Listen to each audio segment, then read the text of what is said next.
Good morning and welcome to the second day of the 2019 Humans to Mars Summit, coming to you from the National Academy of Sciences right here in Washington, D.C. What better place to talk about the future of getting humans to Mars, and as we heard a good deal of yesterday, first getting them to the moon.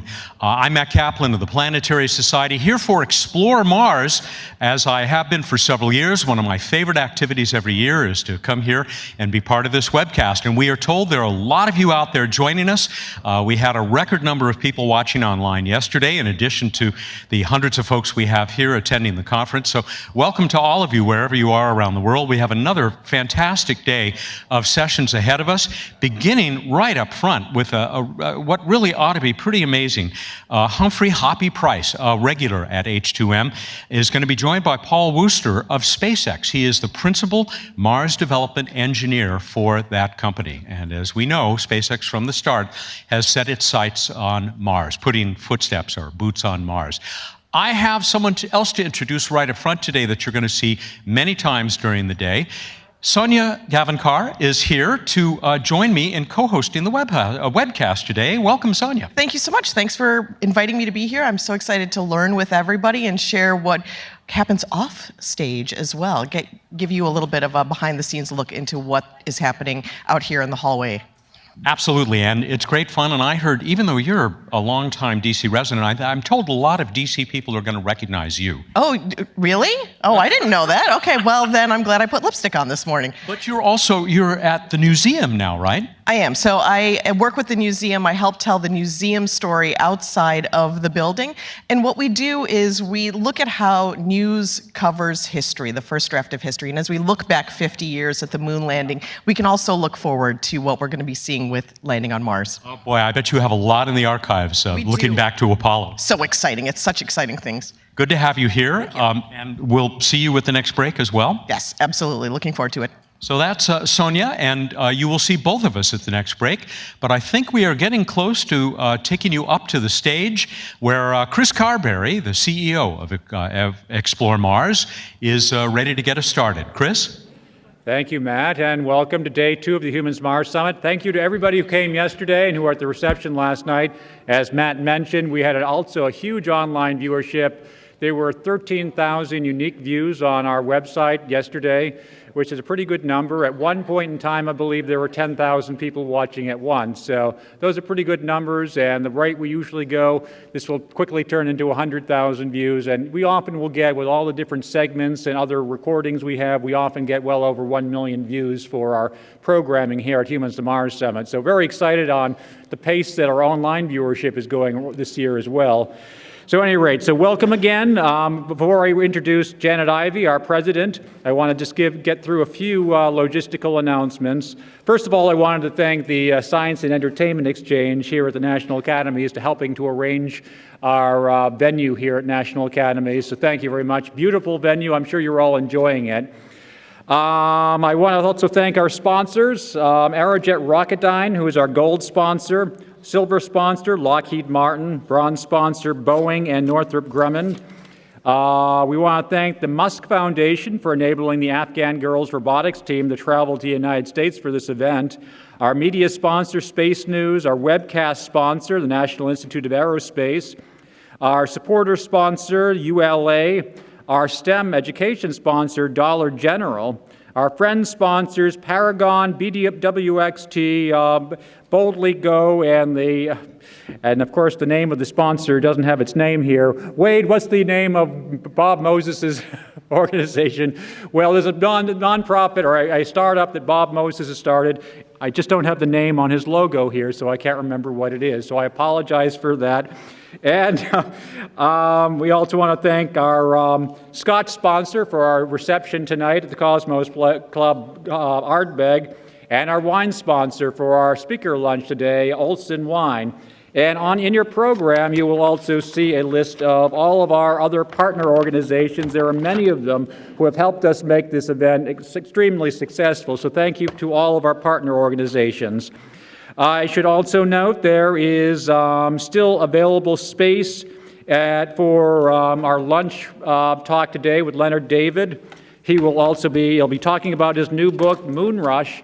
There are still books available. You can buy at the front desk, and Leonard will be actually signing today outside. I believe he'll be setting up his table right outside the front door at one of those tables. So by all means, get a book and have it signed. We also have space available for tonight for our Cosmos Club event. Beautiful building. You haven't been there. It will be a beautiful night as well. There's also a garden. So if you haven't been there, I hope you'll come to the event. We still have some spaces left there as well. Let's see. We also still need some help distributing the Humans to Mars report on Capitol Hill on Friday. So if you want to help out with that, please check in with us at the front desk with Debbie Cohen. And as you know, we have some breakout sessions today. And we will be putting up a slide later. I don't think he has it up here quite yet. But the session 1 will be here in the auditorium. Session 2 will be in room 120, which when you go outside to the center of the Great Hall, you turn right, and there'll be signs, will point you to room 120. And session 3 will be in 125, so if you go to the Great Hall and you turn left and follow the halls down that way, there will be signs to lead you to room 125. So we will also make sure there's a slide going up later in the day and make sure you have all this information. There also are signs pointing to the direction of those rooms.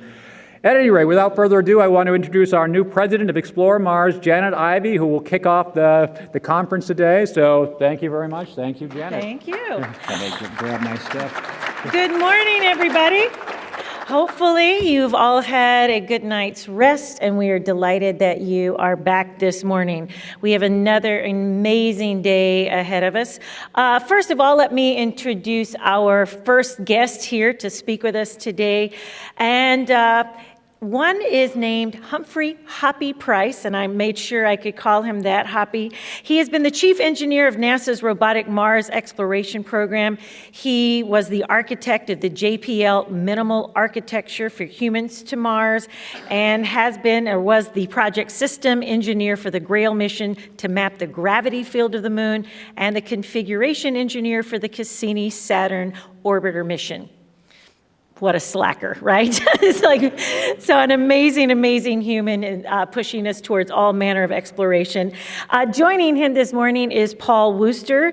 He is the principal Mars development engineer at SpaceX. I believe he's been with SpaceX since 2007. He's been engaged in a number of endeavors to support this goal. And currently, and primarily, he is working on the Dragon spacecraft to send cargo and humans into space. He's also looking at opportunities towards giving some open source concepts towards space activities. You guys are going to enjoy these folks so very much. And to prove what a good person Paul is, I had a kid email me this morning. Their school apparently is working on a Mars project, asking me about how animals, could go to Mars. And funny enough, Paul, he was at one point in support of NASA's vision for space exploration, managing the Mars Gravity Biosatellite, a mission to study the effects of Mars-level gravity on mammals. So I might get Paul to send the kid back an email this morning. So without further ado, please welcome Hoppy and Paul to the stage. Come on out, guys. Thank you, Janet. Thank you. Thank you. All right, so I'm going to stand up here, and I'll start off talking about extensibility from the moon to Mars. This was a topic that was covered a lot yesterday. Thank you, Paul. You're welcome. Let's see.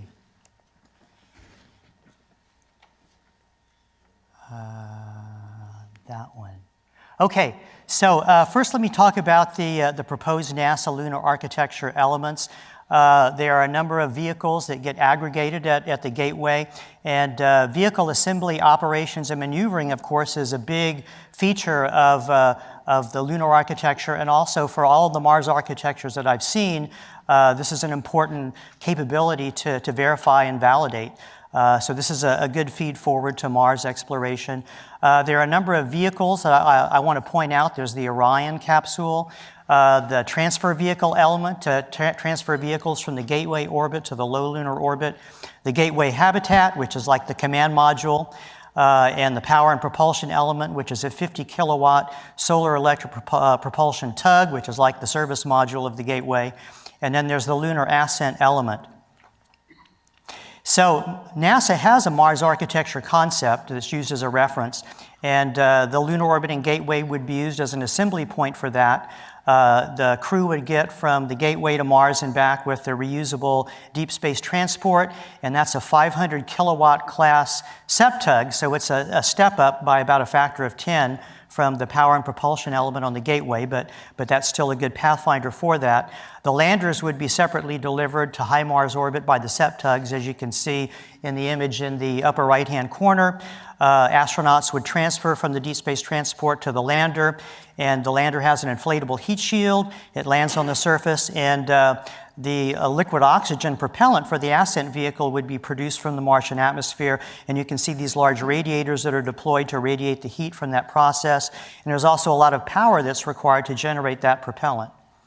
So there is definitely feed forward from the lunar architecture to the NASA Mars architecture. The Gateway habitat and the life support components feed forward to the habitat for the transport. The power and propulsion element is a good feed forward to the SEPTUG, and the lunar ascent crew cabin hopefully could be feed forward in a big way to the crew cabin on the Mars lander. And of course, the vehicle assembly operations and maneuvering are a big part to prove out and to feed forward there. Now, yesterday, Joe Cassidy talked about the Achieving Mars community architecture. So I want to talk about some of these architectures and how these might also be a feed forward from the lunar architecture. There's the Group 1, the sortie class missions, Group 2, the research station, which is similar to the reference NASA architecture that I was just talking about, and then Group 3, which is a permanent presence. So if you look at your program for the Humans to Mars Summit and you look at the back, there's a beautiful picture of Mars and it says 2033.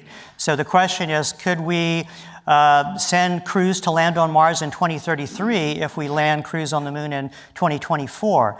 And there's the recent STIPI report, which outlines these risks, which may not make it possible to develop all of these things in time for 2033.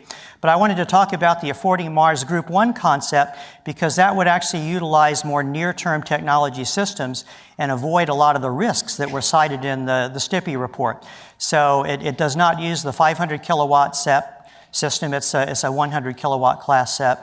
It does not use cryogenic propellants. It doesn't have refueling and reusability.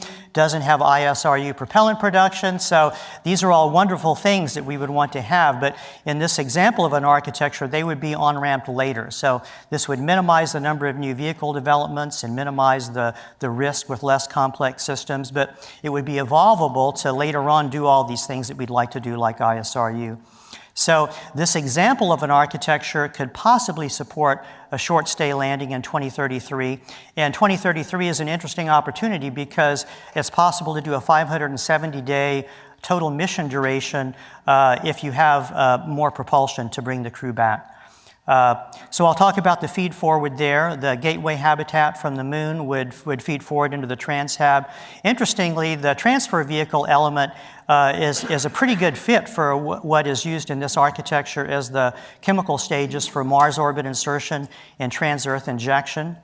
And again, the lunar ascent crew cabin could be used hopefully very, very similarly to the crew cabin in the Mars vehicle.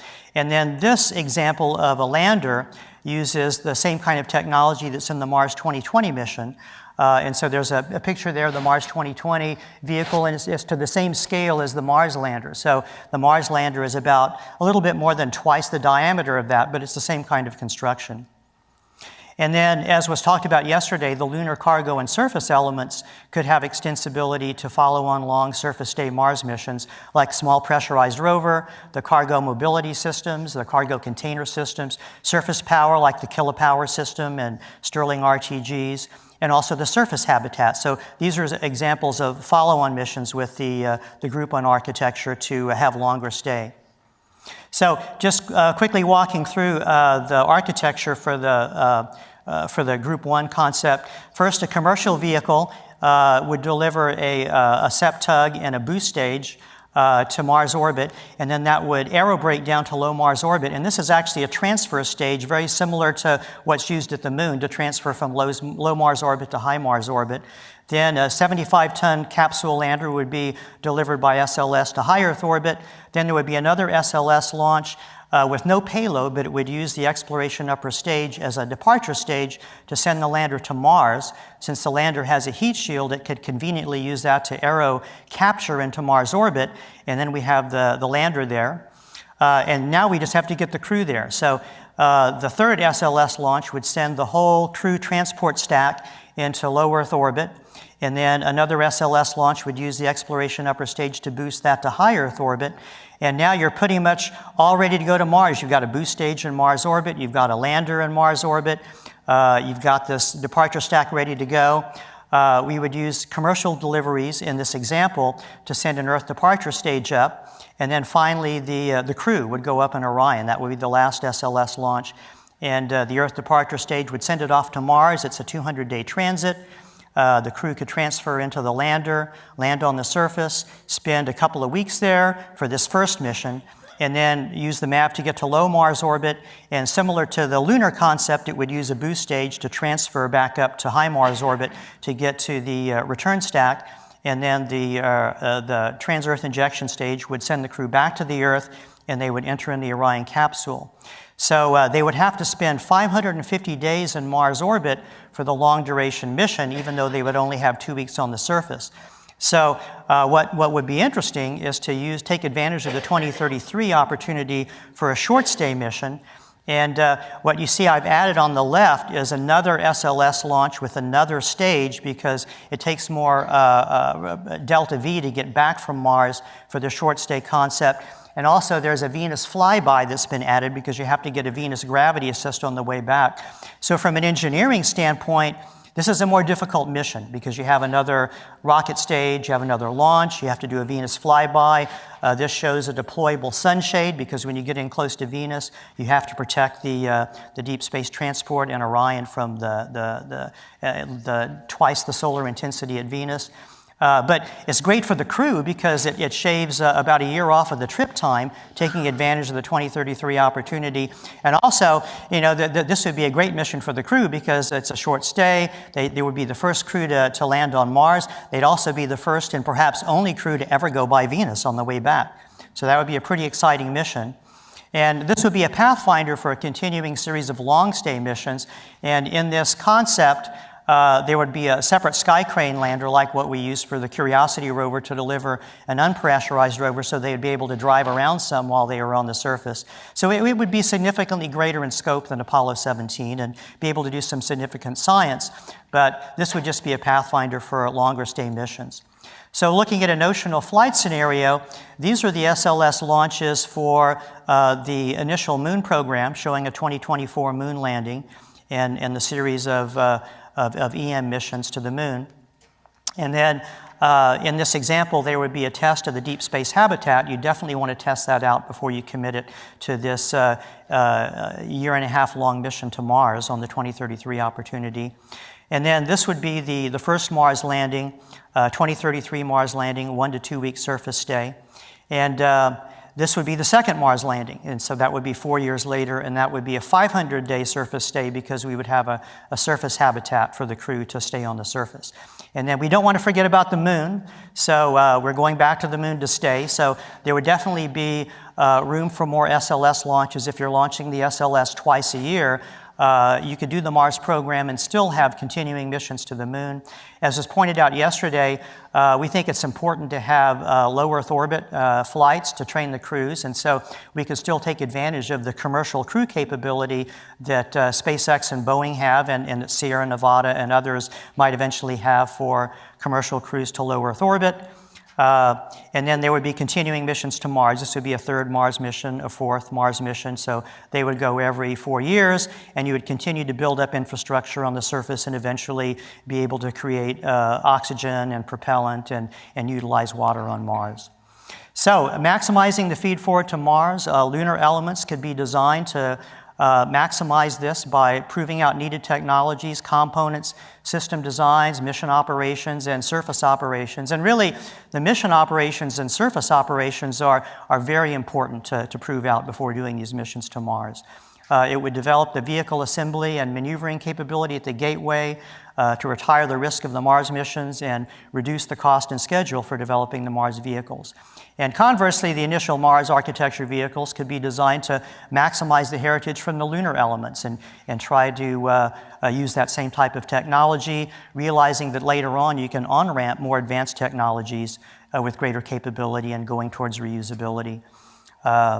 So an early crewed Mars moon landing in 2024 could serve to advance exploration vehicle development and could possibly lead to a Mars landing as early as 2033 if sufficient funding was available. And so now I'll hand over to Paul. Thanks.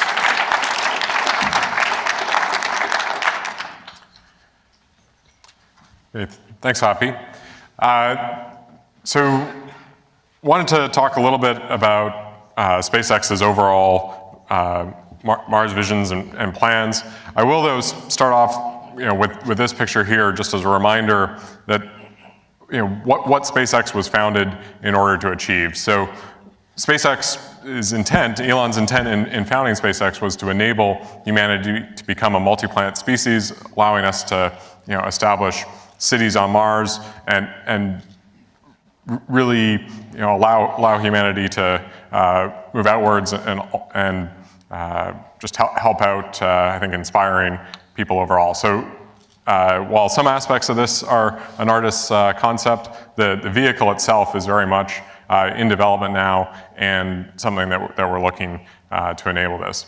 Overall, though, throughout the history of SpaceX, we've been, I think, building towards this vision. So, going all the way back to Falcon 1, the initial flights there, a little over 10 years ago, it was the first time we got that to orbit. That was really helping us learn how to launch, how to get into space, which served as the basis for other activities from there on. Getting Falcon 9 flying, our Dragon cargo missions, working very closely with NASA on the development of that, and now also on commercial crew. And then a key aspect for all of this in order to reduce the costs has also been introducing reusability to the overall launch game, and then increasing the total lift capacity. So I think one of the things that's really been exciting over the last year or so is having Falcon Heavy come online. So this was a picture of the first launch of that, and then just last month, the first operational flight, so second flight overall for Falcon Heavy. It was great seeing in Hoppy's slides there some icons that were very familiar. We're certainly quite happy to help out NASA in their overall plans for going to the moon and Mars using Falcon Heavy. This is the largest operational launch vehicle. Very, very high liftoff thrust. There you can see the Merlin engines. Just after liftoff. There. So something where we're quite excited about the capabilities this brings to bear. We have a number of missions coming up in the near future on it. A mission for the Air Force that also has a number of rideshare payloads this summer, and then further ones going forward, and something that we're quite happy to offer in support of this overall vision. Key aspect here that we've been proving out, though, is also the reuse of the first stage of Falcon. So these two side boosters coming back to land after our first Falcon Heavy flight, very spectacular coming in and landing. The other thing, though, is that these boosters had flown before, so this was not their first flight. With the Block 5 version of Falcon, now we're qualifying our first stages to fly 10 times. We've already flown 2 of them three times, and we'll be increasing that further and further. So having this reusability is allowing us to drive down the cost and also increase our overall launch cadence. Now, moving forward, so over on the left here, there's a very small person, or full-scale person, small on the chart, person for scale here. You can see the progression of the Falcon 1, which taught us how to fly into space, get orbital, and then go on with the Falcon 9 and then eventually Falcon Heavy. Now all of that is leading towards the vehicle that we're developing currently, which is our Starship vehicle over there on the right. This is a 9-meter diameter vehicle, 118 meters tall. We have 31 Raptor engines on the first stage and 7 on the second stage in order to fly that to orbit.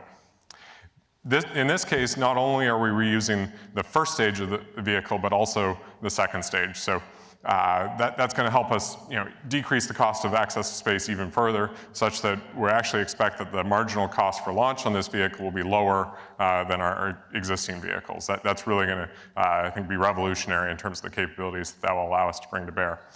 So on that second stage, we basically have a heat shield along with aerodynamic surfaces to control its entry to Earth, along with propulsion systems, and then a large payload compartment that's integrated with the overall vehicle. In that payload compartment, we have over 1,000 cubic meters of volume available for crew or cargo or what have you. The way in which we make use of this vehicle, so basically it's a 2-stage fully reusable vehicle. Now in order to go to Mars and have a very large payload capacity, we're looking at being able to deliver over 100 tons of useful payload. The key enabler beyond the low-cost launch to LEO is doing propellant transfer. So we're able to take a ship on orbit, refill it with propellant, and then basically reset the rocket equation such that we can then use that same system to go on to Mars. That basically takes a 2-stage fully reusable vehicle and effectively turns it into a much larger 3-stage vehicle from an overall performance perspective. When we get to Mars, we use the same aerodynamic deceleration systems, basically the primary heat shield and the aerodynamic surfaces, in order to allow the vehicle to slow down and stop. Between the low-cost launch and the propellant transfer, that basically allows us to do very fast transits to Mars by both having the large propellant capacity to begin with and then slowing down. For the return back, we're filling the propellant up again, in this case using local resources, water and carbon dioxide, water from the surface, carbon dioxide from the atmosphere, along with a significant amount of power to basically drive combustion in reverse back into methane and oxygen to fill the vehicle back up.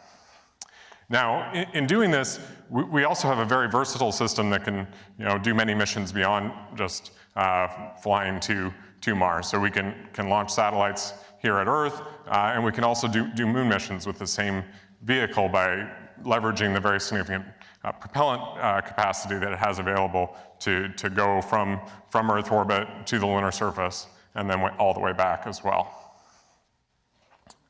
So I'm going to give you an overview of some of the work that we have going on.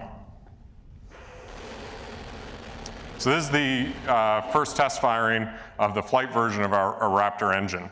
We've been doing a whole series of development tests. We basically started those tests in 2016, went through 2018 with those, but now we have the flight version of this engine. So this is the same engine that will be flying on all of our vehicles.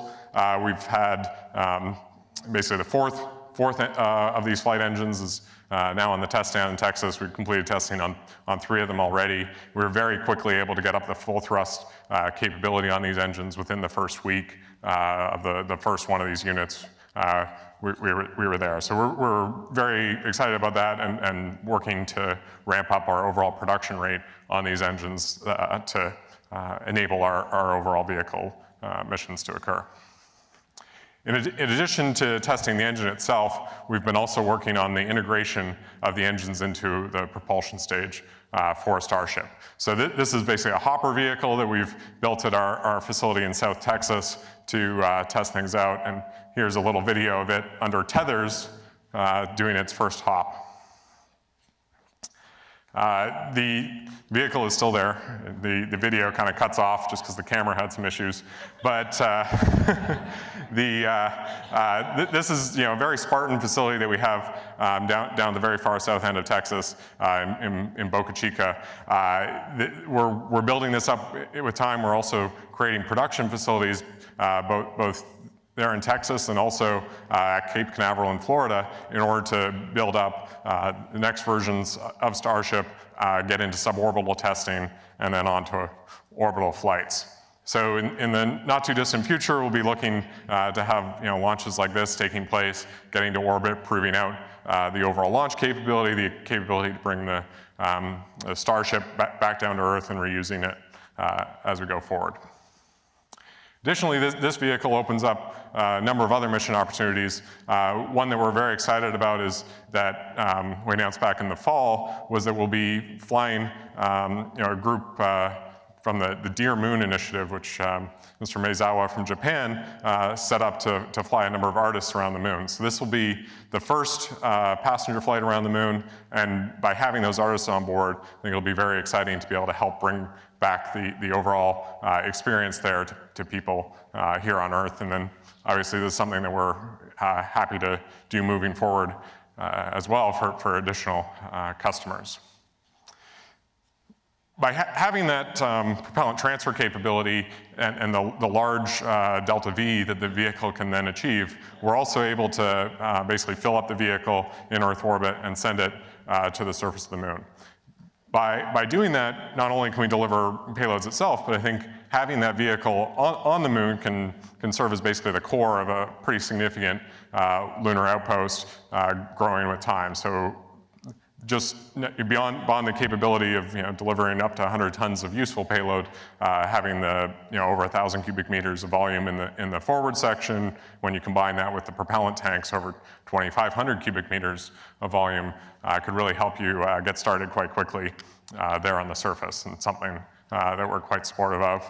And then with time, looking to have something grow to much more significant lunar surface presence.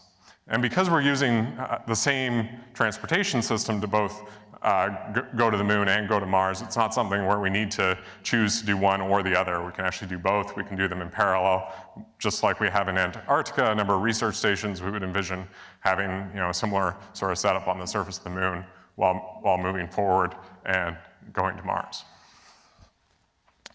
So this is concept of the ship coming into land, which we would then eventually again build out to more of this overall city, something that can grow with time and really expand our presence beyond Earth.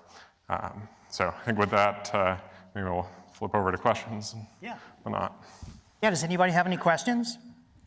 There's the microphones on the side.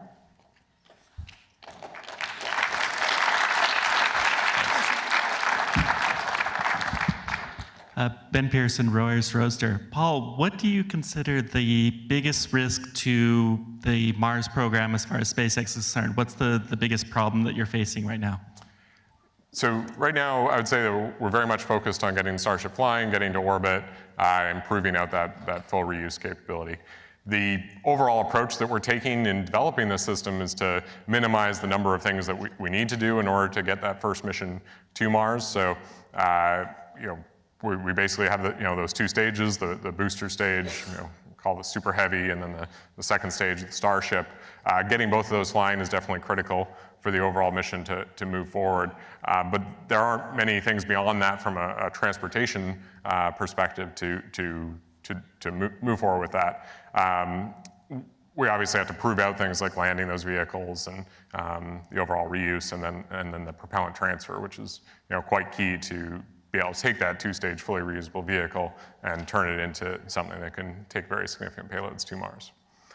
Once you start talking about having people on it, there's also going to be significant infrastructure that you'll need on the surface of Mars. I think there'll be a session later today on that topic.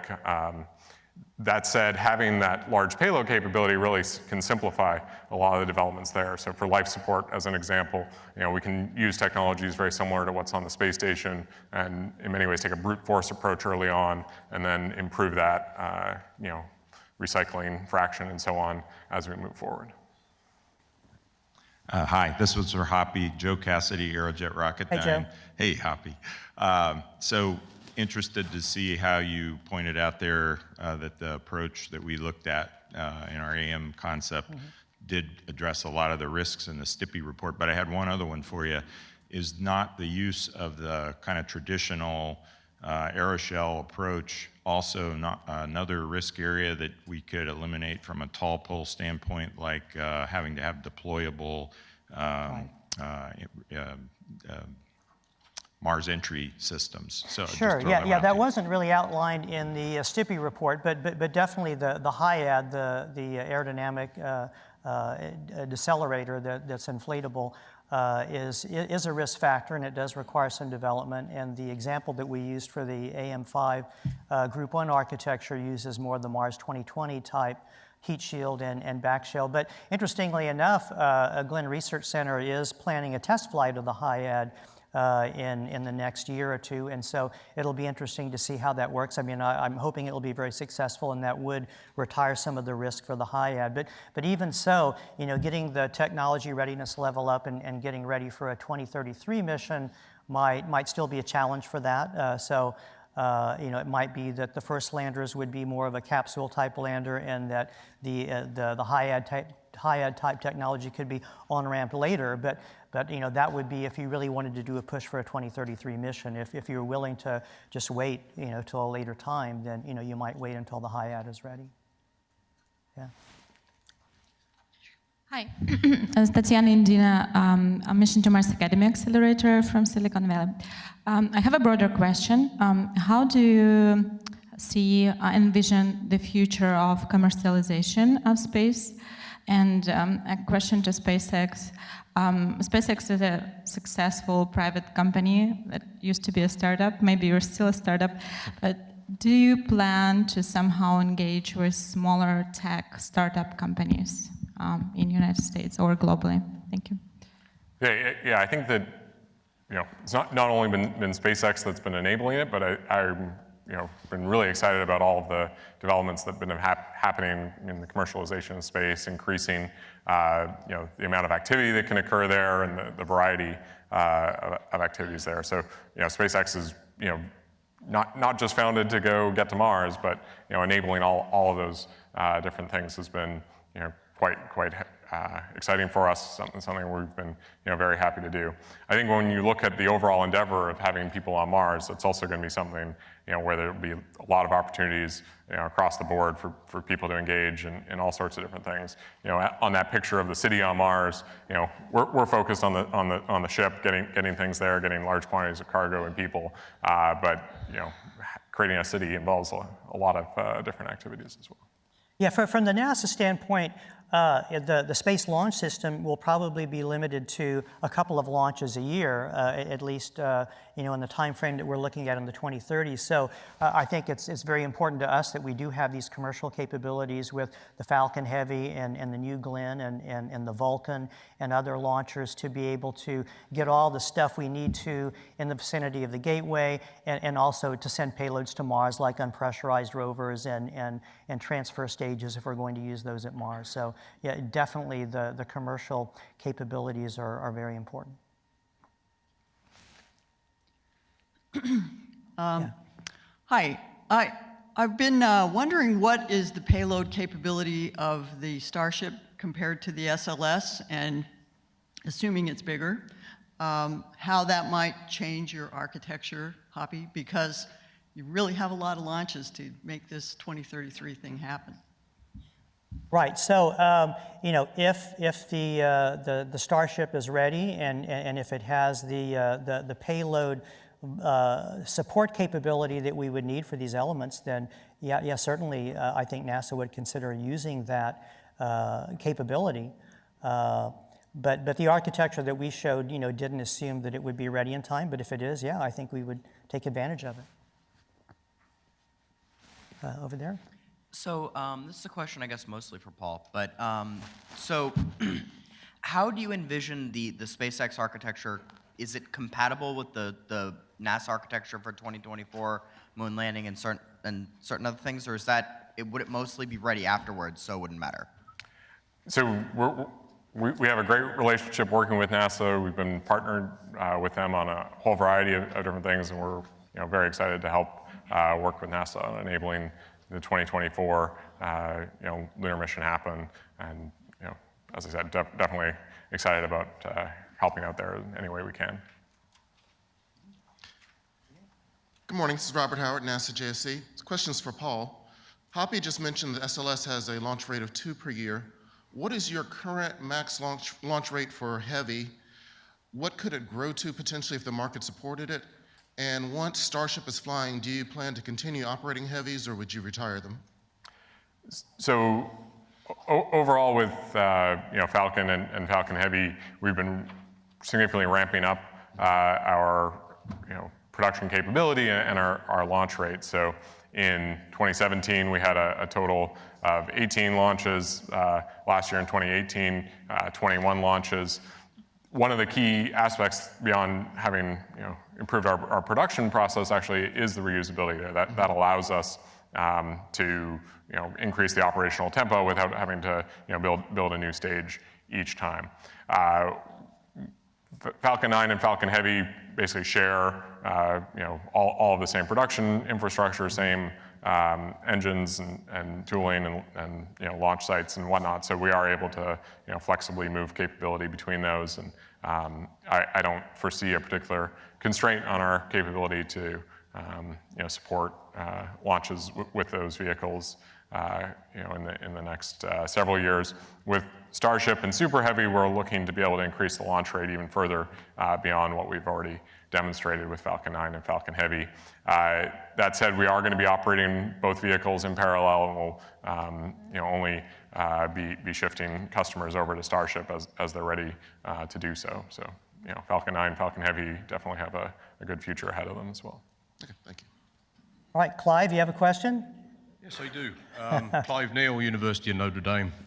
The Hoppy, this one's for you. In your opening statement, you said we would do the first landing with nothing reusable, and it would be throwaway, but it would be evolvable. Right. And you didn't say how it would be evolvable, because my concern is you do a throwaway mission, I see flags and footprints, one and done, and canceled. How evolvable will that be, and how much more time would you need beyond 2033 to make that first mission reusable and evolvable? Right. So, yeah, we have looked at how the Group 1 architecture could evolve to have some significant reusability. But one of the things I'll point out is that when you build serial number 1 of that habitat, serial number 2, serial number 3, my guess is you probably wouldn't want to refly any of those. There would be so many things you would find out after that first mission. The engineers would say, hey, wait, we got to redo this, this, and this. There's no way we're going to fly this again. So, I mean, how many flights did you have of the Falcon 9 before you were really ready to start reusing those vehicles? I mean, could you have reused the first 2 or 3 of them? Well, I'd say we took a very iterative approach to our development, and that's something we've been doing throughout. So I think having a rapid pace of development and innovation can be helpful there, and that helps us learn how to reuse the vehicles. If you follow back on the first stage recovery efforts, there were a lot of iterations there to get that right. But now I think it's kind of a surprise for people when we aren't even trying to recover one. So definitely things have changed there, and now I think over half of our flights have involved reused boosters. Yeah. And so for spacecraft, I mean, if you look at the Space Shuttle Columbia, the first flight, second flight, third flight, I think there were some significant changes that they needed to make to address design issues. Luckily, they had an army of people on the ground to do that. If you look at Apollo 7, 8, and 9, there are changes that they had to make to those vehicles. Of course, a big change after Apollo 13 to the fuel cell system. So, I mean, I really think that you would do a number of flights before you were just technically ready to reuse them. But for the Affording Mars architecture, since you have these SEPTUGs, the 125 kilowatt class SEPTUG, you can design it to leave a couple of tons of xenon left in there. And so we've actually worked out a trajectory where when the Deep Space Hab comes by Earth with the crew would still enter in Orion, but you could deflect the Deep Space Hab, a SEPTUG could pick it up, and you could return that Hab to reuse it. But actually, my favorite reuse of that Hab is not to send it on another mission to Mars, but I would take that that deep space hab and put it in low Earth orbit and use commercial crew deliveries to train crews in a real deep space hab and low Earth orbit. So, besides reusability, you can also think about repurposing. Now, reusing the Mars lander is a more difficult prospect. Of course, SpaceX and the Lockheed Martin Basecamp concept do have reusable landers, but again, I think you would want to fly a number of those before you would really technically be ready to be comfortable with reusing them. Okay, all right, thank you. Yeah, sure. Hi. Sure. Good morning, Gus Scherbaum here. Both of you just said previously that you were open to future commercial opportunities, with humans to Mars and also opportunities with 2024 going to the moon, et cetera. But given the significant need that a number of us have been discussing here about life sciences, life support, and the development of those areas, and also given the fact that NASA has had commercial opportunities for smaller startup companies in terms of developing needs, will SpaceX have similar opportunities for smaller companies to sort of advertise, we need a we need a certain widget or whatever to create better life support for our system?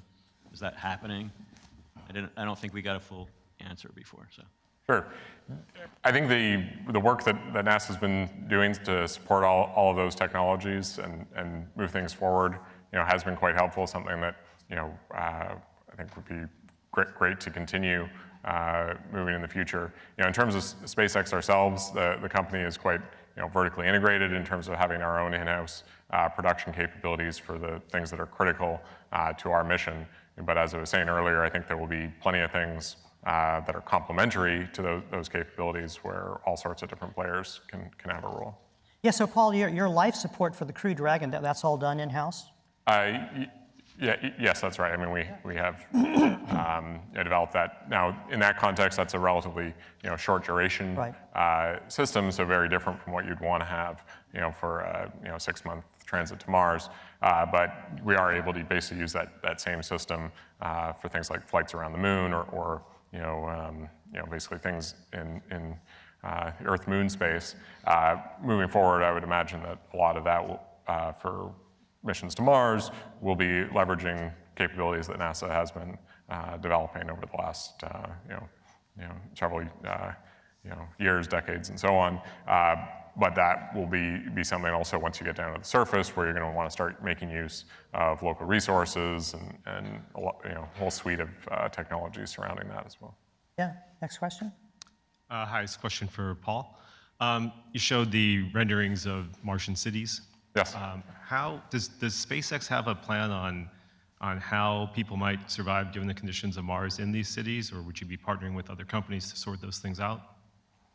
So yeah, again, that's one where for the capabilities that you'll need on the surface, very excited to have others helping out there, and we want to enable that by providing that low-cost transportation service. I think once you're on the surface, there's opportunities for trying out a whole variety of different techniques, much more so than on the transport side. You can have a faster iteration cycle, also the level of integration that you need in order for something to work, I think, can be quite different. When you are initially on the surface, I would imagine that people will be basically living out of the starships to begin with, and then expanding out with local habitation and whatnot with time. Some of the key things early on, though, I think will be more accessing resources and proving out those things are available for your both return flights and building out those cities. I think we probably have time for one more question.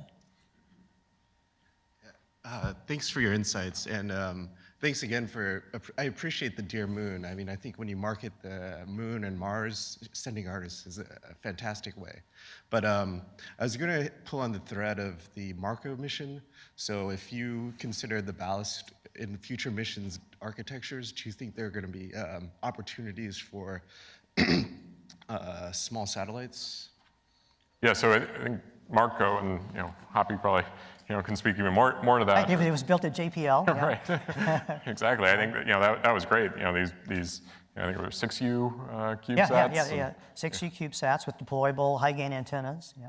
Yeah, that was great to have those flying along with the InSight lander and providing relay coverage during the critical EDL events. And I definitely see there being lots of opportunities for small satellites, CubeSats, and so on, and all this moving forward too. Right, and so I think as we look to the future of Mars exploration and really even lunar exploration too, I mean, there is going to be a need for communication with crews. And so just as we have a network of satellites around the Earth for communications, I think if we're really going to build cities on the Moon and Mars, then we'll need these comm satellites, and having small sats do some of those functions, I think could be quite cost effective, just as SpaceX is looking at smaller satellites now in a network around the Earth. Right. Yeah, so I think there's a big future for these small sats. And I think that's it. Let's give them a big round of applause. Thank you guys so much. We've already got commercial and NASA participation and collaboration. I like it. Thank you guys. We're buddies. Yeah. All right, let's go. Let's go. Thank you guys. So next up we have Mir Sadat. He is a Naval Intel officer. He is the Director of Defense Policy and Strategy at the National Security Council, where he leads defense and space intra-agency coordination. He was trained as a professor from the West Coast. He was also the advisor for Charlie Wilson's War and the Kite Runner, and he did 3 tours in Afghanistan, which prepared him well for his current job. Please make Mir Sadat feel very welcome. Thank you. Thank you, Jen. Good morning. So having been to Afghanistan, I'm adequately prepared for the turf wars of space. Let me start out with that it's a great honor to be with all of you today. This is a community that's always open to new ideas. And special thanks to Chris Carberry and for the invitation and the National Academy of Sciences for hosting this event. And to all of you who have gathered here, all these great minds, innovators, pioneers, and people who break all kinds of barriers, whether they are the sound barriers to the glass ceilings. And Guy being from the Ivory Tower, I decided that maybe getting a little bit more operational would get me closer to my subject matter. So I was speaking with Janet in the back room, and she shared with me a story about her granddaughter, which I thought to be very inspirational. So I'm going to share a little bit of my daughter with you. She's 10 years old. This weekend's her birthday. She'll be 10, and her name is Aliyah. And so her and I always talk about the future. What do you want to be? I tried her to tone down her aspirations to go to Ivy Leagues or some of these private schools. Hey, there's a great community college down the street. So she said, I want to go to the Naval Academy. I'm not a Naval Academy graduate, but perfect, it's free education. And I said, so what are you going to do after you finish the Naval Academy? We looked at the curriculum. I'm starting her early at 10, just to make sure we do get in. She said, I want to become a Navy SEAL. And talk about breaking barriers. And when would be the first female to join the ranks of the Navy SEALs? Perhaps maybe Aliyah's generation will be successful or earlier. And I said, so what do you do after the SEALs? I said, 4 or 5 years, you're going to have bad knees, you're going to burn out, you're going to have arthritis.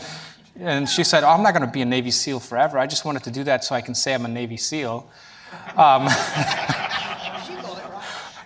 She's like, I want to be an astronaut. I said, wow, if becoming a Navy SEAL is not difficult, now you got to be an astronaut. And I said, well, you can't watch any more YouTube clips because your eyesight's going to go bad. That's going to disqualify you. And I said, so after a short, illustrious career as an astronaut, what are you going to do? She said, well, I'm going to move back where we're from, Southern California, open up an ice cream shop along the beach. So she's got it down. So when I was drafting my remarks, I wanted to tie together some of the efforts that you're leading with some of the experiences I've had with what we are doing in the administration. And when I researched the significance of this week, it was amazing to think about that 64 years ago to yesterday, 8 countries got together, led by the Soviet Union, and signed something called the Warsaw Pact. It's been 55 years or so, 1955 when this was signed. And how much time and distance have we put behind that era? And the creeping back of potentially that sort of bipolarity or multiple polarities in our global system. But we think of that as a vestige of World War II, a realignment of sort of the magnets into different spheres, right? Back then, I was a young kid living in West Germany at the time. My father was a diplomat, and life was very easy. You knew who your friends were, you knew who didn't want to be your friend. And I remember my father going to cocktail parties, avoiding certain circles because he was verboten to have discussions with those people. And the conventional threat we faced, right? And all of that was becoming favorable for us when the Berlin Wall went down and a new global international system, a new global order was coming into play in the 1990s. I remember being a young man back then and hearing about the New World Order. We were trying to bring and integrate countries that we thought were detractors from what we considered sort of the progressive way of looking at the world, Russia and China, so that they would not disrupt this system.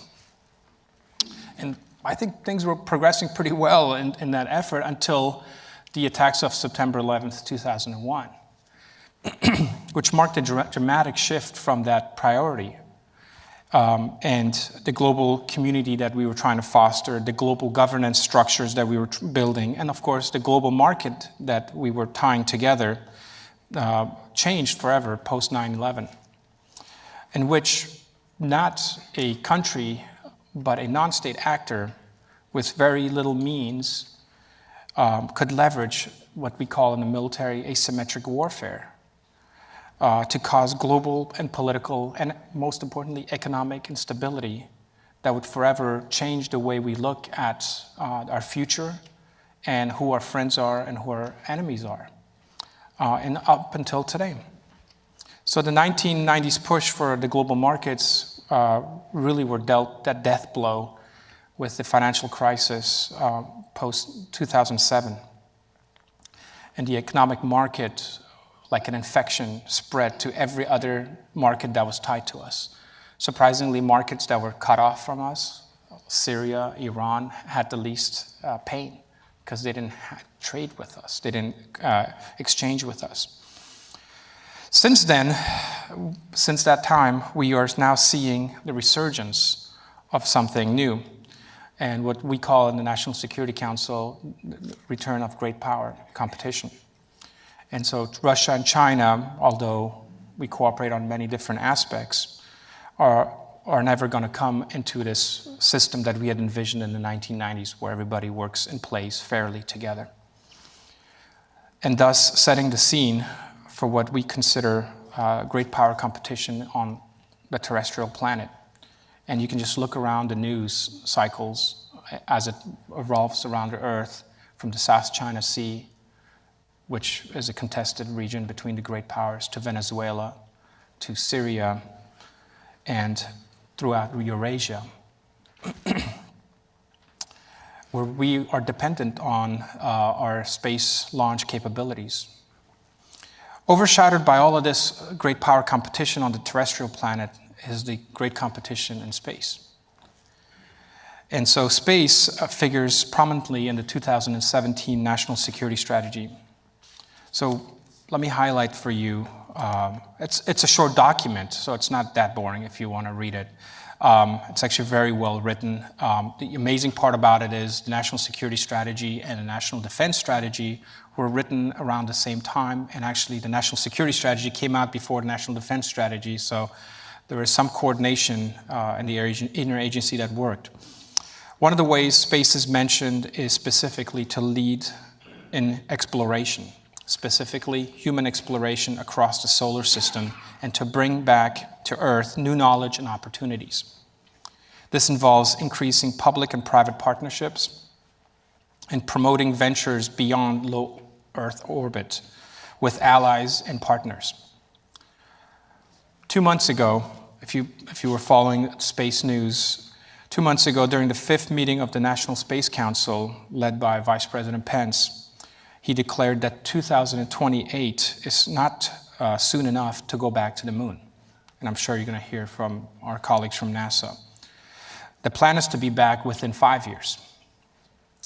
NASA has a roadmap to build a new plan to get there. However, this will be a major undertaking. The US government cannot iron out all the wrinkles and do this on its own. We depend on civil and commercial ingenuity and scientific minds to help us get there. It's hard for us to imagine how this peaceful scientific endeavor now is also becoming part of the great power competition, but it is. So it is not the US, the United States, that has evolved space into what we call now the warfighting domain, or the US that has began the weaponization of space. The US has not. The US would rather keep space peaceful. So this brings me to the next topic of the national security strategy, which highlights and prioritizes the advancement of space as a domain. The national security strategy says the United States considers unfettered access to and freedom to operate in space to be a vital interest. A vital interest for a nation is one for which they will shed blood for. That's my interpretation. Any harmful interference with or an attack upon critical components of our space architecture that directly affects this vital US interest will be met with deliberate response at a time, place, manner, and domain of our choosing. Verbatim from the National Security Strategy. Communications and financial networks, military intelligence systems, weather monitoring, navigation, and more have components in the space domain. Some people call space, in my community, they call space the connective tissue. You take out space, sea, land, air won't be able to function. I'm a sailor, so if I have a ship at sea and you take out my eyes and ears and my tongue, I'm not very effective at sea. And I won't be able to get supplies either. The National Security Strategy calls for the promotion of space commerce, which you've heard a lot, which means the expansion of business opportunities and cutting of unnecessary red tape. But it also means the protection of commercial trade and the comforts of a modern lifestyle afforded by space assets. So what does this mean for us in the National Security Council? In addition to putting out daily fires within the interagency communication gaps that we have regarding space, we in the Defense Directorate of the National Security Council and those who you probably have met in the National Space Council are researching and holding various working group meetings to address current and future opportunities and challenges. In fact, this week we're beginning to rewrite the National Security Policy of 2010. Our task is very different than before. Before we had and then was eliminated a National Space Council. So our task will now be more than just catching up to today's environment that we operate in. Our space policy will look to the imaginative realm of tomorrow. Among some of the things that I've researched and found to be of interest to be in our new national space policy, and I'm looking for great ideas, so if you have them, please let me know, include, of course, the revitalization of human spaceflight, commercial space and civil space to encompass space access, satellite data access, analytics, habitats and space stations, tourism, and beyond LEO guidelines. Active debris removal, which was part of the 2010 National Space Policy, but not really fully implemented, becoming an important factor these days, right? Space sustainability, satellite lifespan extensions, and improving US STEM education. And of course, you've been hearing in recent weeks the definition and the posture and the governance of becoming the space dominant force. So in contrast to what you might be hearing in the news or by pundits, and of course I alluded to this with regard to China's intent to go to the moon and their use of the moon for military purposes, there is a need for the US space governance restructuring, specifically within DoD. Before Congress right now is a decision to authorize and fund the US Department of Defense to ensure our nation's space-focused warfighters to have the necessary authorities, equipment, and support to assure our freedom of operation in space, to deter attacks, to protect terrestrial forces, especially their dependence on overhead capabilities, to safeguard military and commercial space assets, and when necessary, to decisively defeat hostile space and counter-space threats. This does not include aliens. Unfortunately, because I would have loved to have seen that. America's space enterprise, as you probably know in our governance structure, is truly out of date with the current times. That strategic environment of the Cold War no longer exists. Our competitive margin of dominance in space is shrinking due to the worldwide advances, some of them very good advances, in an era where we are facing a multi-domain warfare potential. Because space supports terrestrial forces, actions in space also directly impact the outcome of future conflicts on Earth. The Space Force that is proposed will focus solely on those space assets. As a Navy sailor working space, I utilize space to inform my colleagues on how to navigate the maritime domain, how to utilize it. However, I'm not a space warrior. So someone needs to be protecting those space assets. And no amount of wishful thinking will prevent or mitigate threats. We can't close our eyes and wish it away. I'm a military guy, and the first rule of strategy is you don't wish away someone's capabilities or their intent. You account for it, whether they are going to exercise on it or not. It becomes part of your calculus. The post-Cold War assumption that space would remain uncontested is no longer valid, as I stated. And of course, the United States government is resurrecting a U.S. Space Command, SpaceCom, and planning, as I mentioned, also to create a U.S. Space Force. Two different concepts, always confused by the laymen in the media, but they are very mutually dependent. While the U.S. would prefer to remain free of conflict, China and Russia have actively exhibited warfare capabilities in space. I don't need to remind you that in 2007, China tested anti-satellite missiles by kinetically destroying one of their own polar orbit satellites. Chinese academics and foreign policy leaders have written an avalanche of papers going back to 2005 advocating for the placement of laser weapons in space. Further, since 2014, Russia has been experimenting with the orbital maneuvering of military spacecraft with the intent to use them militarily if necessary. So they have converted space into our warfighting domain. China and Russia have developed, tested, fielded counter-space capabilities to deny the US, our allies, and our partners, and the commercial sector, the use of space-based systems during crisis and conflict. China has deployed advanced ground-based missiles intended to blind and dazzle satellites in LEO.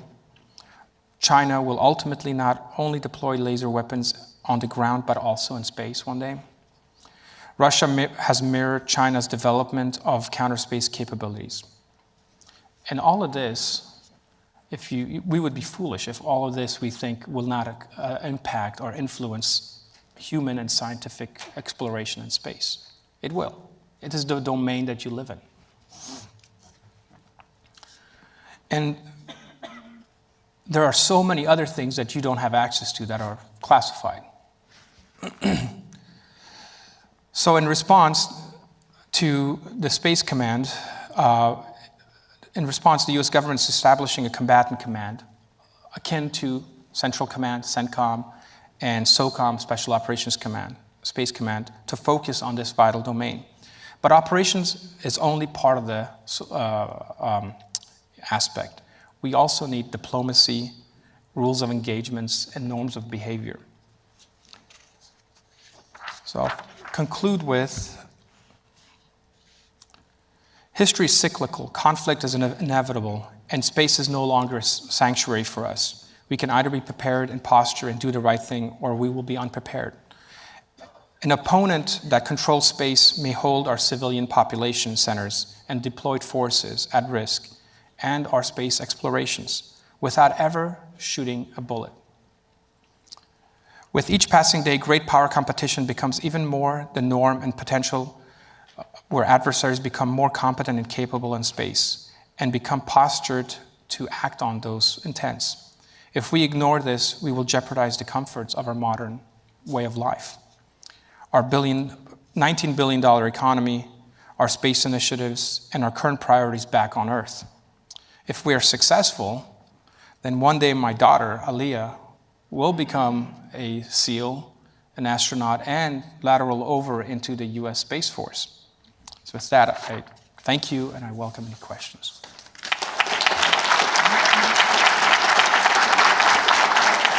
Thank you. Did you tell her the part that your daughter also wants to have an ice cream shop? Yes.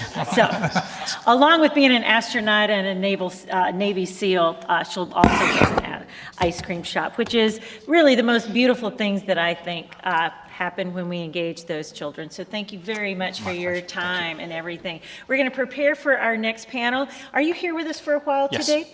Please, if you have questions, find Mir, get to know him, and again, one of the realities of where we are in space exploration is his department. Ask him questions, challenge him on anything that you may have ideas or interesting opinions about. So I'm sure he is well equipped to take all of those things. And I see, do we have any questions right here while we change over? Just a time for a couple quick questions. question about what are the military purposes of a base on Mars? How would the Chinese use it in a military way? So they've been planning for the moon, not necessarily Mars yet. So there's different aspects that they could leverage. Communications. So the part of the moon that they landed is one that's sort of like a black hole. Not a black hole is probably the wrong term for this, but it's an area of where we haven't gone to yet. Their capability of actually going there and setting up communication back hasn't been done before. So there's a great staging area should conflict come into play, and it would give them a sort of a leg up. Question over there? Jerry Sanders, NASA. You talked a lot about assets in space. Obviously, resources, lunar, whatever, asteroidal, have a commercial interest with respect to access and ownership and such. Do you see that being part of also national security in terms of being able to secure resources and have rights associated with those, for U.S. companies and such? Yes, so there's a big difference between the way we have our capital systems, our market works, and the way, for example, China works, right? So we have commercial sector, which is different than the military, and sometimes commercial doesn't want to deal with us because of what they do. When it gets to China, it's almost one and the same. So when you do go into a conflict scenario, what happens? Are those legitimate targets for you to hit? And would our systems be hit? So this is something that, if you think about the 1980s and Ronald Reagan and the airline indemnification, if conflict happens and our systems get hit, what would be our response? So these are things that we're working through right now, and I don't have an answer for you, but we are looking at it and we're working at that because we want to protect. We want to protect our civilian and commercial assets in space, just like we protect civilians on a battlefield. So it's the same sort of concept. Guys, I am going to keep us to, I see your question, I want you to find Mir, but we've got to keep a little bit on schedule here, and I've got somebody fantastic. Give him another big round of applause. Thank you so much for being here. Next up, I am very excited to to introduce Ann Merchant. She's going to moderate this next panel. We're going to talk about entertainment and the science community. She's currently the Deputy Executive Director for Communications here at the National Academies. Her work primarily revolves around basically creating science communication plans and events, figuring out how to get industry and engineers connected on science programs, and that can be everything from television, film, video games. And she was instrumental in launching the Science and Entertainment Exchange here also at the National Academies. Please make welcome our amazing panel. She's going to introduce the rest of the folks in just a moment. Come on out, guys. There you go. We're here. There's We're Ann. here. All right.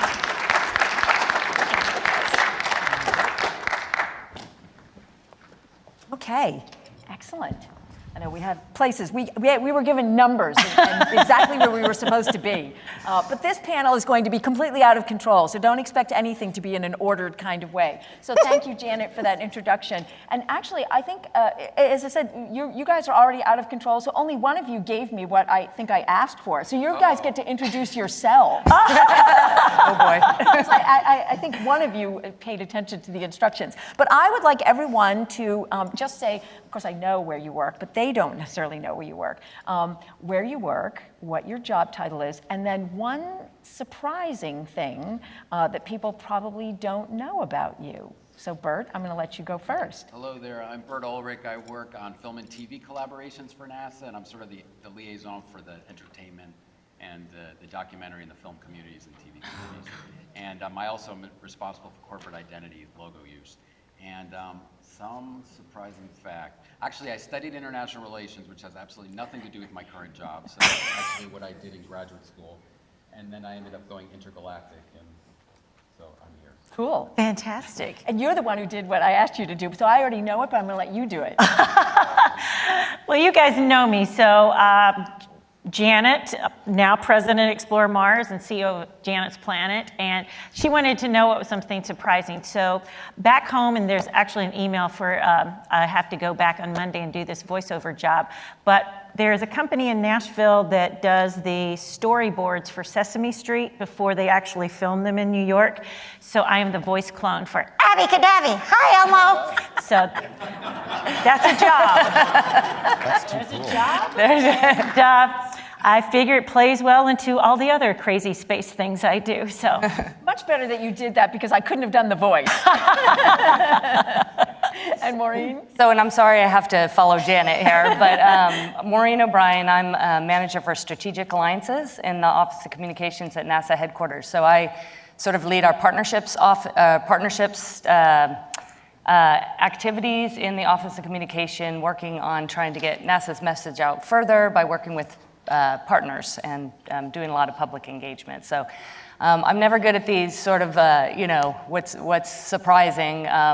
I'm in my 50s and I play a little volleyball, and last night I'm the coach of my daughter's team, and I was running drills and pulled something in my back. So I almost didn't make it here this morning, but I made it, and so looking forward to the discussion. If she starts writhing in pain, we yes. know Lots of Motrin. Well, I thought that it was, when I heard you had pulled something in your back, I thought it was that you had, like, the first thing I asked was, well, did you make the score? She was, well, I was coaching. So I did want to say a little bit by way of introduction about the Science and Entertainment Exchange.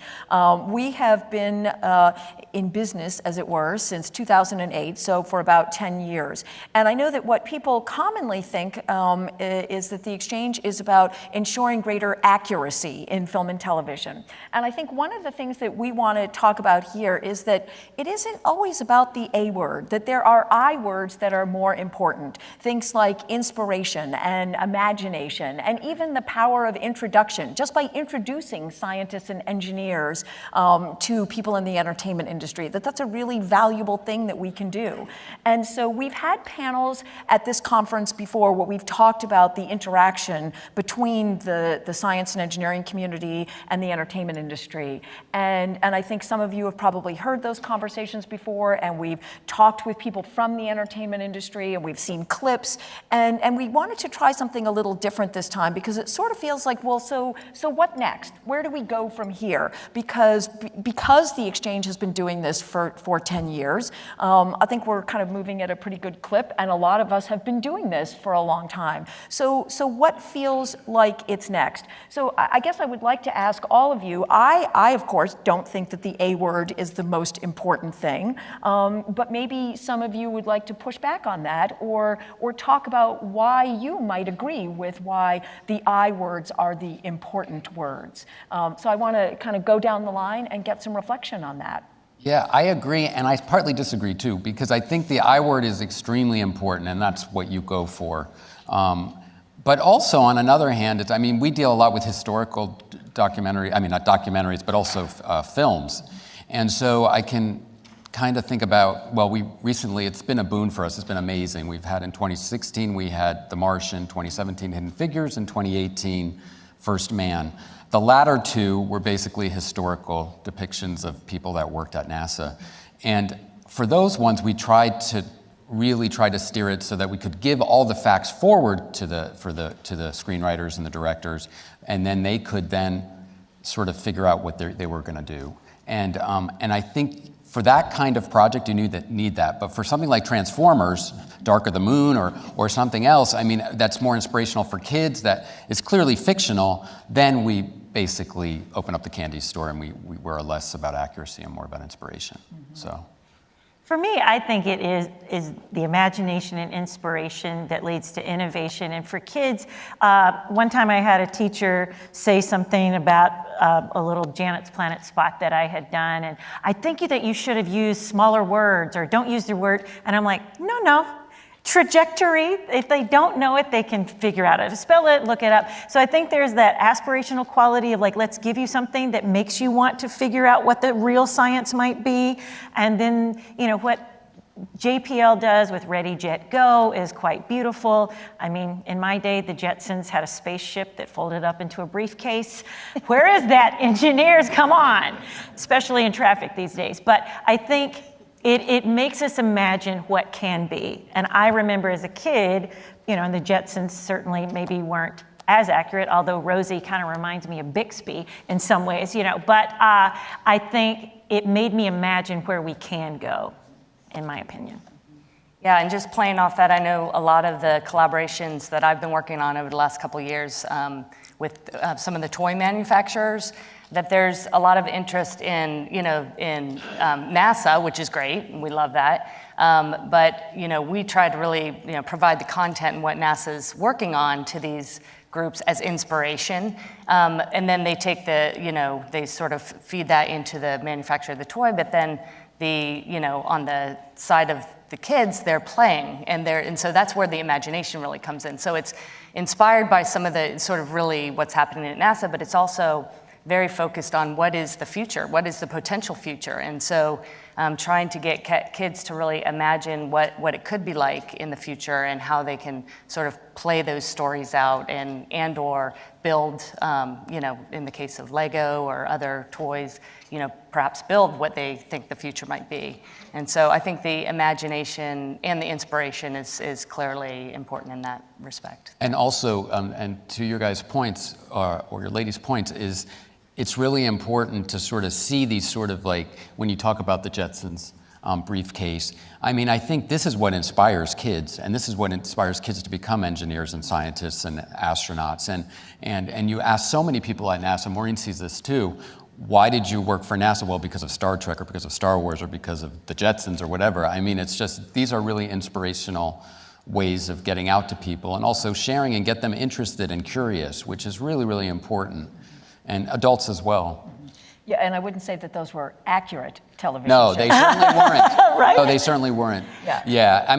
My point is more with a movie about Neil Armstrong, because this is probably the new generations of people don't really have any association with Neil Armstrong, and I think you really want to try to get the depiction at least right. The initial script we got for First Man was made Neil extremely cold, and we knew Neil over the years, and he wasn't this kind of person. So we said, make sure you're okay with the family. Josh Singer was the screenwriter for that, and so he did contact the family. He worked really hard with them, and then he basically honed his characterization, which was really important because you wanted to have it accurate in that situation. Well, and I think there are certainly issues of human health. Where I think that those kinds of things make a real difference. You don't want somebody to misunderstand something important about vaccines or about the way in which they can remain healthy. I think there are or how they should behave in a disaster or something of that kind. But there are some details where I don't think I know that in Miles from Tomorrowland, Randy Wesson pushed back on the flying pancakes. Because they did not obey the laws of gravity. I would say that it probably didn't matter. It was okay. But I know you're trying to say something, Janice. No. And it's like to the point of the flying pancakes. There's a great quote, and you guys may have heard me say this before, by Tony Wagner of Harvard, who wrote a book called Creating the Innovators of the Future. And it says, we must let our children play, because in the middle of their play, they may find their passion. And in the middle of their passion, they may find their purpose. And so, there's a question I even have about First Man, and somebody from the audience asked me if I knew. There's a place where Neil actually throws a bracelet on the moon. Oh, yeah. Is that a true thing?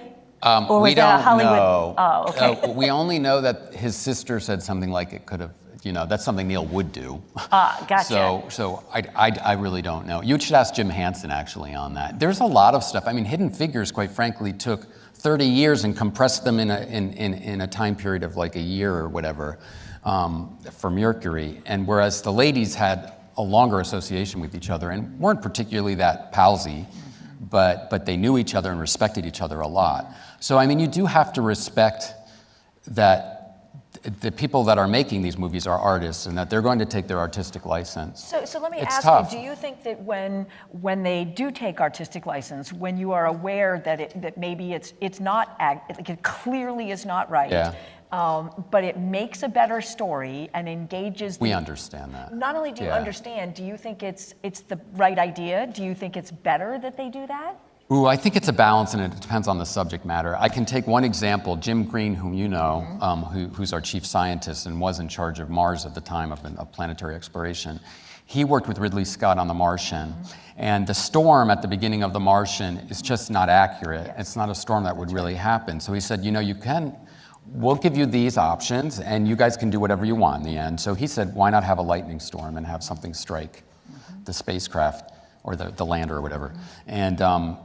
And so basically, they didn't opt for that. They wanted to have the storm because it's dramatic, and we understand that, and that's just the reality of it. Do you think that the trade-off by having an audience that is probably more engaged and more on the edge of their seat and perhaps more inspired, do you think that that's a trade-off that's worth it?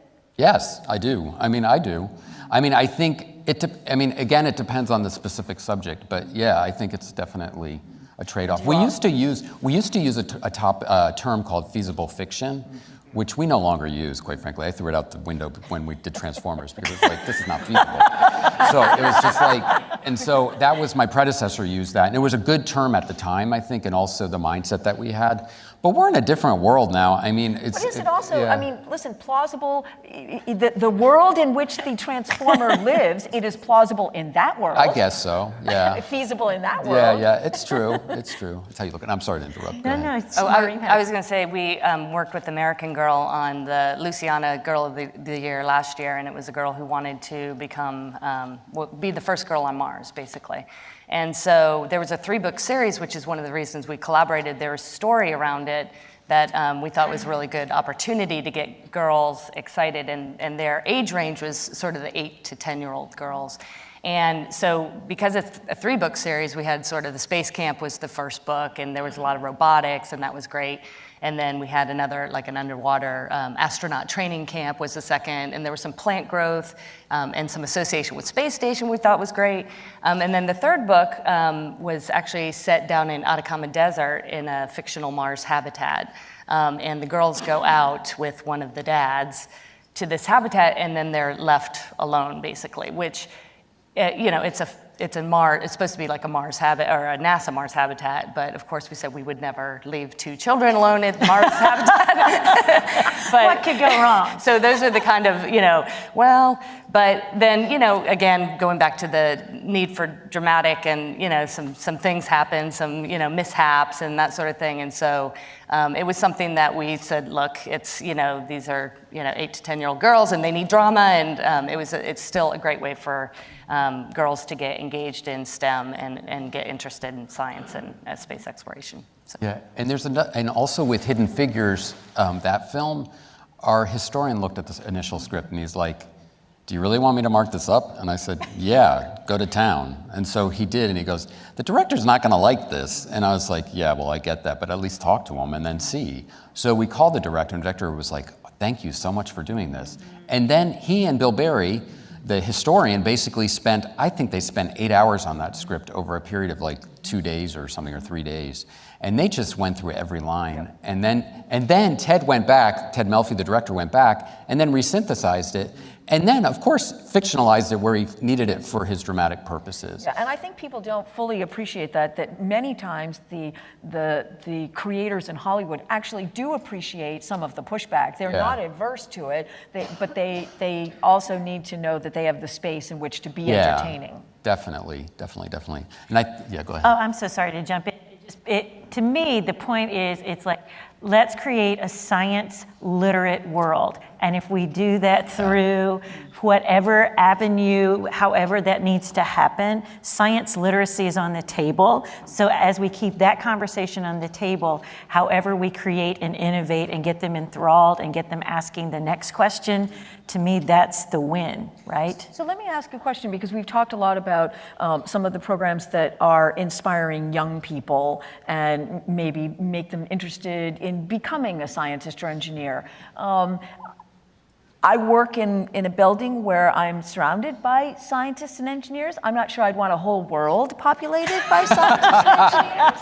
I can spend, 10 hours a day, but so beyond that, what is it that you hope that these films and these television programs do? If it's not creating a world of scientists and engineers, what is it doing? Science literacy, yes, but what are some of the other goals of entertainment and that inspiration? What does that inspiration lead to? When I'm working with kids, it's like, I want you to be the technologist and realize that we're in this golden age of technology, the most advanced we'll ever be. So draw it, dream it, dance it, create it, illustrate it. We had a lovely talk by Jancy McPhee yesterday with what she's doing with SciArt Exchange, just lovely stuff about what is your story. And, space will be pretty boring if you don't have like somebody to go da-da-da-da-da-da, and do a funny voice. So you're gonna need crazy people like me to take along, right? But it's like we need those artists and musicians and things, and really adding that art component to say there's multiple entry points to this space and science game. But I will tell you that I want to give all my scientists and engineer friends props, because I know a lot of you are like artists and musicians. And Ken Davidian, I don't know if you're here, he's like high up at the FAA. He is an expert in French puppetry, people. So I'm telling you that the arts and the sciences do work well together. It worked for so many, it's like, art informs science, science informs art. And I think that's the juncture we're at, and telling that message more and more. Yeah, dream it. And here's the real science, and we'll get to that. That's my opinion. Yeah. You just took the words out of my mouth at the end. I mean, I think the imagination, and I'm a mother of 2 teenage daughters, and I think, there's so much, that's pushed at these kids, and if there's anything that can get them to like dream and of what the world could be like, of what, what our future is, and, just to, dare to dream, I guess. And I think some of these stories can really bring that out in kids, where they say, "Oh, that's somebody I want to be like." It can, the hero character is really important. And so I think providing those kids those stories and those ideas to kind of spur them to think about the next thing. And you're working on a lot of things that are not just children going to those movies, it's a lot of adults. Yeah. So what do you think the adults take away from that? Their careers are already set probably. Doesn't matter. I mean, I just think they get inspired and people get curious. I think we have such a smart population now in this area because honestly, there's so much content out there. We worked on over 174 documentaries last year, and people are thirsty for this, and you have a smarter public, quite frankly, than you had maybe like 30 years ago in some ways, because people are watching this, and there's so many avenues to watch via Netflix or whatever, via streaming or films or TVs or whatever, or podcasts. I mean, people are really engaged in those ways, and I think you have a smarter, a more curious, and a more thirsty audience because of that. Well, entertainment, I think, Maureen, to your point earlier, entertainment I think we should think of as quite broad. It isn't necessarily just film and television. Right, and a lot of what you do, those partnerships go beyond that, right? Yeah, so an example, we also have worked with Google on some 360 tours. So there's a lot of this sort of the VR and the 360 imagery that is being, implemented in classrooms. So there's a program called Expeditions where it's like classroom tours where it's taking kids out of the classroom, but I mean, physically you're still there, but virtually taking them out to experience different places. So we did a Mars tour, and there's a number of other tours, and we profiled some people. They also were interested in profiling careers. So we had around the time Hidden Figures was released, we did a Modern Figures. NASA was profiling our modern figures. And so we did a tour, sort of profiling some women in their workspaces. And so I do think that there's this whole, it's sort of edutainment, and I hear that a lot in the partnerships that come, by me. It's, folks that are really, they're trying to entertain, but they're trying to get some educational value in there too. And so I think there's a lot going on in that space. And NASA provides a lot of great content for that. Well, and that, of course, the depiction of character, I mean, it's a big emphasis for the exchange, and we think a lot about that, and that goes to what you're saying. And I assume that all of us think a lot about that. Certainly Hidden Figures was that moment. I think that Black Panther was another moment. It was certainly a film that we worked on. How much of that is a focus for all of you? And I mean, Janet's Planet, I mean, that's pretty obvious that you're loud and proud about that. Yeah. But that seems like it's extremely important. Yeah. I mean, the thing is that it's not only that, it's like, white male, pale scientists and engineers working at NASA. It's embracing everyone, and it's starting to really, really happen. I mean, I think you see it when you're at work and when you're at especially certain centers. You really see a diversity there that's starting to develop, which is really exciting. And how do you engineer, I know Maureen talked about that, but do you engineer ways in which you're trying to introduce the entertainment industry to that diversity at NASA so that they see that in action? What we do is, like when someone's working on a picture or something like that, and let's say they want to sort of have a general, I'm just trying to think of an example, like The Martian, for instance, we'll have them talk to people, not only men, but also to women and to anyone, to talk about that. And also a lot of ancillary content that we help produce. We don't really produce it, but we're collaborating on. But for instance, Star Wars, when Star Wars came out, one of the Star Wars episodes came out, we highlighted women at NASA with the filmmakers and with Daisy Ridley and other talent. And there are ways to get the word out about NASA and its importance. Again, Maureen was talking about the Modern Figures campaign that we had, and that was really important, where we could highlight people that were working at NASA today that people don't really know about, and the exciting things that they're doing. And you find people that are advocates and that are really interested in talking about what they do, and it really helps us spread the word to people. I was just going to add on to that. In addition to the Modern Figures campaign was great for showing the diversity at NASA, but also the diversity of careers at NASA. And so really showing it's not just about the astronauts and flight controllers. There's a broad range of really compelling careers here, at NASA. And so we're trying to do a better job also in telling those stories. Well, it's like I've watched a little bit. Have you guys seen James Cameron's Story of Science? And so his episode on science fiction, you have people talking about that once they saw his very diverse team of people in the 60s, and you have Nichelle Nichols portraying this very strong woman in space, and she goes on to work for NASA and recruit NASA candidates. That is the power, to me, of TV and entertainment. And if you'll indulge me, I'll read this quote from Gene Roddenberry. If man is to survive, he will have learned how to take delight in the essential differences between men and between cultures. He will learn that differences in ideas and attitudes are a delight, part of life's exciting variety, not something to fear. So to me, he was on the cusp of that, and to see a lot of that vision happening now. Because one of the questions in one of my proud flag planting moments on Janet's Planet is, if I were to ask you who is the female equivalent of a Neil deGrasse Tyson or a Bill Nye the Science Guy, who would you say? Miss Frizzle, and that's a good one. But it's like that was one of my driving kind of like probably, I guess, the impetus to create Janet's Planet, just to be a female touting science. And so you have Emily Calandrelli, who's doing a lot of the discovery stuff. She's called the Space Gal. Tamara Krinsky with Tomorrow's Science Today, a good friend of mine. So I'm loving all of that kind of forward thinking and that more portrayal.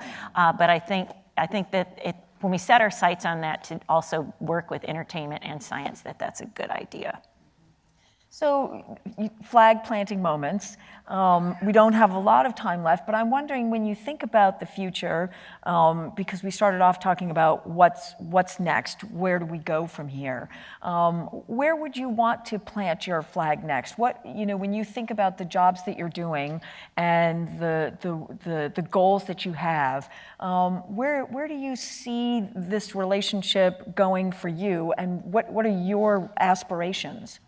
Well, the administration just made an announcement that we are going to send a woman and a man to the moon, boots down on the moon, by 2024. And they've just initiated a budget proposal to do that. So I think, and the fact is that they're saying a woman and a man. And I think that's really important. But I just think the idea that we're going back to the moon and then to Mars is something that's going to capture a lot of imaginations in the future. I don't know, Maureen, if you want to add to that at all. Yeah, no, I agree totally. And, I in my career have had a long association with, women in aerospace. And so I also have a personal passion for that. And so I'm very excited about the goal, and for, trying to get kids, and especially girls, but all kids, more interested in the future of where we're going, because I think it's so important. And do you see specific ways that you will get the entertainment? I mean, listen, it's probably not going to take much to get the entertainment folks excited about taking a man and a woman to the moon. Yeah. On the other hand, are you going to be doing like a big watch party in LA? Yeah, we're already getting, I mean, I can't really disclose stuff, but we're already getting stuff. Come on, we all need our invitations, right? Yeah, we're already there's like a big project now underway that just happens to fit. I mean, it's serendipitous. Sometimes these things just fall in your lap and you're like, oh my God, I can't believe this is happening time-wise. But you get things that sort of fall in your lap. So and this is a TV series, but anyway, you never know what happens. And I'll be honest with you, social media has propelled us forward in a huge way. I think when Shuttle ended in 2012, I think it was, everyone thought NASA had basically died, that it was irrelevant. The people were asking me, I mean, they were asking you probably too, are you still working at NASA? And we're like, yes, it still exists. There are a lot of other parts of NASA that exist. And I remember, Bill Prady called me from the Big Bang Theory and said, I want to make sure that NASA's relevant. I'm going to build in a character in the TV series, which he did. And Mike Massimino became that character when Howard went up to the International Space Station on that show, which was great. But the other thing that happened was Curiosity happened. And I think that was also in 2012. And when Curiosity happened, we didn't foresee that it was going to be as big as it ended up being. Because of social media, basically, it brought a new relevance to NASA and a new generation of people interested in space exploration, which was really exciting. I think we had an event at Times Square. We were going to have a watch party. It was in the middle of the night. We expected maybe like a couple hundred people to be there. There were like thousands of people there that night, like chanting. And it was like, wow, this is like something's happening. And it's really been amazing for us. It's been an amazing journey the last 10 years. So I mean, I would just add that, I was thinking this morning about, we're coming upon the 50th anniversary of Apollo, and, would it have been the same if there weren't cameras on the lunar spacecraft? Would it have spurred entire entrepreneurial efforts and people who wanted to align with Moonshot? if there was something about bringing the public along on that mission that has made it so powerful even to this day. And so to Bert's point, I think we got there a little bit, maybe not quite as big as the Apollo 11, but with the Curiosity mission. So I think to the extent that NASA can invite the public and find ways to really bring folks along with us into these exciting places, that's really where we're gonna, succeed. Well, and even if it is not a camera that is sitting alongside somebody so that you see it as it's happening or in that realistic way. I mean, I think that's the value of entertainment. If we weren't there to follow those women for the journey during Hidden Figures, but it was dramatized in a way that we could see that story in some ways fictionalized and in some ways realistically, but we could then follow that journey afterwards because a writer and a director and a producer got together and put that package together for us to see that. And I think that's the real value of entertainment. It gives us a window into those lives, and in something that is animated and something completely fantastical, that's another way for us to see those lives. And I think that something like Black Panther was incredible because that gave us a very different view of a society that a lot of people wouldn't have imagined without those writers and that director who put that together for us. So that's, I think, the real value of entertainment. May not always be accurate, but it is absolutely a vision on a world that makes us think about what can be. Same thing for Avatar. You know what I mean? It's like you had these themes of like George Lucas talks about in that Cameron series where it's like you do have the spaceships, but then you also have the social issues. I mean, think about The Expanse. It's like that against the anti-authoritarian things and which utopia, blah, blah, So it brings to mind we have chances to discuss these racial rifts, culture rifts, et cetera, inside an imaginary space. Well, and Hidden Figures was a good example of that too. Yeah, definitely. It's a social justice story as much as anything else. Yeah, no, we were all so proud of that film, actually. Yes, bravo, bravo. So. Well, we are about out of time, and I think we should give our panel a big hand. I should give you a big hand. Yes, and so I think that's it. Cool. Well, I'm in the unique thing of saying, thank you so much, and how about we all take a break, everybody? So we'll be right back Apollo in 11 here documentary. It's great. with great things. These, I hope they'll stay in the lobby for a while so that you can meet them. But again, guys, it's a rousing good time at Explore Mars. Go have a snack, and then come back for the Afghanistan Girls Robotics Team. That is a We just session sort of you keep do not gabbing. want We to can miss. keep going for another 45 minutes if they'd let us.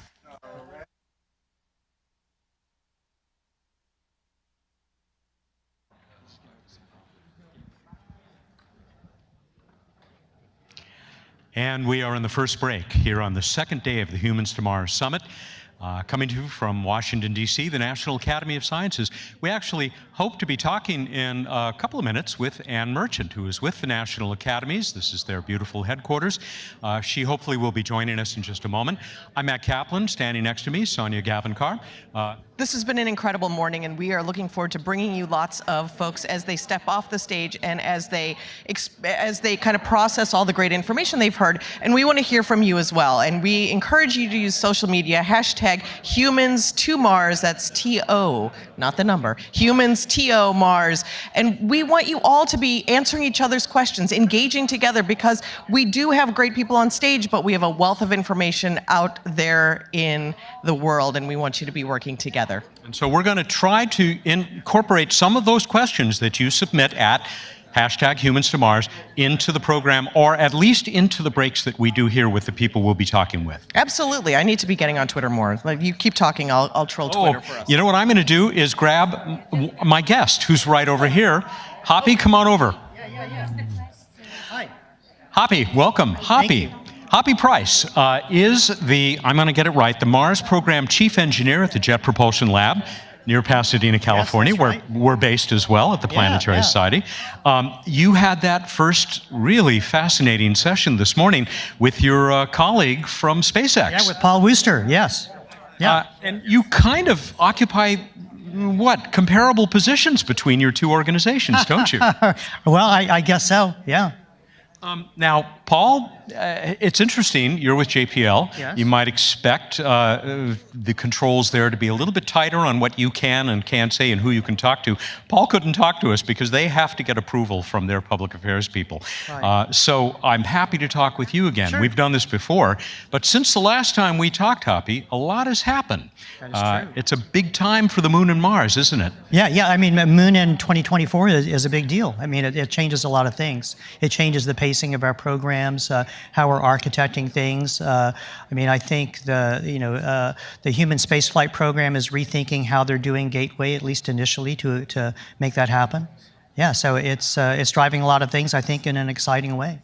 I don't know how much of this amended or supplemental budget you've seen, but we did see that they had this roughly $300 million savings in the Gateway by kind of downscaling it somewhat to just be able to support the landings will be maybe taking place on the Moon in 2024. Does that seem to work for you? Well, that's not really my area of expertise. I think, in how Johnson Space Center and NASA headquarters is planning on redoing the Gateway. Yeah. You did lay out a timeline. I've seen you do at least a version, if not this one, before, that shows this a pathway to Mars. And you talked about us possibly putting boots there by 2033. Right. So I just wanted to provide an example of a program that I think is feasible to implement. There may be other ways to get there also, so that's just one example.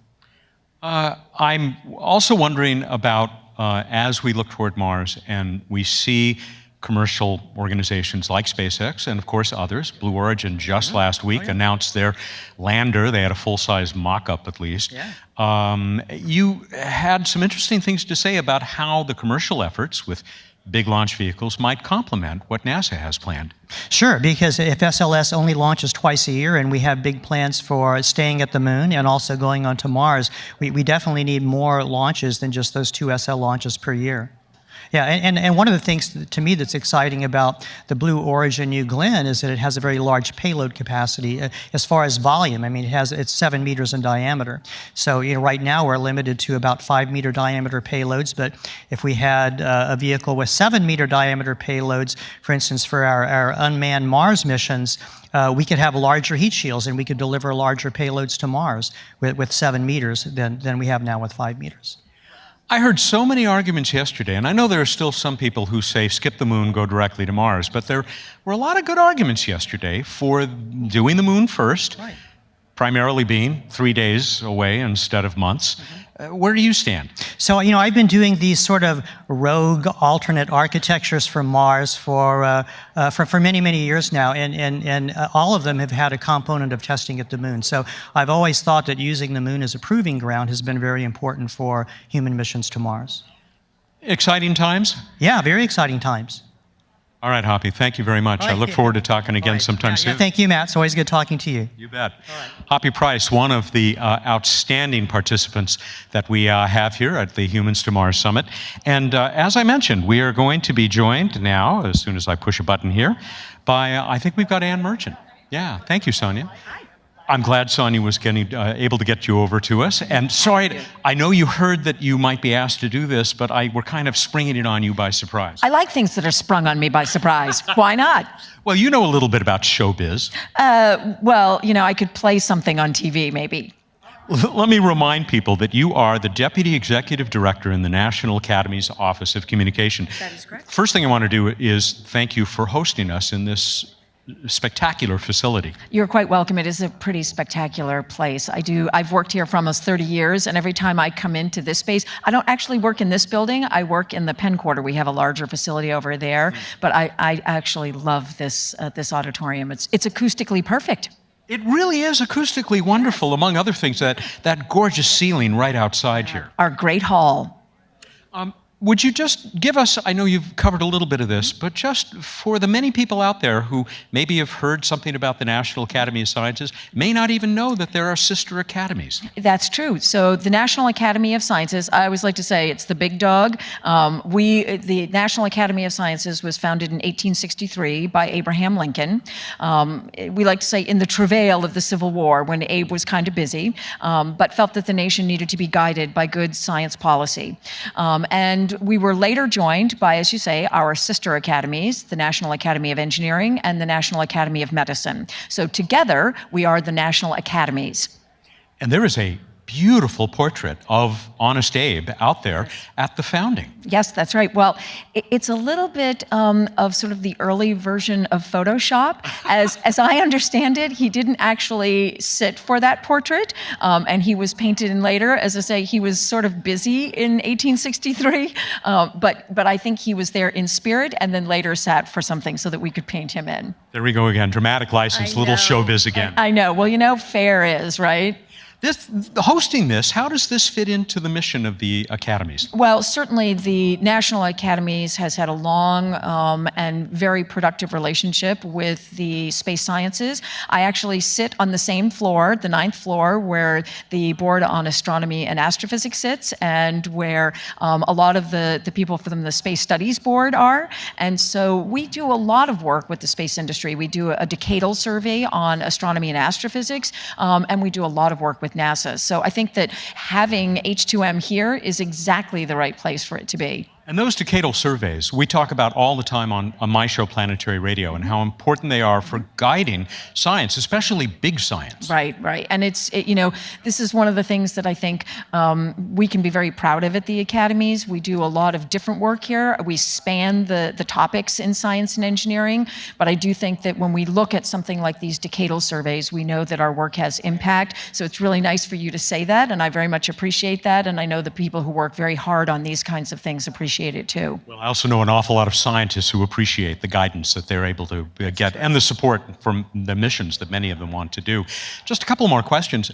You also helped to establish something called the Exchange, which you mentioned, but could you review that again? Sure. So the Science and Entertainment Exchange was created in 2008 with the express purpose of creating a relationship between the science and engineering community and the entertainment industry for the purposes of bringing more, and one hopes, better science and engineering to film and television.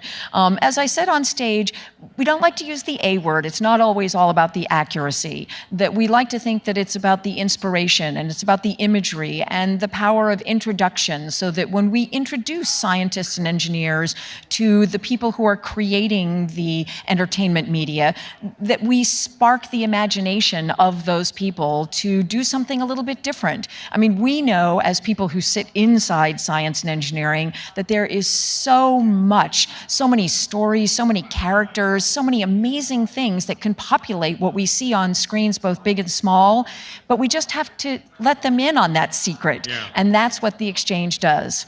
And it says a lot about the power of the popular media to turn us into not just a science literate, but a science enthusiastic society. I mean, I look at Star Trek, which doesn't always get things right. One of my very good friends, Andre Bermanis, was the science advisor to Star Trek for many years, and he knew there were times when you had to put science aside for the story, but look what it's accomplished. Well, exactly. Listen, the business of Hollywood is to be entertaining first. That is their first job. And so we have to be very careful about how much we push on the accuracy part of it, because sometimes that can make it less entertaining. Where there is that sort of companionable side by side, I think that's the sweet spot that we're aiming for. But at the end of the day, most people, and I think that there's NSF data to support this, don't actually know a scientist or engineer. And when you unpack the numbers when they say they do, what they mean is they know a physician. And that's not really what's meant by the question. But you can introduce people to scientists and engineers through film and television. Those characters are very real to people. And so if you get to know that person through a dramatic representation, that's a pretty good deal when that person is a hero, when that person is a really wonderful character and you feel like you do know them and you're emotionally connected to them. I vote yes for that. I work for one of those TV scientists, and it's not even fictional, and he is quite a character. See, and don't you want to know that person once you've seen that person? You bet. Yeah, absolutely. Just one other question, because I had not been here before on all of my trips to DC. It is such a spectacular facility.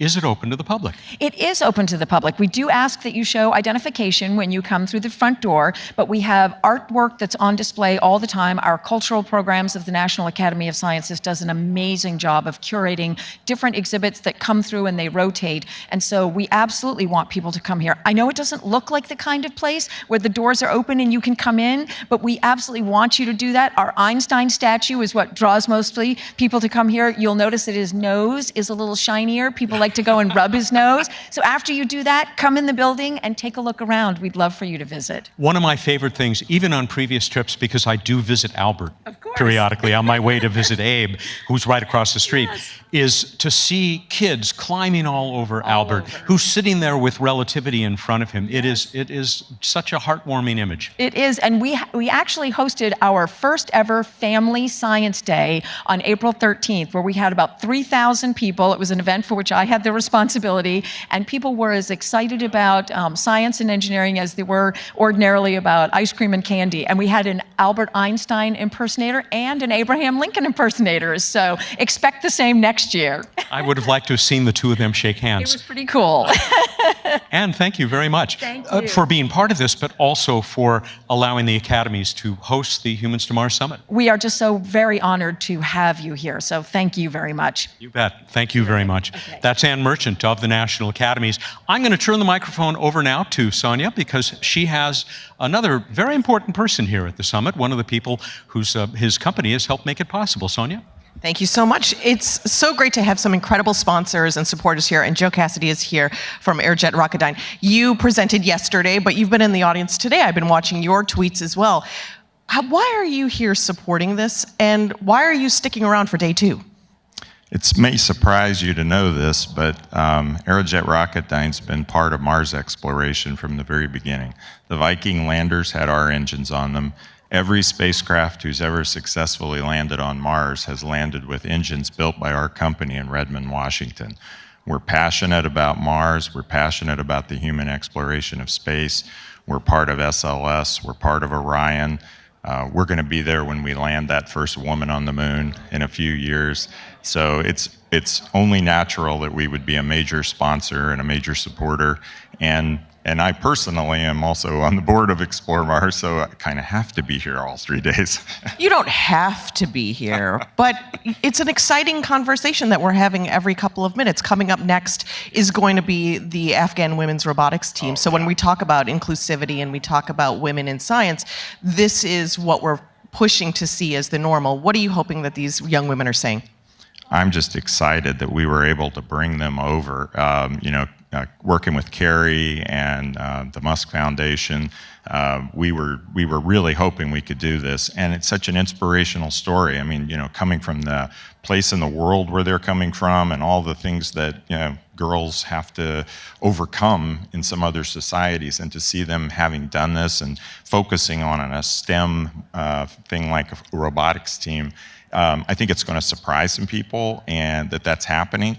And that's part of the beauty of this conference. I love the last panel talking about entertainment. We do a lot of things here that aren't what people traditionally think of as a technical forum that would do.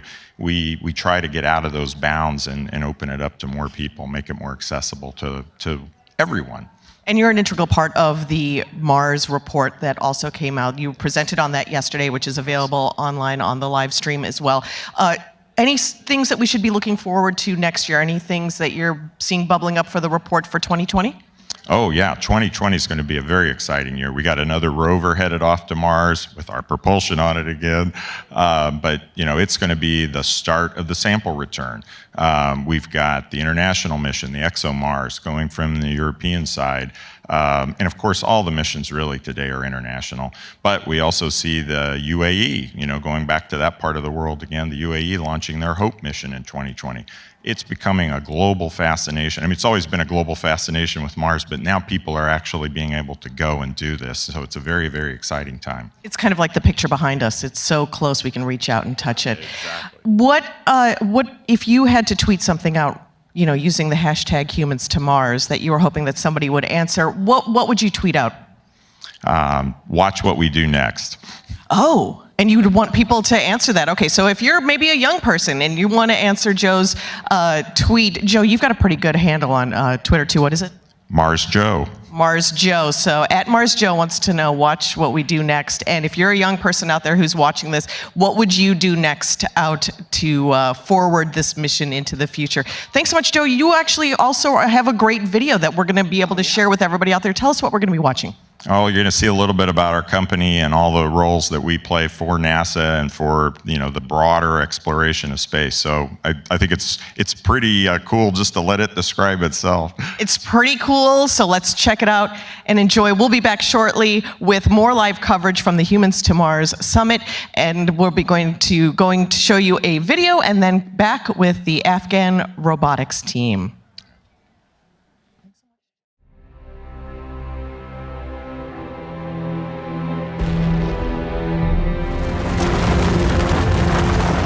After 7 decades of exploring our solar system, Aerojet Rocketdyne is now embarking on its next great space endeavor, sending humans back to the moon and creating a deep space gateway. This lunar outpost will provide explorers a safe place to live and work while preparing for the long haul to Mars. Our power and propulsion elements will play a central role in the orbital maneuvering and station keeping, life support, and other essential electrical components on the Deep Space Gateway. When the Space Launch System makes its climb into space, it will be powered by 4 RS-25 booster engines. Once the rocket has safely reached space, our jettison motor pulls the launch abort system away from the rocket. 4 RL-10 engines on the upper stage will then take over to propel the crew toward their destination. The Orion spacecraft's reaction control system, along with the European Service Module's OMS engine and auxiliary engines, will provide trajectory correction maneuvers. After 8 out of 8 successfully landed robotic missions on Mars and 5 orbiters circling the red planet, humans will soon be joining them. Sending habitats and cargo to Mars with electric propulsion ahead of the crew will enable shorter travel time and shorter setup time on planet. Additionally, we are working on nuclear thermal propulsion to quickly transport astronaut crews to deep space and safely back to Earth. The SLS rocket will also allow in-depth exploration of potential life-bearing worlds such as Europa. This extensive suite of propulsion will be responsible for opening this new chapter in space exploration, science, and discovery, and may one day reveal the answer to, are we alone in the universe? We're ready for the next giant leap in space exploration.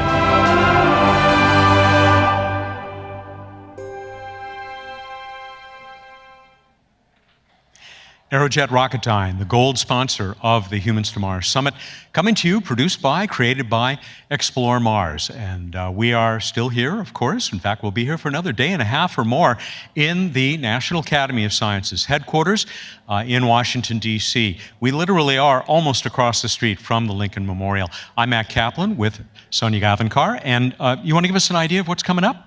It's a great schedule coming up. Like I said before, the Afghan women's robotics team is going to be sharing all of their knowledge. I saw them in the hallway prepping, as young women do, wanting to be perfect, and they're really going to share some incredible knowledge with you. After that, is there a commercial market on or around the moon that will lead to Mars? So again, looking into the future, how can we monetize? What are we looking for? These are incredible conversations that really run the gamut. Large panels, which I think you generally don't see in other conversations. So you're getting varied backgrounds of experience to really dig deeper. Again, we want to hear your questions from what you're seeing in your communities, what you want to hear us talking about. Use hashtag Humans to Mars, humans with an H, TO Mars, not the number. So we want to be following what you're doing on Twitter and sharing it here in this room. And from everything we hear, there are a lot of you out there. We are very glad that you're joining us from all over the world. We have a much bigger audience online, I am told, than we have ever had in the past for this webcast from Humans to Mars. So thank you for joining us. Hope you're enjoying it as much as we are. We will be back in the next break here in the aisle, Sonia and myself, with more of the fantastic participants in the summit. I know that I will be talking to Scott Hubbard, who is the chair of that session that's coming up in this next segment on commercial space. But Scott is much more than that. He is one of the top space policy experts in the world, and was the Mars Czar, the first and only Mars Czar for NASA a couple of decades ago, more than a couple of decades ago now, during a difficult time for Mars exploration, and he was largely responsible for putting us back on track. And I guess we still need to vamp for a little bit longer here. We can do that. Oh, absolutely. I want to know, can I put you on the spot? Can I ask you what you're excited to hear about? Because you actually talk to a lot of these people every single day with your program. So these are like all of your friends in one room. So are you surprised by anything? Do you hear anything that you're like, oh, well, we haven't covered that, that's new, that is something that we need to dig deeper? Now, you know, I think what has caught my ear, and I wish they were all my friends. They're all my heroes, I will tell you that. But we probably what's most interesting here is that the announcement that was made by the NASA administrator and the administration on Monday evening is pretty well received here. I mean, this is something that people are really optimistic and excited about. We heard some of that from Hoppy Price just a few minutes ago. That probably more than anything, but I'm always impressed by how much great work is going into getting us to Mars. And people are buzzing outside in the hallway. We have a networking session that's happening while you're networking with us right now, if you're watching the live stream. And people are really having incredible conversations outside in the hallway as well. So things are going to come out of all of these meetups, all of these conversations that will speed us forward to our goal. You know what they say, it's during those breaks, during that networking that's going underway, that all the real business gets done. It's not here, it's not right here, this is not the business. We're obviously very important. Very. And we're so important that I think we're ready now to throw it back up to the lectern, and I'm going to bet that it's Chris, I'm not sure who's going to come out, and get us started on the next session that will take us to the lunch break here at Humans to Mars. Oh, we need a little bit more. Oh, they're not ready. Oh, so it is the business that's happening right here with you and me. Tomorrow we're going to be having a great conversation as well in the morning. I'm going to be moderating a panel about medicine and the humanity of Mars. How do we actually worry about the body going to Mars, and talking about gender in that conversation as well. So great things are happening. Please go onto the website to see the entire schedule. You can get ahead of your questions. Use that hashtag Humans to Mars, that we can actually add some of those questions to what we're doing here. And tell us who you want us to pull off stage and bring to this intimate conversation, something to dig a little bit deeper. We're happy to do that work for you as well. Now, this afternoon, we're going to have breakout sessions. There'll actually be 3 sessions underway. This webcast will remain here in the main auditorium at the National Academies, but Explore Mars will be videotaping the breakout sessions. And some of these breakout sessions are really excellent. I mean, your medicine session, I'm hoping to make myself, because that is maybe as big a challenge as we have in getting to Mars and getting back safely, healthily, as anything that has to do with designing rockets or places, habitats to live in. But there will even be a session in one of those breakouts about food, because no one wants to live on just potatoes. Correct. Nobody wants, I mean, I do like starch, but I don't want to eat that much. I would like to have some varied options, so that's going to be really interesting as well. Yeah, at least a little bit of salt.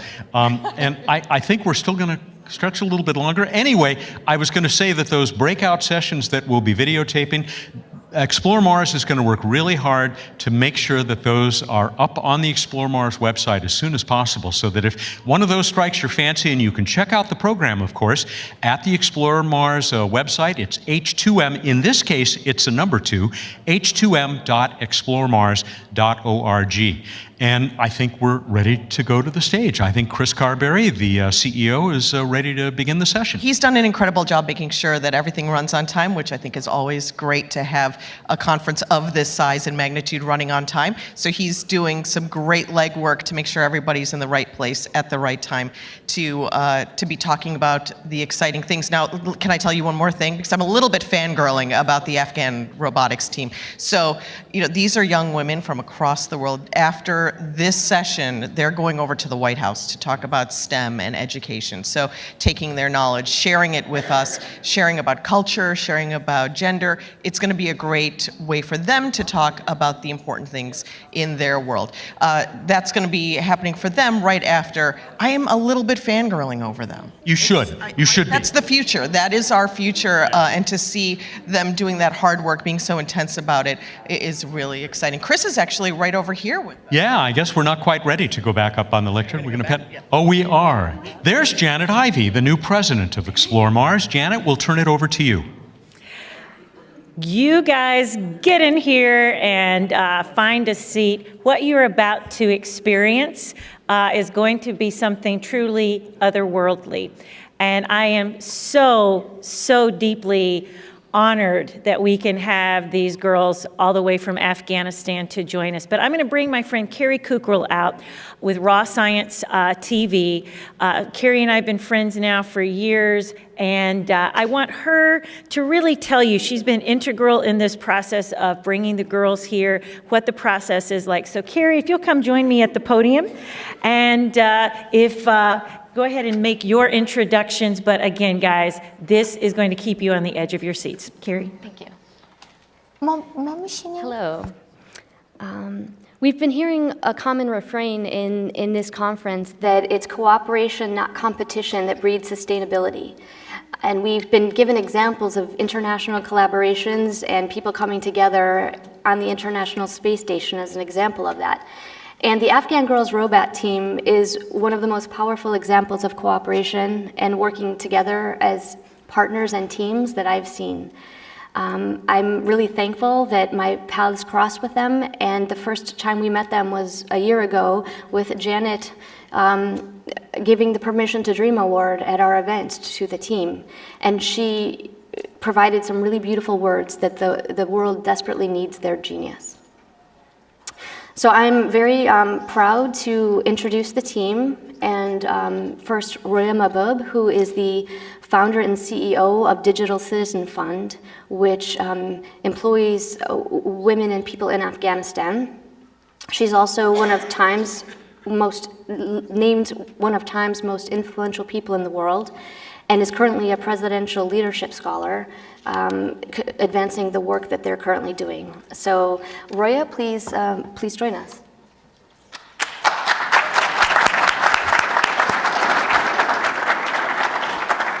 Thank you, Carrie. Good morning, ladies and gentlemen. It's absolutely a pleasure and honor for me to be here today. Thank you very much from Chris and Janet for inviting us to be here today. And inspiration and ingenuity come in most unlikely places.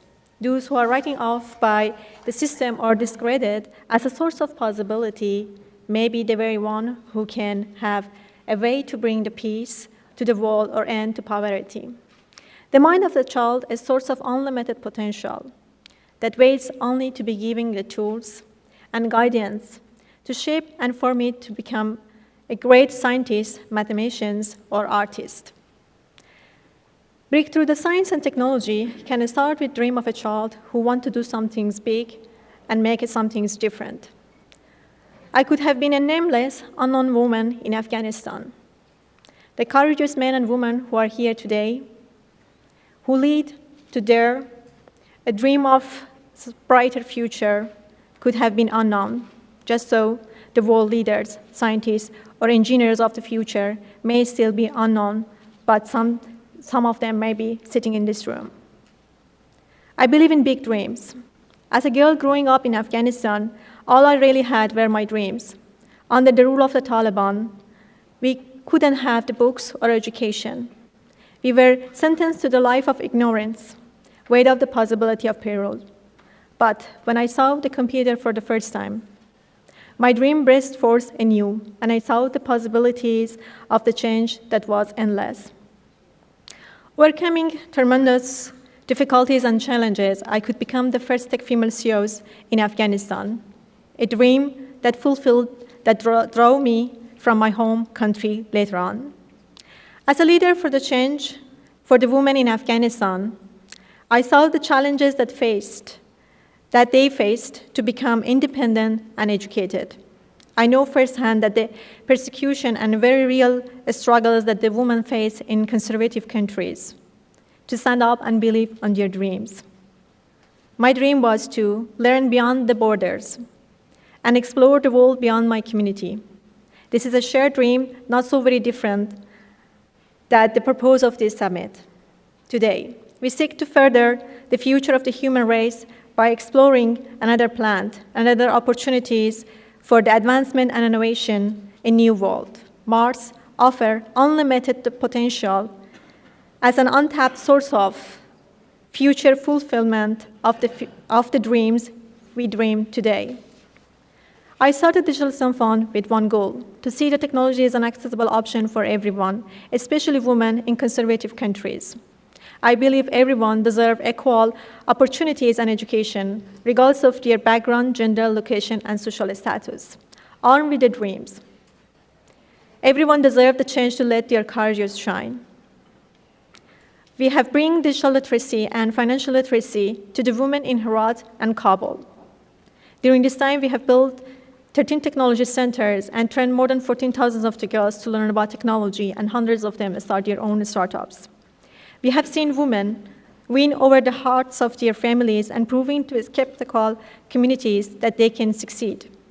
Their businesses, their invention, and their design, and also its means of supporting themselves that open the eyes of the others to different sides of Afghanistan. For so long, we have known as a country of war, terror, and fear. The future holds enormous potential for great things as a country of hope and in science. I want that the world see Afghanistan as a country of technology advancement and a tremendous potential. I want the world to take Afghanistan seriously as a source of the business and a leader of innovation. We have great minds and talents in Afghanistan, with very possibility of someday going to the Mars or finding to answer to world poverty if only given the chance. It's not only Afghanistan, I'm talking about many of the developing countries, that they do not have these opportunities for their kids. We are now building the Dreamer Institute, where young girls and boys will be trained in world-class education of STEAM. They will be supported and given the opportunities to succeed in technology that change their world and expand its border even into this space.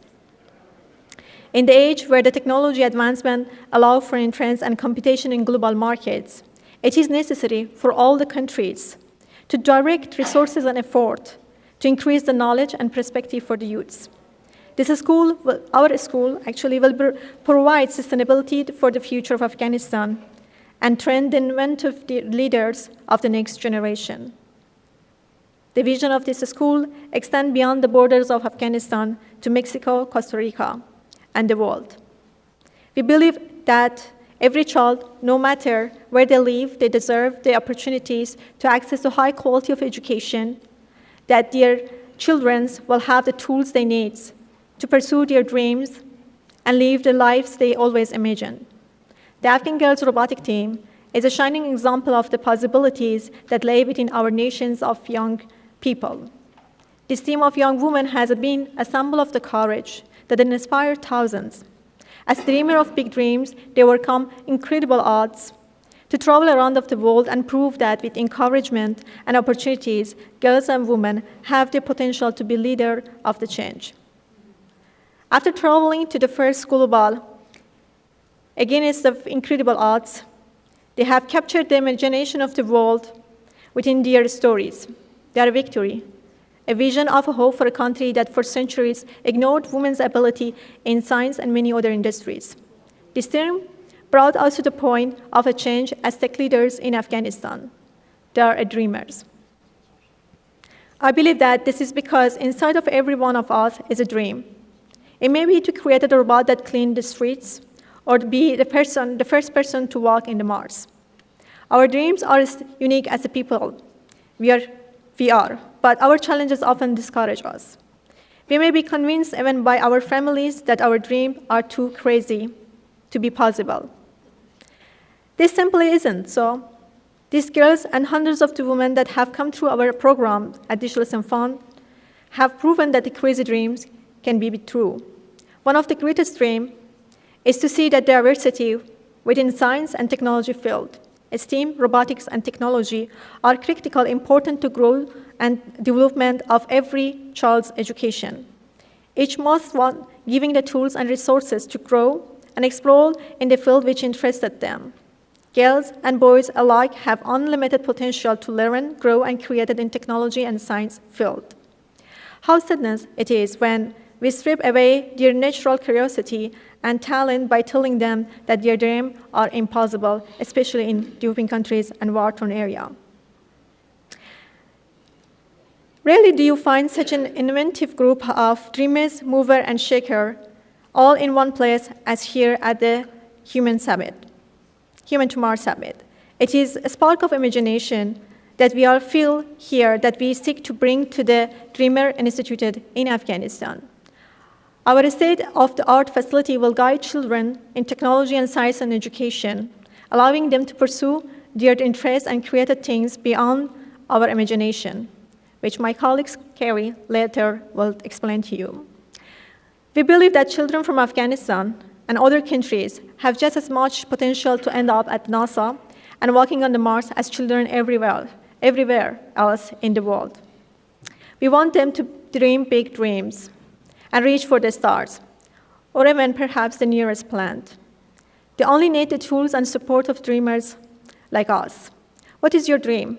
Is it to see the human living on the Mars? Is it a peace in the world that we are living today? Is it the changing our community or starting our new business? My dream is to see that every girl and boys across the world, regardless of where they live, they have the same access to technology and education that allows them to succeed. All I believe is in my big dreams. And I wanted to introduce you to Fatima Qadrian. She is the youngest member of the Afghan Girls Robotic Team and also the Capitan, to tell her stories, what she and her teams achieved. Thank you.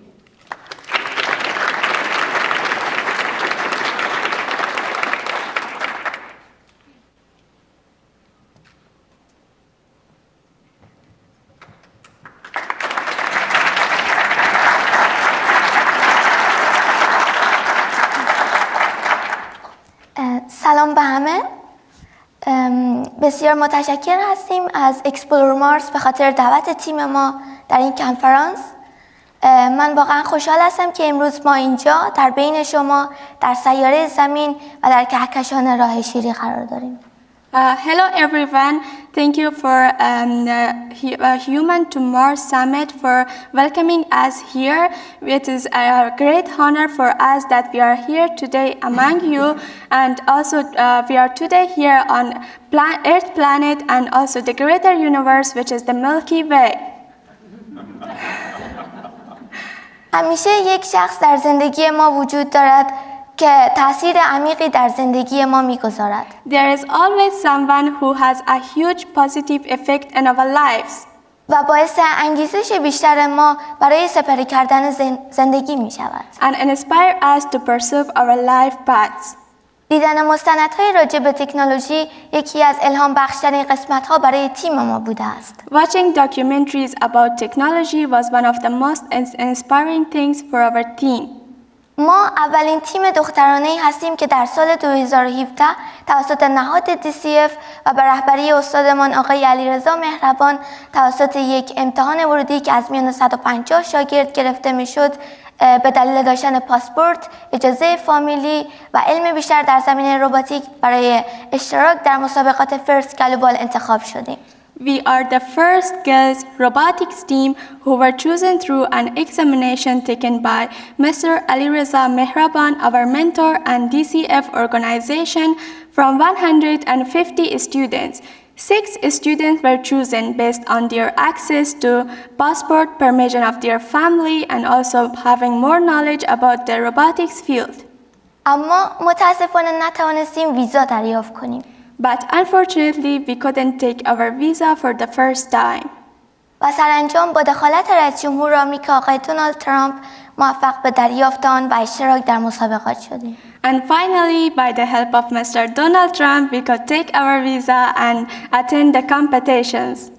ما تا کنون جوایزی چون کنراد، Innovation Mind، Asia Changemaker 2018 و 19 را به دست آوردیم. We have achieved many awards so far, such as Innovation Mind, Conrad, Asia Changemaker 2018 and 2019. و مقام اول را در مسابقات کشور استونیا و نیومکزیکو به دست آوردیم. We also could get the first position in New Mexico and Estonia competitions. همچنان در مسابقات فرست کانادا ما اولین تیم دخترانه‌ای بودیم که بعد از 28 سال تاریخ مسابقات فرست عنوان کاپیتانی 30 تیم را از آن خود کرد و در کل افتخارات زیادی را برای کشورمان برمغان آوردیم. After 28 years of history of first Canada competitions, we were the first girls robotic team who could get the position of captain of 30 teams. توجه کنید. I want you to take a minute and pay attention. زمانی که دقیقاً شما نشسته هستید، As we are sitting here right now, ساعت در حال برگزاری مسابقه بین دقیقه ها و ثانیه هایش است. time is making battle between the minutes, seconds and hours. و در این رقابت ساعتی من و شما تنها بیننده هستیم. And in this battle of time, we are only the observers. و نمی توانیم چیزی را تغییر دهیم. And we cannot change what is offered to us. نه تنها عمر من و شما بلکه عمر سیاره ما در حال گذر است. Not only ours and yours life, but also the life of our planet is passing. اما هنوز هم نتوانستیم به صلح جهانی دست پیدا کنیم. And even now we haven't achieved global peace. قبل از خطرات خارجی که سیاره ما را تهدید می کند، این خود ما هستیم که باعث انقراض نسل خود می شویم. Before the external dangers threatening our planet, this is we who cause the extension of our generations. ما از تحقیقات گسترده‌ای که توسط فضانوردان سر سیاره سرخ و یا مریخ صورت می‌گیرد بسیار خوشنود هستیم. The explorations that historians have done on red planet Mars have made us very happy. و ما عقیده داریم که اکتشافاتی که توسط فضانوردان سر سیاره سرخ و یا مریخ صورت می‌گیرد یک راهی برای ادامه نژاد بشریت خواهد بود. And we believe that investigation that will be done in the future in the Mars will be a way to find the continuation of human race. با وجود تفاوت‌هایی که بین این دو سیاره وجود دارد، although there are many differences between Earth and Mars, و یا قوه جاذبه کمتری دارد، or it has less gravitational force, اما ما به سرسختی و مقاومت انسان‌ها باورمندیم. but we believe in the resilience of human race. و می‌دانیم که انسان‌ها در هر شرایطی می‌توانند مقاومت کنند. And we believe that humans can find in every situation, no matter what the circumstances are. و به نظر نمی‌رسد که این راه سخت‌تر از گذشته‌های بسیار دور و زندگی جنگلی انسان باشد. And it doesn't seem to be harder than the life of a human in the past, like the life of human in forests. و همچنان ما می‌دانیم که روزی شاهد ایجاد یک تمدن در سیاره مریخ خواهیم بود. And we believe that we will be the witness of creating a new civilization one day in Mars. اما این اتفاق با یک اتحاد جهانی امکان خواهد داشت. And this will only be possible by having a global unity. ما بسیار خوشحال هستیم و افتخار می‌کنیم که اولین افغان هم در سال 1988 توانست به کره ماه برود. It's our pleasure that an Afghan could step into the Mars and into the moon in 1988. با وجود تمام پیشرفتی که بشریت تاکنون نائل آمده، اما هنوز هم میلیون‌ها کودک در سرتاسر جهان از یک تحصیل ساده که رفتن به مکتب هست محروم ماندند. Although the world has progressed a lot, but there are also children who are deprived from going to school. و باید توجه ویژه‌ای در این قسمت صورت بگیرد. And there should be a special attention for them. و اما هدف ما But our goal is ساختن اولین مکتب استیم که شامل ساینس، تکنولوژی، انجینری، آرت و مت می شود. Our goal is to build a STEAM school which includes science, technology, engineering, art and mathematics. که بتوانیم تمام استعدادهای افغانستان را در آنجا آموزش دهیم. in order to train all the talents of Afghanistan there.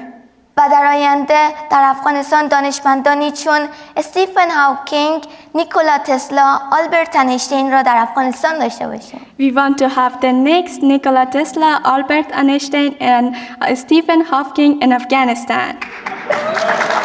Actually doing well on time. We don't have a time. ما همیشه معتقدیم که ایده های بزرگ داشته باشید. We always believe to have big ideas. چرا که ایده ها علم را رهبری می کند. Because ideas lead the knowledge. و علم جهان را لید می کند. And knowledge lead the world. سوالهایی که ما داریم همه از کنجکاوی ماست. The questions that we have are because we are so curious. و می دانیم که حتما یک دلیل دارد. And we know that it must have a reason. بنابراین برای یافتن پاسختان هر گوشه از جهان را بگردید. So for finding your answer, find out every part of the world. حتی سیاره های بیگانه را. Even the stranger planets. چرا که ما می توانیم جهان را تغییر دهیم. Because we can change the world. و در آخر می خواهم بگویم And I want to say that at the end, امیدوارم همه انسان ها شانس رفتن به سیاره مریخ را داشته باشند. I hope that all the humans have the chance to go to the Mars. اما But آن را به زمین دوم تبدیل نکنند. don't change the Mars to the second Earth.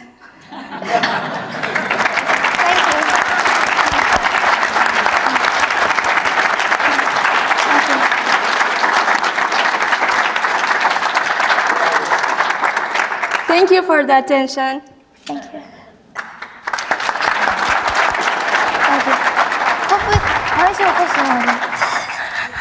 Well, let's any of us try to move on from that amazing speech. Yes. Sure.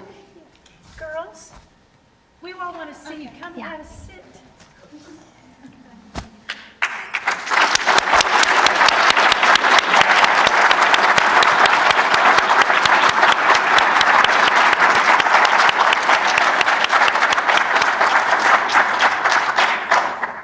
So I'm going to just take a few minutes and walk you through the vision that these amazing ladies have for their STEAM school in Afghanistan.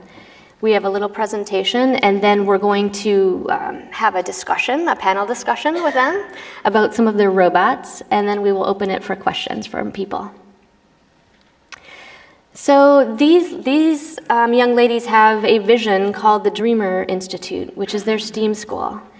And in addition, they like to build an Afghanistan innovation ecosystem. Roya is the CEO and visionary of this project.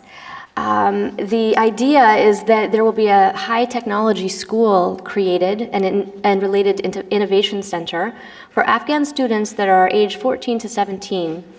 And it will be based in Kabul, but have three additional zones: Mazar, Jalalabad, and Kandahar.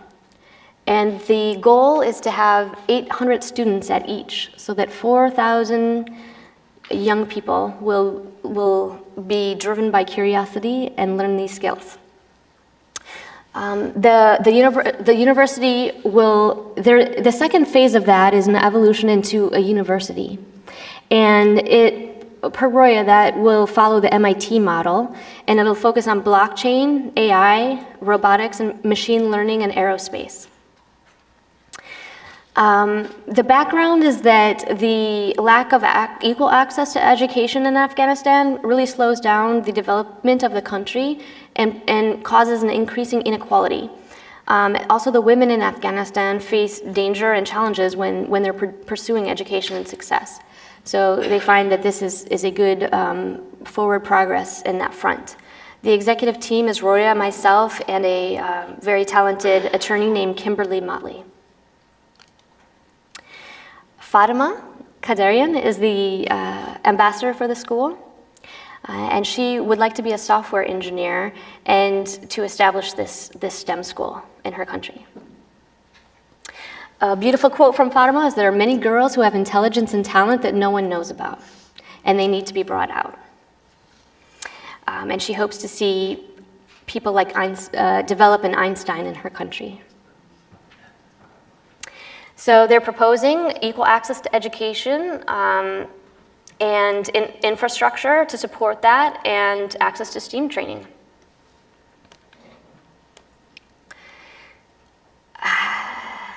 So really, private and public partnerships are needed to achieve this really lofty goal that seems like it would require as much partnership and collaboration as stepping a foot on the moon.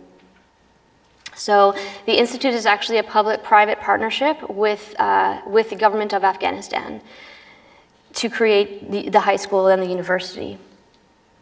And I believe the land has been allocated formally at this point by the government to build the school there. So the government will provide the land, strategic and financial support, a manufacturing laboratory, power and connection, and internet connection. And it's good to know that, we'll get to this later in the presentation, but Yale University is leading and aiding with the design of the school itself. And we'll have a first draft of plans available this fall for the school. And in terms of the power connection and internet connection, they have a sustainable focus in the design. So it'll be very interesting to see how that evolves. So the Dreamers will work on private sector partnerships and involvement, scholarships for low-income students. They will enroll students from around the country and learn in those particular locations. And then we'll partner with IT schools around the globe, and they will have a leadership team with experience and resources. And the curriculum will also be available online for other students to access from outside the school.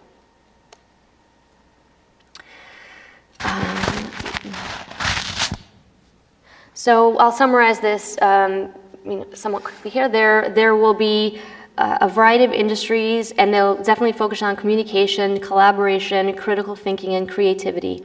So a lot of the very progressive and advanced STEM schools that we see in the US that promote problem-based, project-based learning will also be applied there with the added element of art. Let's see.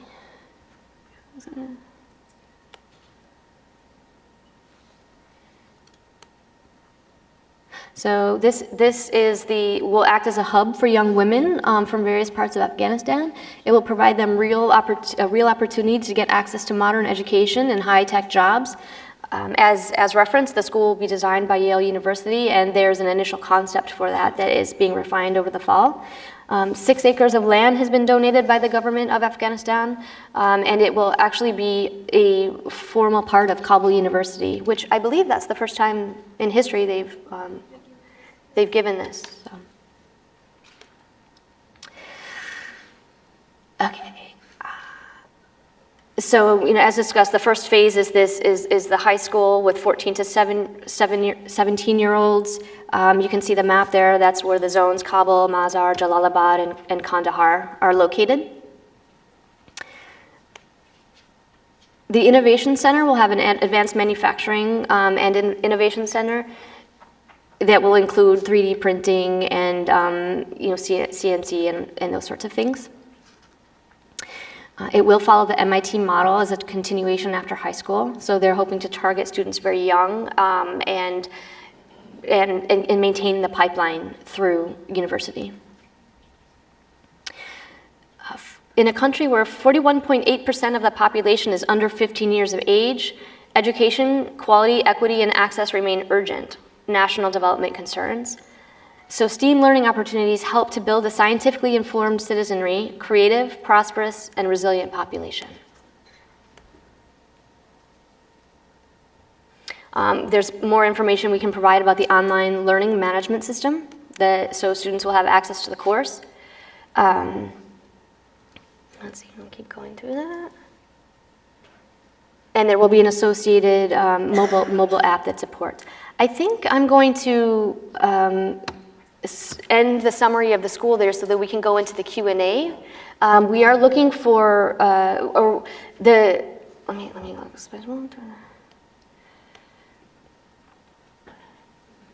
So this is just, I'll just do the process so you can see what the future trajectory is, and then we'll go into the panel Q&A. So first they began this process in July 2018 to understand the branding and direction in the planning. We brought partners together. There's an MOU with the Afghan government that Roya executed in the spring. And then the design of the campus in the fall, and hope to start building the bidding process and the building over the course of that next following year. So that's a summary of the school, and we'll go ahead and do the Q&A with our team. So the first question is, the team has worked on a variety of different robots and has competed all over the world. Can you give a little bit of information about the farming robot? خب ربات زراعتی که ما ساختیم یکی در قسمت گندم بود و یکی در قسمت زعفران بود که ما ساختیم 5 پروسس انجام میداد و که ما 2 پروسسی رو تکمیل کردیم و سر 3 پروسس دیگه کار میکنیم و انشالله تا برای یک کنفرانس و نمایشگاهی که در پیش رو داریم ربات آماده میکنیم. این ربات ما در بخش زعفران ساخته بودیم، چرا که زعفران که در افغانستان هست مخصوصا در ولایت خود ما یک کیفیت بسیار عالی داره در سطح جهان میشه گفت و این که یعنی کسانی که برداشت این محصول میکنن خانم ها هستن. تو ترجمه کن فعلا. We have agriculture robots, and we have 2 agriculture robots. One is about the wheat, and the other one is about saffron. The saffron one is for 5 process. We have only worked with 2 of its process, and we are working on the other process too. And as in Afghanistan, saffron is one of the is very famous, and women usually work with the saffron. So we are going to have these robots to make their work easy. که بتونه زعفران در سرعت زمان زودتر بگیره و نیرو رو کاهش بده، یعنی خیلی سریع بسته‌بندی کنه زعفران و ای که بهداشتی این محصول از زمین برداشت بشه، چرا که بشه در بازارهای جهانی به فروش بره و سطح اقتصادی کشور ما یکم بالا ببره. This robot that we have made is to have less power, and also it's faster than what they are doing right now, and also it's more cleaner in order to produce it in the shops. Excellent. Okay. So recently the team went on a trip to Canada and worked with First Robotics team in Canada, because First Robotics has international teams, right? So the team went to Canada and spent quite a bit of time there. What did you learn there, and how was that experience? So, hello everyone, my name is Lita. I'm a member of robotics team, and I'm doing mechanical things on the team. So we went to Canada for 4 months, and we learned how to use the machines, how to do team working, and how to help another team as a volunteer. So we participated at the FRC competition, and we won 4 awards, 2 times Rookie All-Star Award, and 1 time Inspiration Award, another time Rookie Teams. So I'm gonna say we really appreciate it from first, especially Dean Kamen, and his vision that allowed the young kids and youths to become, to be inspired to become the next inventor, designer, and engineering, who that can change their community. This will be a fun one. So there's a new project in development that has just started. What can you tell us about the drone project? For everyone, I'm Sumaya Farouqi. I'm a member of the Afghan Girls Robotic Team, and I do the mechanical things in the robot. خب درون که قرار ما بسازیم با همکاری یکی از متخصصین به نام آقای تیلر قرار کار بسازیم. The drone robot that we are going to make is by support of the Mr. Trails.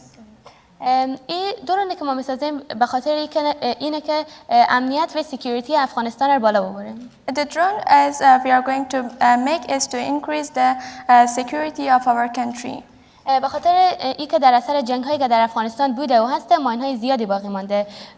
Because there are a lot of mines after the fights and wars in our country. دوران ماین ها رو شناسایی میکنه و اونا رو ردیابی میکنه و هر جایی که ماین باشه اونجا مپ میکنه. Durance recognizes where the mines are and map their places. با ساخت ایدورون ما میتونیم آمار زخمی ها و مرگ و میری که توسط ماین ها در افغانستان صورت میگیره کاهش بدیم. We can decrease the rate of death in our country by making this drone robot. You have been traveling now all over the world and have met extraordinary people. Can you describe some of the world leaders that you've met and what the common elements of your discussions with them have been? Hello everyone, good morning. My name is Kausar Roshan and also I am a member of Afghan Girls Robotic Team. خب ما همراه با لیدرهای مختلف در جهان ملاقات کردیم از جمله خانم ایوانکا ترامپ، آقای جاستین ترودو نخست وزیر کانادا، همراه با تعداد زیادی از کانگرسمن ها در خود آمریکا، همراه با گارمنت مکزیک، همراه با رئیس جمهور کشور آقای غنی و همچنین همراه با لیدرهای مختلف در داخل و خارج از کشور ملاقات داشتیم. So we have lots of meetings with different leaders in all over the world, such as Ms. Ivanka Trump, Mr. Justin Trudeau, Prime Minister of Canada, Congressman, and such more. و همچنین ما در رابطه با اونا صحبت کردیم که چطور میتونیم ما استیم پروموت کنیم و تکنولوژی رو ایمپروو بدیم در داخل کشور و همچنین در بیرون از کشور. And we have talked with them about many things, like we have talked with them how to promote technology and STEAM in our country. و همچنین راه پیدا کنیم به خاطر اینکه که اطفال از همون کودکی بتونن در رابطه به موضوعات تکنولوژیکی با اونا آشنا بشن و هر کدام ما در مکاتب مختلفی هستیم که حدود 6000 نفر شاگرد داره و در این مکاتب ها ما هفته‌وار ورکشاپ های در رابطه به استیم برگزار میکنیم. We want the children to know about technology from their childhood, and also we have some workshop in our schools, and we have 600 students. In workshops that we have them in weekly. و هدف ما این هسته که استیم پروموت کنیم به خاطر از اینکه آینده همراه با تکنولوژی و استیم هست. And our goal is to promote STEAM and technology because the future will be with STEAM and technology. There was actually a special request question. People wanted to know how, if the other girls and women in Afghanistan are inspired by you, and how they express that. Do you want to? Well, I mean, right now we have the programs not only in Herat, but we also extended in Kabul and some other part of Afghanistan. And actually, there is a big demand. Which we're working with the private schools and as well with the governments to put this curriculum and giving the access to opportunities for men in Afghanistan. And so the last thing, there's one other project that's in development that is an EV rover. Can you describe that rover and also let us know, how can people help on that project? So we are right now designing a car that is electronic car that which we want that it's work with the drivers, and this is a small car, but we want that the kids, especially the women, can be able to assemble, and it's easy for them to learning, and in terms of the designing section and also in terms of the technical part that they will be getting inspired by that. And today we are looking for of course the partners and also the designer who help us with the car. Does anyone have any questions we'd like to open up for the team? First of all, I want to say that you guys are awesome and I'm inspired by you, but my question is, what advice would you give to young girls who want to pursue a career in robotics? Did you hear? You want me to repeat? خب گفتن که خیلی خوشحال شدم از اینکه شما به ما خیلی الهام دادین و گفتن که نظر شما در مورد دختران دیگری که در بخش روباتیک میخوان تحصیل کنن چیه؟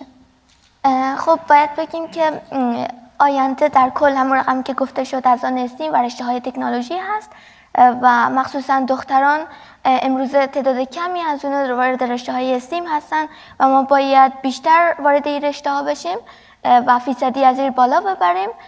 به طور مثلا در کشورهای خیلی زیاد خانم ها دارن یعنی تازه علاقه‌مند میشن به این رشته ها و ما از هر لحاظ که فکر کنین میتونیم با این رشته ها پیش ببرین آینده. به طور مثال زمانی که ما در این رشته ها تحصیل کنیم از لحاظ مثلا فکری تغییر میکنین، میتونین یک مشکل خیلی سریع حل کنین و از پس خود بر بیاییم، نه تنها از پس همچنان از پس جامعه. و در صورتی که در این رشته ها تحصیل کنین شما میتونین مثلا یک حقوق خوبی در آینده داشته باشین که این خیلی برای بالا بردن سطح اقتصاد میتونه عالی باشه. But briefly, because she talked a lot about that it's very important for the women and younger generation to have access to the STEAM education for a couple of reasons. One is that there are very small percentage of the women are in the STEAMs, not only in Afghanistan but also in the world, and it's very important that we have representative of the women in this field. And the second is that it would help at young age when the girls go to this program to how to solve the complex problems. So they were learning to solving those problems in easier way. And the third is that she says that the wages and or the salaries that in these fields are very high, and it's good that the women to become an engineer or scientist because they can earn more money, and this would also help to support their families and also their communities.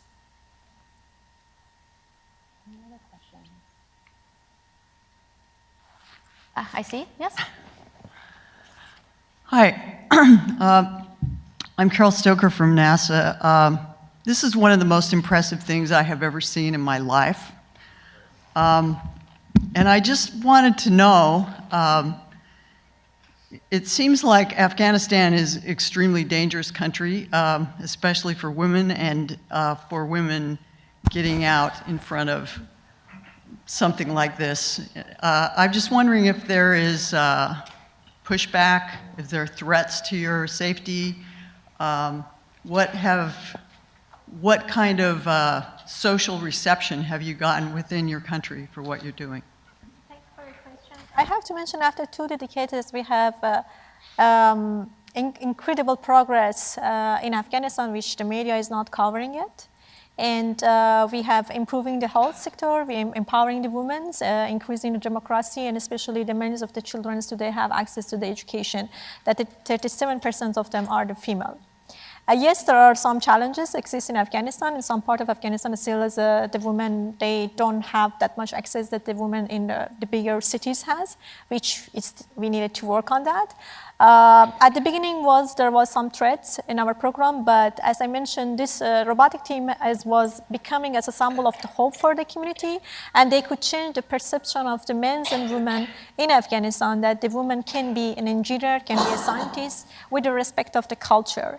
And they were the only, I have been working in technology for almost 10 years, and we have done a lot of the projects, but this is the only projects that I could see that people change their minds. And today is not only the leaders in Afghanistan who support, but also the community and the people support this team.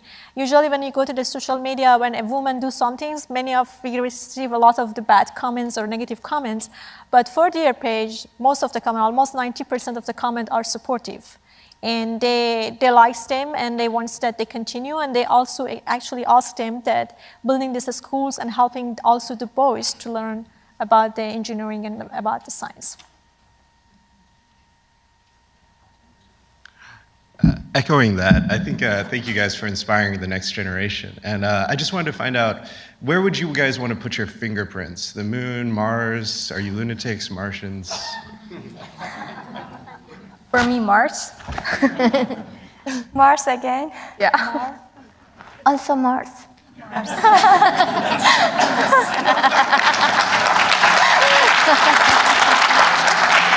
So they can change the Mars Foundation now, and okay.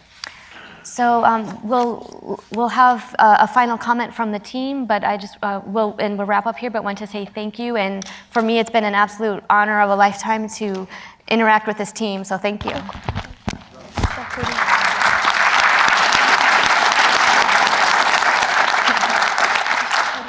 خب و در آخر هم بسیار ما متشکر هستیم از اسپانسرشیپ و به خصوص از دعوت اکسپلور مارس به خاطر تیم ما که در اینجا آمدیم و این جریانات با شما در میان گذاشتیم. We really appreciated Explore Mars for inviting them, and especially from the sponsor, the Musk Foundation, for giving us the opportunity to be here and represent our work. Thank you very much from everyone who listened. I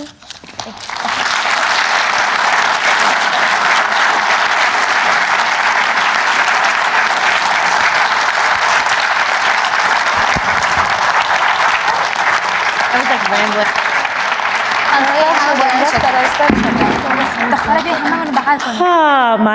My heart is full.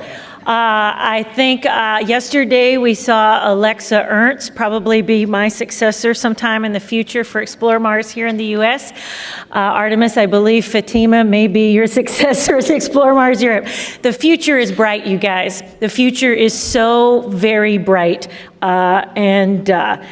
As they sometimes say, and the little children shall lead them. So we're going to see more and more of this. Wade and I were just talking backstage. We've officially crowned the Afghan Girls Robotics team our first Mars ambassadors. So again, stick around for this next panel that's coming up. But if you get a chance to say hi to the girls, please do, and tell them what they're not only being inspiration for girls in their own country, but certainly they are inspiring me. I believe that I am ready to welcome this next panel to the stage. Moderating today is going to be Scott Hubbard. He is an adjunct professor at Stanford University in the Department of Aeronautics and Astronautics. He's been engaged in space-related activities for quite some time. He's had more than 20 years with NASA, culminating as the director of NASA's Ames Research Center. He currently chairs the SpaceX Safety Advisory Panel, and he previously served as a NASA representative on the Columbia Accident Investigation Report. So many years of experience, and I believe tonight he is getting a very special honorary fellow award from the AIAA. So please, without further ado, let's welcome Scott and his panel to the stage.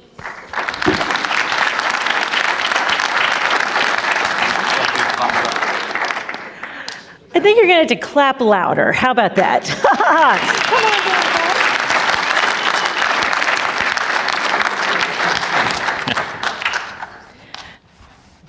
that moment where I think there might be just a moment of technical. Here we go. Still miking people up. Oh, they're still miking people up. I am often too fast. Let's go over a few logistics and everything. We will go a few minutes past the time, but it's like we'll still have time to get to lunch for those of us joining us to hear Leonard David at lunchtime. I know Chris is going to make some announcements about where we're going to gather on Friday. If you guys some of you are still around and would like to go to the Hill with us to pass out the Human to Mars report, we desperately need hands and feet to help accomplish that on Friday. Again, I think we're still looking for that meeting place so that we can hand you those folders to do that. But if you're ready, able, and willing, we do accept volunteers for that on Friday. Some other things, again, lots and lots of great ideas that are being touted about. We're encouraging networking of all kinds. So let us make sure that you're gathering together, you're getting to know one another and exchanging things. And here they are. Oh, welcome, welcome. I said some really great things about you, by the way. Wonderful.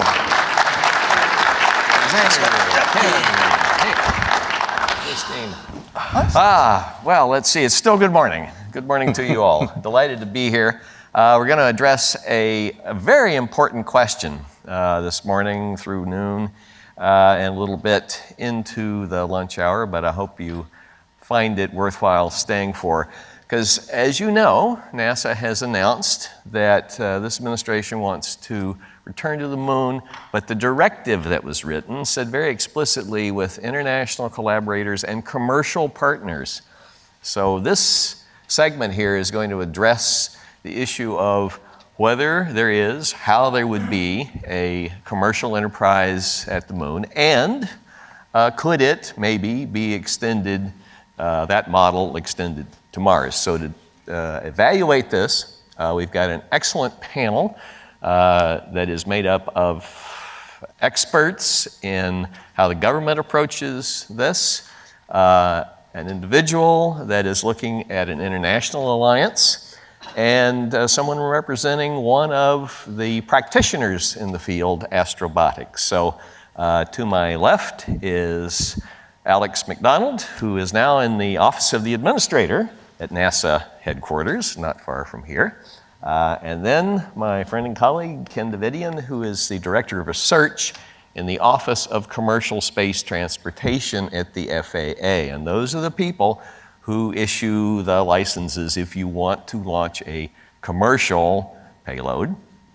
And then next, Hank Rogers, who I think gets the Aloha Award for the day. Hank always gets that. He is representing the International Moon Base Alliance. He's going to tell us about it, and he has some materials that will be available to the audience during his segment. And finally, Justine Kajnica, who is an attorney by training and represents Astrobotics. So let's just begin immediately with Alex. Tell us about the administration's Commercial Lunar Initiative and how that's going to work. Yeah, absolutely. Well, thanks, Scott. Good to be here with everyone. Always fun to come back to Humans to Mars. I mean, there really is actually a whole suite of programmatic activities that NASA has been undertaking under this administration to enable a return to the moon. The recent announcement and the recent budget amendment is just kind of the latest phase of that. So I'll just kind of walk through just kind of the four major commercial-related initiatives that I see falling under that set of lunar activities, and then kind of try to make the argument for why I think that's going to help us get to Mars quicker, because that was also part of the mandate of the panel. Right. You know, the first programmatic effort out of the gate was the Commercial Lunar Payload Services Program under the SMD, the Science Mission Directorate. And that is a very significant program. It basically says we're going to be buying delivery to the lunar surface as a commercial service. We've now selected 9 different companies for IDIQ contracts, indefinite delivery, indefinite quantity contracts, with potential values up to $2 billion. We are also proposing in the FY20 budget $80 million a year simply for purchasing the services, and that is in addition to the $50 million for actual payload development under various potential PIs and NASA researchers. So right there, it is very clear that there is already the basis of a market. We have a government demand. We're buying services for science payloads to the lunar surface from commercial companies. And a number of international players are involved with that in various different ways. And of course, we have a kind of existence proof of that to a certain extent, which was the Beresheet impactor. I mean, had it been designed as an impactor from the start, it would have been a perfect mission success. But in all seriousness, it was a very successful mission, and it was very significantly privately funded. So it is a proof case that it is possible to have private funded missions achieve significant feats in lunar exploration. So that's kind of the first one. Now the most major one, due to the most recent announcements, is of course our approach to commercial human lunar landers. The recent budget amendment requested $1 billion. Specifically for commercial human landers.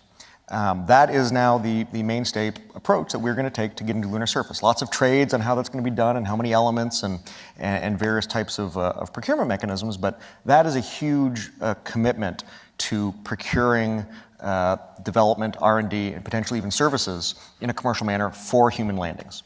The Gateway, though, is also still a critical part of the development of a market in the lunar vicinity. One of the reasons is that we are planning to launch the elements of the Gateway on commercial vehicles. And as we continue to use the Gateway, and potentially in the kind of phase 2, phase 1 is this period between now and 2024, phase 2 is this phase where we're trying to get towards an actual sustainable presence on the lunar surface and in the lunar environment. Potentially the Gateway may kind of have additional international elements, but potentially additional commercial elements. And of course, by having a piece of permanent infrastructure out there, just like we had in low Earth orbit, we have a demand pull for extending commercial human spaceflight services out to the lunar environment. And then finally, we have now an emerging element related to lunar surface development. And this is currently kind of focused on the lunar, what do we call it again? The Lunar Surface Innovation Initiative, in STMD. And this is just a new proposal under the FY20 budget. And the goal there is to start working on things like power systems on the lunar surface, potentially mining systems on the lunar surface. So we can start to see as a commitment to a wide set of initiatives that will create commercial markets. So why is that going to help us get to Mars? Well, by taking a broad approach to numerous providers, having a portfolio approach, what we have is a much more robust set of investments and providers for long duration activities both on the surface and in orbit. Because we're not going to be, or we plan not to be, beholden to only one method of launch or one provider, we are much more likely to be able to be at the lunar environment for what we hope is going to be a very long and potentially even indefinite time. By having experience of operations for years at a time, both on the lunar surface and in deep space beyond the radiation belts, that's exactly the kind of operational experience that we need to prepare for some of the critical elements of getting to Mars. So that's kind of my basic summary of where we are in terms of encouraging commercial activities and how that's going to help us get to Mars in the long run. I'm sure that there are going to be a ton of questions from the audience, but to give everyone a chance to lay the groundwork here, let's turn to Ken. Tell us from How do we do clicking? It's up on the podium, and we're told that you have to hold it down firmly.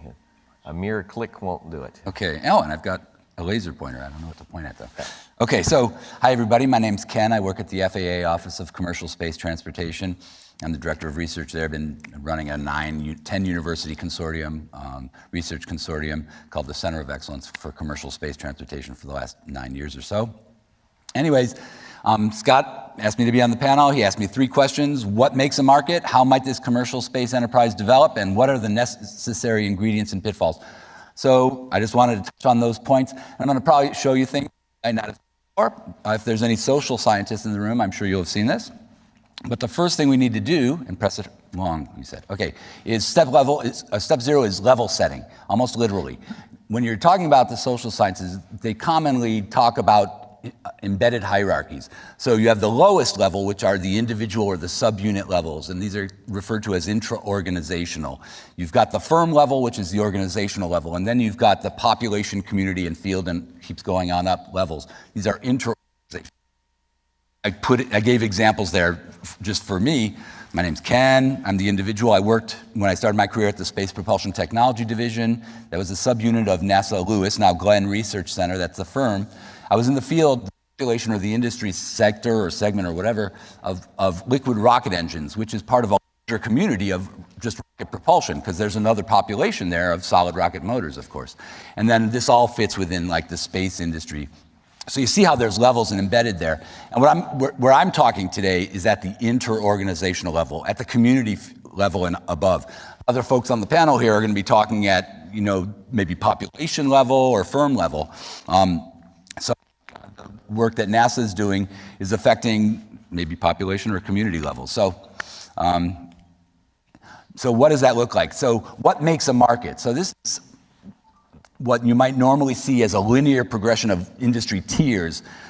Nothing is linear in society, so I show them as sort of like a strategy hexagon kind of board, where you see the raw materials are in the purple, infrastructure elements, support communities, and this is an ecosystem I put together for suborbital tourism.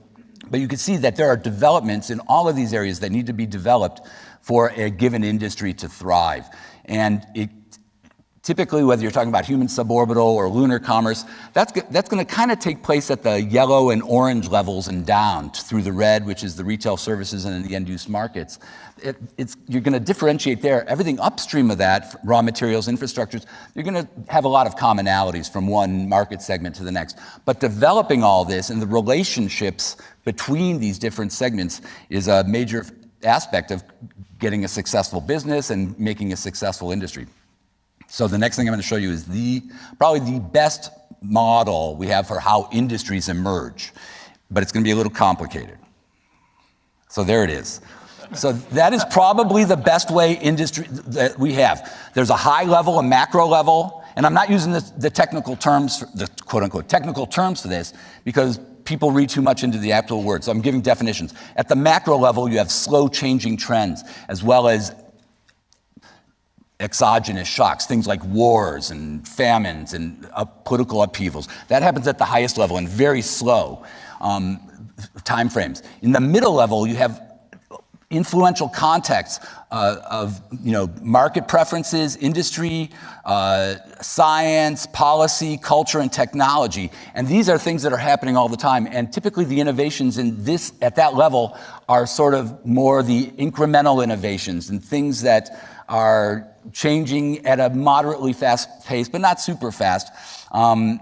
And then at the very micro level where things are happening very quickly, these are the niche markets. This is where new ideas are coming and disruptive ideas are coming. And so that's where we are right now, right? Especially if you're talking about lunar commerce, this is where you are.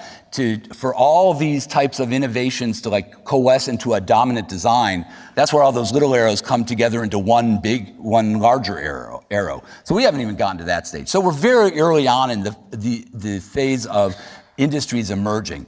So the next thing I'm going to show you is what I think is not terrible, I shouldn't say that, a more simplified model, but ones that my managers, for example, might be more inclined to listen to, just because they can grasp it more.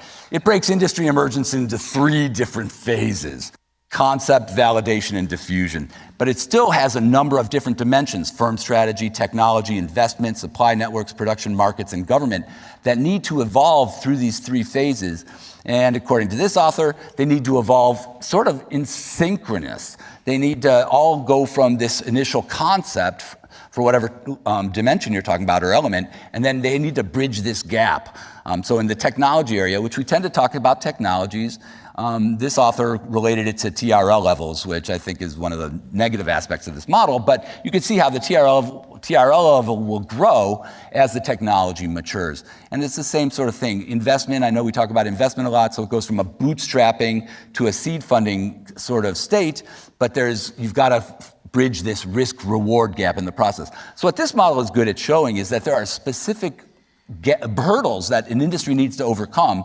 These are the pitfalls that need to be overcome for an industry to emerge. And as you can see, there's quite a lot of them, and they're in a lot of different dimensions. So we need to, I think a lot of these conferences are getting much better at addressing all the different elements, not just focusing on the technologies or the investment perhaps on them. They're looking at a lot of these other elements. So that is all I had. Terrific. All right, we'll come back, I'm sure, with questions for you about how this might apply to a lunar market. But before we do that, let's turn to Hank Rogers and tell us about the International Moon Base Alliance and what it is and what your hopes are for it. Well, first of all, I came from Hawaii. I come from Hawaii, and not originally from Hawaii, but I get to start my speeches with an aloha. All right, thank you. How many of you know someone or you yourself actually, if you had the opportunity, would go to the moon for, say, a week? Okay, that's your commercial market. That's the end of my speech. No. So I have this mission. It's actually mission number 3, which is to make a backup of life by going to other planets or other bodies in space. And of course, the obvious one in our solar system is Mars, because it's the most like Earth and it's already got a little bit of an atmosphere. So it seems like the obvious place for us to want to go and terraform and make it just like home. The moon, a little less so, because there's not enough gravity, blah, blah, blah, all this kind of stuff. So, but here's the deal. So here I am, I'm on Maui, and I've just created a canoe. And so some of my friends are saying, let's try it. Let's do the 10-mile thing. Let's go to Lanai. And some of my other friends say, no. England is much more interesting. And I'm going like, yeah, but we just invented the canoe. Like, why don't we try it out first and see how it works for us? And if something goes wrong, we can always swim back, It's within reach. So let's do the easy thing first and make sure we got all the technology down. And pretty much going to Mars is the same thing, except it just takes more time. I'm wearing the Mars shirt. My kids bought it for me. It's my first time to wear it. So yes, I'm a big fan of Mars, but I believe that we have to go to the moon first. It just makes sense. And once we've worked out all the kinks on how to survive on the moon, then we have all the answers for living on Mars. Now, I have a habitat on the big island on Mauna Loa called HI-SEAS. It's the Hawaii Space Exploration Analog and Simulation, HI-SEAS, I don't know, HI-SEAS acronym. We worked with NASA, University of Hawaii, and NASA we're working together to study long-term missions on Mars. What does a long-term mission on Mars look like? First of all, you spend 8 months to go to Mars. And once you land, you have to wait 6 months while the Earth comes around so you can spend another 8 months coming back. That's 8 months in 0 gravity, followed by 6 months in 1/3 gravity, followed by 8 months. That is not an easy journey. If anything goes wrong in that entire journey, you die. So, so let's practice and get it down. I don't like the idea of not being able to resupply except for 2 years from now. I mean, that's sort of the heartbeat of missions to Mars. The missions to the moon. So let me tell you a little bit about HI-SEAS. HI-SEAS, 6 people. By the way, NASA and the University of Hawaii, they were behind this project 4 months before the first crew showed up. They came to me and said, we have a problem. I said, what's the problem? Well, neither NASA nor University of Hawaii can own a habitat. It's like, what? And what would you like me to do? So, well, we would like you to own it, and then we'll rent it from you. I said, okay, I can do that, but if I own it, it's not going to be a piece of junk, because I know all these other ones have been like tin cans and plywood, and they're ugly and terrible, and they're not inspirational. I expect to be able to take students to go up there in the future when the missions are done, and inspire them to want to go to the moon or Mars. So we did. We made it really spiffy. It's got all this. What can I say? It's got creature comforts. By the way, the original engineers that were working on, nobody ever built a house, nobody ever built a bathroom or a kitchen or a floor or a wall, and they were calculating stress loads on a new dome that they were going to design. I said, no, you've got 4 months.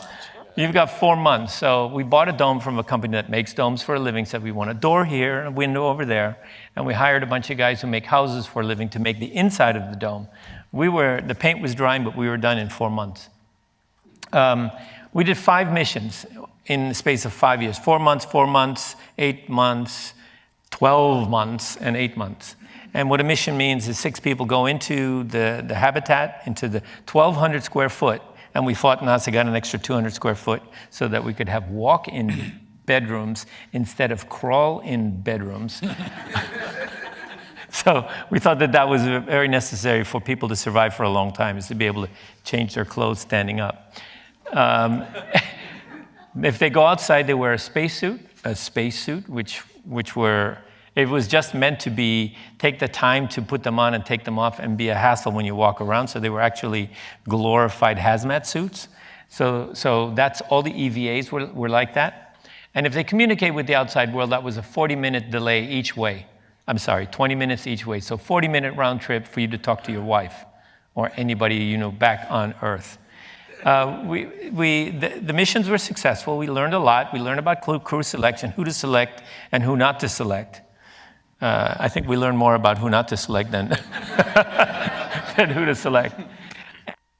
So I've pivoted, and we've pivoted. So since those missions have finished, now I'm next set of 5 years. Hello. I got another 5 years from the DNR, the Department of Land and Natural Resources, to do research for another 5 years. What I'm doing in the next 5 years, what we're doing in the next 5 years, is we're studying what to do on the moon. And the difference between the moon and Mars is we're not about crew psychology. We're just talking about what's the environment that people are going to live in on the moon. What are how much stuff do we need? And I'm thinking that a moon base needs to be self-sustaining. Because if there's anything happens on Earth that goes wrong, whatever, we have to survive up there. There hasn't been a colony in human history that survived while depending on goods coming from the home country. So in other words, we have to grow our own food, make our own oxygen, filter our own water, everything. Let's just think there is not going to be a resupply. And if we do that, then we can multiply that moon base on the moon without actually asking Earth for help.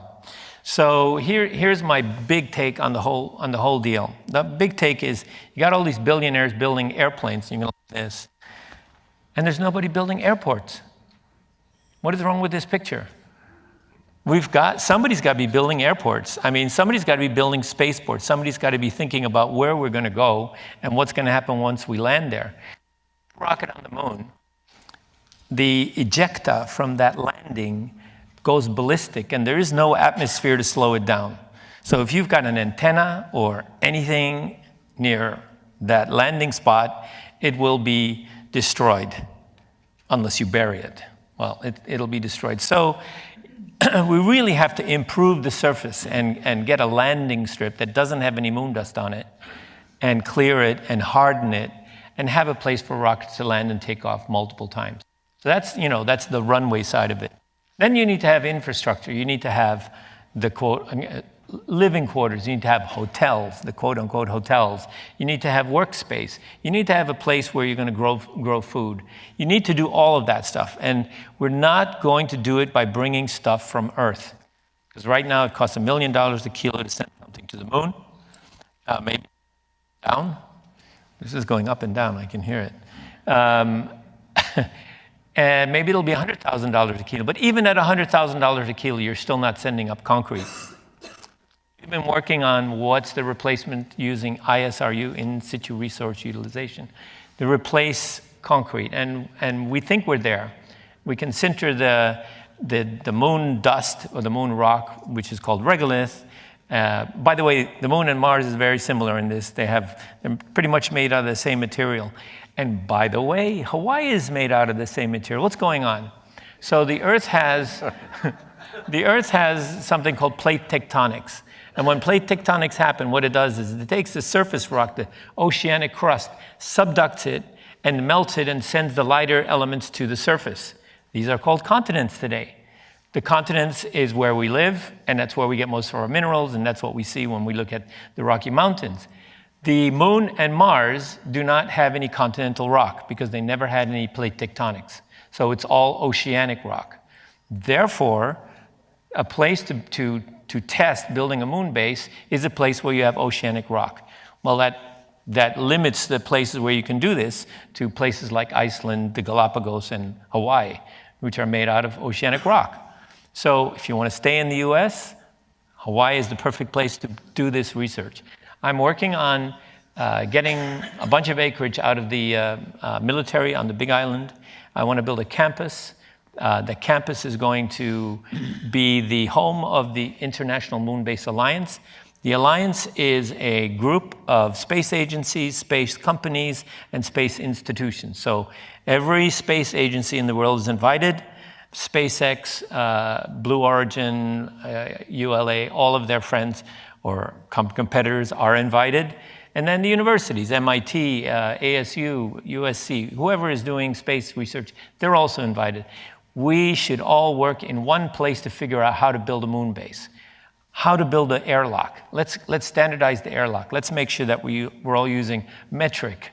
Let's all make sure that we're doing 100 volts or 110 volts, whatever it is. It doesn't matter, as long as it's the same. And then the way that the inside of the moon base should work is it should work like an international airport. Everybody has landing rights. Once you get in, you lose your national identity. Once everybody seems to get along inside the airport. It doesn't seem like there's differences between races or religions, or everybody just gets along magically. Well, let's duplicate that. I think that's a very good model. Leave our guns behind, leave them at TSA, whatever it is, and go there, and everybody gets along. And by the way, if I live in Hawaii, the culture there just so happens to be that culture. When I go to a party, I see people from all kinds of ethnic and religious backgrounds, and nobody even thinks about this. Nobody asks the question, where are you from? I mean, that's not a question. It's like everybody is everybody. So that's the way I expect the moon base to work. So maybe the idea is, before we send people to the moon, they should live in Hawaii for a while. I'm sure it'd be very popular. Thank you. Thank you. Okay, Justine, tell us about Astrobotic. There you. Fantastic. I'm very happy to be here. My name is Justine Kashnitsa. I'm a shareholder at a law firm, Babs Calland, and I was actually in DC in our offices this week and learned that the CEO of Astrobotic couldn't make it to be here and sends his sincere apologies, asked me to come and fill in for him in his stead. He's in Germany speaking with Bosch on a fun ISS project that Astrobotic is working on. I'm an attorney working with emerging technology companies, high growth companies, particularly in the automation, mobility, robotics space. And Astrobotic happens to be one of my most exciting companies that I've worked with for about a decade. And I've seen the company grow from quite literally 2 individuals to a slightly larger team, then shrink back again, and then grow. Working with an emerging technology company, backing up a little bit, Astrobotic is in Pittsburgh, Pennsylvania. Today it's about 15 full-time employees, although with our partnerships with NASA and other organizations and companies around the world, at varying points in time, we have up to 50 people working on projects at Astrobotic. Astrobotic was founded about, at this point, 11 years ago. Again, went through a pretty interesting trajectory, which we believe now we're sort of moving into a new era of commercial growth, and I'll talk a little bit about what that means to us. What the goal of Astrobotic is to make space accessible to the world in broad terms.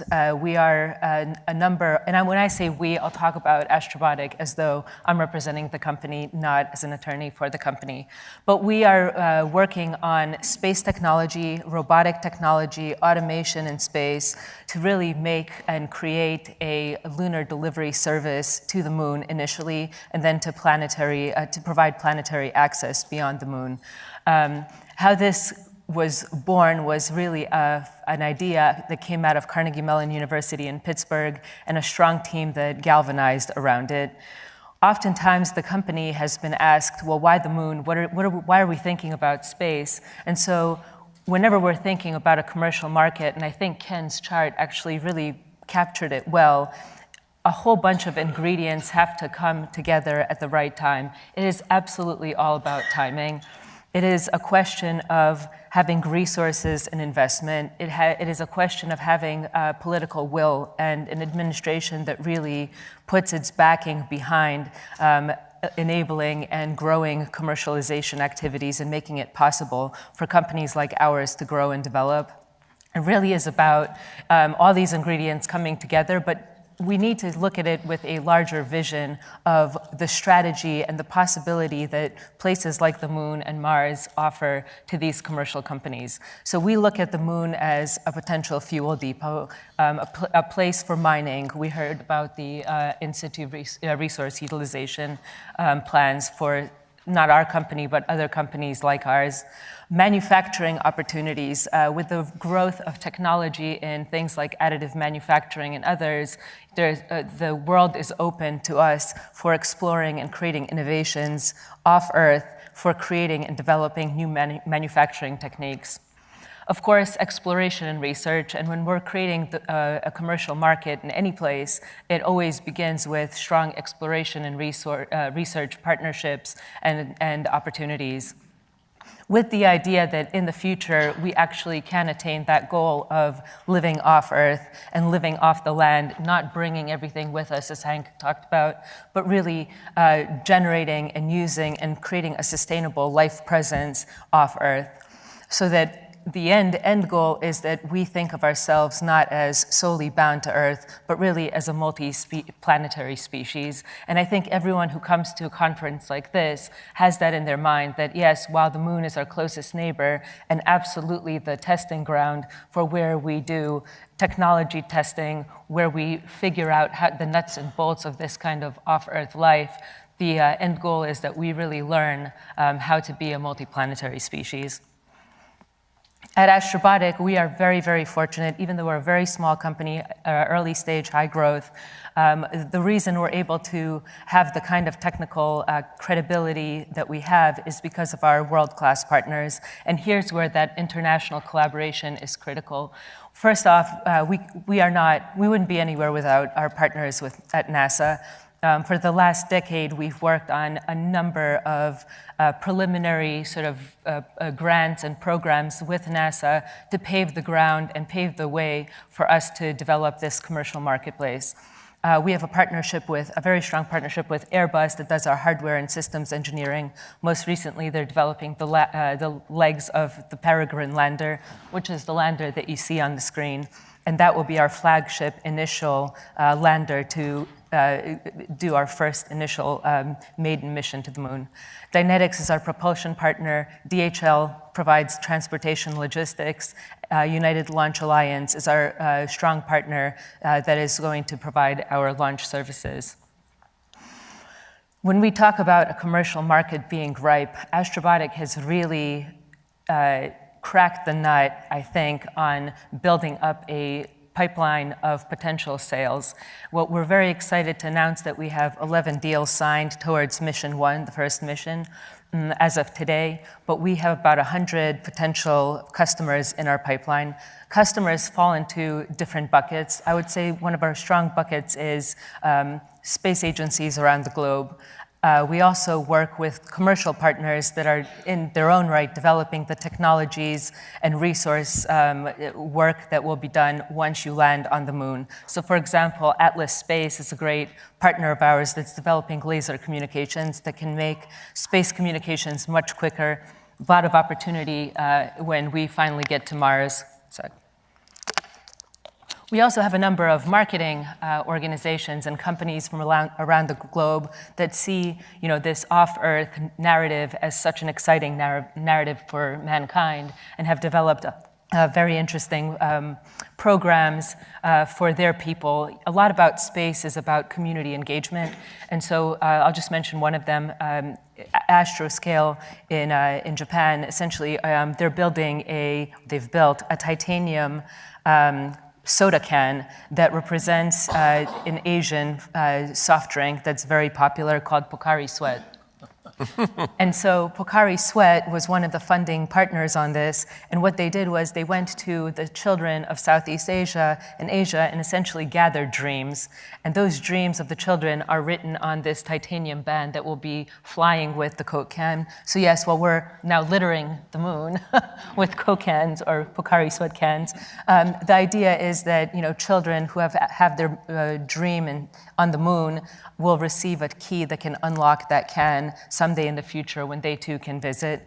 Again, it's, while it may seem a little bit gimmicky, the idea is that we want to broaden the community and the community that really cares about this stuff. So in the last, I would say, several years, we've really seen, with this administration especially, a push towards return to the moon and significant resources behind this. We've just heard the president's announced budget earlier this week, which really supports what we're doing and other companies like ours. We are fortunate to be one of the 9 CLPS elected or awarded grantees or selected companies for CLPS, and we have submitted for the task order just recently and are waiting to hear on that. There's many programs like this to come that we are looking to take advantage of. We can't emphasize how important the public-private partnership is with NASA and the government to really make a commercial market happen in this very emerging tech, the early days of the emerging tech space.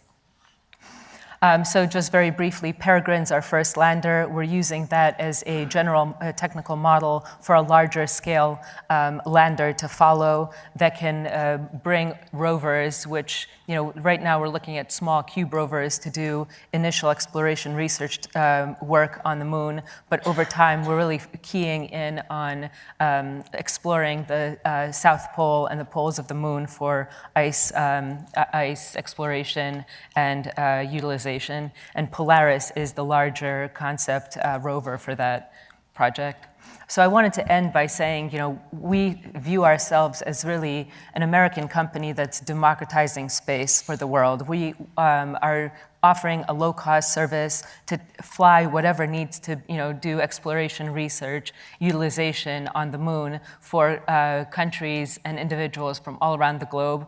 A great narrative, we have one of our payload customers is Nepal, and we worked with one of the poorest countries on Earth so that their students could build a STEM program around lunar science and lunar exploration.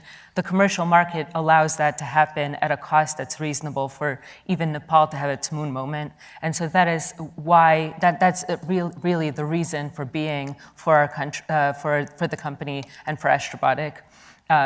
Of course, it's a high-risk business, so we de-risk some of the work that we do with other robotic, precision landing technology and other ancillary technologies that will help make that market grow even quicker. With that, I thank you. Thank you.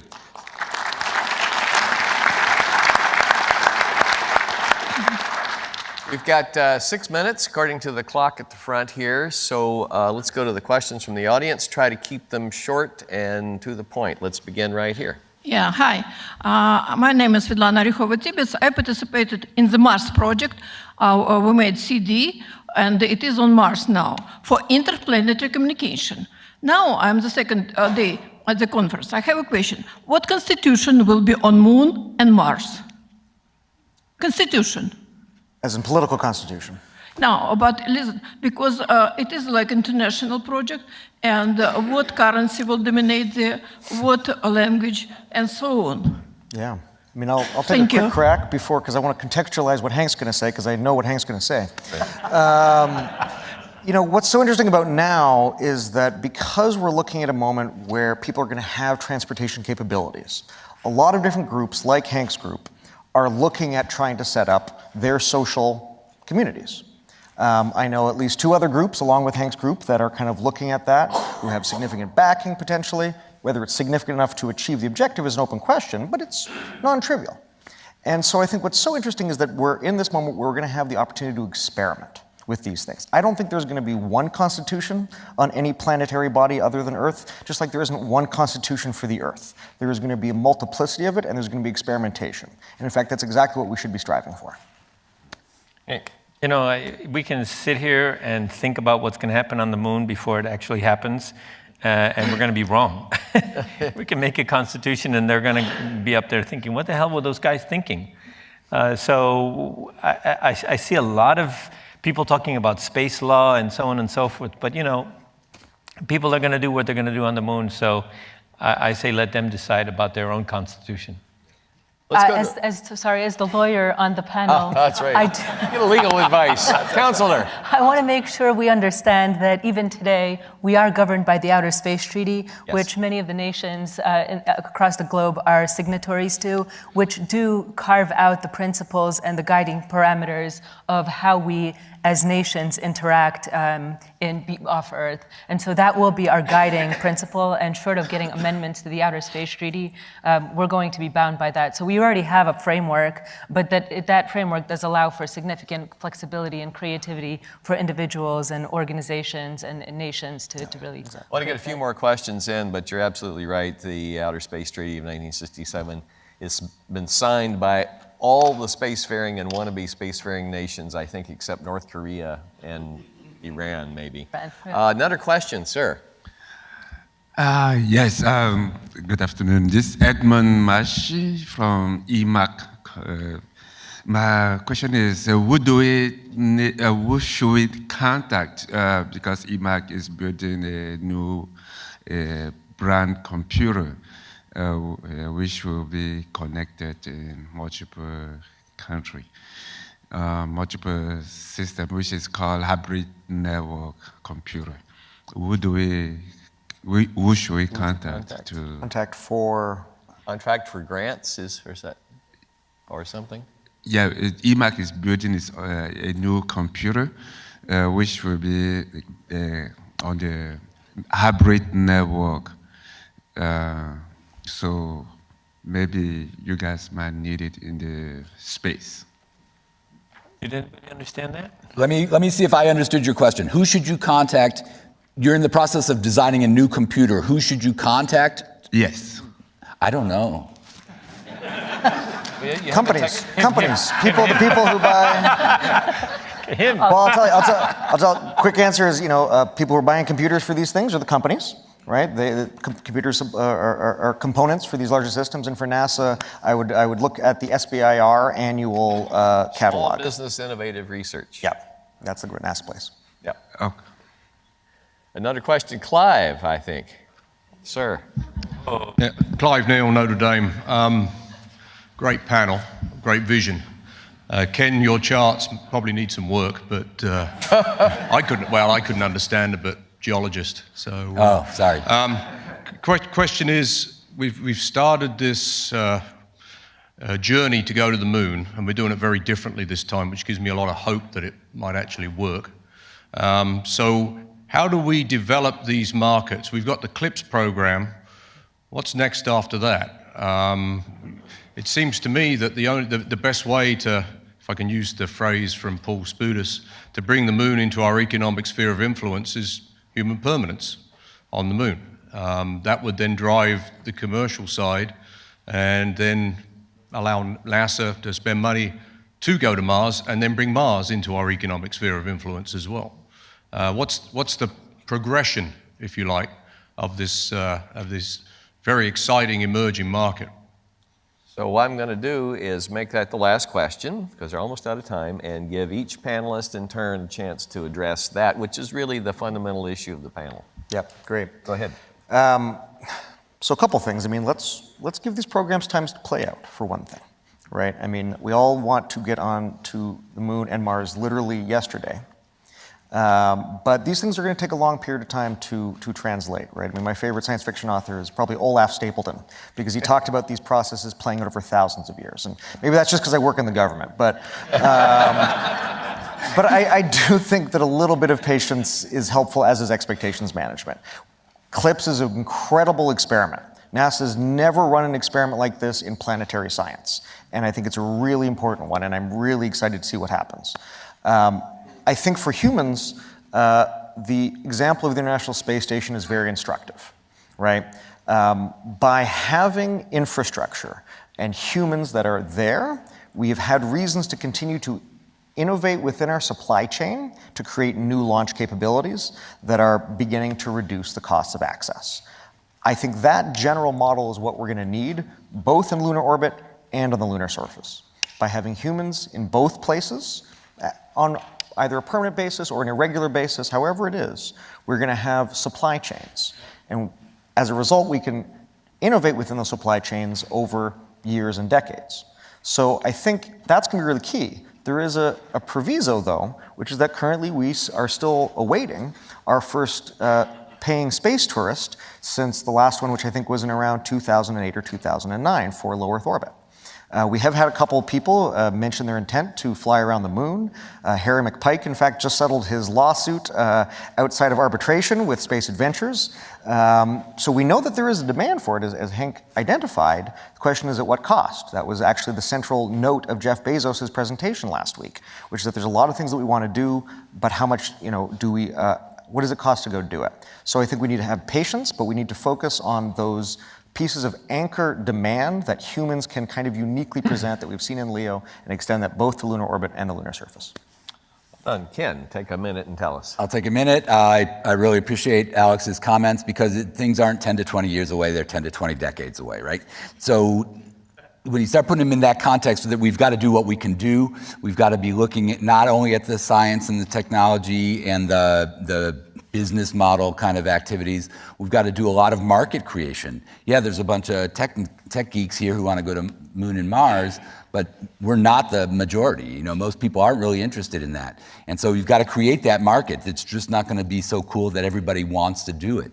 There's got to be a lot of human resource development, more conferences, technology, or conferences, meetings, journals, whatever, to make this a taken for granted part of society. There's a whole lot of policy, law, regulation that needs to develop, not only at the federal level, at the state level, even the local levels. Spaceports are being developed. They tend to be funded by local or state governments. And so working the relationships between the federal and the state levels, especially the ranges, is a big deal. Getting past the inertia of the existing systems. I mean, we could be super, super innovative, but we're only going to be a small fraction of society, and the rest of the majority are going to be resisting that innovation.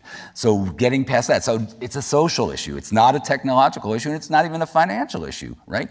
So there's this principle that just says it's going to, I wanted to go back to the 2001, when I moved to Berlin. We got there right before a mayoral election, and the wall had been down for 10 years. And I forget who was running against who, but it was absolutely true. You could look at the results of that election and you could see exactly where the wall was. The wall was still up in people's minds, and that was 1 decade later. It's still there. The Aussies versus the Westies is still going on, the East versus West. So it's going to take a lot of work, and so we just need to keep pushing forward. Yeah, so I'll just take Manhattan. So once upon a time, let's ignore the people that were there when we got there, but some explorers came and found this island called Manhattan, and some intrepid explorer traded Manhattan for $24 worth of stuff. And that was the beginning. And then the entrepreneurs in the Netherlands and the Dutch government said, you know, there could be something there. And so then the Dutch East India Company was formed, which is a combination of industry and government and industry, private sector. And then it grew and grew and grew, and it started looking real good, and then the British said, we like that. And then they took over, and then the people who were there said, you know, we don't actually like the British, we're going to have our own thing, and they started America. The point is, what's 8 million, 10 million people living in Manhattan now? We didn't predict this when we first landed in Manhattan. And I'm not sure that we can, but I can tell you this. Every place that we've gone that had resources has turned into and started with a Manhattan, and that's what we're here to do. Justine, you've got the final word.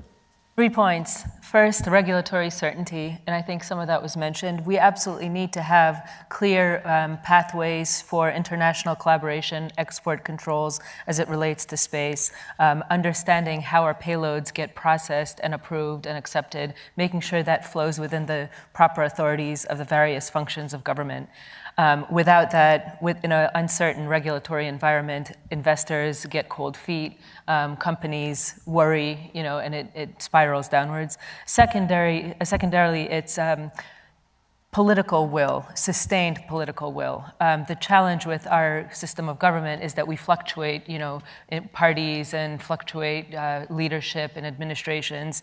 And what we need to be very careful about so that this moon moment doesn't lapse is to build on what was built and and the momentum and the energy that we've created and are building currently without letting it lapse and kind of fall back into what I call a nothing burger. Mm-hmm. With the political sustained will, it's also about really encouraging, to Hank's point, public-private partnerships so that this isn't just companies working in isolation. It's not just the government working in isolation. The two have to complement each other and grow together to achieve success. And then finally, and I would probably say this is the most important, there has to be a tolerance for failure and agile iteration and development. I was very gratified to see that when Bereshit crash landed recently, and that was such an innovative project, Israel just put in $5 million more to do Bereshit 2.0. That didn't have to happen. That is exactly the kind of tolerance for failure and iteration that we will need to see happen if we're serious about building a sustainable future in space. A wonderful note to end up on. Let's thank our panel one more time.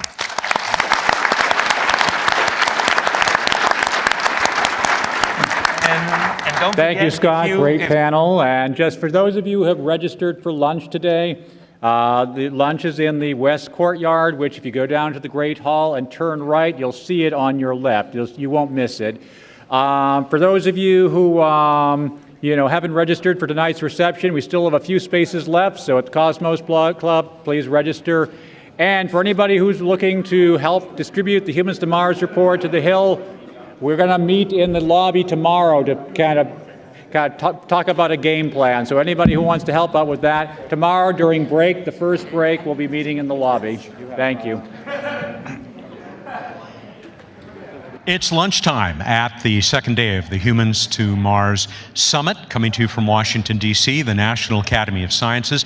Another very exciting morning. That last panel, also fascinating and probably the most diverse that we've had in terms of the content that was covered in the areas of expertise. Really pretty fascinating. We have some great stuff for you during this little break before we go to tape and get some lunch ourselves. I'm Matt Kaplan from the Planetary Society. Sonia Gavankar will be taking over again in just a moment with another one of the sponsors of Humans to Mars. I want to let you know that when we come back from lunch, which will be at 2 o'clock Eastern time, all the times we give you will be in Eastern, we're going to be going into those breakout sessions. There'll be actually 3 sessions underway concurrently, but we will be live with the session here in the main auditorium. And there'll be some great stuff for you to take a look at 2 o'clock. Effectively utilizing the Gateway to explore the Moon and Mars. We heard on Monday that the Gateway, the Lunar Gateway, may be downgraded a little bit so that it only provides what's necessary to support getting humans to Mars in 2024. Savings of $300 million, according to the NASA administrator. Big savings there to help us get those other components in place. That's going to be terrific. It's going to be led by Joe Cassidy, who we had in the first break here from Aerojet Rocketdyne. Then at 3:45, Steve Hoffman of the Aerospace Corporation will moderate a session about surface operations on Mars. We just heard some discussion about that. A lot of attention paid to getting to Mars, getting humans to Mars. Where are they going to live once they get there, when they have to stay there for, at least some number of months? Okay, with that, I'm going to turn the microphone over to Sonia, and she will introduce you to our next guest. Thank you so much, Matt. And next up, we have our dear friend, Peter McGrath of Boeing, here to tell us what exciting things are coming up for you. Now, you are a sponsor, so of course you feel invested not only in this mission, but the larger one. Tell us why this summit is something of importance to you. Well, as we get all excited about this new decision, we're going to go back to the moon here in 24. Part of the conversation we've had over the last couple of years at this conference is how do we keep Mars in the context of that conversation? And when we look at designs that we're going to put in place to accelerate getting to the moon, we need to think about, are we doing it in a way that it's just to get to the moon or put footprints back on the moon? We need to look at it more in a sustainable way, in a way where the technology feeds forward to what we really want to do, which is move on to Mars. So that drives some of the architecture decisions about what you're going to do with habitats and how you're going to do landers, what propulsion systems you might want to use. And so that kind of keeps the conversation alive. And that's kind of what the focus, I think, of the Human to Mars is really about, keeping a light on that part of the decision process as we go back to the moon. And that's what you're going to be talking about in your panel that's going to be happening during one of the breakout sessions. With the group that you're meeting with, you all have to work together to get us all to Mars. What are you looking to gain from the conversations that you're having? Because I think that's what's great about these panels is that you're actually learning from each other and working together. So what are you looking to gain? Well, our panel, we're going to talk a little bit more about Gateway, which the administrator said is the key piece in the sustainable architecture, going back to the moon in more of a reusable way. And we'll talk more about that. But when you look at it, going to the moon and going back to Mars is going to be a global endeavor. It's going to take a lot of international partners. It's also going to take all of industry, not just one individual part. It's going to take new space, and I hate the word new space and old space, but it's going to take all of industry because we're coming with different approaches and different thoughts on how we can get there. And that's where we learn from each other. And actually, if you listen to most people, we're not that far apart. Most everybody's pretty well coalescing around what the right way is to get there. We just might have slightly different approaches. Okay, I'm going to call you on that new space, old space thing. Why do you hate it? What do you think's what's a better term? Coin a better term for us. I would say there's experience space and there's probably the new entrants. And as part of that, being in the industry as Boeing has for over 100 years now, we just draw on a lot of history and legacy of things we've already done, whereas new entrants tend to have to relearn that process again. But they may be more nimble up front, right? And that's part of the benefit of how we work together. Okay, so 2024. We're going to have to kind of amp this up. When you hear something like that, do you all on your side say, yes, we're up for the challenge, or do you take a moment to really take it all in and then move forward? What's really happening behind the scenes? I'll tell you what, probably a little bit of both. I'll tell you, as an engineer, the first thing I try to do is try to figure out how we're going to do it, right? But as a person in this space, it's exciting because the best thing that can happen to our industry is have a level of excitement that then drives the funding and the decisions that make things happen. You know, part of the problem we run into is we get into lulls every now and then where we pull back or start over. You know, the conversation I always say is stay the course. If we stay the course with where we're going, with all this excitement, I think we can get there in 24, or pretty close to that. If we try to reset and start something new, that's why we're always 10 to 15 years away from getting there. That's great. I have a 6-year-old who's really into space, like most 6-year-olds are, right? He just recently asked, why do you call it the space race? Do you feel like we're in a new space race, or is this maybe a different Olympic game that we should be playing? What would you call what we're in right now? That's a good question. I think if, based on the conversation you probably had earlier on the government side, there is a little bit of a space race happening. There's a new renewed interest in being in and around the moon for other purposes. But in terms of us from an exploration point of view, it's more of an exploration race. It's really about what we've learned is as we push ourselves further in the solar system, we actually drive technology that we don't expect that really sets us up as a technology leader. And so that part of it's important too.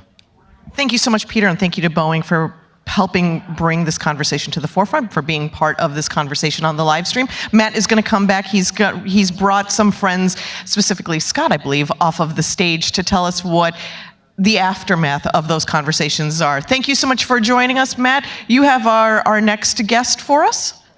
I do. Let me trade with you. They told us the batteries might be dying in this one. I'll take care of this. I will do some science on this side, and I'll take care of this. Thank you, Sonia. Come right down, Scott. Scott Hubbard, regular appearance, regular guest on my show, Planetary Radio. Very good to have you during this break at Humans to Mars. Let me go through the very impressive intro that I've got for you. You heard some of this because, of course, Scott just moderated that last very diverse in content panel and in guests that we heard. But a little bit more about him. As you heard, he's from Stanford University. You were the first, and I think still the only, Mars czar. Yes, I was the very first Mars program director, and my friend Leonard David, who just has a new book out, dubbed me in Space News the Mars czar, and it stuck. So I think I was the first and only Mars czar. Another one of my heroes, Leonard David. We're going to be hearing from him at lunch. He's going to be talking about his brand new book, actually. What else have I got here? I wanted to talk about, the actions that you had to take back then, because you were brought in during a very troubled time in Mars exploration, in planetary science or planetary missions. That's right. There were 2 missions that were launched in '98, Mars Global Surveyor and Mars Polar Lander. And they both disappeared. And there was a big mess. The administrator, Dan Golden, reached over to me and said, "Son, your country needs you. And will you please come to Washington and fix the mess?" And one of the pieces was to have a single individual in charge of the Mars program and to make the necessary trades between the objectives and to get the science community on board. And so I did that, and it's been a sustainable architecture for close to 20 years now. Take a step closer to me, Scott, first of all, before we go on. I hope that's going to work out okay. Yeah. I think this says something important about the challenge of making programs like this work. Too many people think it's just technology. There's so much wrapped up in the management of programs like getting to Mars. That's absolutely right. It is a programmatic issue, it is a scientific issue, it is a technological issue, and it is a people issue. Because one of the things I found was as a result of the disasters, the losses, there was a great deal of distrust between various elements of NASA and the contractors and the NASA centers. And so a lot of effort went in to building up new trust, building up new credibility. And I had a deal with one of the people at JPL, Firuz Naderi, who ended up being the JPL counterpart. He was a program manager there. And I said, if we hear anything that sounds like a strange rumor, we're going to call each other and talk about it before we react. So yes, people issues are a major effort and a major element of making a program successful. And the bigger the program, I imagine, the more challenging that becomes. That's right, because then you've got the administrator looking at you on a daily basis. You've got both sides of Congress looking at you, Office of Management and Budget, and all those people have an opinion. And you have to convince each and every one that your idea is a good one. We heard a little bit yesterday about the plans for Mars sample return. I'll say the cliche again, it's always been the holy grail of robotic exploration of Mars, really maybe for human exploration in some ways too. And it looks like maybe now we're getting there, but this was a program you had to put a stop to back in your day. That's right. There was a Mars sample return on the books, at least as a concept, when I became the Mars Czar in early 2000. And I sat in a room, or stood in a room of 90 some odd people, and I said, who can tell me scientifically where to go to get a sample that is worth spending the billions of dollars it takes to bring it back to Earth? And I didn't get an answer because we were not scientifically ready. Now, after all the exploration and understanding the diversity of Mars, we have a very good idea. We've now found complex organics. We've found water and water ice nearly everywhere. So that decade or more of preparation makes us ready to do sample return now. So step by step. Step by step. We all wish we could just jump to the answers at the end of the book, but sometimes you have to go step by step. So from being the Mars Czar, you went on to running the Ames Research Center, one of the NASA research centers. You started the Astrobiology Institute at Ames. It's still based there, still going very strong. Why has this become even more important as we talk about organics on Mars and the Mars 2020 rover launching in a year? That's right. Astrobiology was, are we alone in the universe? Where did we come from? Where's life headed? And it was necessary, I thought, to have an interdisciplinary group look at this question. The question wasn't going to be answered about did life emerge on Mars by a single group of physicists or chemists or biologists or astronomers. It was that interdisciplinary look at it that I think has allowed us to progress so far in understanding how to tell what the fingerprints of life are. Let me take it more contemporary. In fact, just right to the topic that you just covered with your panelists on stage.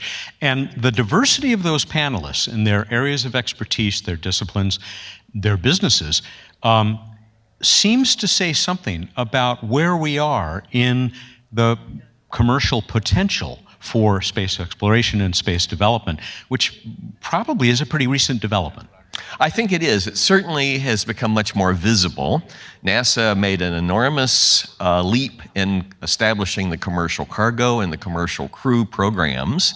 Those have been successful. There have been some mishaps and some learning along the way, and we hope that later this year there will be the first American launched in an American vehicle from America since the shuttle landed in 2011.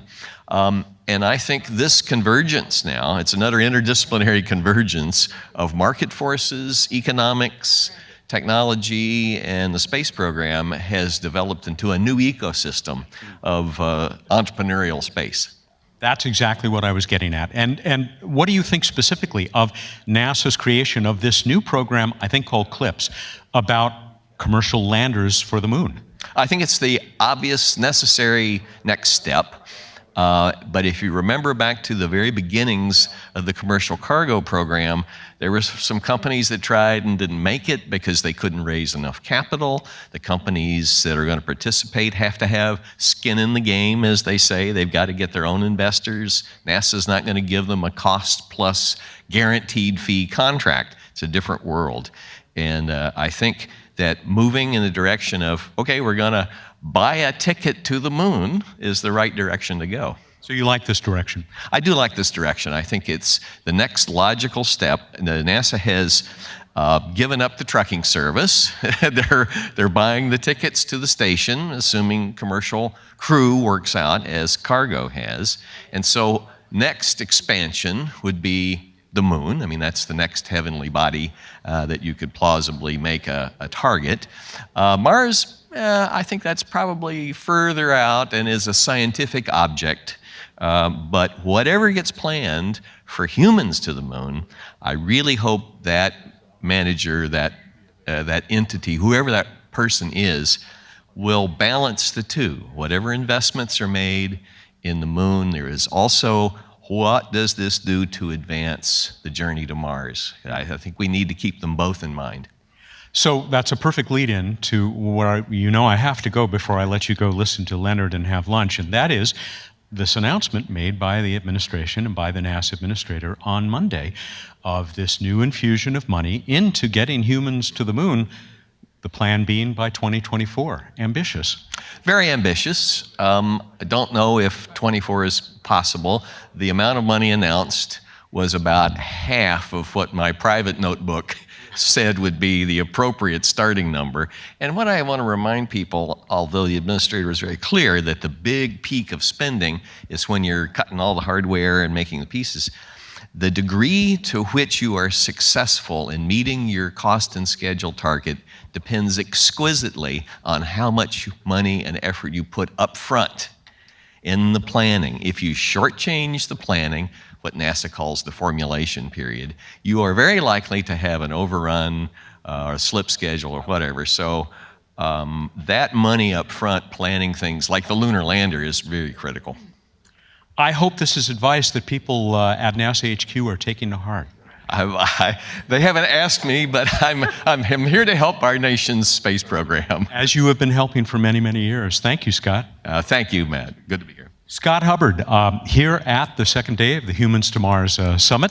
And Sonia, I'll welcome you back. We have both mics now? Well, I thought I'd give it a try. It works. It's about experimentation. It's about exploration. I thought we'd try two mics. Good work. Good work. Good timing. That was fascinating. Yeah, because this announcement really, I think, is groundbreaking, but also having expertise and having somebody who has thought about this well beforehand is great perspective as we take on the challenge. Well, he's been through so much of it as well, as have a number of the other people who are here today. I mean, we got to learn from history, right? Correct. I think we're about ready to go to lunch. That's right. And then I want to remind people that you have a session, not today, right? Tomorrow morning, Matt and I will be back here in the morning to kick it off early, and then around 9 a.m. is a panel on humans, the actual, how do we keep ourselves alive as we get there and once we're there, and let's not bring anything evil back with us, any kind of little microbes and whatnot. So learning from all that, as well as talking about how gender fits into this. And I think that's a really interesting part of this conversation. Yeah, space medicine, absolutely fascinating. Yeah. And then the very end of the third day, the end of this year's Humans to Mars Summit, you and I will be on stage with a big panel. With like a marching band full of people. It's going to be fun. There'll be a couple of quick lightning rounds, and we will kind of sum up what's happened over the course of the conference. But that's still a day and a half away. Right, so. There's a lot to learn, and I think if at that wrap up, you're going to get people like Scott who can really dig into, this is what my takeaway was. So finding out from the experts in the field what they're taking home and what they're going to do with that information is really going to sum us up well. All right, well, we are going to go have lunch ourselves, but the webcast will continue. I hope you'll stay with us.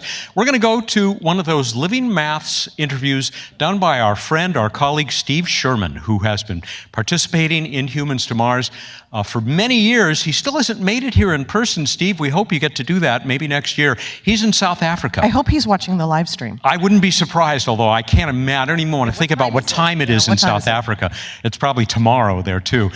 But Steve has these terrific interviews that he does as part of his Living Maths program, and he is going to talk, I'm not sure, I did put it down, he's going to talk with Clive Neal, and then after that, we have some more of the great videos from the Project Mars competition, and then a little bit later today at our 3:15 Eastern break, I'm going to talk a little bit with Jancy McPhee, because it's her group, SciArt, that created that contest. I love any STEAM things when we can involve something creative in the science creative part of it. Love that intersection. Yeah, absolutely. All right, thank you, everybody. We will be back at the end of lunch to get us into the 2 o'clock sessions here at Humans to Mars. We'll see you back. Great.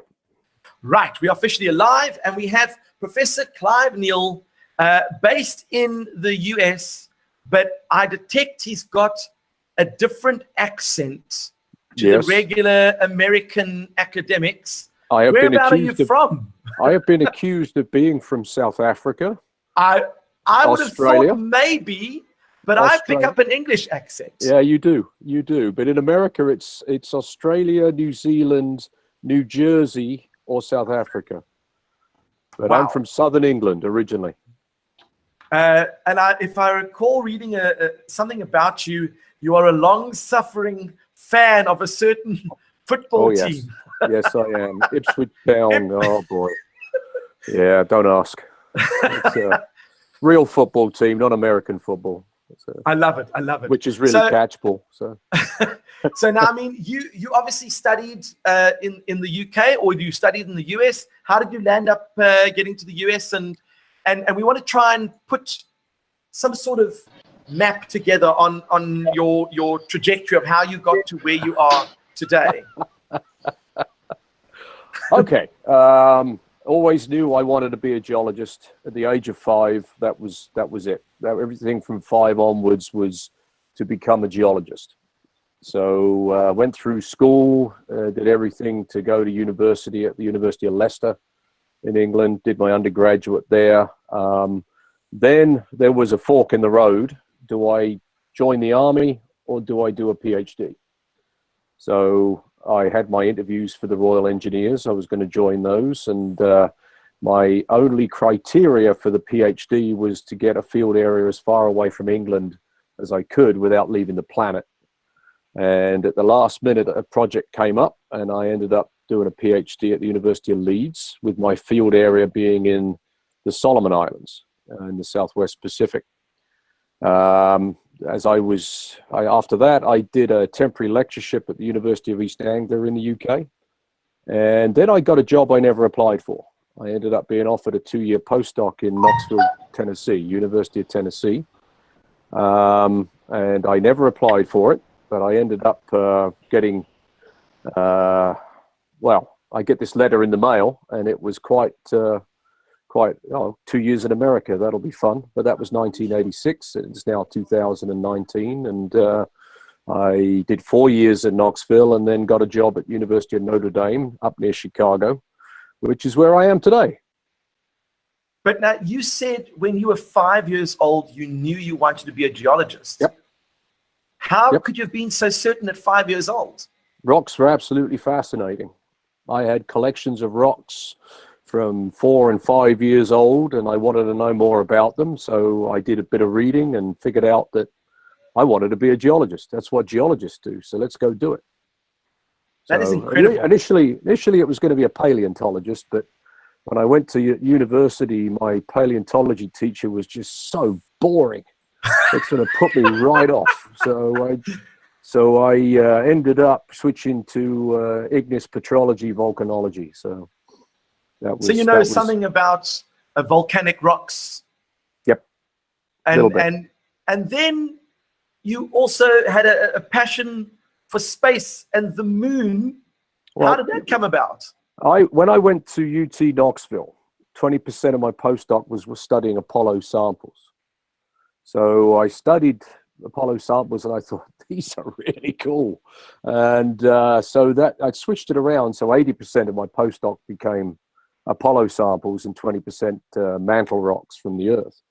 And then when I got the job at Notre Dame, I continued my research into that. It's been ongoing now for 33 years coming up. Now I'm getting more and more involved in space policy, which is politics. I'm not very good at that. But it's a fascinating subject, and I want to see the 13th human walk on the moon. I saw the first 12. I want to see the 13th. And I mean, right now, the moon, well, it was a hot topic, and then Mars was a hot topic, and now Mars is put on the back burners and the moon's back to being a hot topic again. Why is there so much ambivalence and indecision about the moon? Politics. Number one, we can't go to Mars right now. We send humans to Mars, you're going to kill them. There's no point in doing a return trip. They're going to be dead before you get there. So there's two things. We've got to learn to live and work successfully in space, off planet, not in the Earth's magnetosphere, because you don't get the full space environment. The other thing we've got to do is we've got to develop a space architecture that is destination agnostic. This Moon, Mars BS that I've heard going on practically all my career, it's not a competition. It's a way to get humans beyond low Earth orbit, onto the Moon, onto Mars, and to do it sustainably, frequently, and permanently. So that's the goal here. Is it's not a Moon or Mars thing, and it's something I made at a what would they call it? Achieving Mars workshop. I was invited along to give a talk there about how the Moon could be useful to get to Mars. But I read some of their previous reports when the Moon wasn't now politically correct again. And one of the findings was that they found the Moon had absolutely zero value in getting humans to Mars. So I put this finding up on the screen and said, now, before we go on, do you really mean this? Because if you do, I'm going home. There's no point in me being here. And the person who wrote it went bright red and accused me of misquoting him. And I said, cut and paste does not misquote you. So that broke the ice for that. And we actually had a very productive meeting about synergies between the destinations rather than, well, we got to, if we go to the Moon, we'll get distracted. And that's just completely wrong. If we go to the Moon, it's going to enable so much more. Sure. And I mean, you obviously have worked with the Apollo rock samples. Are you still learning new things about them, or have you pretty much? I mean, you've exhausted all the chemical tests and the physical tests that you can do with them. Let me give you an example of why the Apollo samples are important. 1971 and 1972, Apollo 15, Apollo 17 brought back volcanic pyroclastic deposits. 2008, we finally had the technology to show that they contained water. These beads in the interior had endogenous water. It was from the Moon. It was ready to be used, if you like. But it changed the paradigm about how we thought the Moon formed, how we thought the Moon evolved, and what the role of volatiles were. Because after Apollo, we thought the Moon was bone dry. So now we've got orbital data to show these pyroclastic deposits contain water, and they're quite thick deposits. We now have a resource that can be used for life support and can be used to create rocket fuel. So this is something that was a paradigm shift 47 years after the samples were actually returned. So now you sitting there, you discovered these things. You obviously get overexcited because you know what these things mean. Oh, yeah. When you go and articulate this to the rest of the world, do people show the same passion and enthusiasm, or they're like, no big deal? Some of them do. Depends whether or not people who come here, my public lectures, are normally interested in space. Mm-hmm. All right. So you're preaching to the choir. But it's politicians are the ones that need to get excited about it because they're the decision makers. Unfortunately, a lot of them don't have the educational background to sort of grasp the importance of this. So it's an uphill battle, but it's one I think we're making inroads into, and it just means that you've got to keep your message simple, keep it to the point, and be ready to answer questions when they come. Well, talking about questions, we've got quite a few people from different parts of the world that have joined us. Right. I know some of them might have to leave quite early. So I know, Mr. McNulty, you mentioned that your group had to leave early. Are there any questions from your side? Oh, yes, we have a student right here. Why don't you tell us your first name and your camera's right here. Come on over. Are you ready? Don't be shy. Don't be shy. Come on now. Go ahead. Where have you visited? Where have I visited? Like as part of your research, maybe. Oh, I haven't been to the Moon. I'd love to go, but I'm too fat, so I won't make it. They're going to need a bigger rocket if they send me up there. Where have I visited? That's a good question. Wow. Solomon Islands, of course. Where? Solomon Islands. You have to read an atlas. If you're in America, then you won't know where that is. But you have to read an atlas. My kids were educated in America. So. And I mean, if you're going to go do your research, you obviously went to the Solomon Islands because you were doing your thesis or your doctorate there. But I mean, when you go to other parts of the world, do you just go look at rocks and get excited about what you see? And yes, absolutely, absolutely. I've been doing a lot of work with the Scientific Ocean Drilling Program to study supervolcanoes as well, and that's something that we've got these huge. Maybe the largest volcano in the solar system. Everybody thinks it's Olympus Mons, but in the Western Pacific, there's a volcano. An underwater one, isn't there? Yes. Tamu Massif on Shatsky Rise is one that rivals Olympus Mons, and it's on our planet. But we have to use it's underwater now, but we have to use ocean drilling and sonar to actually understand it. So now I know you also have a passion for the ocean, so we are going to get onto that. Yep. But what I find fascinating is that people talk about the moon. It went quiet for a decade or two, and then all of a sudden, I could see that our young lady would like to carry on with her question. Did you want to ask something else? Yeah. I'll go back to my question. There's a follow-up, I'm afraid. Does like the rocket ship size like matter on how long it takes? Oh yes, because how much fuel can you take? 90% of rocket fuel is to get out of our gravity. So you need a bigger rocket if you're going to go further, because you need to get back as well. So how do you create a rocket to do that? Well, you go to the moon and you refuel at the moon, and then you go to Mars with a full tank so you can come back. So it's a way of using the moon to enable Mars. And are you confident from a refueling point of view that the moon is going to be able to make it happen? Well, there was a paper that came out right at the time of this Achieving Mars workshop that showed that in the polar regions of the moon, there was up to 38% water ice at the surface of some of these permanently shadowed craters. What? Yes. But we don't get to see that, though, because we only see one side of the moon. We have Lunar Reconnaissance Orbiter that is up there doing a polar orbit that is sending back the data, and the intersection of data sets shows conclusively that we have a resource there. The issue is that they're some of the coldest places in the solar system, maybe 20 to 40 Kelvin. So what is that? Minus 250 Celsius. So it's a bit cold.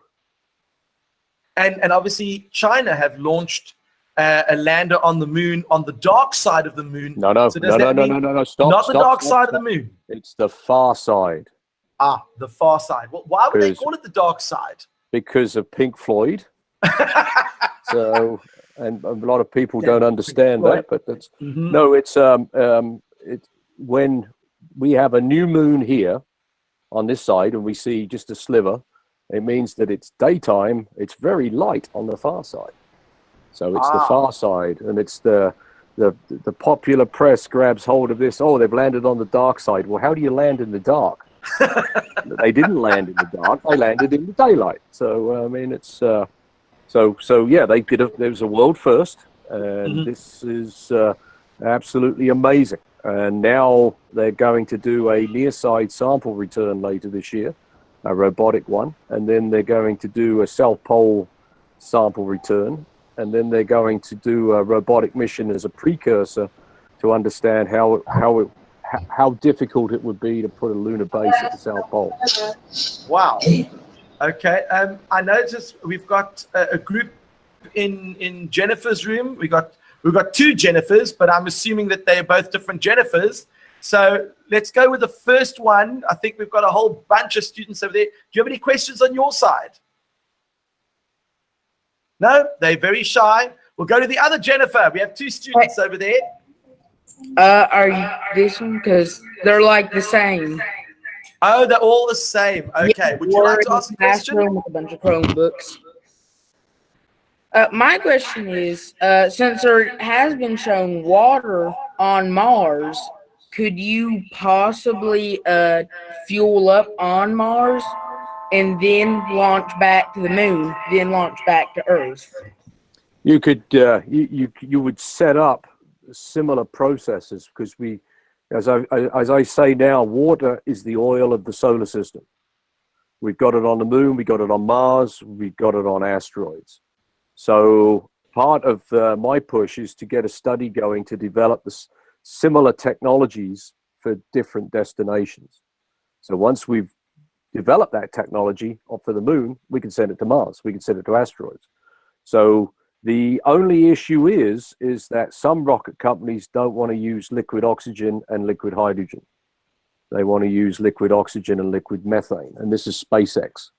So I've been having few arguments with SpaceX of saying that you're missing the point, but they think they can bring everything from Earth.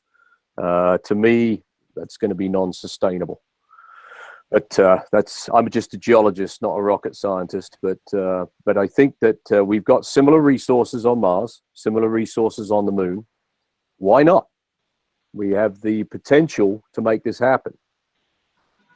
How closely are you working with the Chinese and the information? And first of all, how are they going to get those samples back? Because as you know, getting rock samples from any place, whether it be a planet, well, I know that they're going to be trying with the asteroid. They're going to try and bring the sample back. Well, have they already succeeded? I mean, there was a plan to do that. Well, you've got two asteroid missions, Hayabusa 2 and OSIRIS-REx. OSIRIS-REx, yeah. And they're both getting ready to make their sample collection. But you've got to remember that the Soviet Union did 3 robotic sample returns from the surface of the moon in the 1970s. What? So, how come we never heard about that? Well, because they brought back less than 1 kilogram, and Apollo brought back 382 kilograms. So there's not many samples, but yeah, this is, you're basically 60s technology can do a robotic sample return from the moon.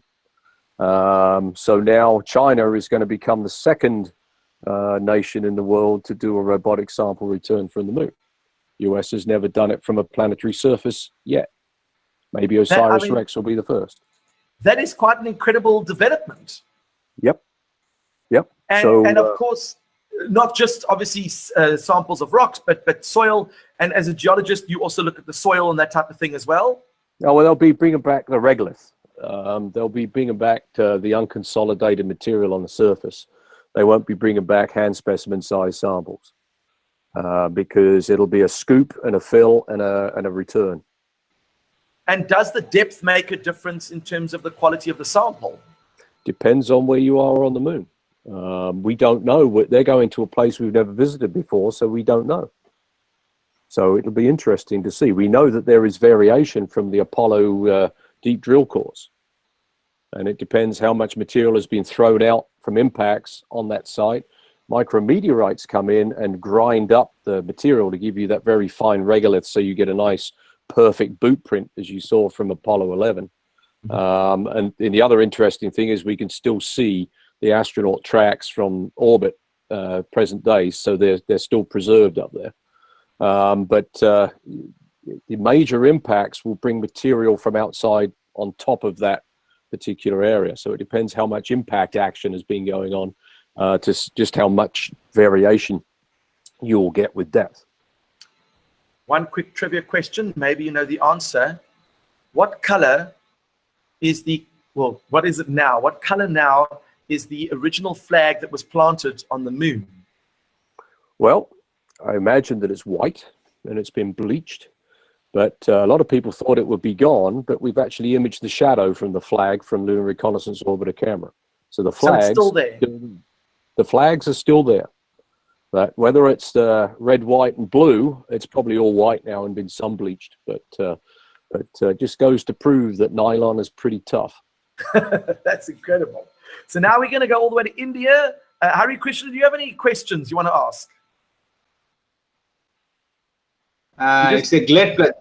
It's really great pleasure to meet one of the greatest scientists in the world. Oh, I don't know about that. Who are you talking about? Yeah.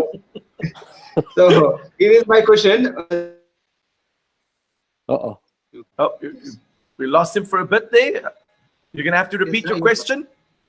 Yes, and she's going to ask her. Do you think that life on Mars is possible? Do you think, Mr. Scientist, do you think the life on Mars is possible or not?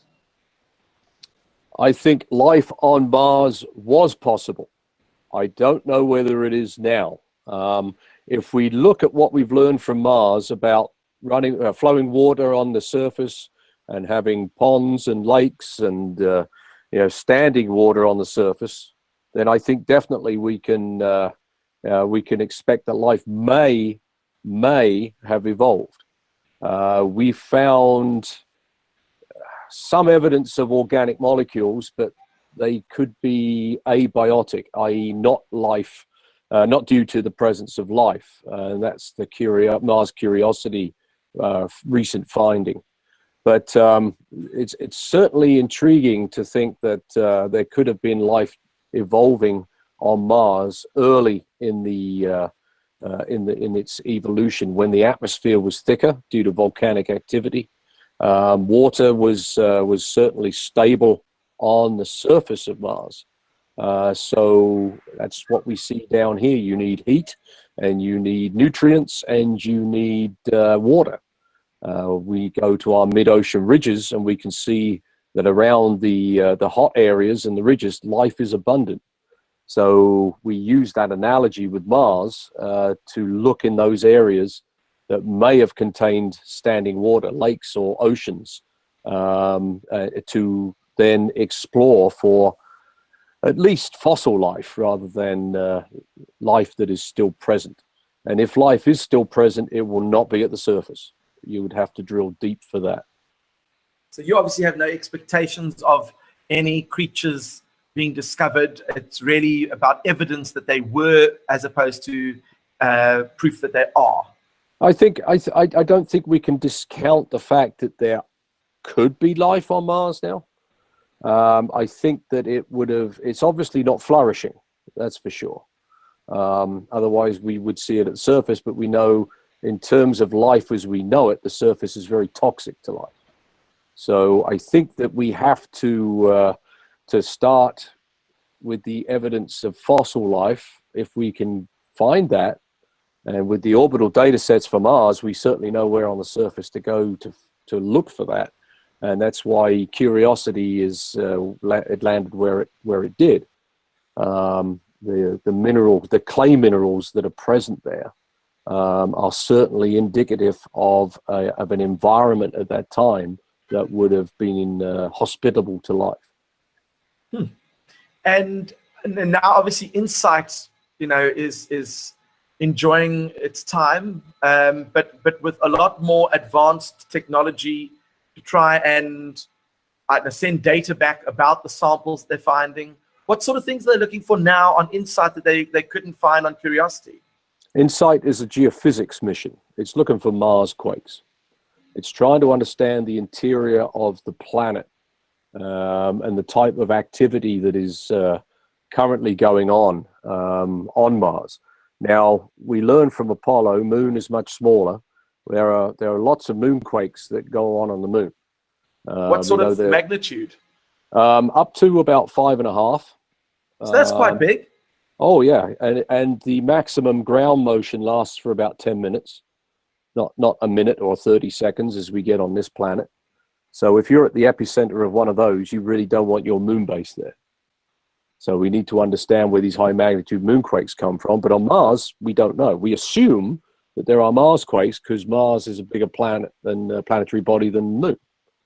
So we assume that there will be Mars quakes. But this is a Pathfinder geophysics mission to actually set the baseline of, yes, there are Mars quakes, and we sort of get an idea of their magnitude, but you need a network of seismometers to actually locate them. Apollo could do that, but it had a very narrow network, all on the near side in the center. So my goal is to reestablish the Lunar Geophysical Network to fully understand the interior of the Moon. And eventually that will be the goal for Mars, to understand the interior of that planet. So this is a very different mission from Curiosity, which is roving around the surface, looking for evidence for fossil life and maybe extant life or current life, whereas InSight is a geophysics mission looking at the interior of the planet. I see. And I mean, so if we obviously have Earth or moonquakes, that would imply that there are plates or faults happening beneath the surface. Now, the Moon is a one-plate planet, as is Mars. There's no plate tectonics on Mars. There is no plate tectonics on the Moon. So then, what causes an Earth? I mean, a Marsquake or a moonquake? Well, exactly. So a lot of it is on the Moon. One category is tidal attraction. As the Moon goes around Earth, the Earth exerts a force on it and causes it to sort of fracture. And these are deep moonquakes. They about 1,000 to 1,700 kilometers within the interior, and they occur regularly. And each nest has a distinctive seismic signature, and it's quite bizarre to see them. And they have periodicities in their activity. Another one is meteoroid impacts, where you can see the impacts coming in with flashes, but that also sends a seismic energy through the interior. Then the smallest ones are when you go from lunar night to lunar day. There is such a temperature swing that you actually cause expansion and contraction of the surface that generate seismic energy. And then the shallow moonquakes are the ones we just don't know. They're the biggest ones. There was at least one a year of magnitude 5 or greater during Apollo, and we don't know what causes it. And none of the Apollo astronauts were on the Moon when there was a moonquake to relate the story. There may have been one, but some of these are very small. These seismometers, the Apollo seismometers, were vastly more sensitive than what we need on Earth. So yeah, there probably were, but they just didn't feel it. Wow. Now I know we have we had someone from Russia. She has disappeared, but hopefully she'll pop back in again. And we had Govinder in Nepal. But if there are any students in any of the class that would like to ask a question, just stick up your hand, and then then unmute yourself. And okay, you got another question? Go for it. Is it possible that you could like raise some plants, and as they rot, it will produce methane, which you could liquefy and use as a form of fuel? You would need a lot of plants. I mean, a lot. If you look at the deposits on Earth, if you take coal, I think it's a factor of, if you find a coal seam that's a meter thick, it would take, I think, 15 meters of plants to actually create that coal seam. And again, when you're dealing with oil and gas, you need a lot of material to accumulate. So that would be I would call that something that would need probably terraforming of Mars in order to achieve, but we don't even do that on this planet right now. I mean, I've got a solution. We just take 5 cows with us. You'll get enough methane gas to keep you busy. There you go. Just take the cows with you. But the Aussies and the South Africans, the English and Aussies and South Africans, we all understand that cows definitely make a huge difference. Yes, they do. Yes, they do, and that is unfortunate. But no, I think the idea of the methane has been detected on Mars, and we know that it's seasonal, but it is minute compared to the water reserves that we have. So liquid, and when you look at the actual chemical propulsion effect, liquid hydrogen has a much greater propulsion factor than liquid methane. The problem with hydrogen is that it's difficult to store. Mm-hmm. It's very volatile. It will escape. It's very small, so it gets through all sorts of cracks. But my solution to that is, well, you just store it as water, and you split the water when you need it, so you don't have to store the hydrogen. I mean, to me, Well, it does to me, but hey, geologist, not an engineer. So I think you have to you think it through. We know water's pretty stable, and we know how to keep that contained. Okay. Bonnie, do you have any questions? I know you have students coming in and out. No questions. And Govinder in Nepal, do you have any questions?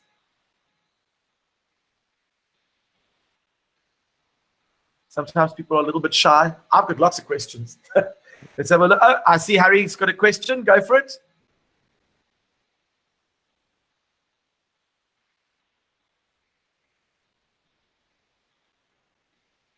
So you just have to unmute yourself. There we go.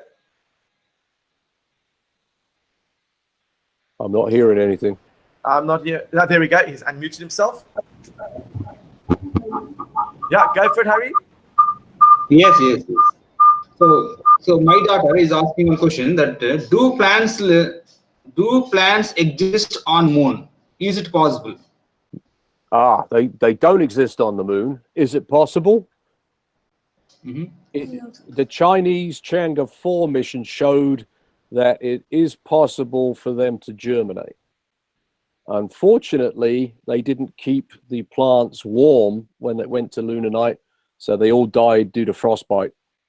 They got frozen out and died. So we know that that was the first experiment to actually show that Earth plants or seeds could germinate on the moon. Now, this was a very controlled experiment, but will they grow in lunar regolith? There was some experiments done during the 1970s at Johnson Space Center to show that plants could grow in lunar regolith, but they didn't use pure lunar regolith. They mixed it in with terrestrial soil. So that was more of a toxicity experiment to see if the plants would die due to the effect of lunar regolith, and they didn't. It wasn't to show that they could actually grow. So no experiment has actually been done using pure lunar regolith to grow plants. This is going to be important and critical if we're going to have a permanent human presence on the moon. I can imagine. I mean, and why regolith, not moon soil or moon? Oh, sorry, I'm a purist on that. Soil means it has organic matter mixed into it. If it's just a mixture of rock particles, it's regolith. But soil is what people know. But if you say soil to me, well, we can grow stuff in it.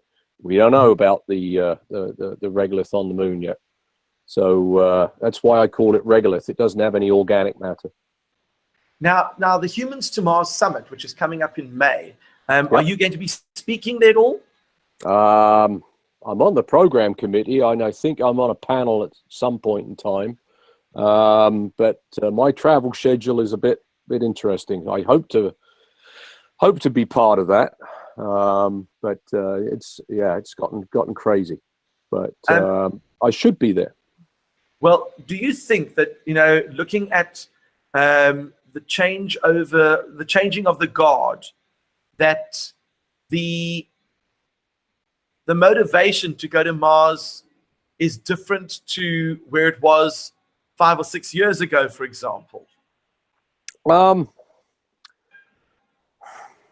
That's a good question. I think the zealots for Mars haven't changed a bit. They want to go straight to Mars. And the thing is, those people are very, very selfish, because if we go straight to Mars, we may be able to do it, but I still think we'll kill astronauts, and then it'll be the end of that. But if we do it in 20 or 30 years, maybe, but if we do it in 50 years, by then we might have, ironed out all the bumps. Let's think it through. We need to learn to live and work off planet. We actually have a laboratory in our own back garden called the Moon. Mm-hmm. Why don't we go there and figure out that we can live and work off planet? Because if we can live and work on the Moon, which is close, we can certainly live and work on Mars, where you don't have such high temperature swings between night and day. You have some insulating atmosphere, not much, but this is how the Moon can enable Mars, and that's why I become I accused him at the Achieving Mars workshop of being selfish because you wanted it in your lifetime, and you may not see it. And the thing is, our job is to set it up so these young folk can see it. And it's to put it in place, something that is sustainable, not like Apollo. Apollo was great because it showed us how not to do human space exploration. And we need to learn from history, otherwise we'll repeat it. So what we got to do is to look at the sustainability of this. And the sustainability of any program such as this is the creation of jobs. So right now I teach a class at Notre Dame called Living and Working on the Moon. My conclusion is that this is science fact, not science fiction. It needs political will behind it in order to make it happen. But we put in practice, if you can show a return on investment from any government program, i.e. you're going to create jobs in the private sector, your decision makers are going to love it, and they're going to go with it. And it's to show that that growth in those jobs. So I used to chair the Lunar Exploration Analysis Group, and we put together a commercial advisory board that we started off with, I think, four companies. In the last 4 years, that is now up to 43 companies. So there's a lot of interest in the commercial sector about the moon. NASA's announced its Commercial Lunar Payload Services program, where it's paying companies to deliver payloads to the lunar surface. First launch is supposed to be this year. Hopefully, if we don't have another shutdown, that'll actually happen. I don't know. But the shutdown business. Just don't get me started about I know, I can tell. But the return on investment, that's right. Apollo was great because it was all government funded and it was a commitment by the nation, but it was a competition. And as soon as Apollo 11 landed, we've won. All right, so why are we doing this Apollo thing again? Seriously. And they lost the plot. The goal is to bring the moon into our economic sphere of influence and create jobs in cislunar space. That's the point of human space exploration. You do that, then you can send humans to Mars because you leverage the infrastructure you've set up on the moon, because you're now leasing it to commercial companies and you're buying their products in order for you to go further afield.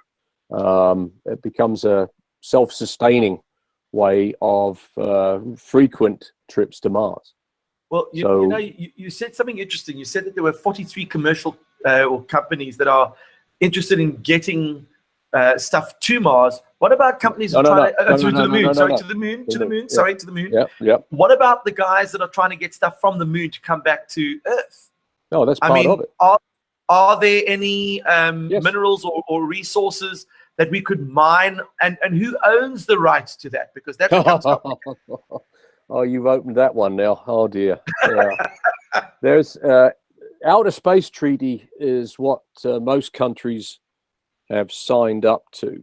The Moon Treaty, the US and the UK and China have not. Now, interesting. The Outer Space Treaty is a little opaque in how it treats resources. It's supposed to be nobody owns it, like Antarctica. But you get lawyers looking at it, they'll twist the truth and do everything else that they can to make their client look good. So the language needs to be tightened up, and that is something I know NASA is, or the administrator is definitely worried about this, and he wants this sorted out because he sees that using the resources to create jobs and create wealth becomes pivotal to the program. Of course. Now, is there an export from the moon back to Earth? Right now, no, there isn't. It's not cost effective to bring material back. However, nuclear fusion is the opposite of fission, where you fuse atoms together rather than split them.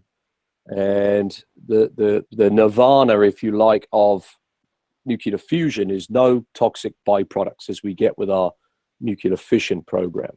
got all this radioactive waste that's going to be, Chernobyl, for example. I mean, it's a wasteland around it because thousands, maybe millions of years, you can't go in it.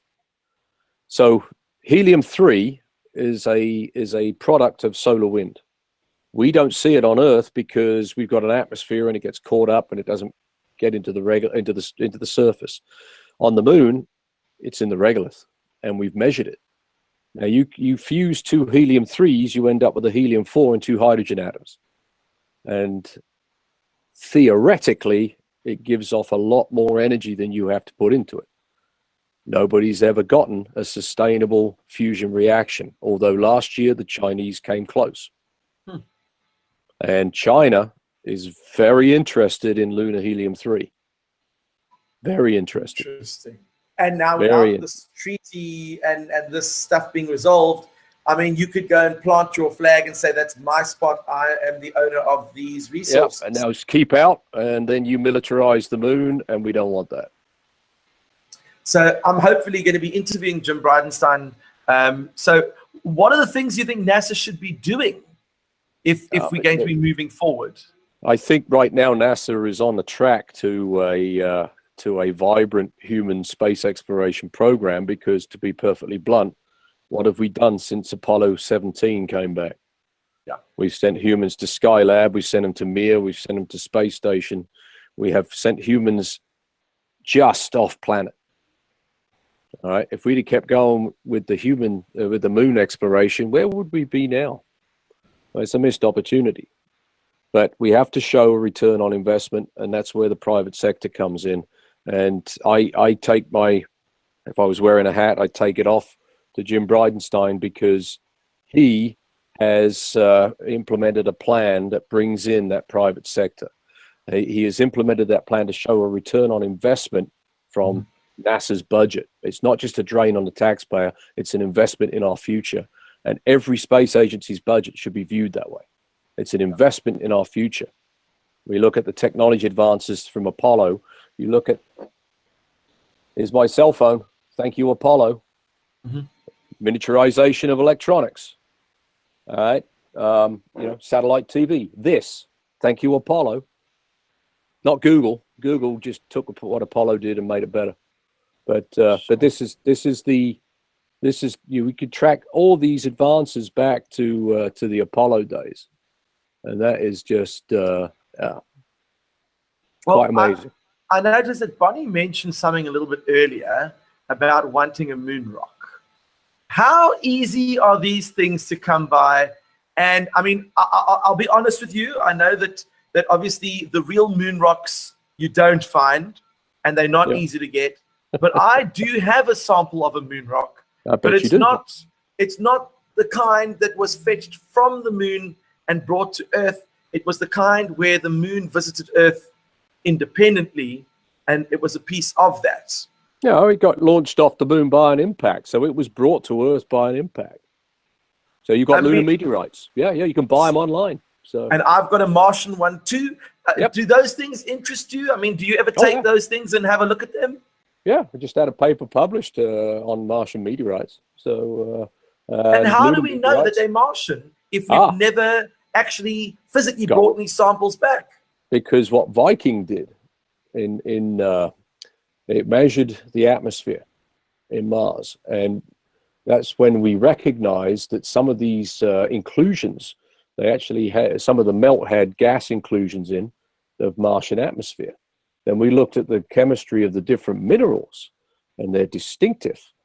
They have different oxygen isotopes, different iron manganese ratios. It's very detailed, but we can show that these meteorites are from the moon because we actually have samples to compare them to. We don't from Mars, but we do have data from, now we've got data from Pathfinder, we've got the Spirit and Opportunity, and we've got Curiosity that has given us data on Mars rocks. And we can start to see, oh yeah, we've got the right gas content to show that this is Martian, or it's got the right peroxine composition or oxygen isotope composition. So we can show where they came from and show that, yeah, the impact has actually brought Mars rocks back to Earth quite regularly. Do you And have same with the moon? Do you have any experience with with rocks that are beyond Mars, from Well, maybe another planet?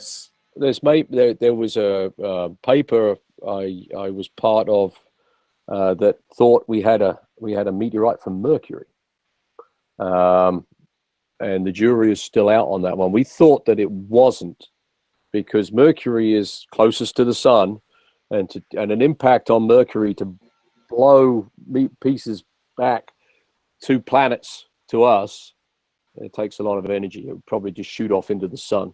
Uh-huh. But there was a hypothesis out there that this was from Mercury. We don't think it was. We think it's from the asteroid belt. Do you follow closely the New Horizons and Ultima Thule and all these things? I mean, are you following all these new developments and what's going on in the space world, or will you just focus on the rocks that are sitting on top of the planet and what goes on there? I prefer to have rocks in hand to study a planet. Pictures are nice. It's a first. All right. And I'm sure some clever people can take these pictures and make a career out of them. I can't do that. I need samples. So I prefer to have samples rather than just pictures. I mean, it's a phenomenal feat. So, I mean, absolutely brilliant. What is the most valuable rock you possess? Maybe not in value in money, but in something that you find valuable. Oh, I like that. Bonnie wants to know, how can we as that. private citizens, let's just have a look at that question in the chat here. It says here, how can we as private citizens support NASA to encourage our government to keep pushing forward with the NASA space program? It's a good question. Yeah. We have to contact our Congress people. We have to, and as a private citizen, you can do that. However, what I found, and when NASA's budget was up last year, and it was March last year, I was approached by some of our commercial companies on the commercial advisory board saying that NASA's budget was in trouble in Congress because NASA couldn't justify why they wanted the lunar program. Go figure. So we wrote a letter, and I run a lunar listserv, which is an email list server, and we've got 800 people around the world as part of it. But I sent an email just to the US people, and I said, here's a letter we're willing to write. Well, we've written, and we would like you to consider signing it in support of NASA's budget. And we got, I think, 85 people to sign it. And it went to the various staffers of the various committees and was actually used to say that the community has now justified why NASA needs this budget, and the budget was passed unchanged. So, and the feedback I got was that this does work. So I think, yes, you can email me to join the listserv. That's cneil@nd.edu. I'll send Bonnie all the details. Yep. Okay. That is cool. So now, going back to your most valuable prize possession, what is the one thing you do have? 14321. I have pieces of, that's Apollo 14 breccia. Breccia is now is a big rock that contains lots of bits of other rocks, and they've all been welded together via impact. I made my career on 14321. It's the first rock I studied when I came to America, and just had another paper accepted looking at rocks from that. So that is the ultimate rock, what I call the gift that keeps on giving. Like the Rosetta Stone of rocks. Well, it's one of those. There are other breccias there that we now can use a CAT scan to look at the interior of to see what's there. That's going to open up a whole new area of opportunity. And there's even some samples that haven't been opened from Apollo. And there's a call that we propose to actually open those and start studying them. So yeah, there's three drive tubes that are unopened and have been kept sealed since they were collected. So when you said there were several hundred kilograms of rocks that were brought back from the various Apollo missions, right? And there are still rocks that haven't actually been examined yet. Right. Many decades later, 5 decades later, why would that be the case? Because we've been waiting. These were collected to understand the volatile contents of the regolith, solar wind implantation. They were collected in shaded regions of the moon, behind boulders, and we didn't have the technology to be able to do it properly. We do now. So now the volatile's taken on a whole new light, given that this is now a resource. So what is the best technology out there at the moment that you think is going to make groundbreaking findings in rocks that we've already known about, but now all of a sudden with this new technology, almost like, you know, the kind of impact that DNA testing has had for the FBI. You know, there was this whole story of we're trying to interview a woman who is a genealogist, right, as opposed to a geologist. There we go. This genealogist, she has become quite famous because she's been cracking some of the FBI cold cases that have run cold. They were unable to do anything about it because in genealogy, people are now using DNA testing. And all of a sudden, these people were able, so they took some of the DNA samples and they were able to find 2 people in a family tree that were in common.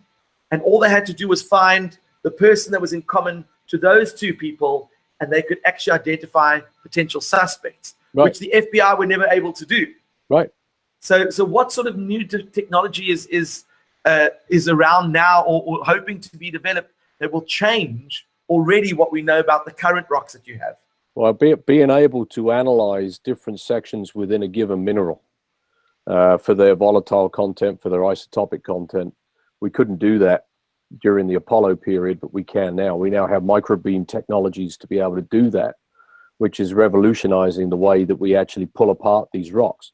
We happen to think, and we have a paper out under review, that some of the ages that have been produced using different radioactive schemes are actually wrong, because they're using minerals that come from mixed rocks.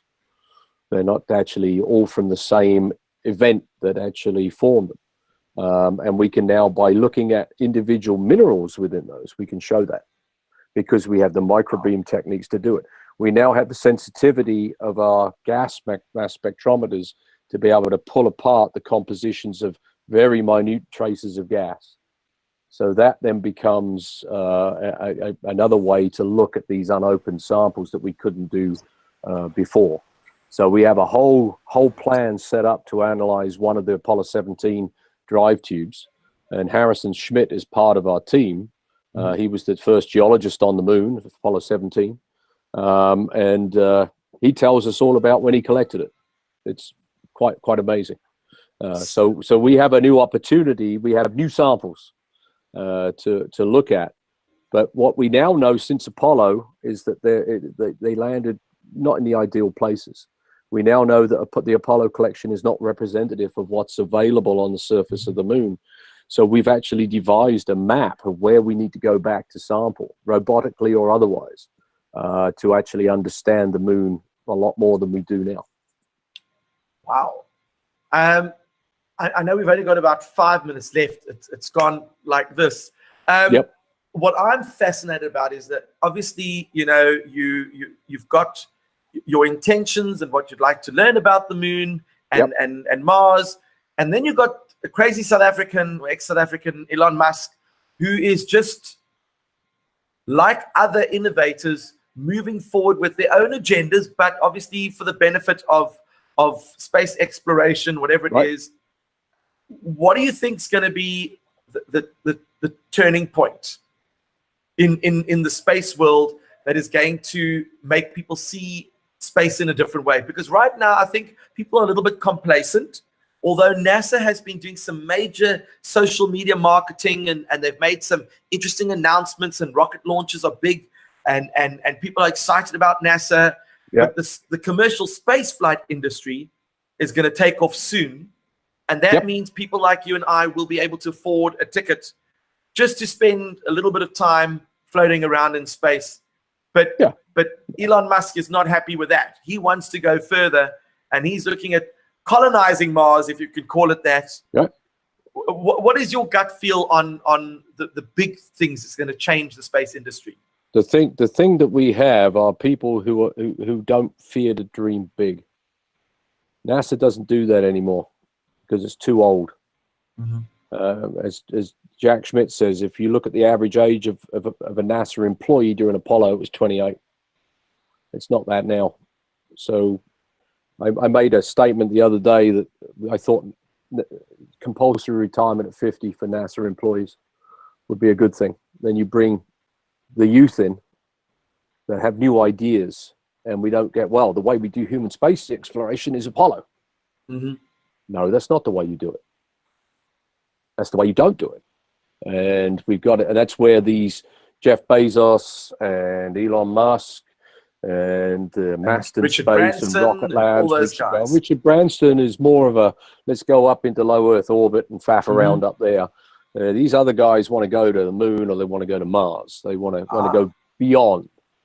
So I think that it's good to have these aspirations, but then you have to understand the dangers and the challenges of doing that. That's what's going to drive technology development. That's what's going to drive cures for osteoporosis down here. That your skeleton is going to dissolve if you're on your way to Mars for 6 months in microgravity. All right. So when you get there, what you're going to be, a soggy bag of flesh? I mean, hopefully not. What is the radiation going to do to you? Are you going to be dead by the time you get there? How do you protect yourself? Well, one way to do it is put a meter thick sheath of water around your living quarters. That's a lot of weight. But if you got it from the moon, it's only 1/6 G. You could, there you go. There's your radiation protection. And maybe there's a way to do that. So right now you've got to think this through in terms of the challenges. We want to go colonize Mars. He makes great PR with that. And I'm standing there going, yeah, okay, you go. Then you'll figure out what the issues are. You don't send people, we got people that say, oh, well, I'm willing to go on a one-way trip to Mars. Okay, all right, I'm sure you are. But what you're thinking is we're going to live and die on Mars. You're going to be dead by the time you get there right now. And those technologies need to be well thought out before we start putting humans in the critical path. Sure. Well, I mean, we've kind of run out of time. So are there any parting messages that you want to give younger people, especially from a STEM point of view? First of all, encouraging them to get involved in geology. Why is geology? I want an elevator pitch. I want to know, why is geology the science that they should be pursuing? And second of all, maybe a message to young people in terms of, what you would like them to know about the space world and where we're heading. Okay, well, geology, number one, reason why you should get into geology is there are so many different opportunities within geology. It is a science that contains all other science. It contains physics, biology, chemistry. It contains engineering. It contains all of those things. As I'm finding out, it's led me down a path to look at space exploration. So now I'm cracking on about rocket engines, and I'm having to do a lot of reading because rocket engine, what the hell is that? I have no idea. So you're always learning, and that's the thing about geology. It can lead you on a path that will allow you to really explore the environment that we live in, or maybe an environment that we want to live in. So I think that we have to hold on a minute. No problem. Have to take that. Hold on a minute. Okay, you can. Hello? This is what we love about live broadcasts. Can I call you right back? I'm on a teleconference right now. All right. I'll call you right back. All right. Sorry about that. That's the 5th time he's called me. No. He definitely wants to get hold of you. Okay. And then the last parting information that you would give to young people. Did I finish that? I mean, to me, well, you were talking about the that obviously geology is all encompassing, and it involves many like multi-disciplines and that type of thing. Right. And obviously you have to be passionate about it. Oh yeah, yeah. I mean that's and the thing I would say to young people is life is too short to do something that you don't like. So find something you like, and I've been really blessed because I've never worked a day in my life. I know the feeling. If you do what you love, you never work a day in your life. And so I've been a very lucky chap because I've followed my passion.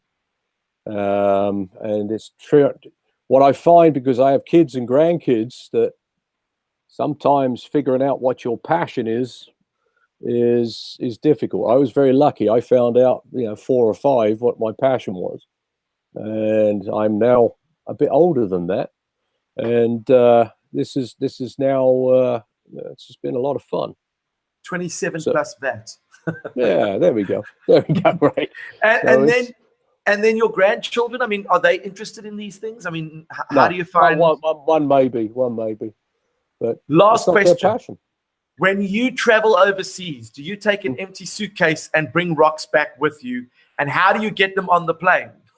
Okay, number one, no, I don't, because I mail them back. It's a lot. So you've clearly done this before. Yeah. Oh yeah. I had the whole post office in Caracas out to watch me mail back 5 cases of rocks that I collected because that was basically 3 months worth of salary for them that I was paying for the rocks to come Just back. for the postage. Just for the postage. And because the hyperinflation, I had everything wrapped up, but then I had to wrap the stamps around it and overlap them so just the denomination was shown in order to get them back. So that was an adventure.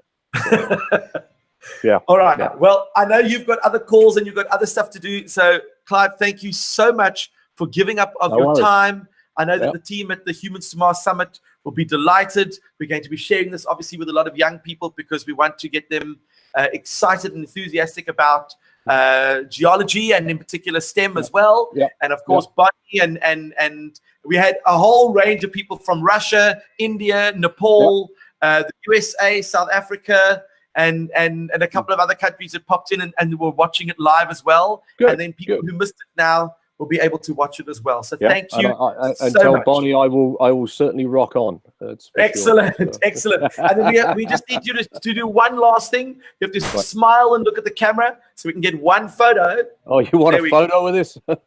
Because what happens is when YouTube picks a photo, they always pick one of you while you're in the middle of a conversation and like that. And then we want to make Right. sure we got a good one. That's just normal. That's all right. Okay, so okay. thank you. Thank you so All right, much. no worries. Happy All right. to do it. I thoroughly enjoyed it, and good luck to everybody.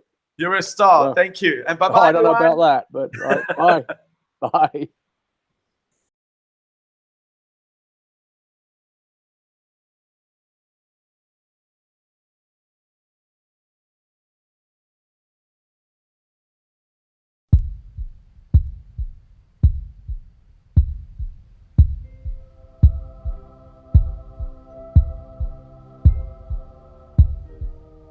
Hi, it's Mom.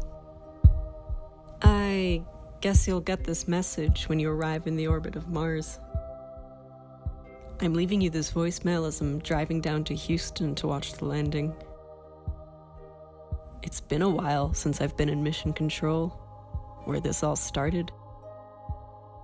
A long 9 months ago. Well, really, a long 35 years and 9 months ago. That's how long we've been working on this.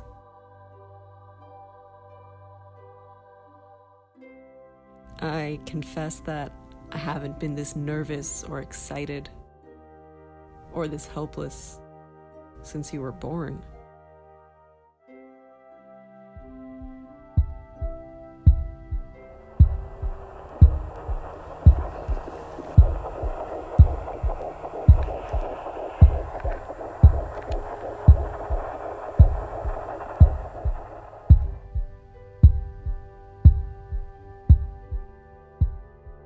I'm supposed to let you go, But after building your nursery and your spaceship, my part is done while you travel so alone.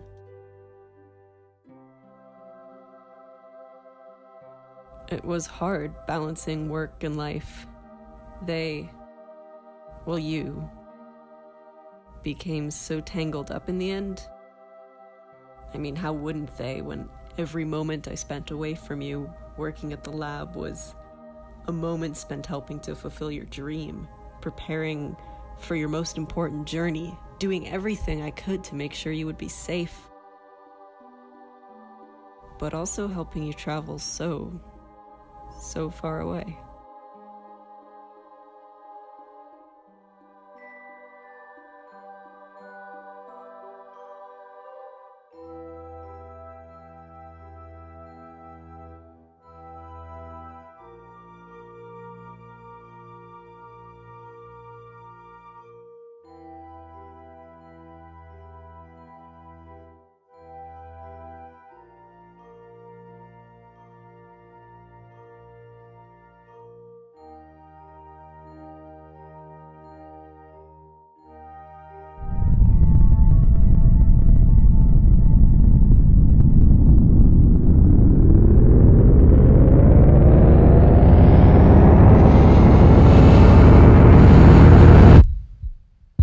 I was so scared when you were born, and all I heard was silence.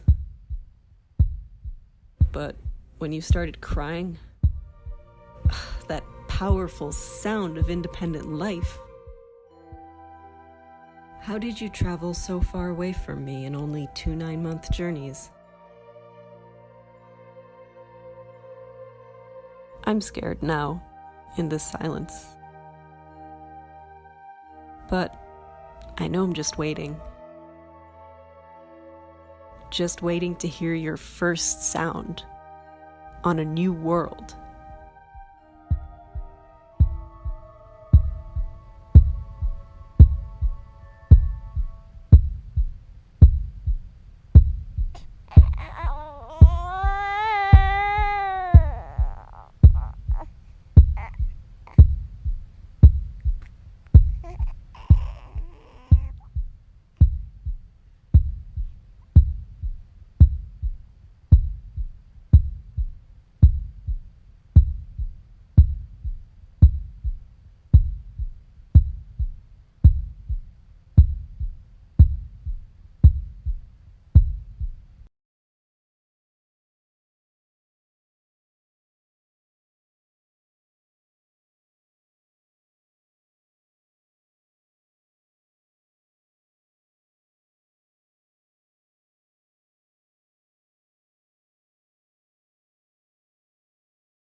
You found us in the dark, out of warmth, out of love.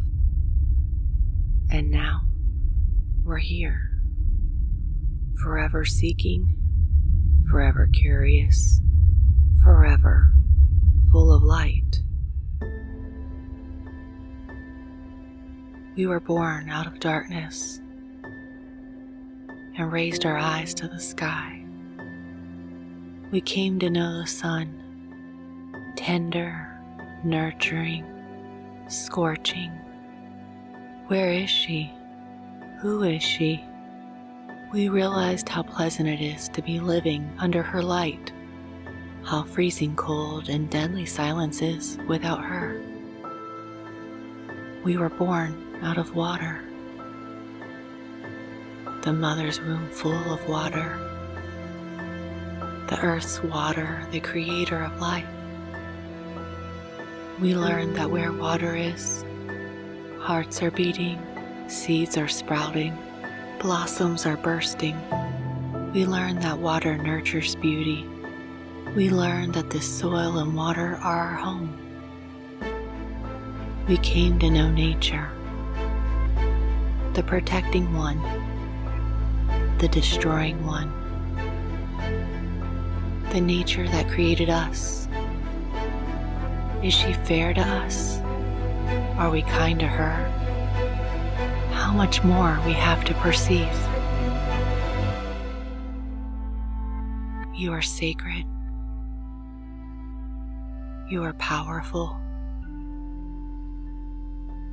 Are you the only one?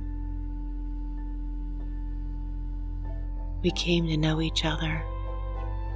We found love. We understood that together we can create life. Our hands are nurturing life. We are full of nature, full of courage, full of kindness, full of seeking. Are we alone? Are we still alone? And now, having found us, you gave us the strength to look for the others. The others, just like us, hiding far away, waiting to be found. Or perhaps silence.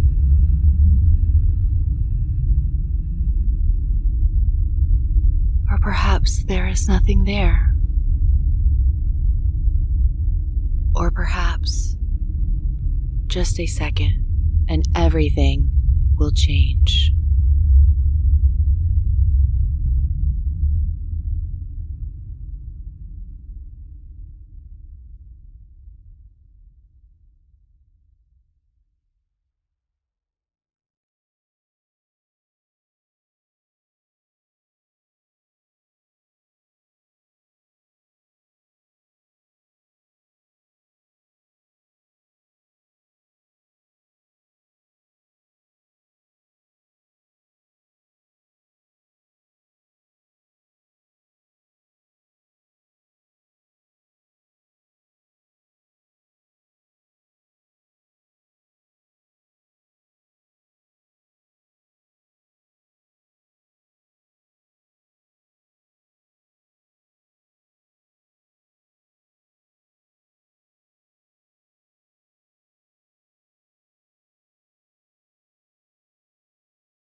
Welcome back to the Humans to Mars Summit.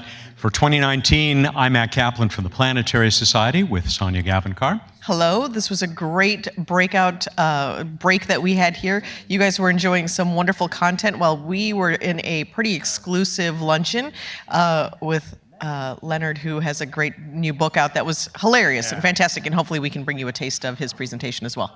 Leonard David, one of my heroes. I call him the dean of space journalism, and I think that's, I don't know too many people who would argue with that description. He gave a great presentation, and I got to pick up a copy of the book and get a signature. Absolutely.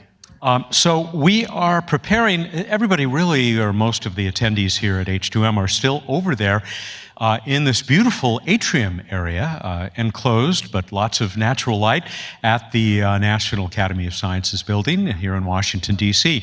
And they're probably still wrapping up over there. We're going to get things rolling here, though, again, I don't think, we're not ready for another panel yet, are we? Oh, we are.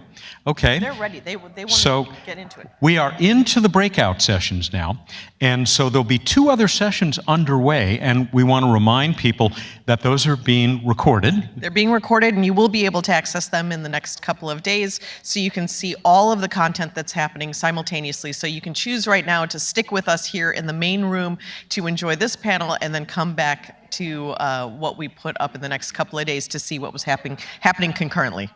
And if you have just joined us, we will continue to go live here in the main auditorium. And the session that we are about to introduce, and I'm told they're ready to go, is effectively utilizing the Gateway, that is the Lunar Gateway, to explore the Moon and Mars with our moderator, Joe Cassidy of Aerojet Rocketdyne, who we talked to yesterday, or actually this morning during one of these breaks. So, Joe, if you're ready, come on out. Thank you.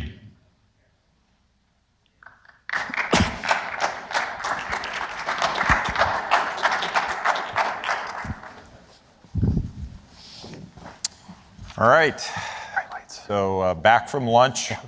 Hope you all had a good lunch, and we're ready to continue with some exciting, hopefully exciting news for you about what we're going to do as we go out further in space and orbit the moon, what we can do with the Gateway, and how that can help us get ready for Mars. So I'm just going to introduce the panel members, and then I'm going to let them tell you all the really cool stuff that they're working on. So my friend Maria Antonietta Perino, she is Director for Exploration and Science Programs at Thales Alenia Space in Torino, Italy.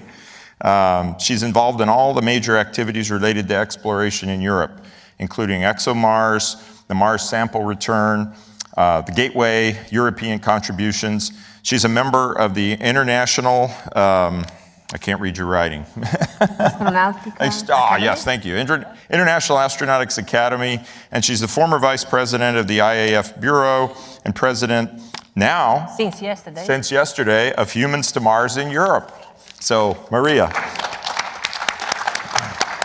To her left is Peter McGrath of Boeing. Peter's the director of global sales and marketing for space exploration under the Space and Launch System within Boeing's Defense, Space, and Security. His prior assignments over his 30-year career there at Boeing include program manager for the Army's Brigade Combat Team Modernization Low-Rate Initial Production. Wow, that's a mouthful. Senior manager of business development for space situational awareness programs and leadership and engineering positions on Boeing Launch Services Delta IV, DCXA, X-33, X-34, and the International Space Station. Peter earned an MBA from the University of Southern California, an MS in Aerospace Engineering from Cal State University Long Beach, and a BS in Aerospace Engineering from the University of Southern California. To Peter's left is Mike Fuller. Mike has been with now Northrop Grumman Innovation Systems. I still call them Orbital ATK, but I'm getting used to Northrop Grumman Innovation Systems for 14 years, and he's currently working in business development, responsible for NASA programs. Mike's responsibilities include NASA's Space Launch System booster and other SLS-related activities. Preceding working in business development, Mike spent 7 years in R&D working on thermal production and ultra-high temperature materials before becoming the thermal protection systems lead for the Ares 1 first stage. He earned a bachelor's degree in ceramic engineering and a master's degree in material science and engineering from some school in Ohio, the Ohio State University, and has been awarded 5 patents over his life. And then finally, Neeraj Gupta is Director of Programs and Advanced Development at Sierra Nevada Corporation. And there he's responsible for evaluating advanced concepts for emerging space markets. His group is responsible for executing SNC's lunar programs and developing technologies and platforms for the Gateway efforts. So with that, I'll turn it over to you, Maria, to get us started. You have the clicker? Okay. Yeah, I try. Okay. So good afternoon, everybody. I feel really honored to be on this panel today. My short presentation will be focused on humans. We spent the last 2 days sharing what we'll agree is a sort of imperative. We want to explore. We are explorers. And so no matter what we plan to do next, we will reach out to Mars. And so both the lunar surface and the Gateway in orbit around the moon and the space station in low Earth orbit can in fact contribute to this, I don't want to call it final goal, but to the current destination to be. The way we plan to do that is a multi-step approach. and we will need to develop a lot of enabling technology, and the LobG facility, in fact, can be the proper place where we get prepared for more challenging missions. Let me just show you some of our sketches. We care a lot about, we focus on the human being needs. And so our current design are human-centered because we truly believe that we need to offer a more comfortable living environment for the people that will spend longer and longer period of time far away from Earth, far away from their families. We are technical people, though, and so we are conscious that we have to fit with the given available transportation means. And so our design solution would fit both, let's say, all the available transportation system, both commercially and co-manifested with the new SLS transportation system. We don't start from scratch. We have been developed a solid background in finding solutions for people living on board the space station. And so starting from there, for sure we cannot plan to offer this type of environment to our astronaut living in deep space. We will need to find a new solution for offering them a more flexible environment. We will need to protect them from a radiation environment that is harsh.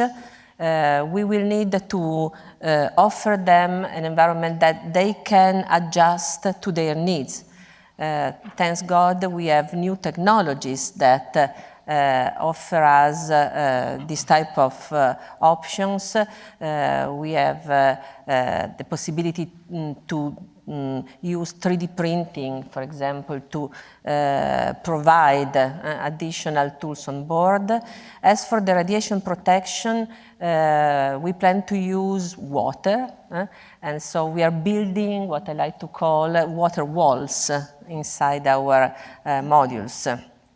You can see here some design, and the basic message that I want to leave you, and we might discuss later if you have time for questions, we need to develop a system where people can feel fine, they can feel at home, they can be effective and be able to operate properly. And so before closing, I just like to share with you a short video that summarizes what we are trying to contribute to the LobG with this new habitat concept.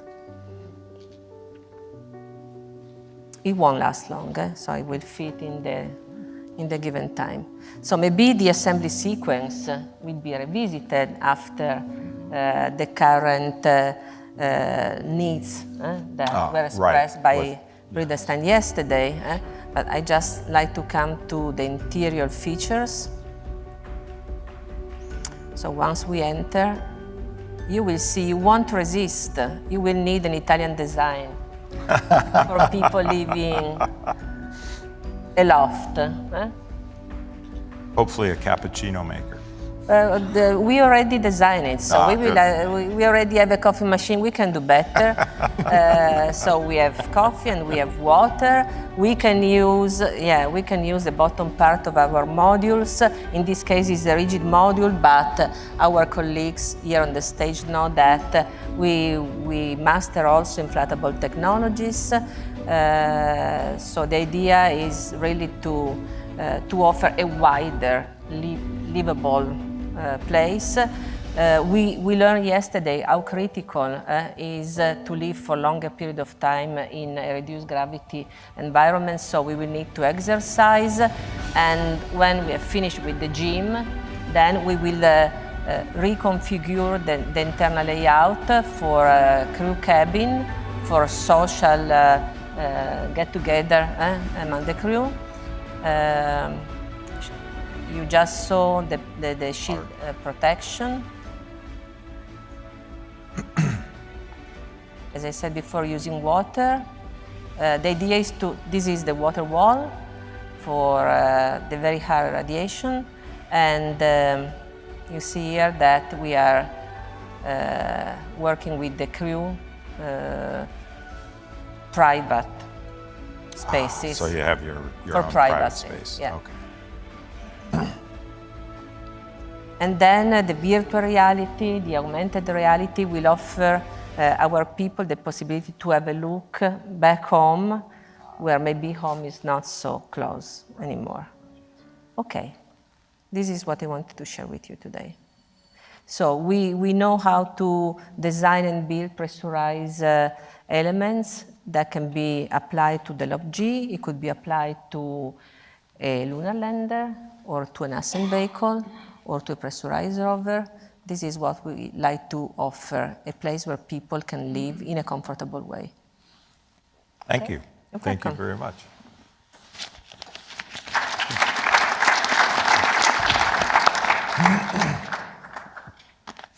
Let's see, I literally have 3 slides. That's all I'm going to show you today, and they're all pictures. So I like to typically show pictures.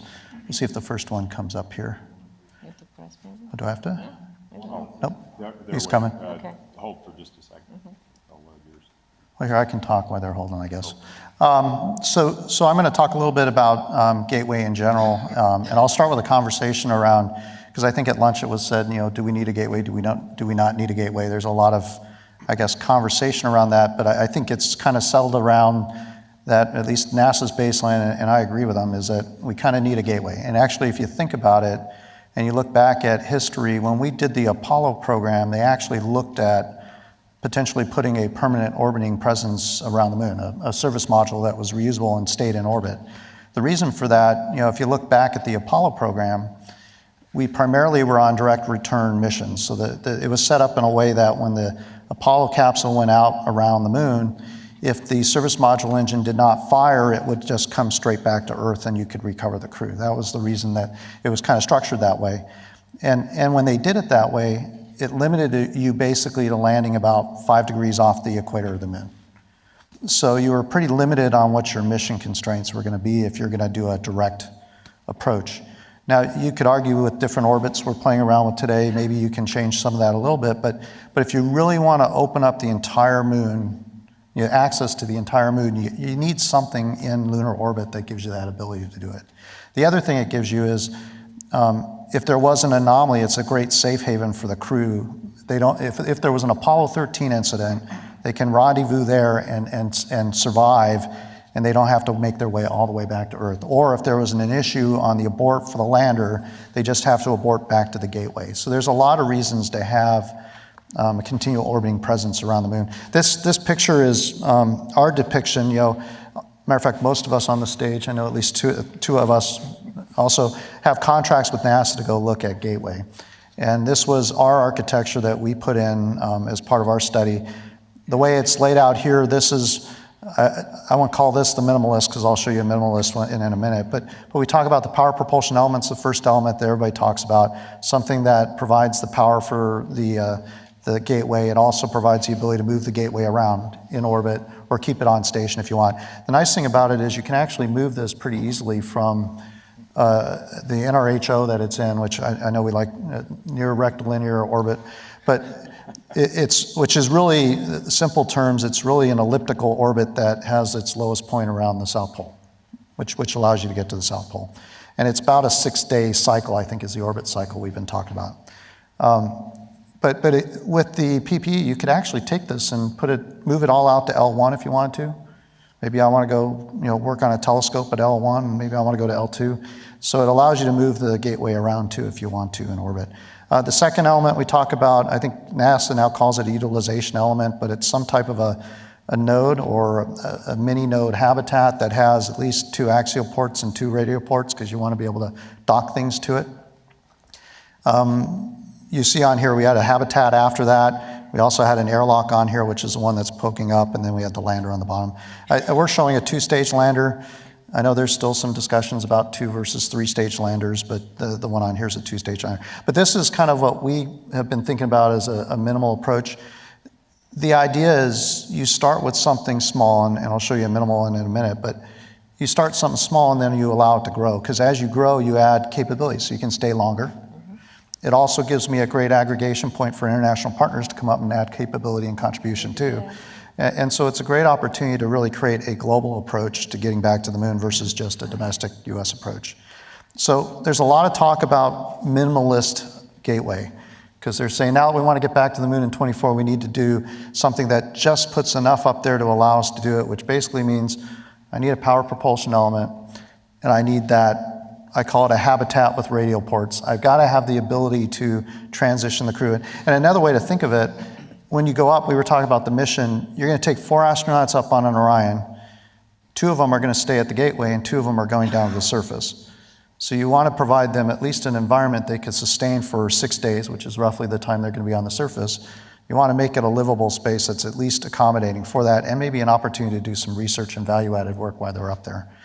And so, our philosophy in these 2 is, if you're going to do this as cheaply and quickly as possible so you can focus all your efforts on lander, which is really the critical path to getting to the surface, buy as close as you can to an off-the-shelf commercial satellite, which, by the way, our company builds probably the most powerful satellite built right now. But hey, yeah, I know you'll argue with me on that, but we do actually build commercial satellites. And we have a lot in the factory too. So NASA needs to make sure that as they do this, though, they're buying one of many, not the only satellite from a company, or else you end up paying for all the infrastructure. The other part of that is, as you look at habitats, where we've been focusing is leveraging space station, because we've got 20 years of operational experience. Boeing actually helped design and build the station. And I'll show you a picture of our mock-up that we have right now that is at Marshall. But we've taken the lessons learned from those 20 years of operation and actually created a living space inside that habitat that's 30% larger than what it is today on station. So we found a way to actually make it more of a usable space for astronauts. So with that, as part of our package that we did with NASA, as are the others here, and they'll show you theirs, I think, their pictures. This is our demonstrator. We have it sitting at Marshall Space Flight Center. It's basically 2 elements. It's a habitat with 2 ports, and it's an airlock. And in it, we have a crew command deck in it. We actually have robotic systems in it so that it can be autonomously operated from the ground, and you can do experiments and things while you're up there. The interesting thing you see, you have 5 people standing there in a space that's just that first node on the left, which is about what you need for the first element. And there's 5 people easily standing in there. So it shows you how much more spacious it is than if you've seen anything up on station today. But really the focus is on trying to get there as quickly as possible with a gateway that will cost NASA the least amount of expenditures with the least amount of schedule risk, so that NASA can focus in on doing what they need to get to the surface, which is the lander. So I'll stop there and look forward to questions. Thanks, Peter. So I guess my turn. Peter did a great job of kind of exploring and kind of giving you the basics of the, as he's calling it, just gateway. I have on mine Lunar Orbital Platform Gateway, LOPG, however you want to describe it. This mini, I think Gerst described it as, and Bridenstine yesterday described it as the service module around the moon. Basically looking at that element that is going to be available for aggregation, for joining your crew and your mission elements together to do whatever exploration portion you're going to be looking at. Whether that's to the moon or whether that's to Mars, that's up in the air. So, all right. Am I still waiting? Okay, I'll talk until, we'll riff on this until we get some charts. But basically, what you're going to hear a lot from me is going to be very similar to what Peter talked about, is basically trying to utilize existing capabilities that we've already put together to make this as quick and as cheap as, well, I shouldn't say cheap, as quick and as inexpensive as possible to get the capability we're looking for, both for 2024 as well as longer term when we're looking for the more sustainable missions later in 2028 and beyond when we go to Mars. So this is kind of the we've called stepping stones, you've heard proving grounds in the past, but very similarly, this is a modular approach to add capability as you need based on the mission at hand. So what NASA has kind of looked at for 2024 is, as Peter described earlier, the minimalist gateway, power and propulsion element, and some sort of utilization mini hab facility that could be up there to sustain astronauts for some short period of time. And similar to where Boeing looked at using their Heritage ISS capabilities, we did something similar, but using our Cygnus spacecraft that we currently use for ISS cargo delivery, utilizing that as the baseline, both the pressurized module as well as the service module in the background, to get the elements to their final locations. Still not up.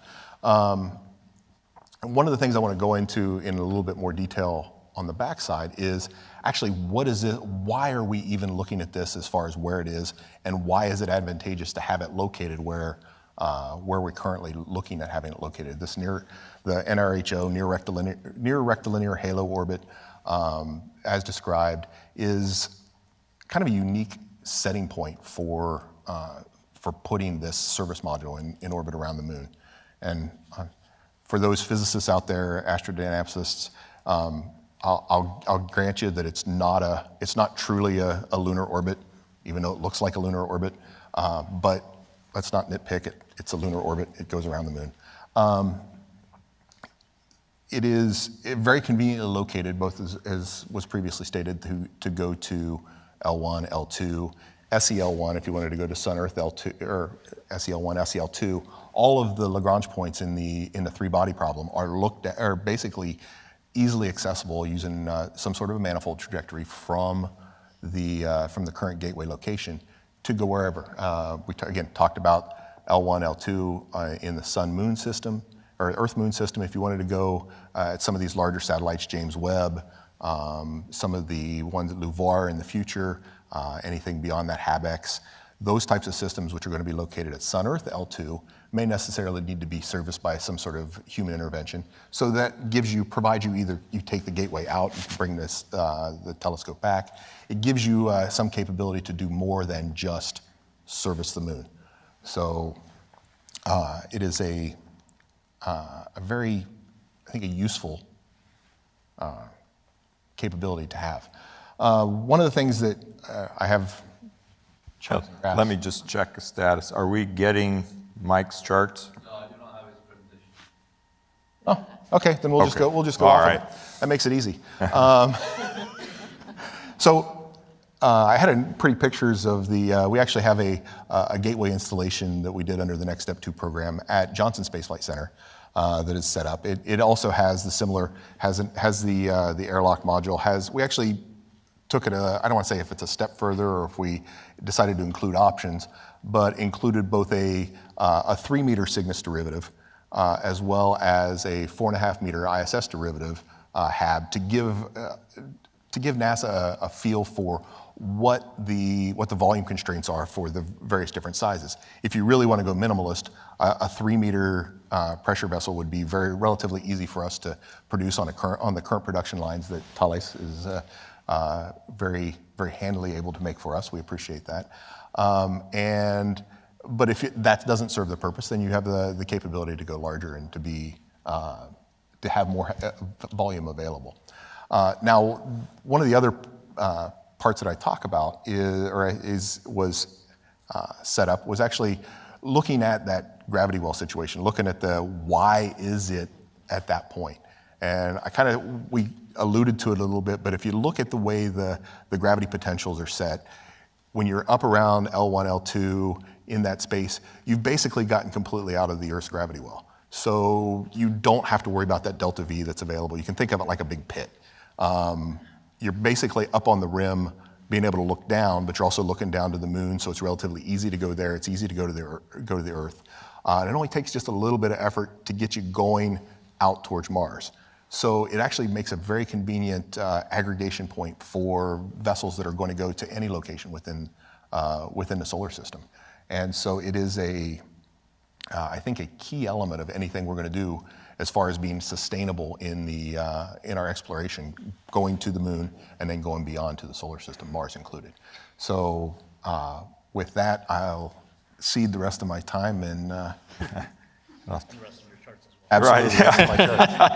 Hopefully we have. Oh, okay, good. There we go. Neeraj's charts. Okay. Apparently my charts. Yeah. Okay. Although you don't have the LOP-G set up. I don't have the LOP-G set up.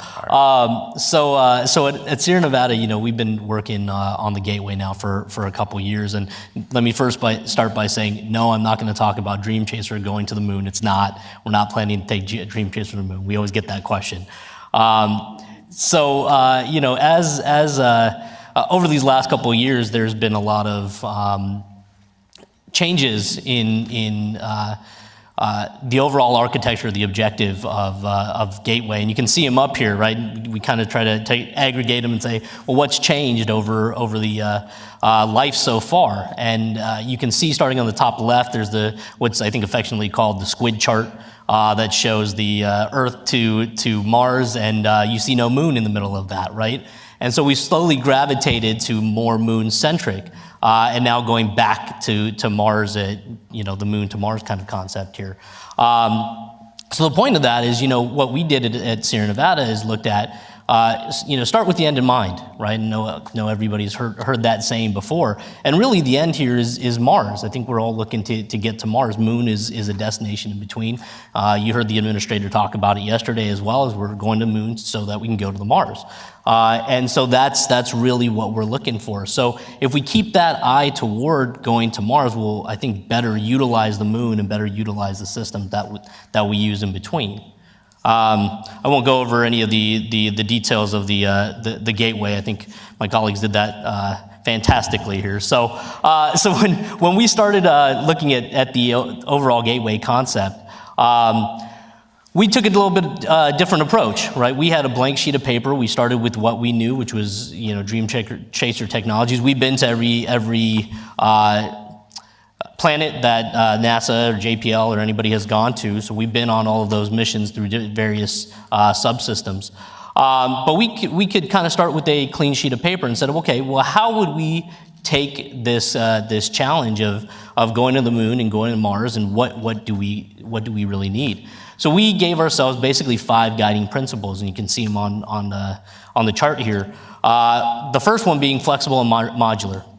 We need to make sure that we're flexible throughout the entire buildup of this. And as you've seen through the last couple of years and the change of emphasis from going directly to Mars to moon, so forth, there's a lot of flexibility. You see it today with HLS and the trying to get to 2024 landing as soon as we possibly can.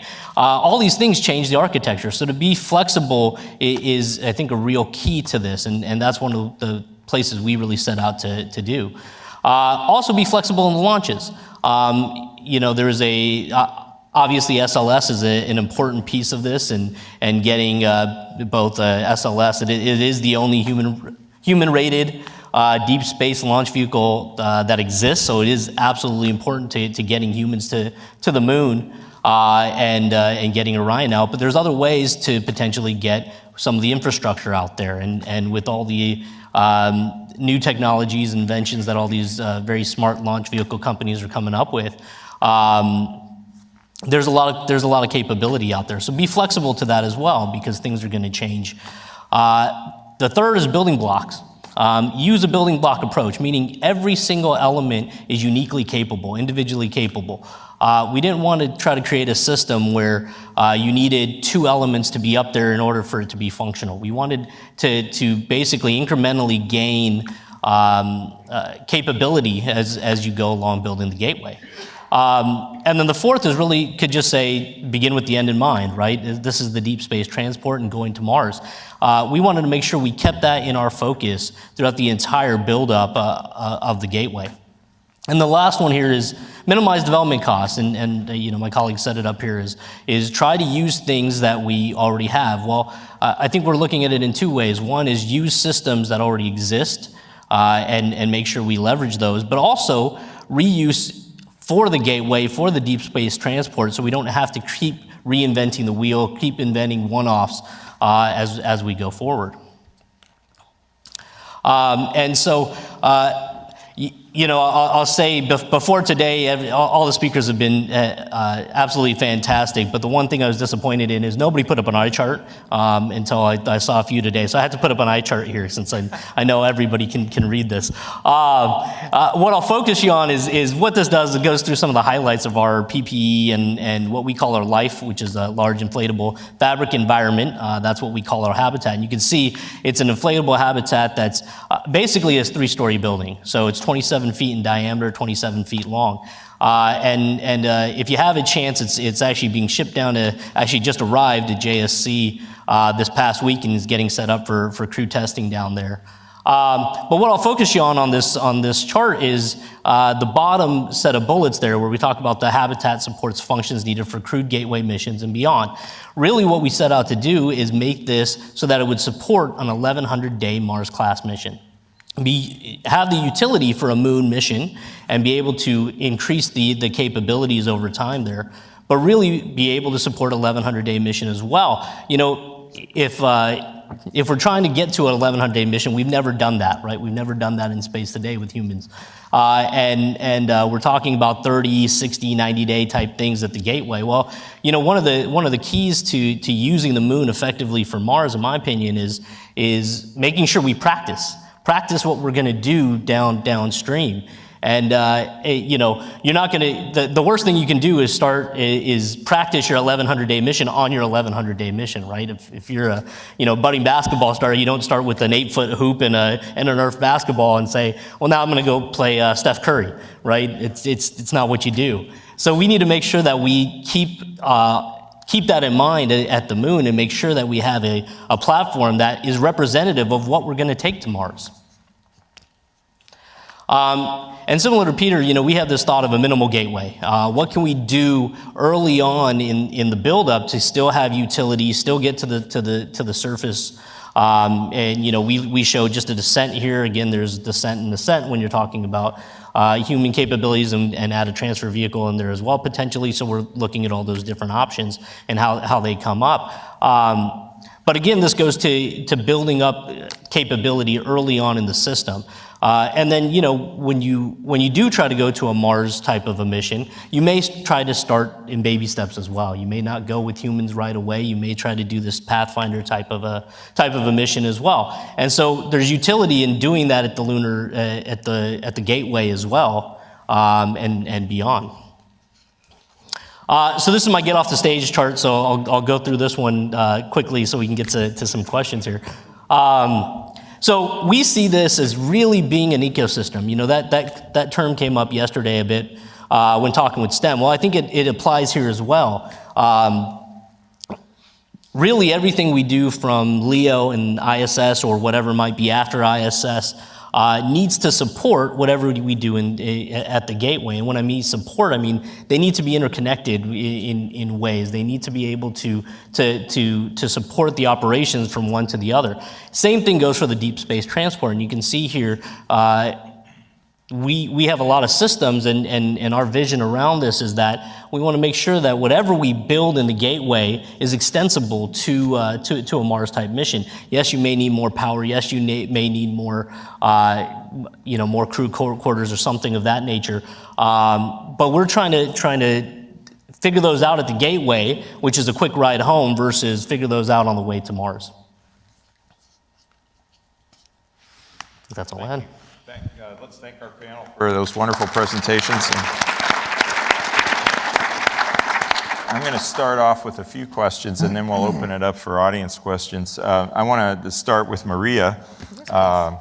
You showed a couple of concepts, and you did choose to focus on the human aspect. And I know coming out of the discussion that we talked about yesterday from our AM6 workshop, a lot of the human health issues that people are familiar with are things like bone loss and radiation protection. You showed the water walls. But there's also the psychosocial aspect. And I wanted to see if I could draw you out a little bit more. I noticed a couple of things you had where you had like the viewport, the electronic viewport that might give them a chance to look at home, you said. And that was one of the things that came out in our AM6 workshop was, this is going to be the first time, with the Apollo crews, we were out and back. And they were either seeing Earth going and coming. But with this, we're going to put people out there for maybe 30, 60, 90 days to get ready for Mars. And there will be times when Earth will be very, very far, far away. So could you talk a little bit about that and how you've looked at that? I adore this question. And really, I believe that many people in this group of, among us, are really, how can I say, sensitive about how crucial will be in the chain for the mission success, the human part.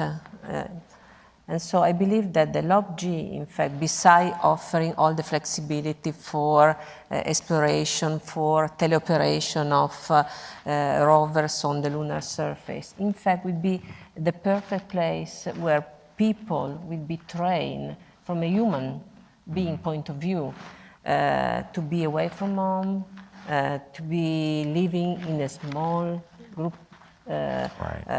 dynamics.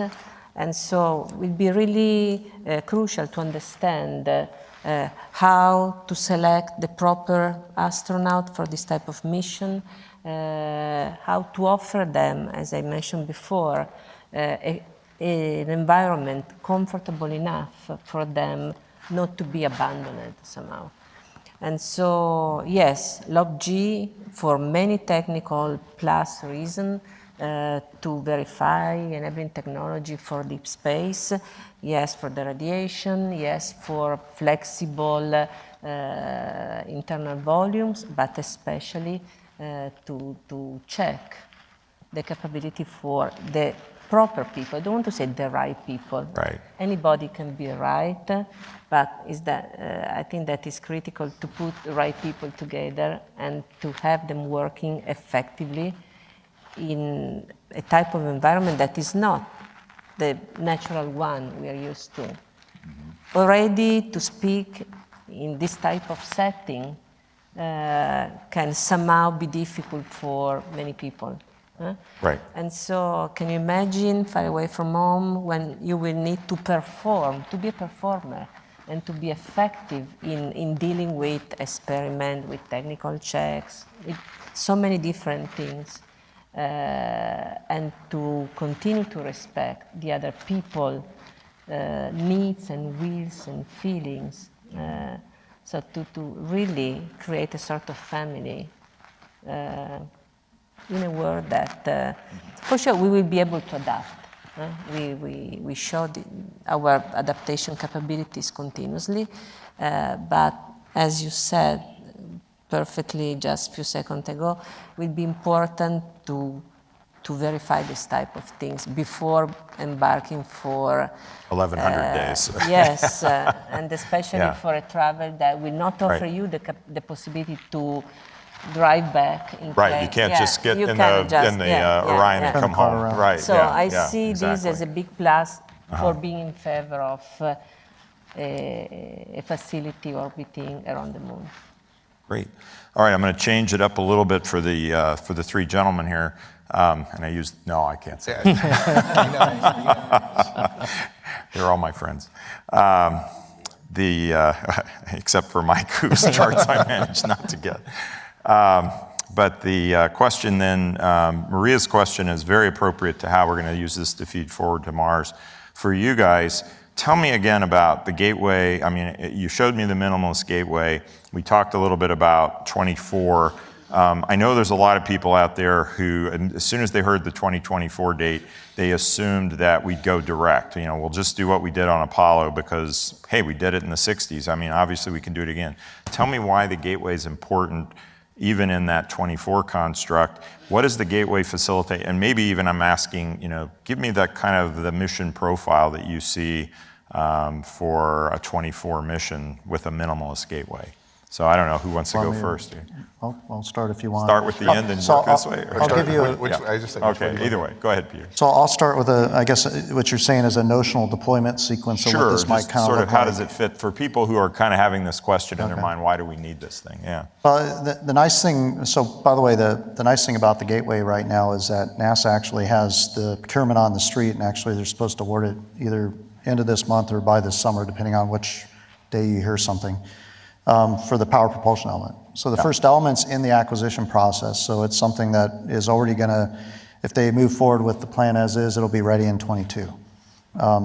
If you leverage an existing capability, and the one I threw out there was a station element, which, by the way, our friends at Thales Alenia built the shells that we outfitted for station, and their tooling can do the same shells, the 4.4 meter shells right now. The tooling can do it in Torino. Yes, So, you're ready. so you can easily, build something, whether it's derived from something else or whether it's derived from station. You can build something that's a design that's already there, and you can probably get that there by 22, 23 as well. Ideally, if it's small enough, the best answer is to launch the PPE and whatever you're launching, this HAB node, whatever you want to call it, on a single commercial launch.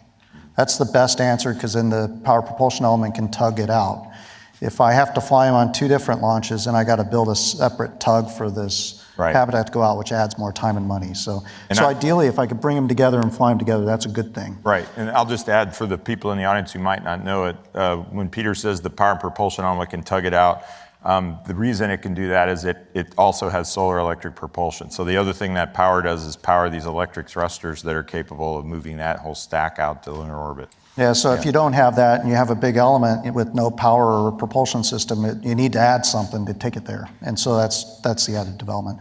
Then the idea would be, you can take a descent element, ascent element, maybe even a transfer element, whether those are commingled and flown on an SLS or flown as individual pieces on a rocket that's available, a Falcon Heavy, a New Glenn, or a Vulcan.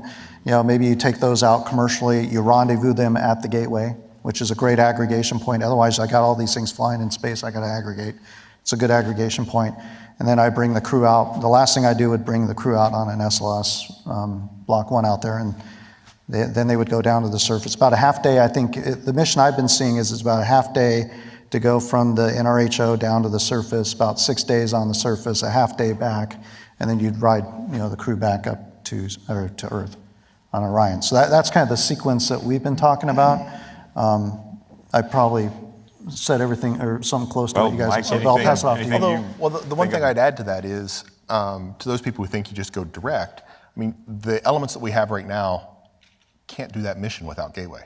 Orion can't get down low enough into the lunar orbit and get back to be able to do something like Apollo did. Apollo went down to 60 nautical miles, I think, is where its orbit was.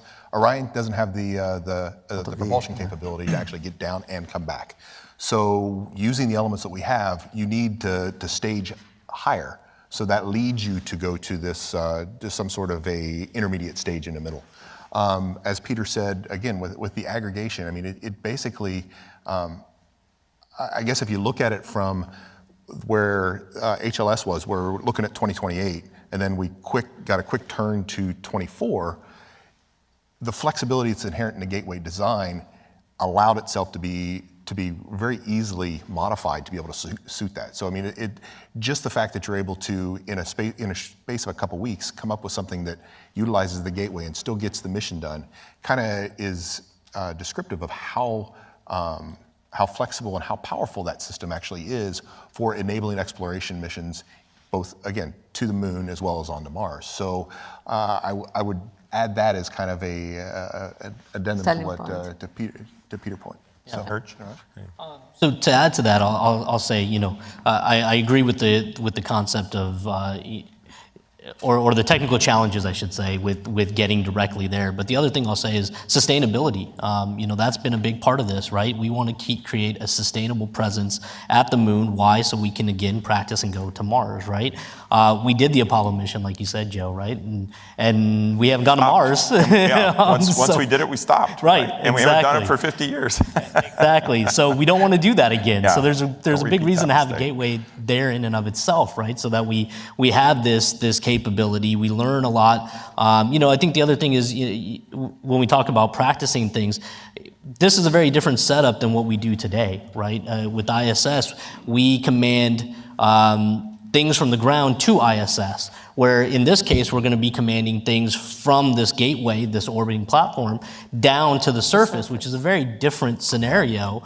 And to be able to do that both in at the moon, and then going to Mars is an important thing. Great. I'm going to ask the same kind of question about the modular aspect. A lot of you in your presentations referred to the modular architecture, the ability to build up. And I think one of the things we're seeing now, and this idea that we could switch quickly to a minimalist gateway that then still serves as a node that could be added onto later, or an aggregation point, you've said.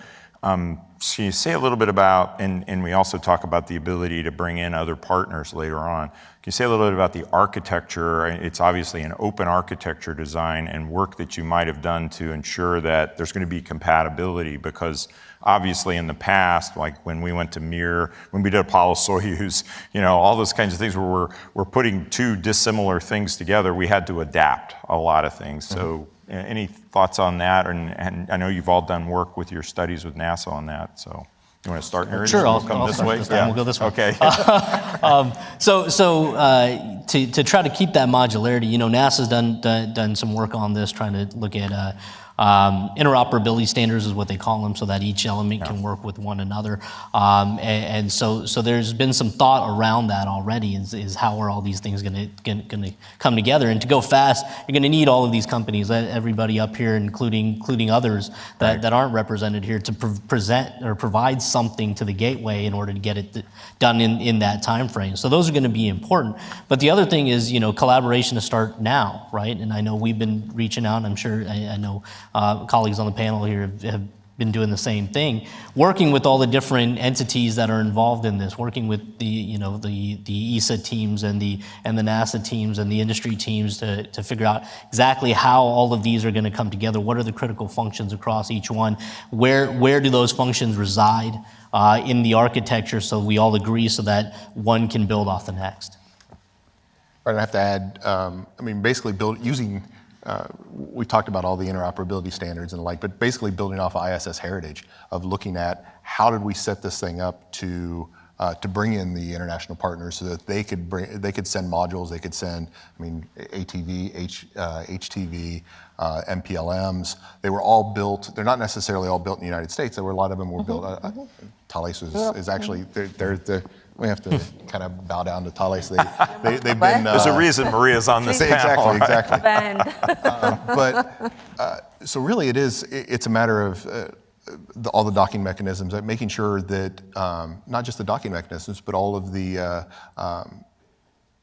computer infrastructure you're able to connect in, and you'll be able to it's just another node onto the system, and so you build it up like you build a computer network.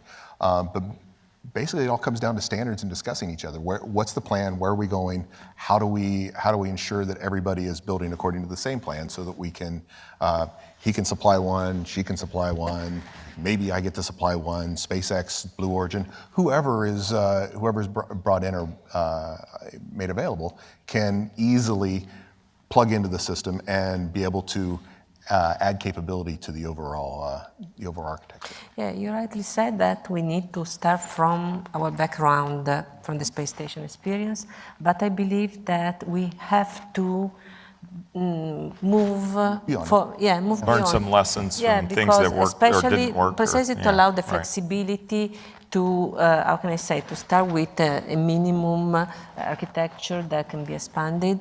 Then we will need to reconsider, for example, at subsystem level, the way we solve the thermal control, the way we provide telecommunication, internet connection.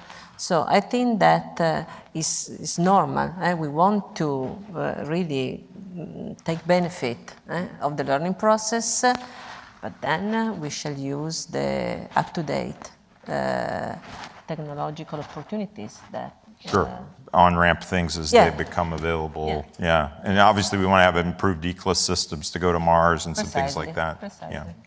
So I'll just add a couple things. By the way, I was going to add something I forgot on the last comment. The other thing the Gateway does is it provides a comm architecture. If you think about it, you're going to have cycles where you're outside Earth coverage. So this is going to give you, especially as you go to the South Pole, a comm layer that gets you the uplink. So that's one thing I forgot to mention. You talked about station. I was going to go back to station because I would say station is an example of not common standards. In fact. As a matter of fact, you basically had to Band-Aid a Russian power system into a U.S. power system to make it work. But as part of that, I'll give you another aspect of it. It's I forget the exact term we used. It's having duplicative systems that are not dissimilar redundancy. Dissimilar redundancy. Yeah, that's the word. absolutely. And that's something we need to think about because, to put it in simple terms, there's a Russian potty and there's an American potty, and if they're both down, that's a bad day, right? And so you kind of want to have some dissimilar redundancies so that you don't have a single fault tolerant system in your capability. That's good. And by the way, that's part of where having international participation is good, because then the international party may bring that dissimilar redundancy because they're going to bring in a different box or a different system that can help us with that. So that was the one thing I'd add to what was kind of set up here. Great. Well, at this point, I think I'm running out of my questions, so I'm going to throw it out to the audience and invite questions from the audience. So, yes, sir. I'm wondering why we're not assembling it in low Earth orbit, the LOPG, because we're having to send astronauts all the way up to the moon to assemble this thing, and we could just do it in low Earth orbit, use the power propulsion unit for gravity assists to actually just move it up there. And plus, you wouldn't have to use the SLS, or you could use the SLS to just launch one single. Hello? There we go. We could hear you fine. I guess we couldn't in there. Yeah, we could hear you, but I'm not sure the webcast. Okay. The audience. Yeah. Or using the SLS, which I believe is 70 tons to low Earth orbit, you could just launch a single mass unit, which would be much more simplified. Use the power propulsion unit to, once again, take that as a gravity assist and to go back to low Earth orbit. Without any need of astronauts flying to the moon, we could use the SLS for actually doing that, missions for astronauts to the moon.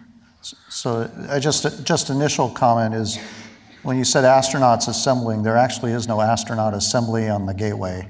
It's all autonomously operated in autonomous docking. That's part of the standards. Everybody's got a standard docking system, and you're going to, either Orion will tug something or the commercial launcher will provide a tug as part of their service with this element it brings up there.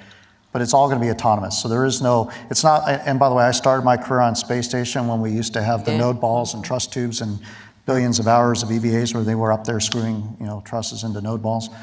It's nothing like that. This is all automated docking and such. And the other part of that is they're launched fully outfitted out to the location. You're not going to really, unless you bring up some new things up as you bring them up with logistics. But if you're going to tug out from LEO, you're talking at least a year of tugging it, probably with a PPE, especially a solar electric spiral. Longer. And you add a lot of risk in the whole activity when you do that as well. Well, I'm figuring using one launch should be much more efficient, be a lot cheaper, for one thing. But aren't the Orions manned when they're hauling parts up to the where you want to put LOPG in the lunar orbit? So for the initial Block 1 configuration, there will be no cargo with it, so it's just crew. That would just be when we get to a Block 1B, which has the exploration upper stage on it, then you would fly an Orion with anywhere from 10 to 15 metric tons of payload potentially.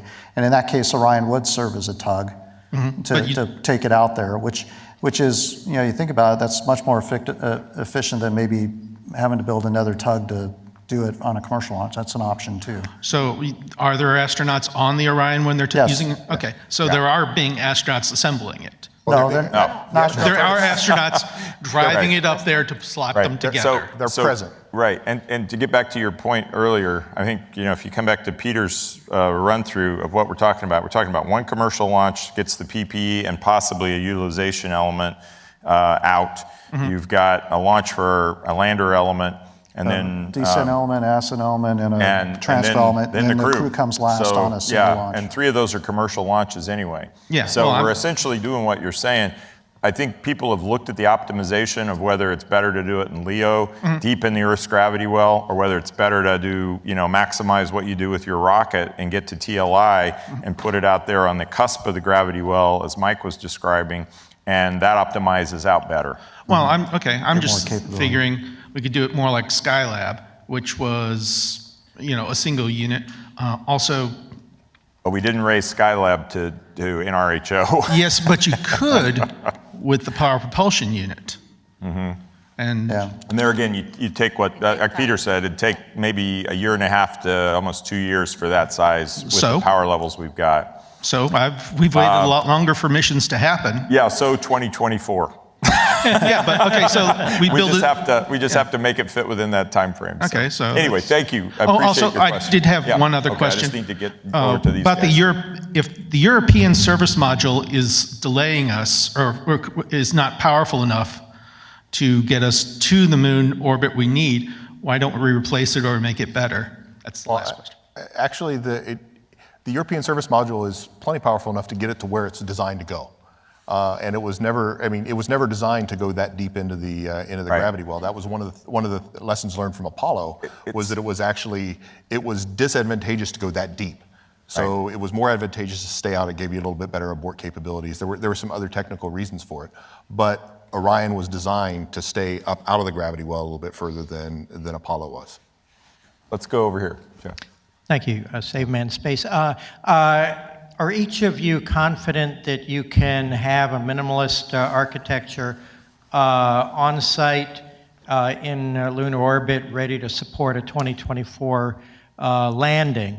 And I ask that because Commercial Crew will have taken about 5 years more than its original deadline of 2015 before it launches its first crew. And then just briefly, a point of curiosity, and that is with the Gateway, what sort of launch windows do you have? If you miss it by a few hours, do you have to wait another 6 days? What sort of launch windows do you have? Thank you.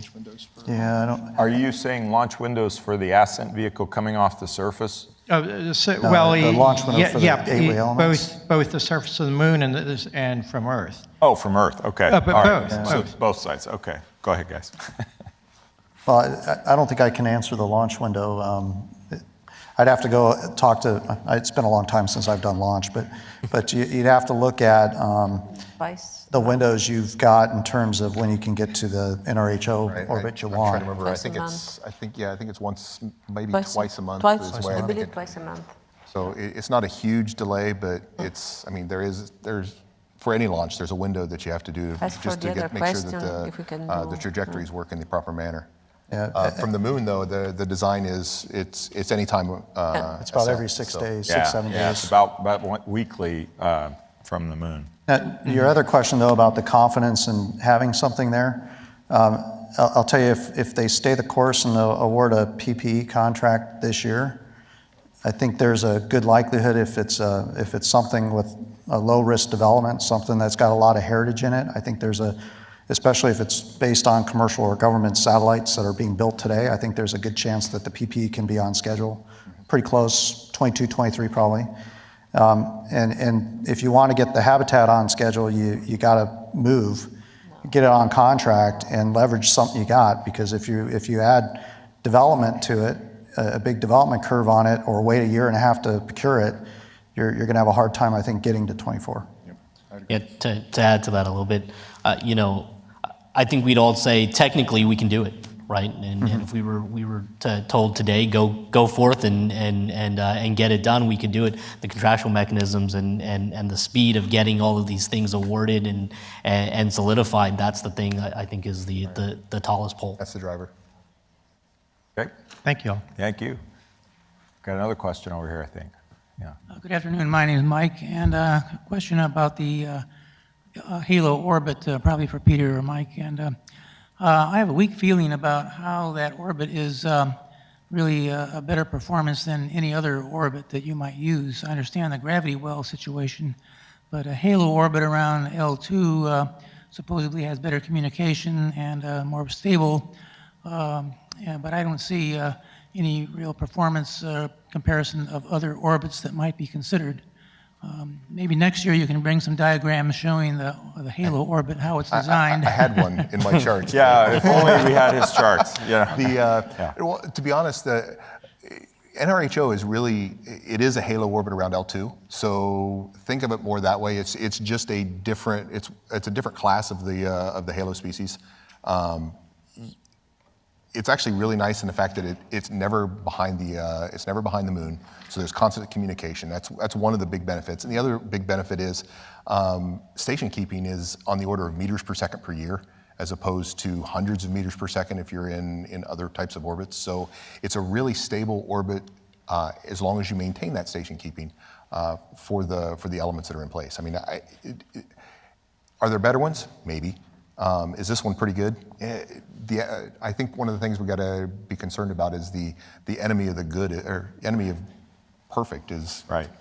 Good enough. Good enough is The enemy of good enough is perfect. Right, right. I get it screwed up in my head. I just have a very weak feeling that a lot of trade-offs should be done to show other possibilities. We should, actually- I don't know if he's around today, Poppy? Mike, but you should talk to Ryan Whitley at one of the breaks, Yesterday. if Ryan's still here. Ryan's the guy who's looked at a lot of those orbits in detail. And he by the can way- tell you, there have been a lot of trades. Right. Yeah, there have been a lot of trades. The other nice thing about the architecture that's being proposed, though, is so the baseline's NRHO.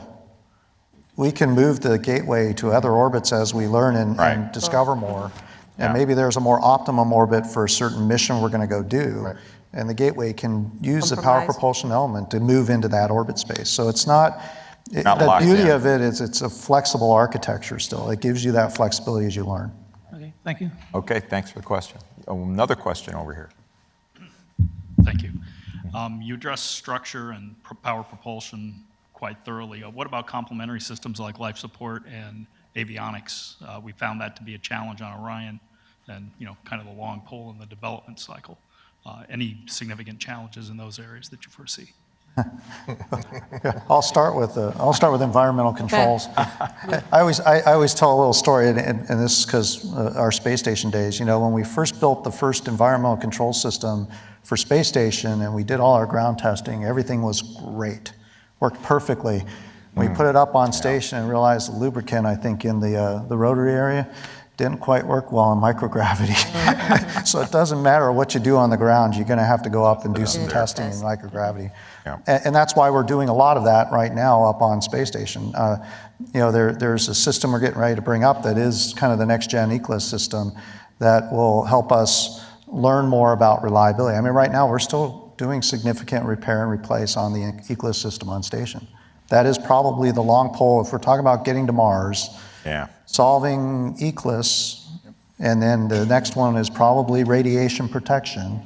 Those are probably the two key things that we got to work on to really figure out how to do it. And we're demonstrating systems. As a matter of fact, another thing on station, they took up like a lead bodysuit, like you would wear, when you get your X-rays at the dentist's office, like a lead suit that you would put on, one for a woman, one for a man, and they're testing out ergonomically how you could operate in space wearing something like that if you had to wear some localized protection for radiation. So there's things they're doing that are looking at it. Yeah, we also carry on a lot of experiment on board the space station, including a jacket filled with water that people can wear for radiation protection.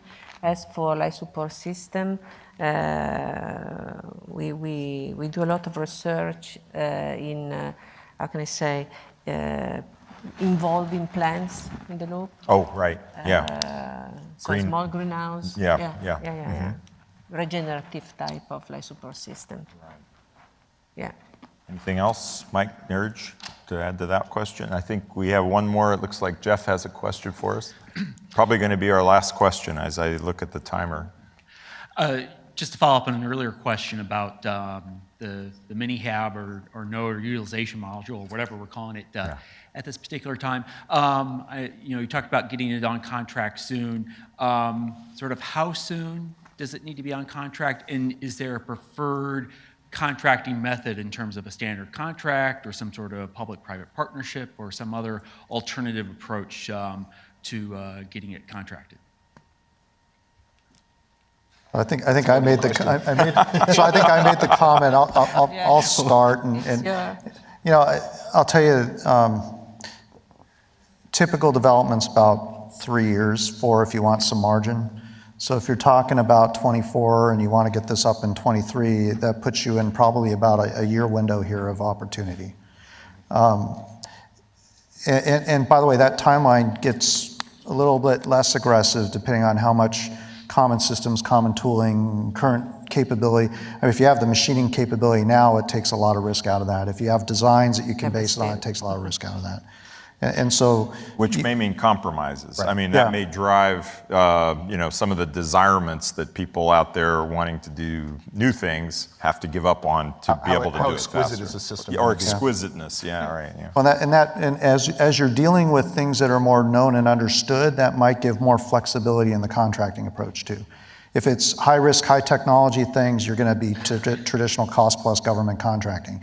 As you get to something just like commercial crew and commercial cargo is a good example. We've been taking cruise to Leo for 50 years, roughly, off and on. And so we've got a lot of heritage and legacy there that allows us to transition it to something different. So, I think it depends really on the solution NASA goes forward with that really will dictate the acquisition approach. The only thing different I would say is that rather than given that window, I would say you're probably, rather than a year, I'm thinking yesterday would have been good. Yeah, it would be good. The sooner we can get it on contract and get moving out is going to be more advantageous for 24. Yeah, I have to agree with Mike. I mean, I think we were all looking for an award earlier this year, and it's pushed out a bit, and there's some transfer time and other things that come into play with getting the PPE out there in 2023. So the sooner we can get on contract, the better. All right, well, at that, I think we're going to call it a wrap, and I'd like to thank our panelists one more time.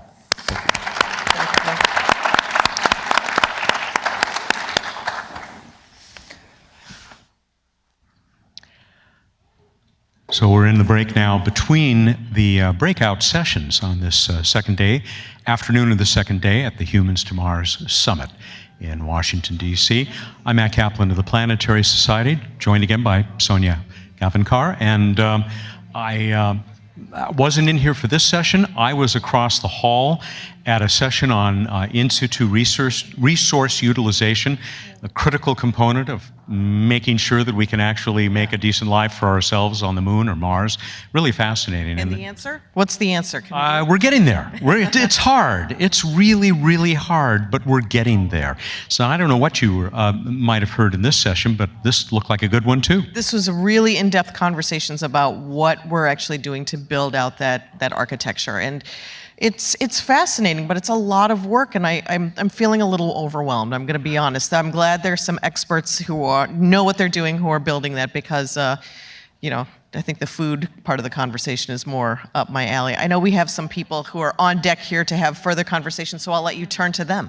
Yes, I'm going to bring over somebody who, if you were watching our webcast yesterday, you might have caught the session that she did, and I think you were with me with two other women who were participating last year, talking about STEM and bringing people into all of this. We are talking now with Janci McPhee, and I'm going to go right to this.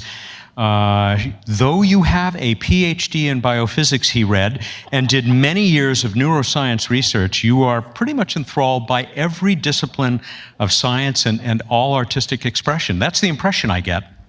Well, thank you very much. That either makes me unfocused or a mastermind of many different things. So I appreciate the comment. Master of all trades. And probably it also makes you just the right person to have founded the SciArt Exchange, which is one of the reasons you're here, the primary reason. And if you've seen any of the films from Project Mars that we have been running during some of these breaks, you have seen a project that was a result of your work at SciArt, right? That's absolutely right. So in collaboration with NASA, we reached out to college and early career professionals to create posters and films about NASA's pathway to Mars, which of course includes the foray to the moon first and then onward to Mars. And the results were absolutely fabulous. We had an enormous number of films from nearly 60 countries, and the artwork is really, really engaging and inspiring. So every time someone experiences the artwork, it makes them think about Mars. Hey, are we really going there? What do I know about Mars? What do I think about Mars? What can I learn about Mars? So it's the project works to not just inspire the artists who create the masterpieces, but to use their masterpieces to inspire others. And so it's been very, very exciting to see what came out of that. And I'm just really grateful that we had the chance to collaborate with NASA on that. The magnificence of the work, both the posters and the films, is one factor. Another that is also very, very rewarding is to see that they've come from all over the world.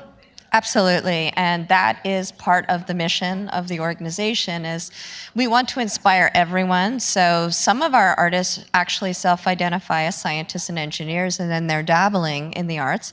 Many of them primarily classify themselves as artists, and then they're learning about science and technology and space. But what's really interesting is when you get the multicultural perspective.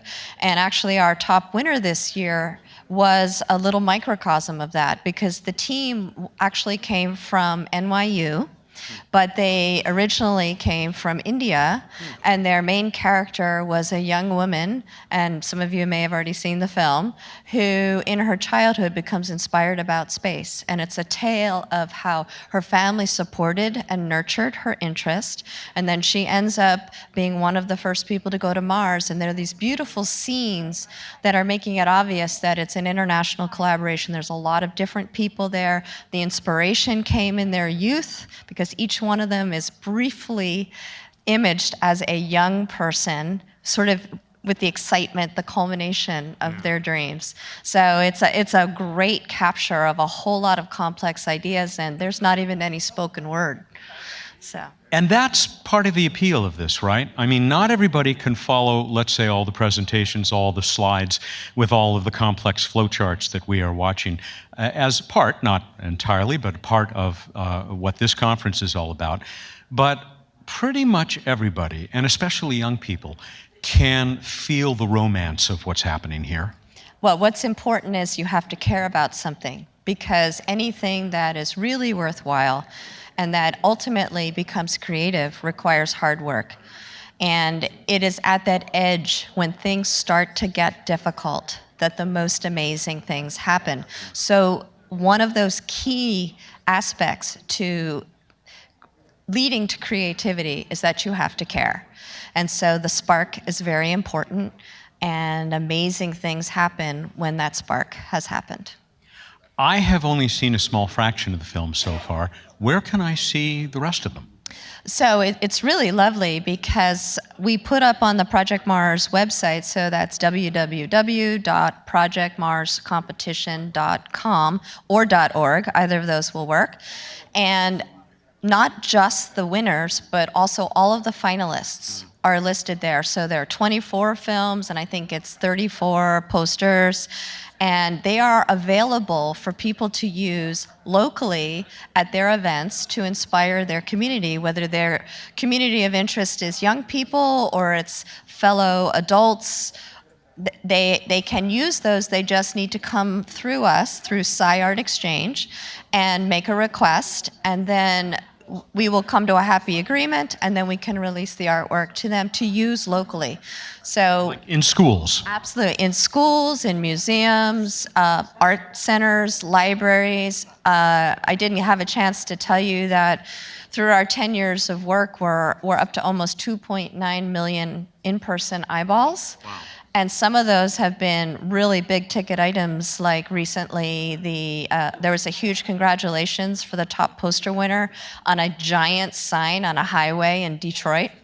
500,000 eyeballs drove past that highway sign. So the artwork is creative, but so is how you use the artwork. So there's a tremendous opportunity there to personalize. Every event is different, even though the kernel of the artwork that we're curating might be a shared set.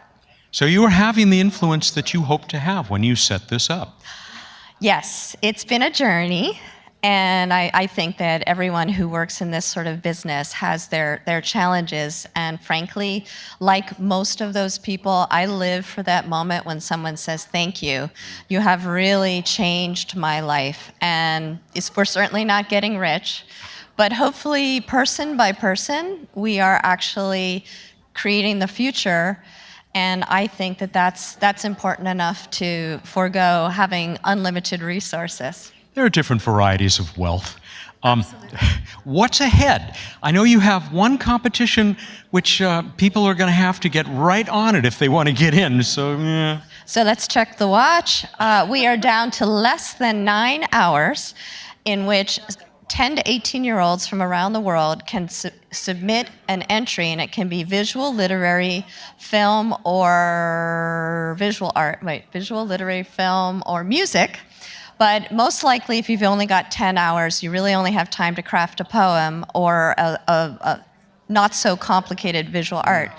But all of the entry information is at humansinspaceart.org. And this year, our question is appropriately called What Will People Do on the Moon? And we have this hashtag, Welcome to the Moon. And it is a prospective contest, thinking about what will we do in the future while we are also celebrating our accomplishments of the past. So it's a nice complement to all the events that are going on literally around the world to celebrate the first human footstep on the moon.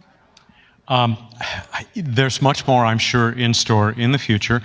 Where, again, do people go to keep track of what you're up to at SciArt Exchange? So the best thing to do is to go to the SciArt Exchange website and to go to our mailing list and to sign up on the mailing list, because I don't spam people with frequent emails, but I will let them know when there's an open activity. And sometimes it's for children, sometimes it's for adults, and people will just get a notice and they say, hey, that sounds like something that suits me or that suits my neighbor next door.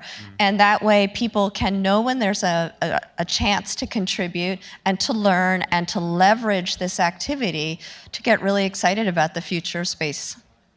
Can't wait to see the results of that new competition that ends in a few hours. Yes. Thank you, Jancy. Thank you. Have a great day.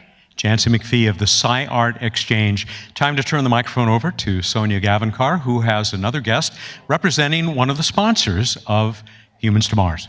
Sponsors and also a panelist that just came off the stage. Mike is here from Northrop Grumman, and you just came off the stage from a very deep conversation. We were joking a little bit off camera that, that was deep, that was intense, but you made it very relevant for those of us who don't work directly in this field. So tell us what your motivation is for being here, why Northrop Grumman is here, and what you really care for the general public who's watching on the live stream, who are aficionados of this. Well, Northrop Grumman is actually we've been a sponsor of the Humans to Mars event for a number of years now. I mean, we really appreciate what Explore Mars does and the energy they bring to the event. We also really want to get people involved in space exploration. We want to bring that to the people. We don't want that to just be that's what the guys up on the Hill or that's what guys at NASA do. Everybody needs to get involved and needs to really know what their space agency, well, I shouldn't say the American Space Agency is involved with. We want to be part of that. We want to be able to share that with everybody. So if you're a fogey like me and you're not going to be an astronaut, it's too late for me, how can I still be involved? Well, as far as being able to talk to people about it, being able to actually talking to your congressman about it, making sure that they know that you think it's important and that's something that you want to be a part of, that's every bit as important as what we do at any of the prime companies or even at NASA. Without that groundswell, without that base of support, this doesn't get funded. None of this happens. What are you looking forward to? What's the next step for you guys? You're going to step off this stage. What do you have to go and work on next? Well, actually, this whole thing with 2024 is, I mean, it's really exciting. We're really getting pumped up about it, and that's the next big thing. Going out, making we talked about the gateway and the gateway elements, getting those ready to go, and seeing what we can do both for SLS to get the first flight going, and as well as to get all the pieces in place so we can go back to the moon in 24. I mean, we're really excited. Exquisite controls. There was like a little moment there at the end, and you're like, the exquisite controls. Tell me more. Well, it's just how how complex do we want the systems? I mean, do we want that exquisite system that does everything by itself, or are we willing to accept something that is not so finely tuned, that the astronauts that are going to be up there can actually work on, can fix, can make do with the capabilities that they need? How much do we need, and how much are we willing to pay for it? What are you willing to do? Anything it takes. Anything it takes. Okay, in a perfect world, what would that system look like? To be honest, in a perfect world, I think that system is going to be something that is, we have the power and propulsion element, something that supplies the power, and then really some place for the guys guys and ladies, don't want to. I read into that. That's fine. Okay, but want to make sure that they have enough to keep them going and keep them busy, but not everything in the kitchen sink. Enough to, I don't want to say rough it, but to get up there and get the job done. I feel like if you're roughing it a little bit, it also allows to expand while you're there. Like, oh, we didn't realize we could do this, so now we can build out from there. Well, I think that's part of what we talked about, is having those capabilities up there that they may not necessarily know that they want on the ground, but have the capability to be able to do something extra, or to actually to even recognize that there's capabilities in the system that they didn't even realize were there. So, I mean, one of the big things that I remember was when they put Nadir on ISS, it was something that wasn't originally planned and didn't really think was necessary, but now that's where the people stay. That's the place where people actually, they love to take the pictures, they love to actually stay there and be able to take inspiration from. What's that going to be on the moon? Is there going to be a Nadir port looking at the Earth on there? Is there one going to be looking at the moon? What is that place that's going to give them the inspiration and the energy that they need to continue their work? Thank you so much, Mike, and thank you to Northrop Grumman for being here. You're going to stick around and enjoy the rest of the panels today and be back tomorrow? Absolutely. I'll be here the rest of the week. And if you need help on your exquisite work, you can give me a call. Yeah, that's right. Thanks so much. Thank you. Matt's going to come back in, and we're going to toss you into this second phase of these breakout sessions. Remember, if you are joining us live here on the live stream, you're here in the main room, but the breakout sessions are actually going to be uploaded later. We are recording them, so you can see all of the programs that are happening in a couple of days. And we have a few minutes here during this break.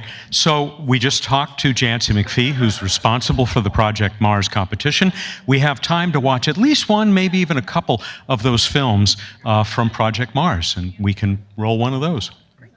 I believe that humanity's destiny is in the stars.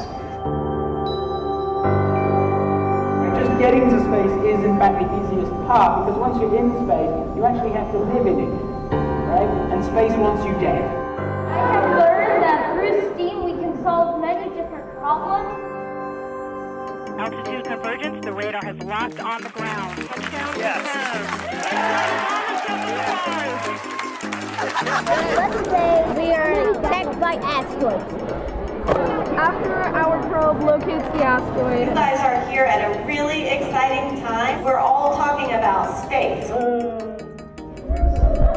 STEAM is going to help our generation. Want to go to space? Let's go. We're going to be the new generation in Mars. It's the closest chance to Earth we have outside of Earth. We'll have a colony that can grow and that can move mankind to another place. Reach. Try the new. Experiment. Learn. So we're going to use algae to clean the water if it ever gets dirty. That is for our thorium reactor. We had to use actual research journals and published papers. At first, we didn't know about sulfur concrete at all. We'll get it from other planets and then we'll purify it and then we'll divvy it out to everybody. To have a truly thriving community, everyone is needed. One of the first times we ever realized that there are no real borders was when we were in space. If you try hard enough, you can accomplish anything. Wonderful job, you guys. Everyone applaud everybody. And I'll see you next year. Now you, go out there in that world. Go build something amazing.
Oh, this is the,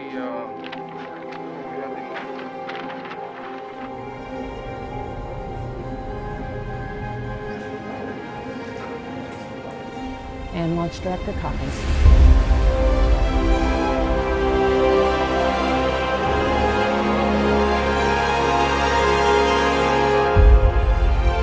EDR and the entire crew is go.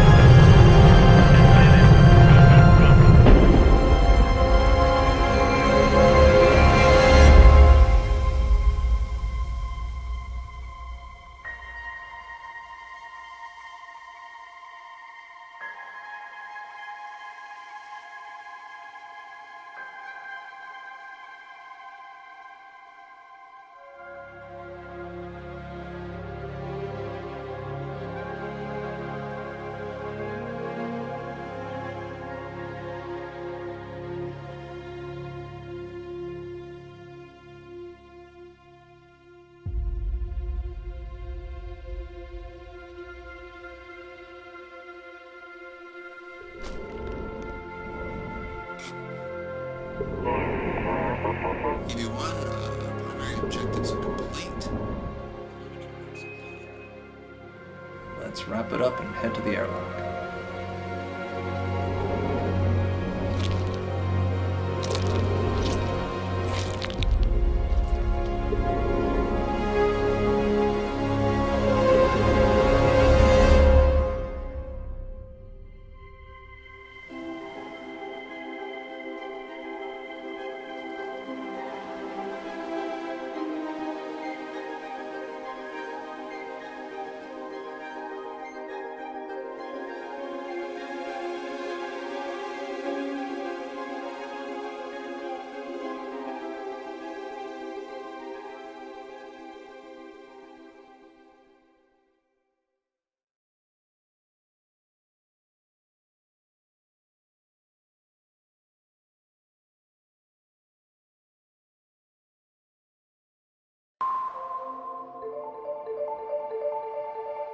When you look up at the night sky, do you ever wonder how we might visit another planet?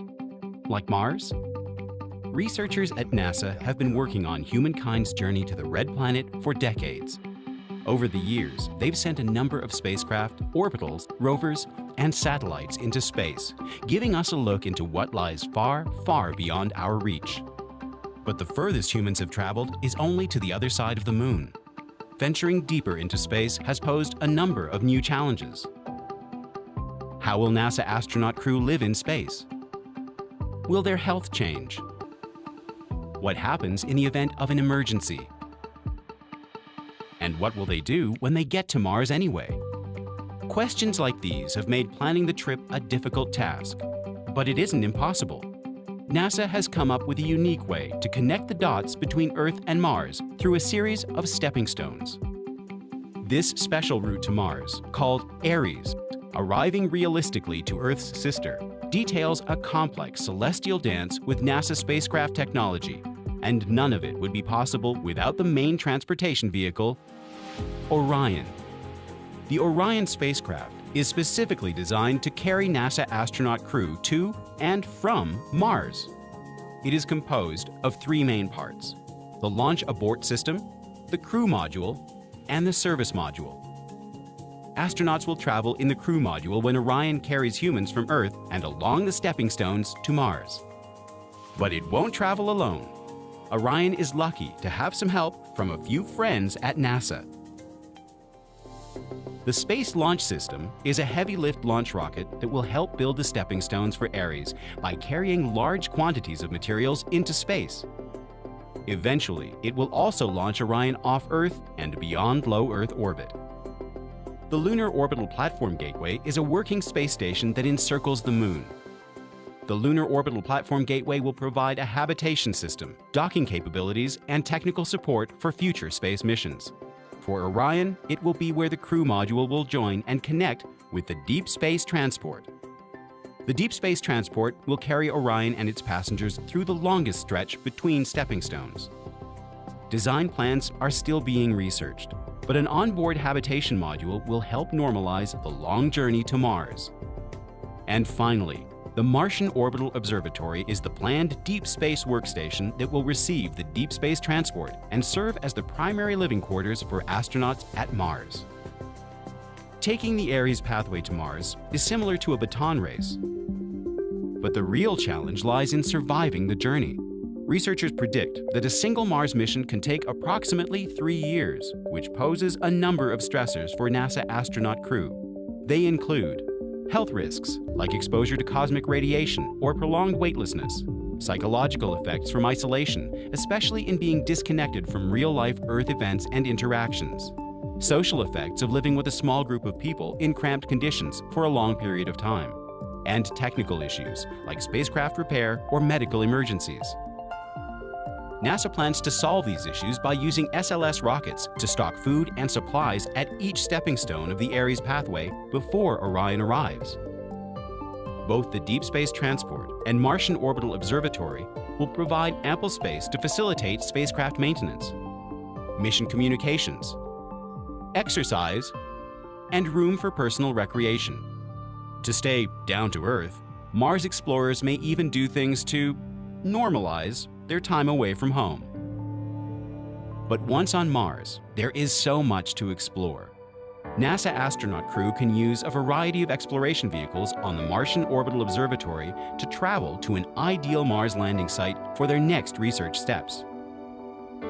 Whether it's to investigate the environment, to explore possibilities for building a society on Mars, or to search for signs of extraterrestrial life, the opportunities on Mars are endless. Our desire to explore the universe has always been built on a dream. We've taken big steps before. Everything we have and enjoy today is the result of the thousands of steps humankind has taken over the years to discover the wonderful world around us. So, where do we go next?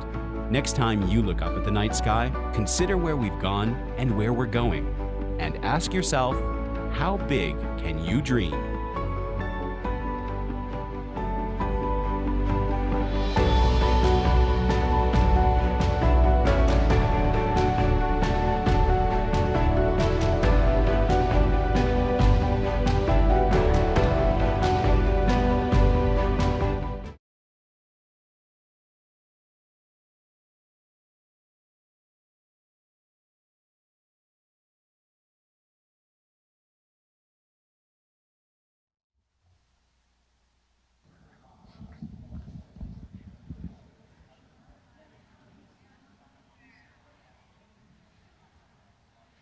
I hope you're inspired by those videos as we are here inside the room. We are coming back from our networking breaks out in the hallways as we're changing up all the rooms. We have 3 breakout sessions happening right now.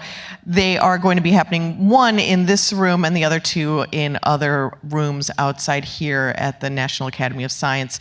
It's been a great home for us this year in these great inspiring spaces. If you are watching the live stream, you're going to be watching what's happening here in the main room, but you can tune in the next couple of days to see what happens in the other rooms concurrently to find out what's happening in those rooms. Of course, remember, we're also on social media. You can actually send us your questions. We'd love to ask them for you during the question and answer sections, or we'll bring the people right here to the live stream and ask them for you. I know somebody has asked a question for the women of the Afghan robotics team. They're going to be joining us at the end of this whole day to close out the wonderful live stream, and I'm going to ask that question for you out there. So use #Humans_TOMars to find out more information. We are going to send you back into the breakout sessions, but first I believe that Matt has some more people to interview. Maybe, maybe not. He's just kind of lurking off camera here. You're with somebody out in the wings. Are you preparing for the next breakout session, or do you want to introduce them now? Well, you know what? If we have a couple of minutes, we might as well. He wasn't ready for this, but if you're ready for anything, we could bring you in right now. We were going to try and do this later today, but you are another one of the sponsors from not Explore Mars, but where? I'm in the Navy right now, actually. So. You're one of the many volunteers who's working here today. They've recruited a whole bunch of you, right? Yeah, exactly. We helped set up everything yesterday and organizing it and making sure that everyone gets to the right rooms. And you also get to enjoy some of the program today, right? Yeah, we've been able to make it to most of the programs yesterday. I've been able to get to quite a few today. Any highlights? I really enjoyed the lunch by Leonard. Leonard David. Leonard David, yeah. Leonard David was great for the lunch presentation. One of my heroes. Book. Oh, did you get the book? Yeah, I just got his book, so I'm excited to read it next week. Which we didn't get to talk about. It's called Moonrush, and he gave a terrific presentation during the lunch break. It's really fun. It's always he is, I do call him the dean of space journalists, and I think that's pretty accurate as far as I know. Oh yeah, absolutely.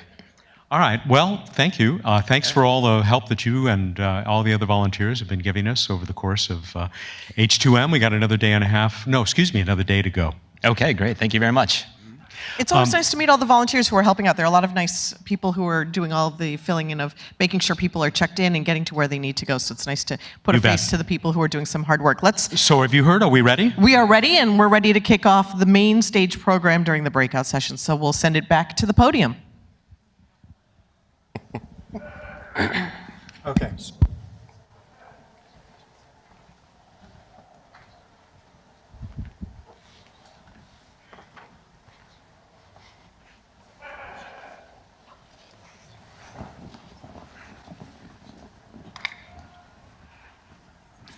Well, good afternoon, everybody. This session, we have a number of people here to talk about Mars surface systems.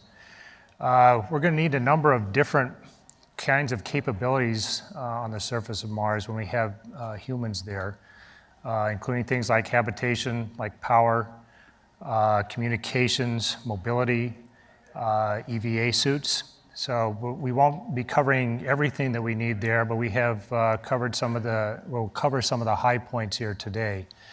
I have 4 people here who are joining me, and they will be covering Robert Howard will be covering habitation, Natalie Mara will be talking about EVA, Pat McClure will talk about power, and Paul Worcester is making his second appearance today and will be talking about some of the architectures and in-space transportation that SpaceX is working on.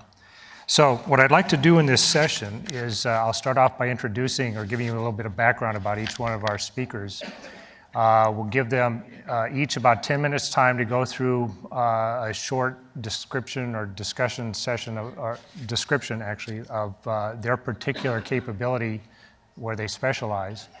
As soon as we get through with each one of the presentations, we'll open up the session here for questions and answers from the audience. So please hold your questions until that time, and then we have 2 microphones set up here in the room to handle the questions from the audience. So first, to my left here is Dr. Robert Howard. He has a bachelor's in science degree in general science from Morehouse College, a bachelor's of aerospace engineering from Georgia Tech. He holds a master's of science in industrial engineering with a focus on human factors from North Carolina A&T State University, and a PhD in aerospace engineering with a focus on spacecraft engineering from the University of Tennessee Space Institute. Currently, Robert is the lab manager at JSC's Habitability Design Center. He leads a team of architects, industrial designers, engineers, and usability experts to develop and evaluate concepts for spacecraft cabins and cockpit configurations. Natalie Mary is Natalie, pardon me, has received her bachelor's degree in aerospace engineering from Texas A&M, and she's an NCOSE certified system engineering professional. She spent a number of years as a flight controller supporting the International Space Station at Mission Control in Houston. She's now a lead systems engineer in Exploration, Integration, and Science Directorate, where she works with the EVA Systems Office for the development of the Exploration Extravehicular Mobility Unit, or XEMU. Pat McClure has a bachelor's from the University of Oklahoma and a master's from the University of New Mexico. He's currently leads the project for the Killer Power at Los Alamos National Lab. He helped define the groundbreaking approach that was used for that reactor development, and they just recently completed a ground test of this at Nevada test site. And he was a regulatory lead for that project. Pat's a former line manager for Nuclear Systems Design and Analysis Group at Los Alamos, where he spent 24 years performing nuclear design for very small reactor systems and safety analysis for those reactors. And finally, Paul Worcester received a bachelor's and master's degree in aerospace engineering from MIT. He joined SpaceX in 2007. He worked on a number of aerospace projects prior to that, but he joined SpaceX in 2007. He's the principal Mars development engineer at SpaceX, where he is the lead in technical development for Mars architectures and vehicles. This includes precursor activities and human-scale systems to support those Mars missions. He previously served as SpaceX's manager of spacecraft guidance, navigation, and control, overseeing the integration of systems design, fault tolerance, and vehicle performance associated with the Dragon missions that support the International Space Station. He currently serves on the National Academy's Space Science Board. So that's our panel for today. We'll start with Robert and let him talk about his background in habitation systems, and then we'll proceed with the rest of the members of our panel. Robert? Good afternoon. Okay, well, let's just go ahead and jump into surface habitation. And I'm going to speak generally. A lot of what I'm saying is applicable specifically to Mars, but for those of you who are interested in the moon, if you're looking at long duration surface stays, a lot of this will also apply. And a lot of times when people think about habitation, they want to jump immediately to whatever they're calling the habitat module. I do want to point out that you need to think about more than just what's inside the pressure shell, because your astronauts are going to interact with the external environment, both through EVAs as well as through impacts of the external environment on the pressure shell itself. So just think about their entire neighborhood, so to speak. When you think about how you live, you've got your house, but you don't just stay inside your house. So just similarly, the crew on Mars is going to have a region that they live in, not just the habitat. You want to think about the implications for both the crew systems as well as your robotic systems. So that's important when you think about the walking paths. Just metaphorically with this auditorium, it's designed for people, so it's great. But if you wanted to bring a pickup truck in here, you'd have a problem. So similar thought for your habitats. A lot of the HABs are going to have mobile units, logistics modules that will connect and disconnect. You may have small robotic walkers, you may have robotic rollers. All of that needs to be considered in terms of how the humans are going to interact with that total system. Windows, I think in some of the earlier presentations, you've heard people talk about the crew wants windows, and it's a definite the crew wants windows. But you need to think about how is your outpost going to be set up so that you look at what are the windows facing. If there's sunlight coming in, you need to think about how does that affect your habitat's thermal control system. If you're using terrain for radiation shelter, did you give the crew a view of the terrain, or did you give them a view of a bunch of regolith that you piled outside of it? So you also want to look for, as I mentioned with radiation shelter, how can you use that to help assist with the HAB? On the surface, you've got the advantage that you've got an entire planet's worth of material, so find ways to optimize that versus adding mass to your vehicle. You do want to provide enough habitable volume. A lot of people get caught up in the trade of is it modular or is it monolithic? Either one can work. They both have their pluses, they both have their minuses. But regardless of what you choose, you've got to make sure you get the right size of your total system. And for that, you want to really rely on identifying the tasks that you want the crew to do. The habitat's more than where they're going to sleep at night. What are they going to do during their workday? What are they going to do during the off-duty time? Is there a heavy biology focus? Is there a physical science focus? Is there a heliophysics focus? What are all of those workstations that end up driving the volume more than you might realize? With Space Station, whether this was by design or not, I'm not sure because station was before my time, the volume inside the station is driven more by the science functionality than by any crew habitation needs. So that may or may not be the case for Mars Outpost. You want to think about your translation paths. How does the crew maneuver inside the vehicle? Can two crew pass each other? Are they disrupting other tasks? What have you left in terms of emergency routes? Does the design lend itself to the crew understanding where they are, or is there a potential to get disoriented? You need to accommodate where your windows and hatches are. Every place you put a window or every place you put a hatch, that's a space that's taken away from some sort of internal utilization. Now you need those hatches and windows, so you've got to intelligently consider what's adjacent to where and what have you displaced when you place a window or a hatch inside your HAB. You need to figure out what you're doing with all your trash, your human waste, your scientific waste, your packing waste. Where does that go? How do you contain it? How do you control it? You need to consider all of those. You're on the surface for up to 500 days. You obviously are not going to have 500 days of waste inside that HAB with you. So how do you process? How do you get rid of it? How does that affect your layout? What is your waste passing through when it goes from the point of generation to the point of disposition? You do want to consider your crew size and your mission duration. A lot of the old text tried to express volume as a function of crew size and duration. And you see I put a big X on the old NASA Standard 3000 chart. We studied that just after I'd come on board, and we realized that the science behind it was kind of extrapolated from short duration missions. So we felt that we really shouldn't be using that to try to determine how large a module you need. When we curve fitted against existing spacecraft, what we've flown didn't really match the predictions in the curve. So we really want to focus on tasks and not on trying to do a curve fit, because that's more extrapolation than scientific data. And for those who had the opportunity to attend the analogs presentation in the last session, you got to hear Natalie and some of the others talk about how they learn from experience in analogs what's working and what's not working. That's a really effective way to drive out what your volume should be. Before you design the interior, you want to know what the crew is what they're going to do. If you just take a HAB and say we're going to fit people to it, you've already impacted your productivity. But you want to start with identifying what functions do they really need to survive and thrive on the Mars, and then design effectively. And you see some generally design constraints. Don't have volumes that conflict with one another.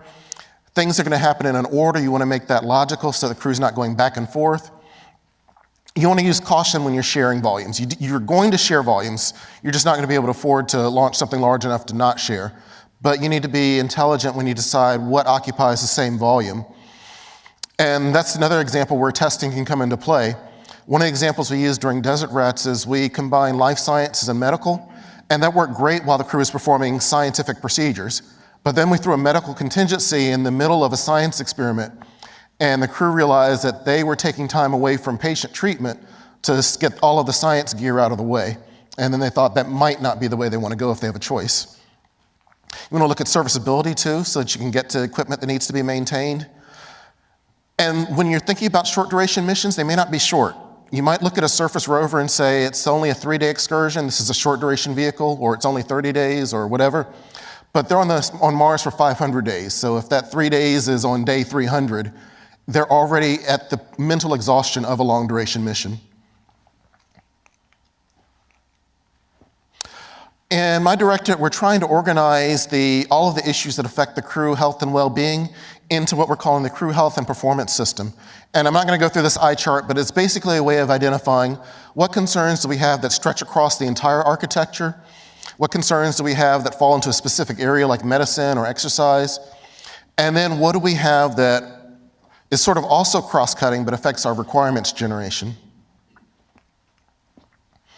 Contingencies, I talked about emergencies. They're going to happen. They may not happen on mission 1, but if you keep going to Mars long enough, they're going to happen eventually. So we need to think about a new way of how we deal with contingencies. Shuttle was simple. They stacked redundancy on the vehicle. If things got bad enough, they just deorbit it, and they're on the ground in 45 minutes. Station's similar. They have a whole bunch of spares up there. Something breaks, they just swap it out for the replacement, and they'll schedule another unit on the next logistics flight. Once we go to Mars, we're not going to have that kind of recurring logistics. The crew won't be able to leave and go away. They're going to have to deal with fixing whatever went wrong. And I kind of think of the habitat as the buck stops here. Anything in that Mars surface infrastructure that breaks, whether it's in the HAB, whether it's on the rover, the lander, the ISRU equipment, anything that fails, that HAB's that place where it's going to go looking for help. So you need to consider a maintenance capability. And we don't know right now what that is. Everyone's talking 3D printing, and that's very popular. We know that that'll exist in some form. Is that enough? We don't know. Can you take a whole machine shop and condense it into something small enough to fit inside a HAB? We don't know. We don't know what we need yet or how to deal with it, but we do know it's a big issue. Medical is also an issue, and that can happen anywhere, anytime. One of the things I worry about is on the rover excursions, we're talking about going 100 kilometers away from the outpost. What if something happens out there? How do we get back to the medical? We know we're going to have a strong medical capability in the outpost, but how do we get back to the outpost in time if something happens and we're away? And these are just some of the things we're starting to think. We're trying to explore them. We're using analogs to help us flesh them out. But they're answers that we're trying to figure out. We're counting on our partners to help us figure out. And some of you may be involved in some of these studies as well. Let me pass it on to Natalie now. Thank you, Robert. Go ahead, Natalie. Okay, so just to begin with, I wanted to start talking about our SuitUp website. So you can go on this website, and we have a lot of public-facing information that has to do with our 50th year of EVAs. There's a great video on that, and that shows some of what we're doing to develop our next generation spacesuit, or our exploration extravehicular mobility unit, the XEMU.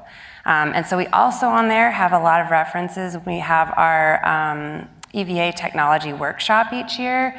We have a lot of updates, year-by-year updates on how that design is going and where we are in the next step of creating that suit for exploration, extravehicular activity. So check it out. So this is a conceptual picture of the Exploration EVA Mobility Unit, or our XEMU. A lot of these components, most of these components, if not all, are already being developed, designed, tested, and we're looking at going ahead. We're in the process of systems engineering to go ahead and create an XEMU demo to be tested with a lot of components that we are upgrading, or, well, more than upgrading, building technologies for this next generation, and then partially using some EMU lower torso to have a demonstration on ISS. So that is already in work, and we're really excited about it. And we can't wait for the XEMU to be on Gateway lunar surface and Mars surface. And so I'm just going to step through a couple of these things. We have the high-speed datacom at the top. We're upgrading to a 1-hour emergency return as opposed to a 30-minute, which is the current EMU, in order to enable those surface operations and have that hour-long capability of your secondary oxygen. We're talking like nominal 8-hour EVA right now. We're changing to a variable pressure suit between 4.3 and 8.2 psi, so you can actually do or perform decompression sickness inside the suit if necessary. And that would also enable us to look ahead into the future for possible upgrades if certain ingress-egress concepts come into play. And on that Suit Up website, there's also a bunch of ingress-egress concepts that we've looked at that are alternate to a traditional airlock like you see on ISS. Some of those concepts have been in the conceptual operations that we talk about on the Mars surface and lunar surface. We're also upgrading to, or not upgrading, but including a lot more in our informatics display and control for lunar surface and Mars surface. As you get farther and farther away from your rover, you want to make sure that you are able to have the consumables to come back to your rover. So there's going to be a lot of different informatics for that, as well as like navigation, things that we've worked through all of the analogs looking at, heavily working with the scientists in order to make sure that we have exactly what they need as far as time stamping and audio and things like that. We're also going to a rapid cycle amine approach, which currently on ISS you've got what they use is a MEDOX, and it's a cartridge that they take out and then put into a large oven. So that's very massive.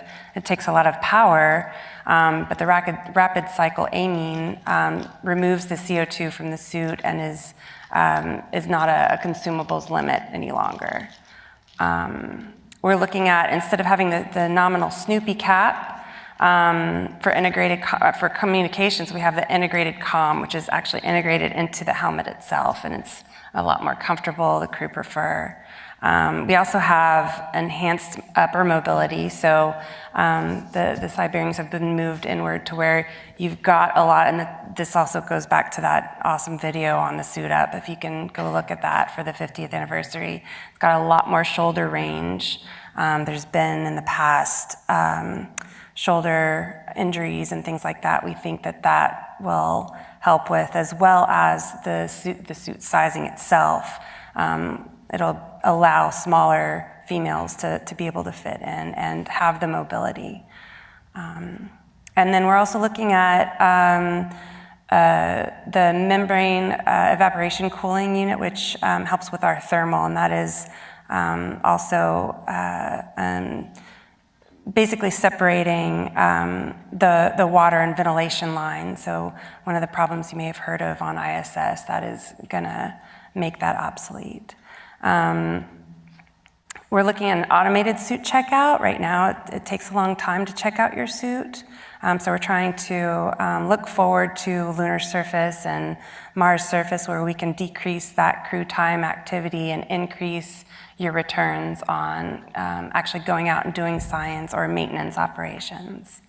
And then we're looking at a modular ORU portable life support system design, kind of like a breadboard design where you can actually change out components a lot more easily.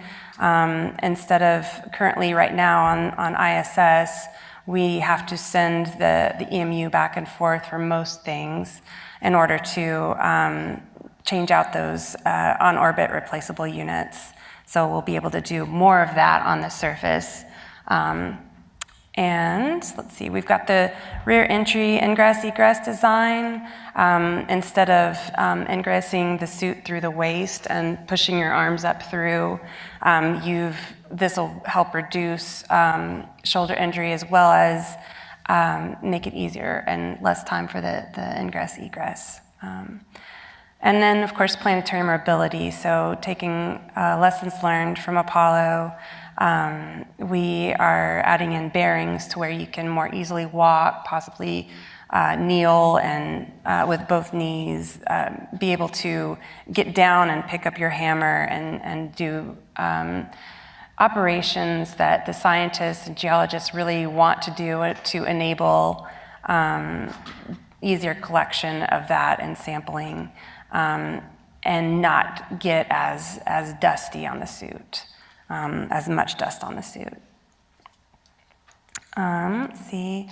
So for Mars, this is basically would probably be another upgrade because of the environment differences. The gravity is different. That would drive us to a lower mass on the suit, whereas on the lunar surface, more mass that might actually help you. The planetary protection aspect has been an ongoing discussion. There's both forward and reverse contamination mitigation processes, some of which we've listed in one of the documents that we have online on the Suit Up, a lot of which we are going to be including in our concept of operations. So this drives the need for that dust mitigation, and we think that's a really an end-to-end layered defense plan, starting from egress of whatever element that you've landed in to ingressing back into a habitat or an ascent module. So we've talked a lot of different options on that.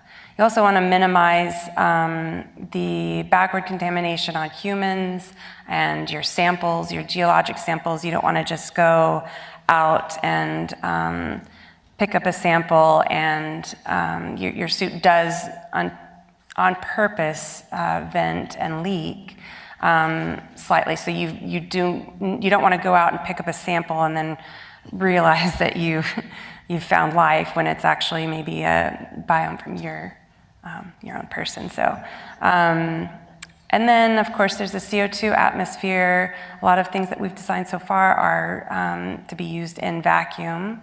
So there's some things that we need to look at with that, as well as the convective thermal environment.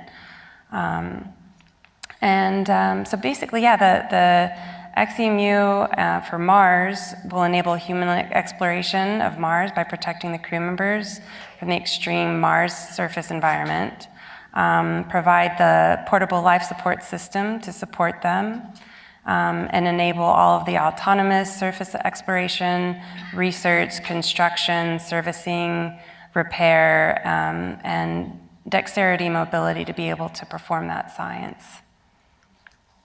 And then I think that's it for me. All right. Thank you, Natalie. Go ahead, Pat. So I'm going to talk to you about NASA's Kilopower project, which is a small nuclear fission reactor. Can be used for planetary surface like Mars or the Moon, but also for deep space power.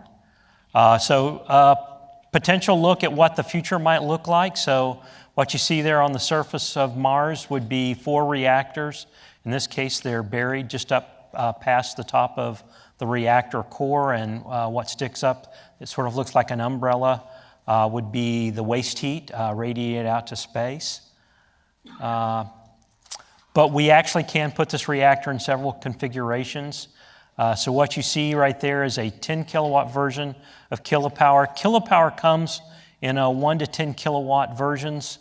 1 kilowatt is about the average use of power on your house. 3 kilowatts might be the peak use at your home, and 10 kilowatts is enough to power several houses.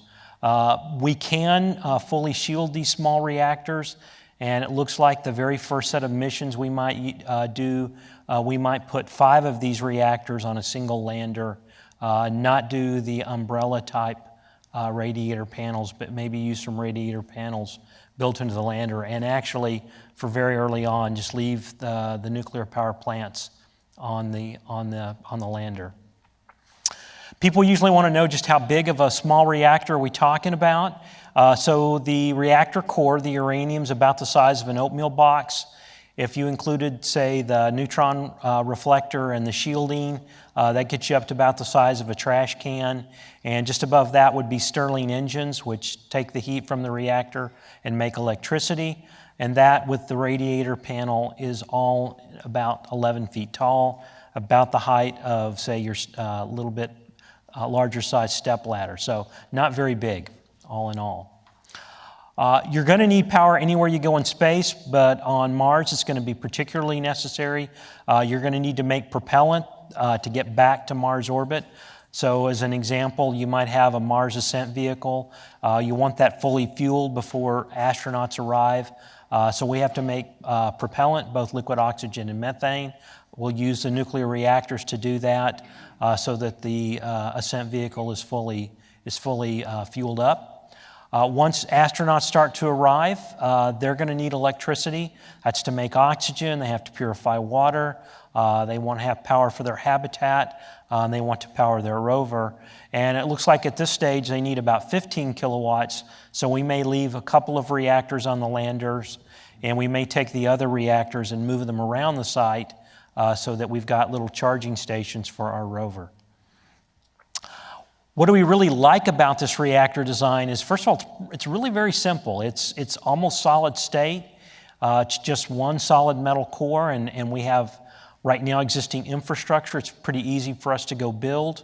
It's simple. It's got heat pipes to move heat, which means it has no really any moving parts for that aspect portion of the reactor.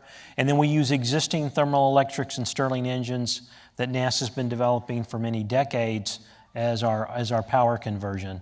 In addition, because of the low power, we can do low-cost testing, and as mentioned earlier, we just finished up some testing at the Nevada test site just here about a year ago. Another nice feature about these reactors are they're self-regulating, meaning that the reactor physics actually controls the reactor power. So if, for instance, our Stirling engines want more power, they will just draw more power, and the reactor temperature will change, and that changes how many neutrons leak out, and the power can go up or down. And so there's really, there are control systems on the Stirling engines, but there isn't a control system needed for the reactor itself. Just a quick talk about reactor safety. Understand that these reactors have a very small amount of reactivity in them, about 2.5 curies, which is naturally occurring. That's thousands of times lower than what we currently put into space. So really the consequences from these reactors is very minor. The reactor really doesn't become very radioactive until it's been turned on or fission. And we won't fission this reactor, turn it on until we're either on a planet or are very far out into deep space. So recently, we actually took this reactor, we built it, we took it to the Nevada test site, and we tested it in flight-like conditions, meaning we were in a vacuum, we went to full power and temperature, and that was so that we could test this reactor system dynamics. Just to kind of look, these are NASA and Los Alamos engineers building this reactor and putting it inside of a vacuum chamber. We ran this test in March 2018. Get the date right. From a performance perspective, it met all our expectations. It did everything we asked it to do and more, so we were very happy. Now we've got a working model, so we're looking to what to do next. And so NASA's been looking for a technology demonstration mission. Right now, that looks to be a reactor on the moon to power an ISR unit to make propellant. So what you see there is a version of Kilopower adapted for a lunar lander. And right now there's still development work on the system, and that's going to continue for the next few months until they decide exactly what we're going to do. But we're really happy. Our test, which we named Krusty, was the first test of a space reactor in about 50 years, since the 1960s. We did that for a very cost-effective amount of money, and we did that in 3 years. And for NASA, that means now we have the ability to move forward to a flight mission, and we have a design that can provide kilowatts of electricity for several years to decades. All right, thanks, Pat. So I spoke earlier about the overall SpaceX vision for enabling low-cost transport to both the moon and Mars. Now I'm going to talk a little bit more about the surface side of things. Now that said, I think the context for this is that SpaceX very much is a transportation company. So, oftentimes when asked what it is that we're working on in order to enable Mars, this is the focus: having a large, fully reusable launch vehicle that will allow us to really drive down the cost of access to space and then transporting cargo and people to Mars. The capabilities that this brings, I think, that can really help out on the surface is the fact that we can deliver quite substantial payloads, so over 100 tons per flight, and the capability to deliver multiple flights per mission opportunity. That will help us basically leverage significant imported mass that we can use to help simplify systems early on, and then down the line allow us to scale up to have significantly more people on Mars. In terms of enabling this transportation, in particular the return, there's a lot of important aspects associated with producing the propellant for this vehicle. That's also something keenly of interest. So that will be basically access to water ice from the surface to provide one of the inputs to the propellant production, along with carbon dioxide from the atmosphere. This is one where we're able to take advantage of the fact that Mars has a fairly significant resource base and that atmosphere that has the advantage of coming right to you. And then combined with a lot of power, we can use that to generate propellant that we use to fill up the ship in order to enable the return back to Earth. In terms of how we would envision initial missions to Mars occurring, we would start off by sending a series of cargo flights, basically pre and placing some of the infrastructure that you'll want to have there, along with just generally proving out that all the resources that you're going to be counting on are in fact in place, and make sure you fully understand the distribution of those resources and any hazards that could be present there. By having this large cargo capability, that also allows us to basically pre and place significant infrastructure that subsequent missions can take advantage of. Generally speaking, we plan to probably send at least 2 cargo flights in that first opportunity.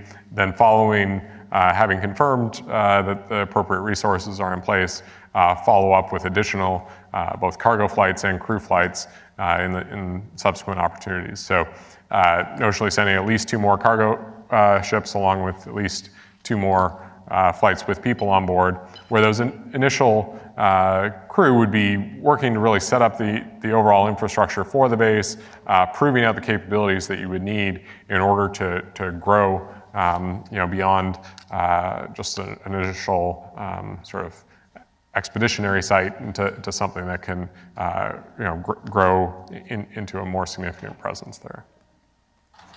So as you envision this, and in terms of some of the things Robert was talking about where it is you want to go and what you might see, one of the big questions in the context of going and building up a city is basically where is their water.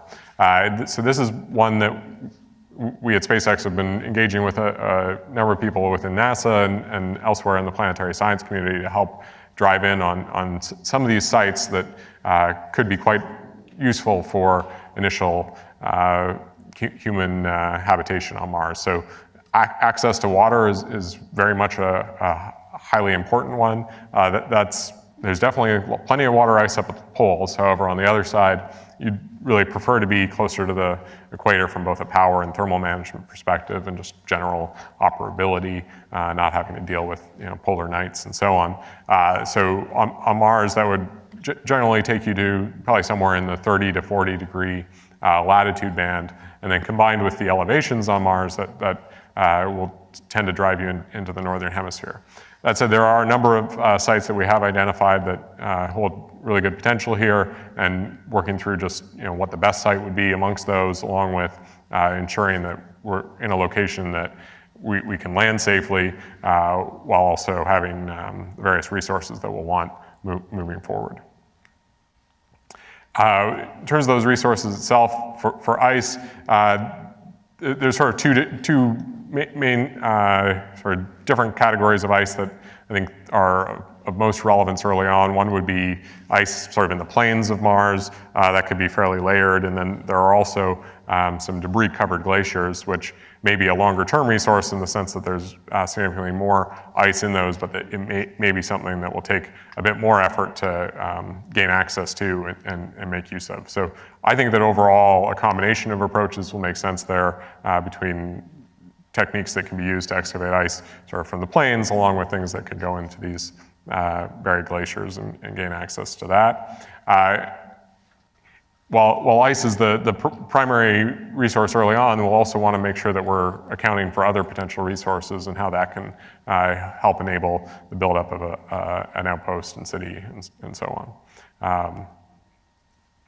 As we get into that infrastructure, I think that early on, some of the things that will be of primary benefit are things like landing pads. There was actually some discussion earlier in terms of the context of the moon of the benefits of having a nice solid surface, not only to help you in the landing itself, but help protect assets around you, avoiding sending a lot of debris out that can cause hazards to other systems. And then additionally, I would see early on the use of local resources for things like radiation shielding, helping cut down on the overall galactic cosmic ray dose that will be experienced, and then eventually building out habitats and other structures as well.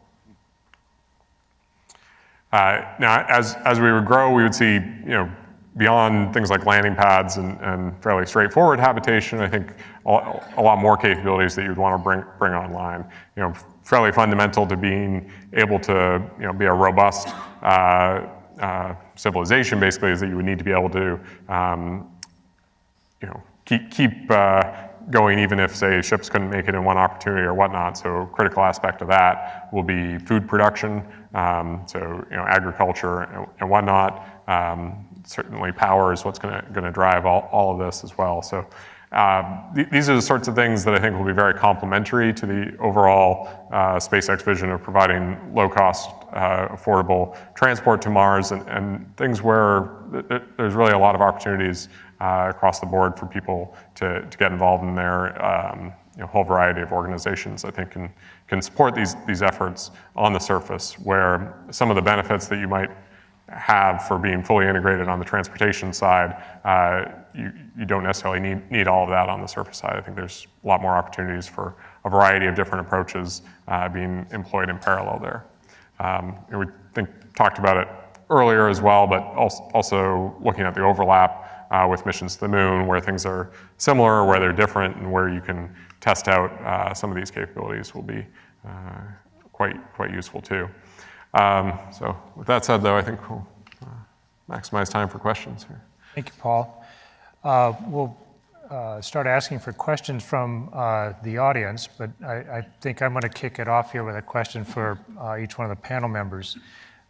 We just heard that NASA's made the Space Council has made a commitment for NASA to be back on the moon by 2024, and then to have a permanent or at least a sustainable base on the moon by 2028. So given that there's going to be a lot of focus and resources put into attaining that kind of a goal, where do each one of you think that's going to help advance these kind of systems that we need for Mars? Where's there some parallel development, or at least development that helps you advance towards what you need for Mars? And where are those places where the lunar effort may be in one direction, whereas the Mars kind of a development might go in a different direction? So let's start with Paul, and we'll work our way back this way. Okay, yeah, thanks, Steve. So when you look at the surface of Mars and you look at the surface of the moon, there are a lot of things that are actually quite different between them. Mars has significantly more resources available to you, and you have an atmosphere and whatnot. That said, on the other hand, one of the challenges with Mars is that it's there are only mission opportunities every 26 months or so. The transit to Mars is more on the order of 6 months, as opposed to 3 days in the case of the moon. So one of the big advantages I think that the moon has is the ability to much more rapidly iterate and go there and try things out. So even if, say, the overall resources are different, I think just getting teams engaged in those things and working on the rapid iteration cycles will be quite helpful for the moon. And the other thing is, on the transportation side at least, we're developing our system such that we can go to both destinations using that same hardware. So we'll get a lot of opportunities there to prove that out too. And as we go through things, I think that what we will learn on the moon will certainly be helpful for Mars, and then it's not something where we need to go stop going to the moon in order to go to Mars or anything like that. I would certainly see benefits in having human presence in both locations, research stations on the moon and cities growing on Mars. Matt, how about in the area of power? So for power, I mean, at least for nuclear power, I think they're going to be the same, if almost identical. I'm sure that won't be the same for solar because of differences in distance and dust storms and the fact that you have lunar night and a few other things. But at least for nuclear, for us, it's going to be a good chance to test out a system, probably at lower power, learn to interface with things like in situ resource utilization as people look, to make propellant water. Then for us, actually work out how our conductive opt, how we'll do startup, how we'll do shutdown and removal. So a good place, the moon will be a good place for us to learn so that we can then move on to Mars. Natalie, how about EVA? Yeah, I'm really excited. I think we're a lot of the way for 2024 with our current suit design, and so that's really exciting. And then 2024 and beyond, I think we're just going to learn so much about dust mitigation and the operations that take place that will help inform how we operate on the Martian surface, and then really help us with that planetary protection aspect, since a lot of the dust is brought in by the suit. So I think that's going to really help with that. And in the meantime, as we're operating on the moon, I think that tech dev towards coming up with the right technology for the different atmosphere of Mars, like CO2 removal and thermal environments, will be underway in preparation for that 2033. Robert, how about habitation? Well, like Paul spoke of, I'm a huge advocate of commonality. I hope that we will go to the moon to stay and go to Mars to stay, and that we'll have astronauts on the moon interacting with astronauts on Mars. So for that, my hope is that we'll have common habitation systems, that we won't develop one habitat that's the moon habitat and then spin up a totally different program for the Mars hab. I think we'll learn a lot on the moon, especially at these early missions, about how does low gravity affect your posture. Skylab taught us a lot about the neutral body posture that we were then able to apply to station and to shuttle program to some extent. We don't know what we're interpolating between 0 gravity and 16G and 3hg to find out what it should look like for the moon and Mars. But I hope we'll design habitats that are adaptable so that we can study that on the moon and use those lessons to optimize the hab internal configuration for Mars. Maybe even play back and forth between the two and better understand the effect of low gravity on human physiology. But I think we should definitely try to take advantage of the moon to prove out the surface habitats that we're going to take to Mars. So I see we have at least one question here. Let me do one quick follow-up on habitation. Is there any technical reason why habitation on the moon couldn't be common with habitation on Mars? I am searching for that.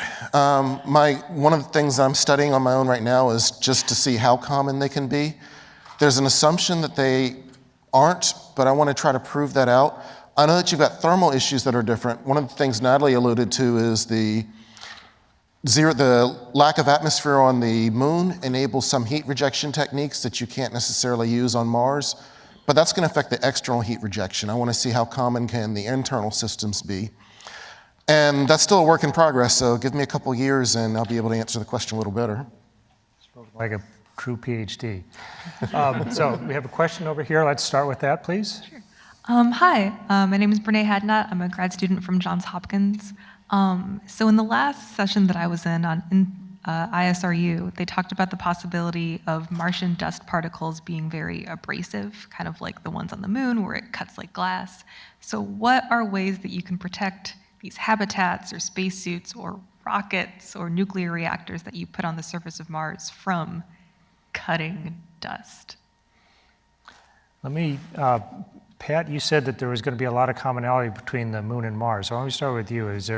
Can you see any take your specialty, nuclear reactors? Is the dust going to be a problem between the two planets? Or? So possibly the only place that I'm worried about dust is on if we have radiator panels, but the reactor and its internals, and again, there really are no moving parts, is sealed. It's a sealed unit. So I don't really expect dust to impact much of the internals. Because we haven't designed some other heat rejection systems for Mars where we might do something other than radiator panels, I would assume if we did something mechanical, because you do have an atmosphere, dust would be an issue. But for us, it's right now, at least on the moon, I don't see it being a huge impact, at least initially. Natalie, on suits, there's a lot of flexibility, and we've all seen pictures of the Apollo astronauts getting dirty when they fell down and had to get up out of the lunar regolith. So what kind of problems do you see with dust on both planets, on the moon and Mars? Yeah, we are currently working on environments to meet those requirements. And so those are including abrasion and dust resistant and cut resistant. And so so far, looking at the moon, we're thinking that could be the worst case scenario since there is the weathering on Mars. And we'll also probably want to stay away from some of those deep drills for planetary protection purposes. But all of that, is still in the concept of operations right now. The lunar aspect is being worked into the requirements and the concept of operations right now. So I feel pretty confident that we'll be able to encompass Mars with our lunar requirements. But that's, again, there are people smarter than me working on that environment aspect. Paul, do you have anything you want to add? Well, I think along the lines of what Natalie was saying, so I'm not a dust expert by any means, but my understanding is that the dust on Mars is generally less abrasive than what's on the moon because, as Natalie was saying, the dust on Mars basically is moved around by the wind, and that helps to round off the edges. I think there are also a number of techniques that have been developed to help protect against that dust, seals that can work with them, and so on. And when you look at sort of the excavation equipment and other things you'd want to be using to gain access to resources there, you definitely would want to be including as many of those techniques as you can, and then having good redundancy and spares and maintenance capability to fix things on an ongoing basis as well. When I say I want to ask Robert, dust getting inside, we know dust will get inside. I mean, I don't think there's any way around that, and we saw that on the Apollo missions. And we're anticipating it for any of these, either lunar or Mars missions. So how do you see dust affecting how habitats are either laid out or how you manage the dust that will inevitably get inside? I think it's an understated problem. And I think one of the biggest culprits is going to be the mobility assets. And a lot of times you don't think about that when you don't think about the integrated system. But we've got these rovers, especially the large pressurized rovers, crews going to be driving around. Those mobility systems are going to get inundated with dust. And at some point, we're going to have to take those apart, bring pieces inside the HAB to the maintenance work area and work on them. So how do we keep that from contaminating the rest of the living volume? And how do we clean the maintenance area? We're definitely going to have to involve things like bagging. So we'll have to use layered protection where we try to clean it as much as we can before we bring it in, but that's never going to be good enough. We're going to have to encapsulate them somehow in some container where we can clean the exterior, put the dirty thing inside the container, bring it into our HAB. Then we need some containment inside our maintenance area. We're still going to have dust escaping there. So we're going to need to design every part of the HAB for cleaning. That's going to create conflicts with other issues. We're going to want smooth surfaces from a dust mitigation perspective, but from a habitability, from acoustics perspectives, we don't necessarily want those smooth surfaces. So it's going to be a design trade. We're going to have to understand compromises, and maybe some components may be removable and replaceable over time, or maybe cleanable in some way. But it's definitely a challenge we're going to have to work out. Okay, thank you. Thank you. Next question, please. My name is Ben Pearson. I have a couple of quick questions for Patrick. First of all, what is the fundamental limit with the Stirling reactor? Could you take a 100 kilowatt, a multiple 100 kilowatt with this technology? So right now we're limited by two things. Our reactor core, the type of fuel we're using, which is a solid metal block. In order so that we don't have to do prolonged testing, we're limiting how many atoms can fission. So that's a limiting factor. Stirling engines are another limitation, although they can go to fairly high powers. But I think as we move to 100 kilowatts, we'd probably switch over to something like a gas Brayton system, just because it's the number of Stirlings might get to be too hard to handle, and it might be a more efficient, more elegant system. And the second related question is, do you have any concept for using the waste heat instead of just expanding it out into space? So sure. I mean, when you talk to, there are a lot of folks that want, because remember, even with the Stirling engine, we're 2/3 of our heat is waste heat. That could be used for some of these chemical processes in ISRU or heat for other applications.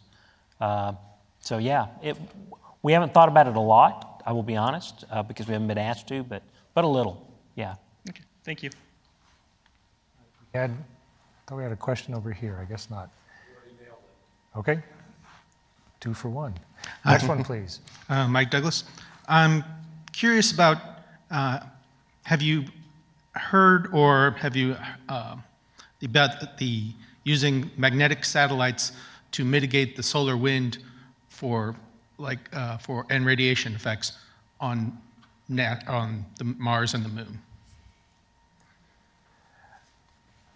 Well, I'll take a shot at that one. I'm familiar with the concept. I think for these early missions, the kind of infrastructure we're going to be able to afford and be able to deploy will not be that extensive. Somewhere down the lines, there may be a way to invest in that kind of infrastructure, but I don't personally see that happening for quite some time until we have a better understanding of how people are going to live and work on the surface of both of these planets.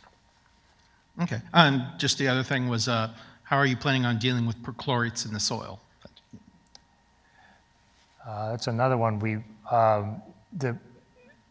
The perchlorates in the soil is an issue because it's a potential hazard for human health hazard.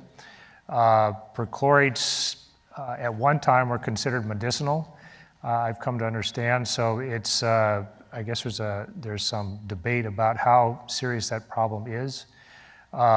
If we get into things like crop growth, for example, which is a longer term area that we want to get into, but it's also something that we'll be interested in experimenting with these early crews. There'll have to be some kind of remediation with the soils that we use for things like crop growth.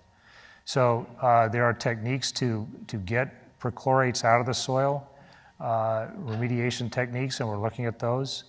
The dust, as the dust comes in, as Robert explained, we're going to have to be careful about how we filter the air, how we clean the surfaces, to make sure that dust, whatever perchlorates are in that dust, do not get to be at a level that would be hazardous to the crew. But we've also been speaking with the flight surgeons about that, and as a general issue, we think we have the right kind of dust mitigation techniques in general to keep inhaled dust, which even the inert particles can become a problem. There are ways that we think we have a good handle on how to mitigate the dust issue across the board, and that would include the perchlorates that might be in that dust. Next one, please.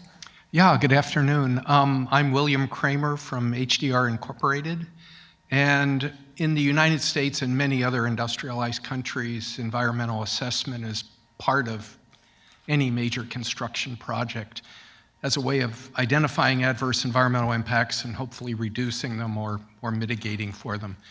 Are you aware of whether government or commercial interests that are talking about developing the Moon and Mars have considered environmental impact? I'll open that up to you guys first, and I'll take a shot if you don't have anything. I've only heard anecdotal considerations. I think it's somewhat understood that it's necessary, but I haven't heard that formally work its way into any programmatic planning. So I can answer just a little on the nuclear side. For any nuclear launch, you have to do an environmental impact statement. Right. Now, we'll be honest and say that it's really related just to the launch of the vehicle, not so much when you're on the Moon or Mars. I don't know if that will change, but right now you do at least have to look at impacts to the Earth itself from the launching of nuclear material. Yeah, I know the Mars 2020 EIS, is a massive document. It is. But it doesn't mention anything beyond LEO. So it's okay. And then one fun, very short question is with the windows on habitats you were talking about, has consideration been given to just mounting a camera on the outside of the hull and then a screen on the inside? Thanks. That is the first thing a structural engineer says when a human factors engineer asks for a window. The general, and there may be a generational shift coming, but what I see most of the times when this issue comes up, the crew wants a real window that is a real direct line of sight view to the external environment. And it's not even about what the view is, and this is both microgravity and surface.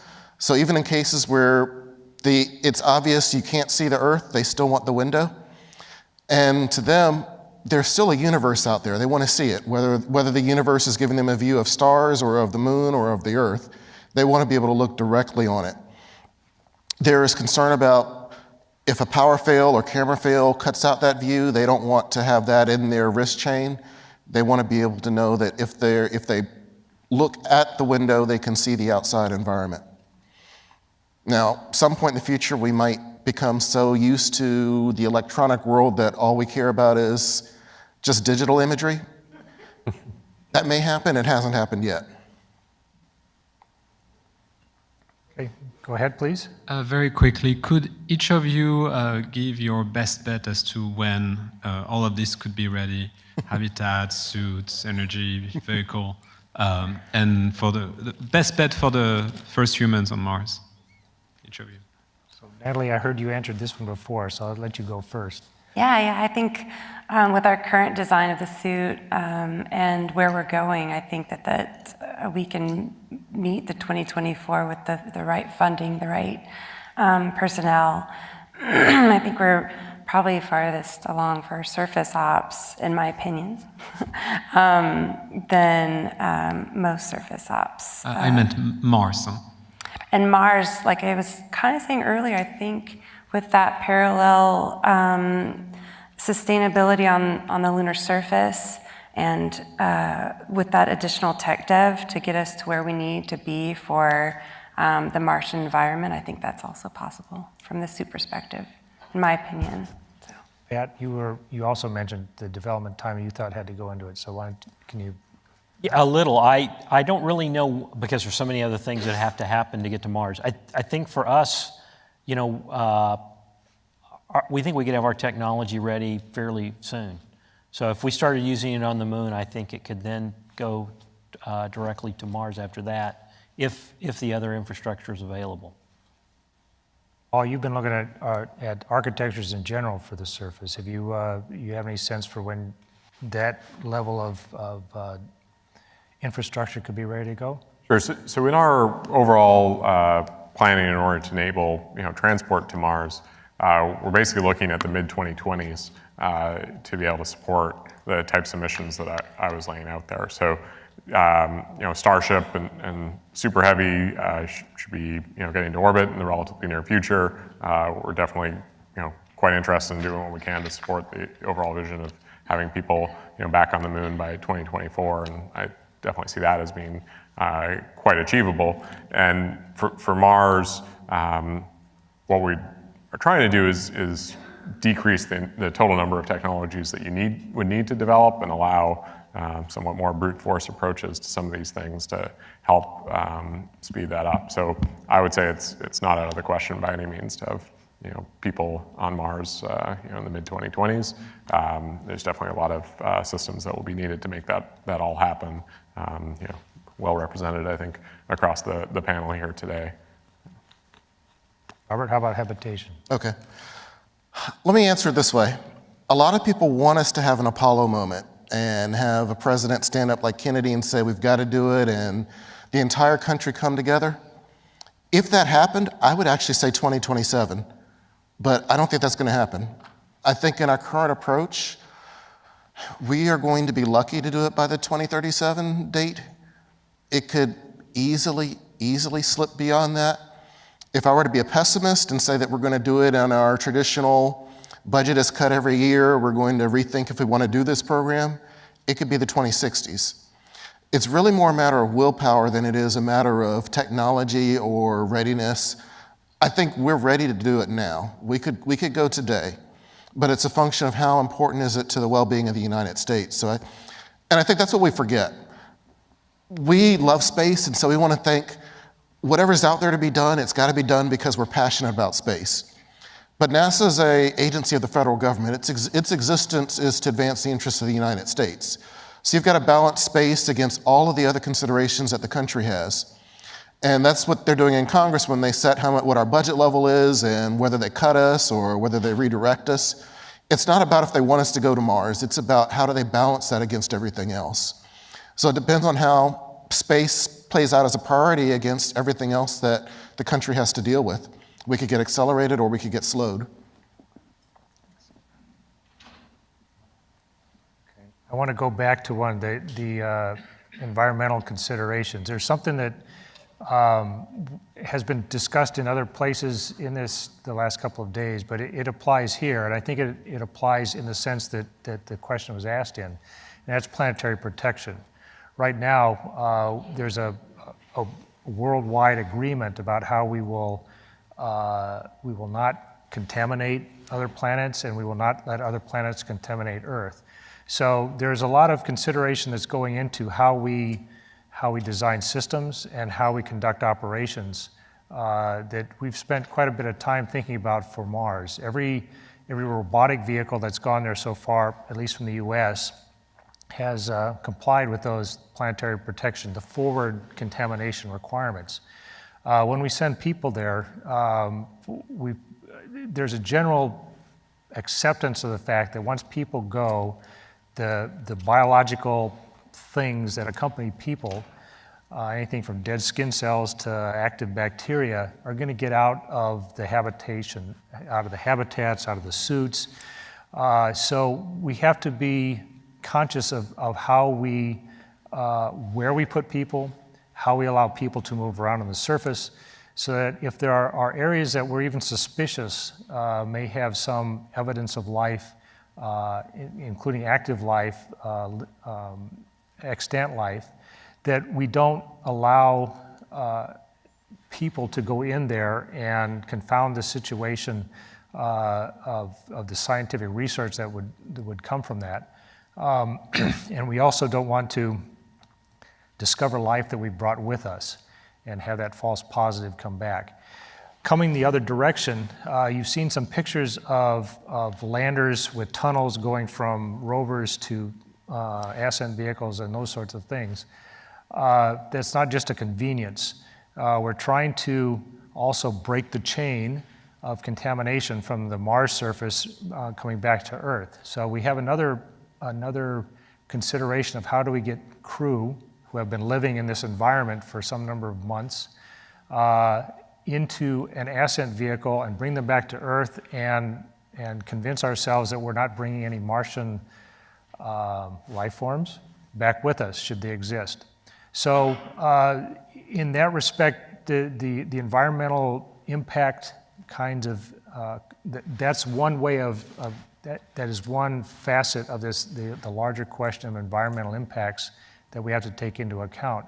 And it's going to be a very important one. It's going to drive a lot of the systems, a lot of the operations that we have to take into account so we can comply with this agreement that the United States and many other countries on the earth are signatories to. So I see we have another question here. Hi, Britt Adkins. I'm a grad student at Colorado School of Mines. My question is, I guess, a little bit forward-looking, but once a transportation network is established and Martian infrastructure becomes more mature, I'm just curious as to what you all think in terms of whether a continuous human presence will be necessary for maintenance and operations, or whether there will be a greater reliability on autonomous design.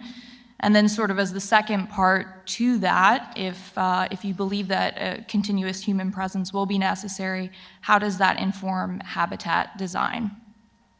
Thank you. So let's start with Paul at the architecture level. Sure. So, yeah, I think in terms of why we're doing what we're doing, it's really to enable people to go and live on Mars. So from that standpoint, I don't think it's a question of do you want to have people there, because that is the basically the entire purpose of it when we're looking at setting up cities and whatnot. I do think, though, that there will be a lot of automation that will help out. There will be basically a very severe labor shortage on Mars for quite a long time. So you'll want to be making use of that to help out and basically leverage as much as possible all of the time that the people there have to work on the most critical things that are going to best leverage their skill sets. So there may be some remote sites or whatever that crew only visits on occasion, but at the same time there would in the model that we're looking at be a sustained presence with people there basically permanently once you've first got them there, and then increasing the total number of people there with time. Robert, you addressed this in some respect when we talked about the dust question. So what other aspects of habitation go into or would be affected by a permanent presence, particularly one that's there to, more of an Earth-like economy? You're really taking every aspect of life on Earth and compacting it into your spacecraft. So you need to think about things like your medical capability. Right now, there's a limited set of medical conditions that we consider. But if you're going to have humans permanently on Mars, and you could take that differently. You could have an overlapping presence where a crew's there just for 500 days and then another crew's there to replace them. Or you could have a crew that's actually moved to Mars and they're going to live the rest of their natural life there. So depending on which one you mean, that's potentially a huge increase in capabilities. In particular, I meant overlapping presence in my question, but yeah, that's a great point as well. So for overlapping crews, you're thinking things about, you don't really have a medical evacuation. So in a severe condition, you have to not only provide the initial treatment, but also the recovery and potentially rehabilitation. So that's taking us to a level that we haven't looked at yet in medical workstation design. For vehicle maintenance, you've got to not only go from the initial recovery, whether it's a spare, but to fabrication. So we need to start getting to the point where our ISRU actually is building new components or even building replacement vehicles. You'll start to see changes in the living quarters. That's been your kingdom for 500 days, and you leave and the next person comes. When you leave, you need to make sure you didn't leave your mark on it, because that other person needs to be able to come in and make it their place. So some of the durability or replacement or refurbishment of the habitat comes into play, not just in the crew quarters, but throughout the vehicle. And as Paul said, it gets to why are you going? There is a community that wants to go to Mars because they want to live on Mars. The fact that they're going to do science is an excuse. There's another community that only wants humans there because they need the humans to do the science. So it kind of depends on which framework you're thinking about in terms of, do you make that transition to continuous occupancy and at what scale? Great, thank you very much.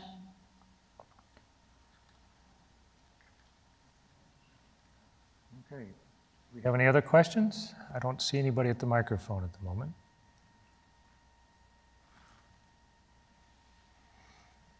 Do any of the panelists have any other comments that they want to make? Anything that they thought of during the course of the questions that they think they want to expand on?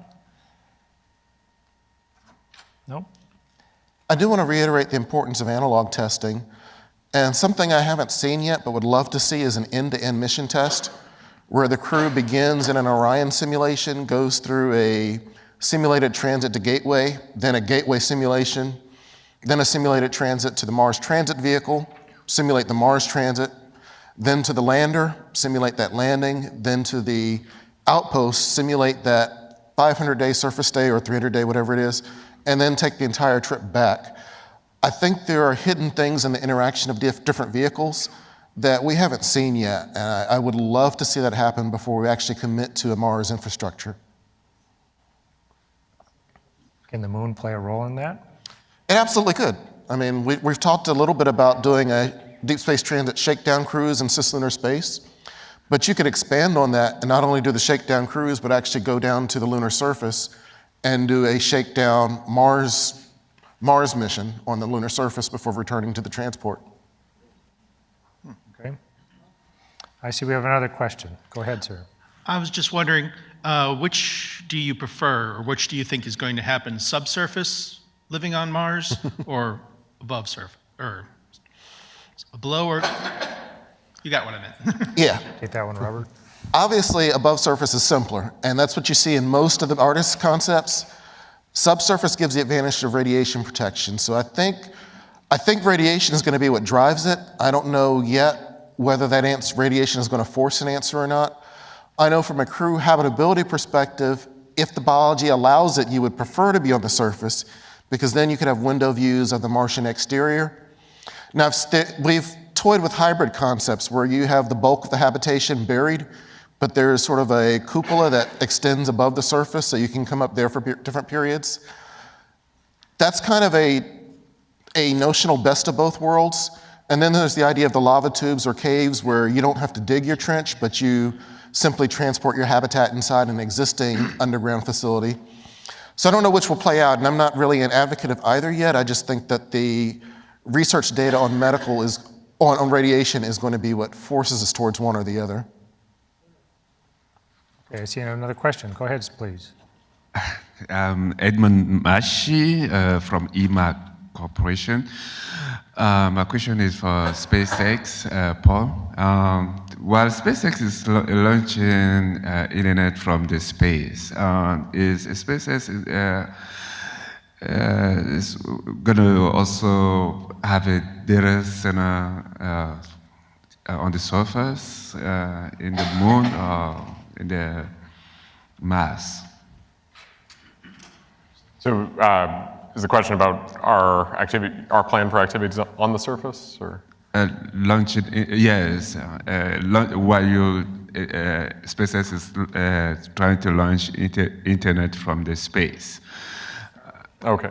So I think. Oh, so if you're asking about the Starlink, so yeah, we have a launch coming up this evening. I haven't checked the latest status on that, but yeah, definitely very excited about the potential for that. That's going to be a test of some of the capabilities that will help enable, hopefully, in the future, broadband from space. It's not an area that I'm particularly an expert on, though. So, you guys are also planning to get a data center on the surface, on the Mars or Moon, something?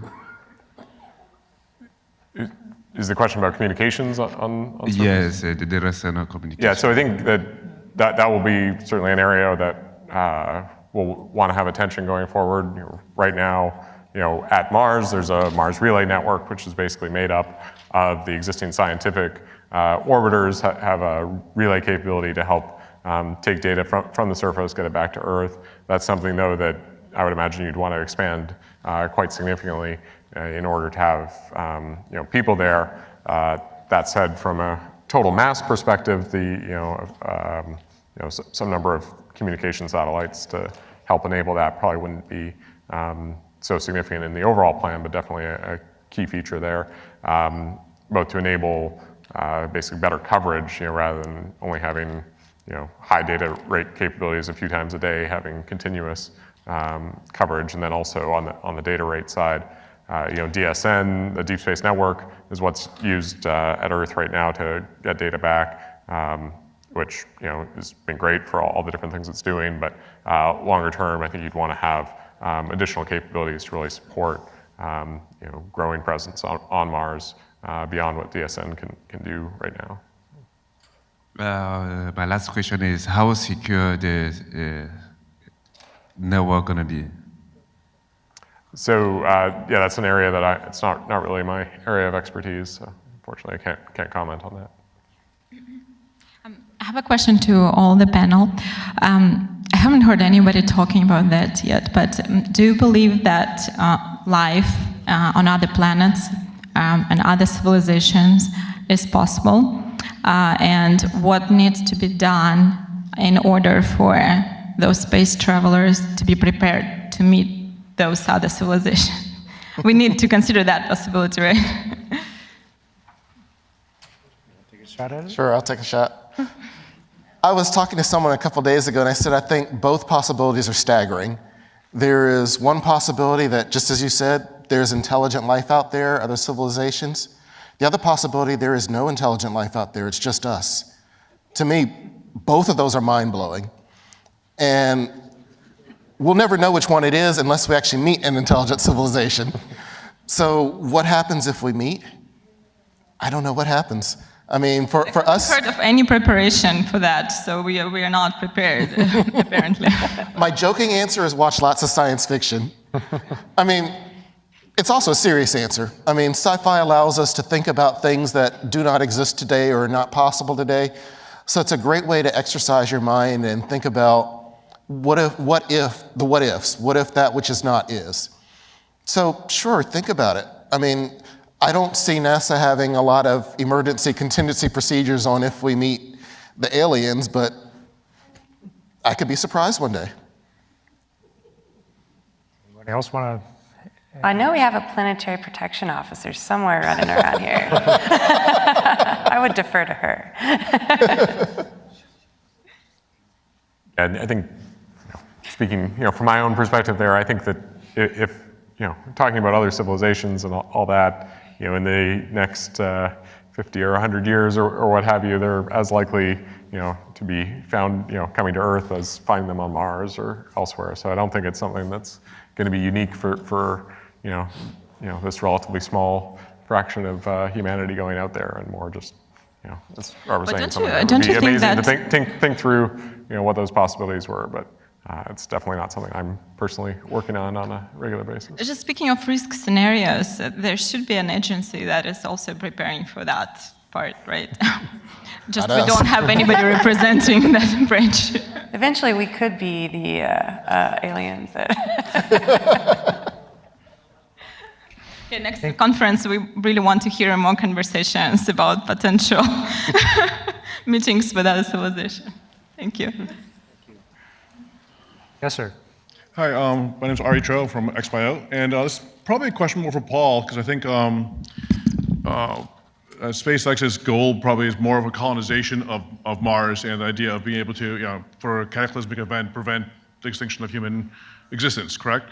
And so what barriers are there to us getting to the point where a colony on Mars is actually self-sustainable, where if Earth were to actually disappear, and we don't have the ability to go back and get more data, get more medicine or whatever it is, what's the time horizon to be able to have a situation where we actually have achieved that goal, where human life would not be extinguished if Earth were to have a cataclysmic event? So, yeah, there was a lot of things in that overall question. As we talk about going to Mars, setting up cities there, I think there would definitely be a strong incentive for the people there to increase their overall level of self-sufficiency. I think will probably be quite a long time before if the ship stopped coming from Earth, that you'd be just perfectly fine, not an issue. But the same is true even within economies on Earth. We're very interdependent across the globe. But I do think that,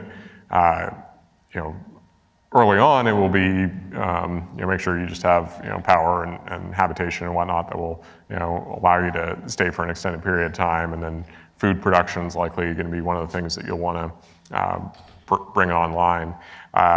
When you get down to the level of, say, like, microprocessor and electronics and so on, my guess is it will be quite a long time before that's actually worth, making on the surface, but something where you could stockpile, reserves in advance or whatnot to help out there.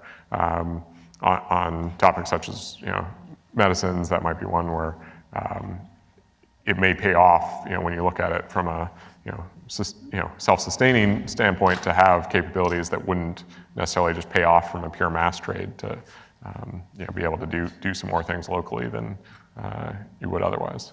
There may also be benefits there just on, from a time frame perspective of, getting things to Mars and the transit times and launch availabilities too.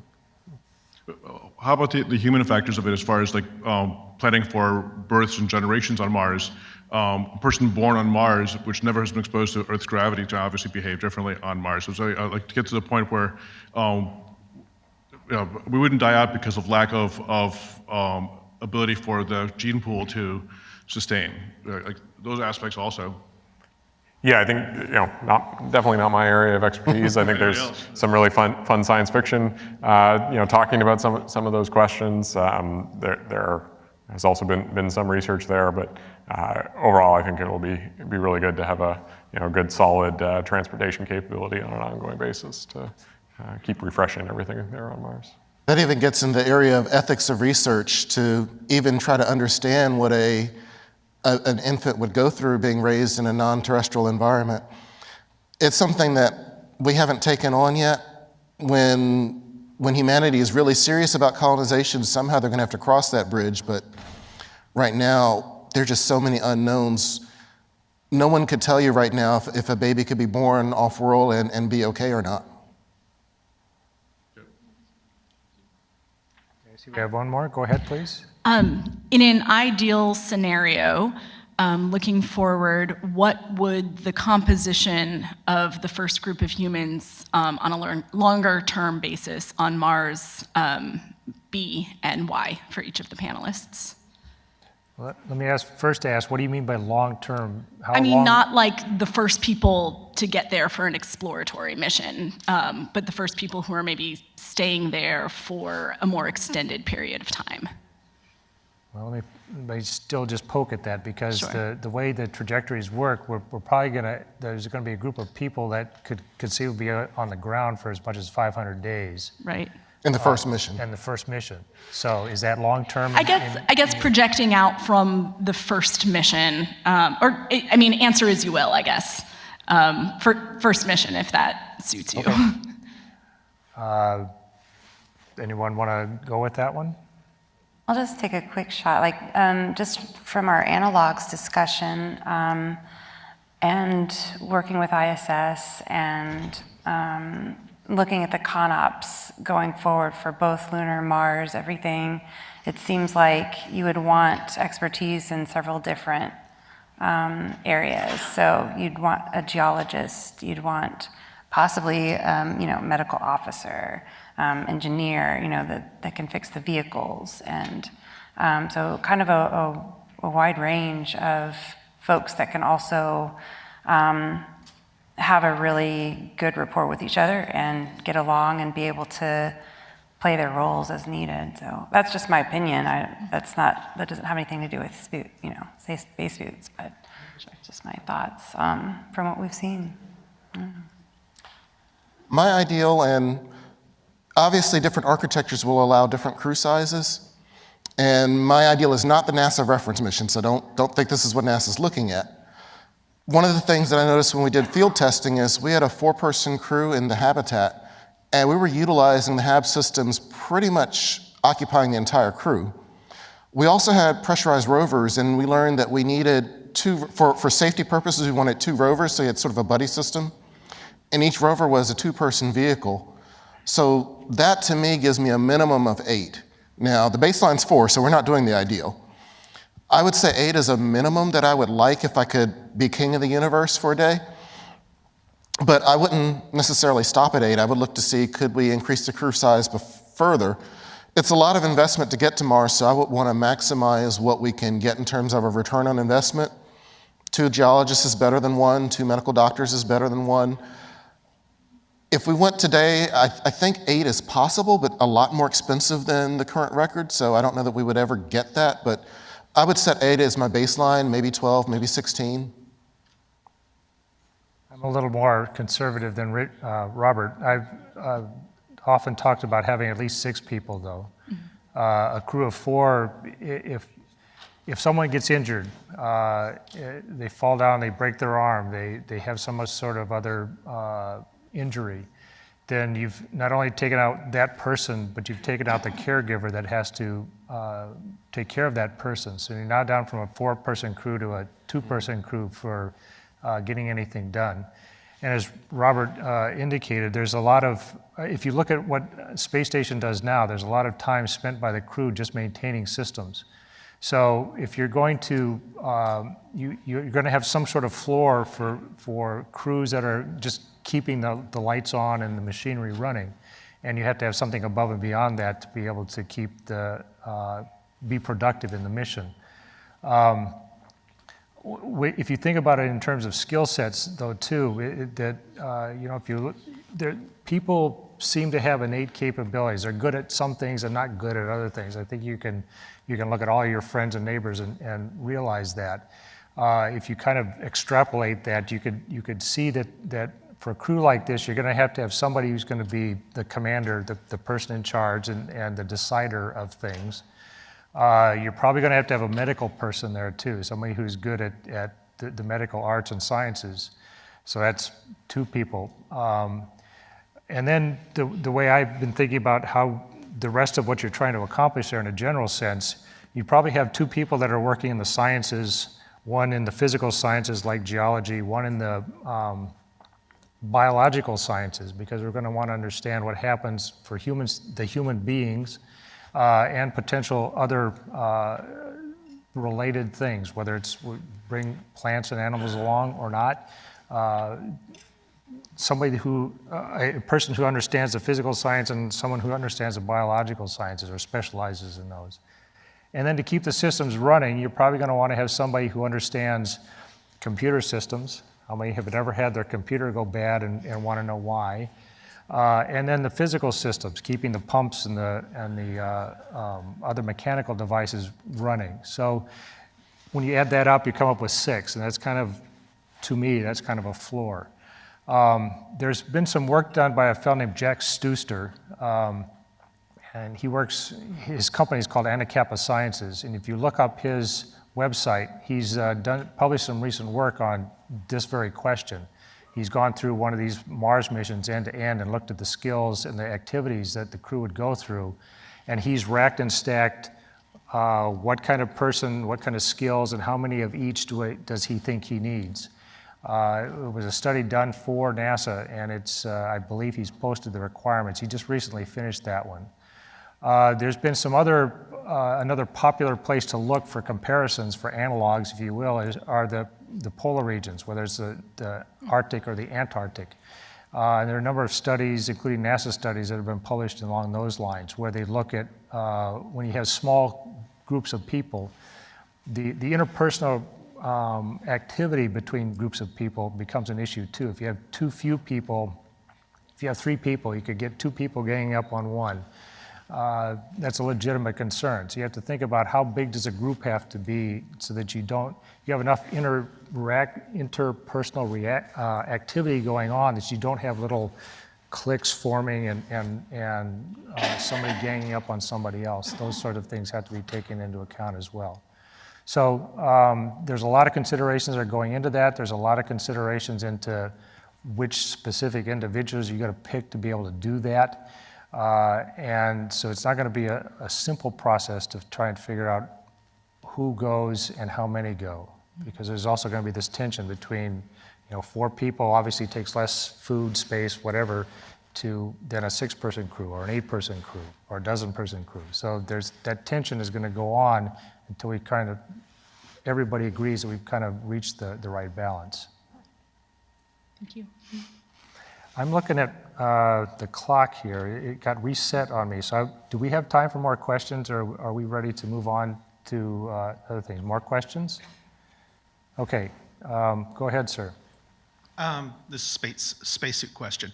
I've been trying to follow some of the more advanced technologies that are coming out around spacesuits, and one that I found very interesting was doesn't have actually a pressure suit underneath. It actually just, the spacesuit just compresses your body to a level of like to 14.7 pounds per square inch to keep, so your blood won't boil. There is research going on about that in the universities, David Newman and folks like that. So, and that is something that is extremely cool and way much less mass and definitely better looking, depending. But, so right at this point, it's still at that level, that technology level for us. So we haven't incorporated that into our technology dev. So okay. So what do you think about the timeline when that might be ready? I have no idea. Like I wouldn't be. I'm sorry. I wouldn't be able to answer that. No. I know. Sorry. All right. Thank you. Everybody wants a Matt Damon suit or Sandra Bullock. So I have another question for Paul primarily. At what point in time, what milestone does Starship have to achieve to you personally feeling confident that it's going to be able to hit a particular launch window to Mars?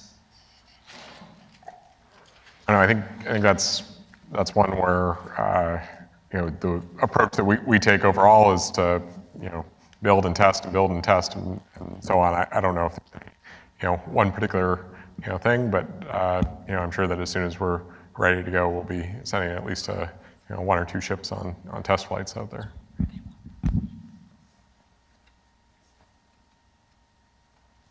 Okay, I don't see anybody else, and the clock is getting pretty close to the end here. So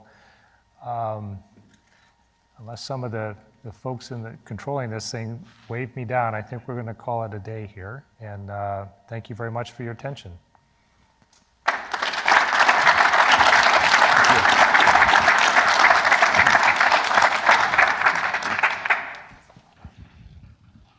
So that ends the second day, the formal portion at least, of the second day of the Humans to Mars conference, coming to you from Explore Mars here at the National Academy of Sciences in Washington, D.C.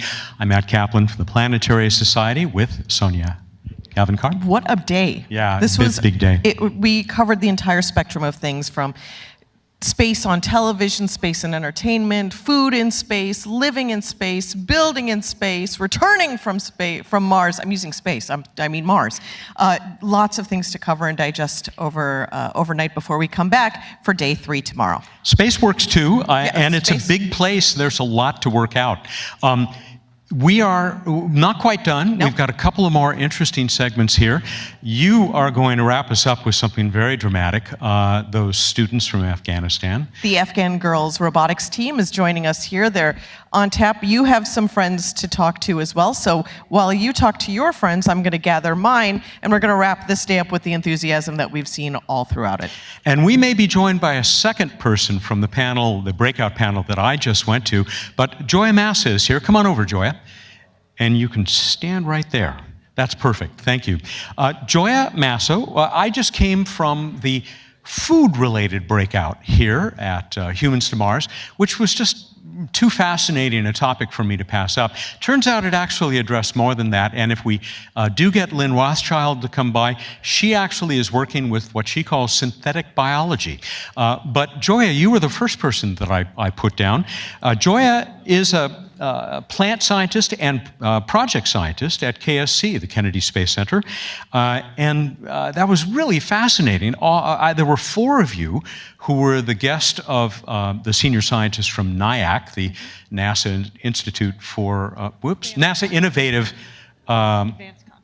Sorry, NASA Institute for Advanced Concepts. I should have known that. I've reported on them. You were there representing, you called it the more prosaic part of what was happening because we had synthetic biology, we had Finless Fish, as they called it, a commercial startup that is trying to grow fish meat from individual cells. Really fascinating. But yours is the one that's actually up in space. Yeah, we're currently growing plants on the International Space Station. Okay. You know, we're working to develop more advanced food production systems for space in the future. Right now, we're just starting with some leafy, fresh vegetables, and we're working on adding more crops and more complexity to help supplement the astronaut diet. So the one that is up there, there are actually two of them on the International Space Station. Tell us about Veggie. So Veggie is kind of a small growth chamber that you can use for crop plants. You can do other science in it as well. We even do Petri dish plant studies in there. We can get 30 10-centimeter Petri dishes in for fundamental plant research. But for crop plants, we'll grow about 6, lettuce plants in there or other types of leafy crops. We're looking at tomatoes and peppers and other crops in the future. It has an LED lighting system, red, blue, and green LEDs, and a fan, and that's really all of the powered components. So everything else is passive or controlled by the environment of the space station. You also showed us, though, a much more advanced chamber, the advanced plant habitat. Not on orbit yet, but is that the intent? No, that one is on orbit, actually. It is also on the International Space Station. The Veggie units are in the Columbus laboratory of ISS, and the APH is in the JAXA experiment module, the Japanese experiment module of Space Station.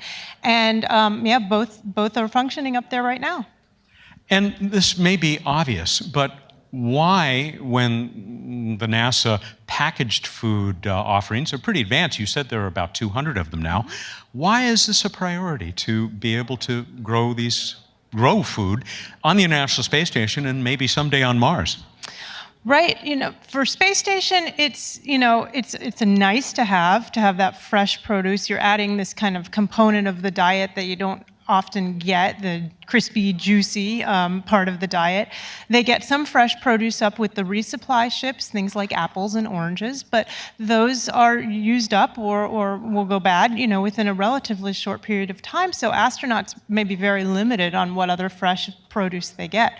But in the longer term, the packaged diet doesn't store indefinitely. And so you can store it for a fairly long time, but over time the vitamins will degrade and the quality will actually break down. And so we need to figure out a solution to help supplement that diet for the longer term missions and ultimately to take over part of the food production for more of the calories as well if we're on a permanent presence of the moon or Mars.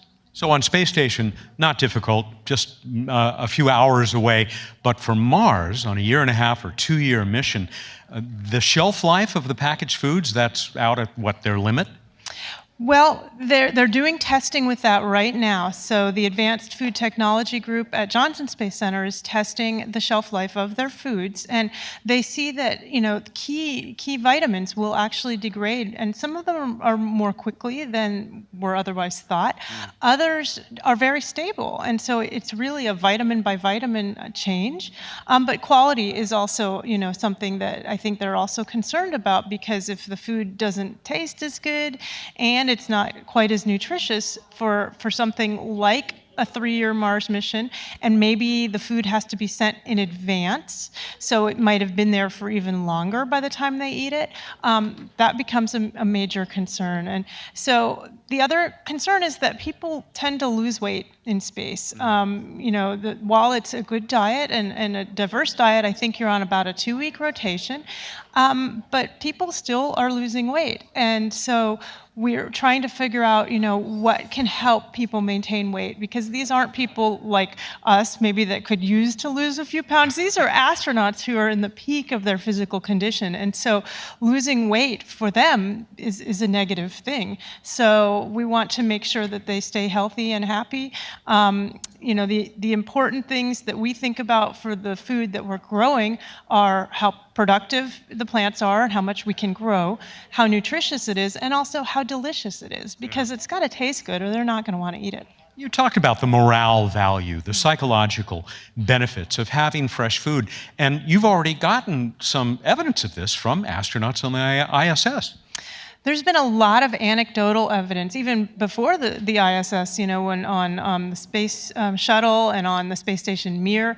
There's been a lot of anecdotal evidence from astronauts, from cosmonauts over the years about how they like growing plants, how they like having, those fresh vegetables to eat, how they like the smell of plants and watching things change over time. We are working right now on a study to actually gather the behavioral health data for this and to do questionnaires of the crew, to do surveys of their moods and link that together to see, do plants really help crew morale to grow plants? What happens if the plant dies? What does that do to crew morale?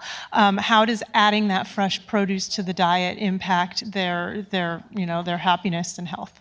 So the focus now is the psychological side. You also talked about really what you're doing now is nutrient supplementation, but that you're moving toward providing calories. I have to ask at this point, are you tired of potato jokes? No, potato jokes are great, and potatoes are a great crop for space. So the Martian totally got that right. We've actually had work done on potatoes at Kennedy Space Center for many, many years. Our senior plant physiologist there, Dr. Ray Wheeler, is like a world-renowned potato expert. And potatoes are very productive. They're going to be a good source of carbohydrates and some vitamins. But we have to have a way to cook them. And so on space station, we don't even have an oven or a microwave. All of those things require mass and power and all of the things that we're limited on spacecraft. So when we get to the surface of Moon or Mars, we'll have maybe more room to be able to have the ability to cook things. And then I think potatoes will be a great crop. Sweet potatoes are another great crop. So other than potatoes and sweet potatoes, lettuce, what will be grown on that little farm on Mars someday? Well, we would love to have, things that the astronauts want. So we want to get to the point where the crew can actually help choose what they want to grow, because it's going to be important that they're growing things that they like. You don't want to grow plants that you don't like to eat. So we want to have a wide variety of candidates, and we're doing what we call our new crop testing right now, where we're screening leafy greens, tomatoes, peppers, and other crops to try to establish those that are going to grow well in that environment and taste really good and be good for you. So we'll have a good roster, and maybe the crew will be able to decide what they want to grow. Thank you, Joya. I am grateful, but I bet there are lots of astronauts who are currently and in the future will also be very grateful. We hope so. Thanks. Joya Massa of the Kennedy Space Center, a plant specialist. Before you come back in, sir, because she just arrived, Lynn Rothschild, who was in the same session as Joya Massa, we'll just have a couple of minutes here to kind of introduce people to the exciting stuff you had to say. You were at the opposite end of the table from Joya Massa, also the opposite end of the spectrum. I mean, she's basically doing things that we've known how to do on Earth for many years, new challenges in space. Yours is a little bit more out there, synthetic biology. Absolutely. So what I usually say is that humans have been tinkering with everything that we eat and, many things around us for literally tens and thousands of years. You probably don't have a wolf cub at home. You might have a puppy. You don't eat teosinte in the summer. You eat corn. So we've already been genetically modifying a lot of the organisms that we interact with already. But now with this new technology, synthetic biology, we can do these things in a very surgical way. So we can go in and tweak individual genes, maybe, or groups of genes to make organisms better adapted to surviving in space or to help us understand what might live in the universe. And maybe not just better able to survive in space or someplace like Mars, maybe in a higher radiation environment, but you were talking about using biology to build things, even habitats. Absolutely. So I'm a scientist by training and by love. And so a scientist looks out at the world and says, wow, this is an amazing, for want of a better word, creation that we have here. And I'm an evolutionary biologist, so I look at the variety of organisms and say, oh, this is amazing. How did we get here? You know, what's the origin of life? What's the evolution of life? Could it happen elsewhere?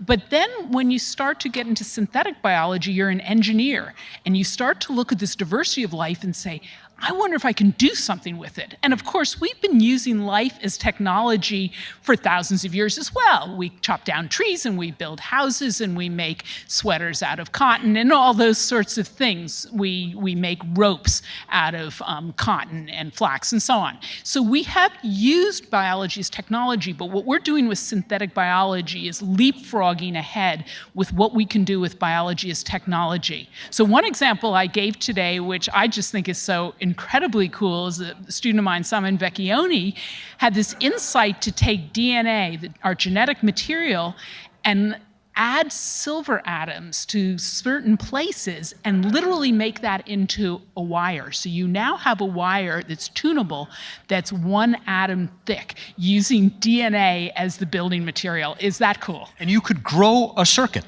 So yes, you could literally grow a circuit. To me, that's just mind-blowing, and you wouldn't need this massive clean room, and you wouldn't have people in bunny suits and so on. You literally could do this in the proverbial test tube. I hope we can talk again sometime. I just want to mention one more thing, which came up with Joya as well, and I stumbled over it. Some of your work is funded by NIAC, the NASA Institute for Advanced Concepts, which has always just seemed like maybe one of the coolest parts of NASA. It is my favorite program, so that's no question about that. Because there are many people, and this is really important in engineering and certainly at NASA, who are really good at taking an idea and developing it over the many years it takes to really implement it into space, whether it's a propulsion system, entry, descent, and landing, or growing a crop. But I think we also need people like me, who I like to come up with 10 ideas before lunch every day. That's a good goal. Thank you, Lynn. Glad you're putting those to work. Thank you very much. That's Lynn Rothschild from the Ames Research Center in California, of course. We're now going to turn it over to you, Sonia, and this fantastic ending for the day. That's right. Can I borrow your microphone as well? Sure can. Because we have a wonderful group. It's the Afghan Girls robotic team is here. I'm going to ask them to come in, introduce themselves to you. We've been getting a lot of questions for you ladies, mostly wanting to know how old you are. So I want you to each introduce yourself, tell us how old you are out there, and each come in a little bit because the camera wants to get all of you. So let's all move into this tight little area. It's like we're on a capsule heading to Mars ourselves. So go ahead. Okay. Hello, everyone. My name is Sagar Salehi, and I'm 15 years old. Hello, my name is Fatima Qadirian, and I'm 16 years old. Hello, I'm Kausar Roshan. I'm a member of Afghan Girls Robotic Team, and I am 16 years old. Hello, I'm Sumaya Farouqi, and I'm 16 years old. Hello, everyone. My name is Lida, and I'm doing the mechanical things in the team, and I'm 16 years old too. Well, salam and welcome, ladies. We're so happy to have you here. What has it been like for you over the last 3 years? You went from being a team from Afghanistan to being a cultural phenomenon, not only in this country, but around the world. What's it like to be pretty much celebrities? Everybody wants a selfie with you here today. What's it like to be a celebrity now, Sahar? Okay. So being a celebrity is not an easy work. It needs lots of tryings, lots of struggles that we should do and to achieve that. But the most good thing about that is when we are trying and we achieve something, that achievement has a very good taste for us. That's wonderful. Do you feel like the attention gets in the way of your robotics work, or just helps add energy to it? Okay, let me ask my another members. This is a team effort. I just want to translate it. میگن که وقتی که غیر از رباتیک کارهای دیگه میکنین و همگیش به شما خیلی توجه میکنن، این حس باعث میشه که شما بیشتر تشویق بشن یا از کارهای رباتیک شما کاهش پیدا میکنن. خب البته که این باعث میشه که تیم ما بیشتر تشویق بشه و دختران بیشتر انسپایر بشن و ما رو الگو قرار بدن در عرصه‌های مختلف. Of course, that this attention gives us lots of courage and make us an inspiration for other girls in our age and help them to follow their dreams. Excellent. Thank you, Fatima. We have a question from Twitter as well that I want to share. This is from @Tigera. She says, how do you plan to combat the anti-science movement? That's an issue not only in your country, but starting to kind of bubble up in this country where people are saying science is not something that's important to study, and especially girls can't do science. So how do you combat that in your home, and what advice do you have for us? خب میگن که ما امروزه خیلی کسا هستن که میخوان بر ضد ساینس مبارزه کنن در تمام جهان، نه تنها در کشور شما، و این مبارزه شما در مقابل از او چی رقم با او کنار میایین؟ خب باید بگم که امروز و فردای ما از آن ساینس و تکنولوژی هست و اگر ما توانستیم از اون زندگی قارنشین که قبلا داشتیم رو به جلو پیشرفت کنیم، این طبعا که با وجود ساینس امکان پذیر شده.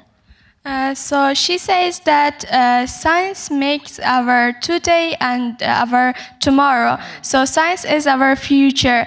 This is science which take us forward from our past life and makes us improvement. Wonderful. So when's the next competition? What's the next thing you ladies are going to build? Okay. مسابقه بعدی چی وقته و کار بعدی که میکنین چیه؟ خب بگو از نمایشگاه اینا رو بگو. بگم؟ اوکی. خب مسابقه بعدی ما در کشور چین هست که اشتراک میکنیم و همچنان قرار چیزهای جدیدی هم که بسازیم. ماشین ریس هست، درون هست که بتونه برای سکیوریتی افغانستان خوب باشه و ماینر جستجو کنه و موتورسیکلت برقی هست و مانند اینها پلان آینده. The next competition that we are going to attend will be in China country, and also apart from that we have some other plans, like we are gonna make some other robots like drone robots and also electrical motorcycle and a race car. I heard race car. Yes. Okay. So last question. I'm gonna start here with the answer. So I started by saying everybody treats you like celebrities now. What one celebrity do you now want to meet that you still haven't met? What celebrity do you really want to meet? For myself, I really want to say it into the camera. They could be sure. watching. They could give you a call right now. Yeah, I really want to meet with Elon Musk. I'm one of the biggest fan of him. Okay, Elon Musk. Who's your celebrity? And I have to say, yes. Yeah. So we're pleasured that he sponsored us. Yeah, we have to. Yeah. So you want to meet him and also say thank you. Exactly. Excellent. Your celebrity wish to meet. I want to meet Bill Gates. Bill Gates. Yeah. Okay. You heard it. Okay. And I want to also meet with Elon Musk. Okay, so that's an easy meeting for two of you. Okay. I want to meet with Mark Zuckerberg. Okay. Steve Jobs. Steve Jobs. Okay, but she cannot. Why not? Why? I think he's not alive. No, Steve Jobs. I'm back over here. I mean, yes, you can't meet with him, but maybe you can invent something where we can teleport. So Elon Musk is our sponsor, and it's our all. We are all eager to meet him. So Elon Musk. Oh, so you're gonna go with Elon Musk instead? Yeah. Okay. That seems like easy things that we can set up because those people are all living, so that's an easy one to get. Thank you, ladies, for being here, for being an inspiration, for being so poised, and for continuing to do the fine work that you do in STEM. Thank you so much, and thank you for translating for the team. Really is a team effort. I'm going to take the microphone from you. I know you have other places to go. Thank you, and I'm going to ask Matt to come on back in. They're an inspiration. They really are. And everybody has been wanting to meet them. There have been some exciting people here today, but this group of ladies is who everybody wants to talk to. Nobody who really comes up to their level. I mean, they're so impressive. And they have been through a lot in their lives and still are here. And I mean, those role models. Yeah. Who could ask for better role models? Wonderful role models and will take us into the future. We can achieve all those lofty goals that people have been talking about today with young people like this. Well, now we are truly done with the second day of the Humans to Mars Summit, but we have one more tomorrow beginning at 8 a.m. Sorry, make that 9 o'clock a.m. Eastern Time, and it begins with you, Sonia. That's right. I'm going to go home and get a lot of sleep, do a little boning up on what we're going to be talking about tomorrow, getting humans to Mars, making sure we are healthy on the way there, while we're there, and making sure that we're not bringing anything unnecessary to Mars and also not bringing anything unnecessary back when we come. Looking forward to hearing it, and looking forward to having all of you back with us again around the world. For the webcast tomorrow, we will be in the main auditorium here at the National Academy of Sciences once again, and you will see Sonia and me coming on during the breaks, bringing you more of the great people, the great guests and speakers, presenters here at Humans to Mars. So we will sign off. I'm Matt Kaplan from the Planetary Society. And I'm Sonia Gavankar from the museum. We'll see you back here tomorrow. Bye-bye.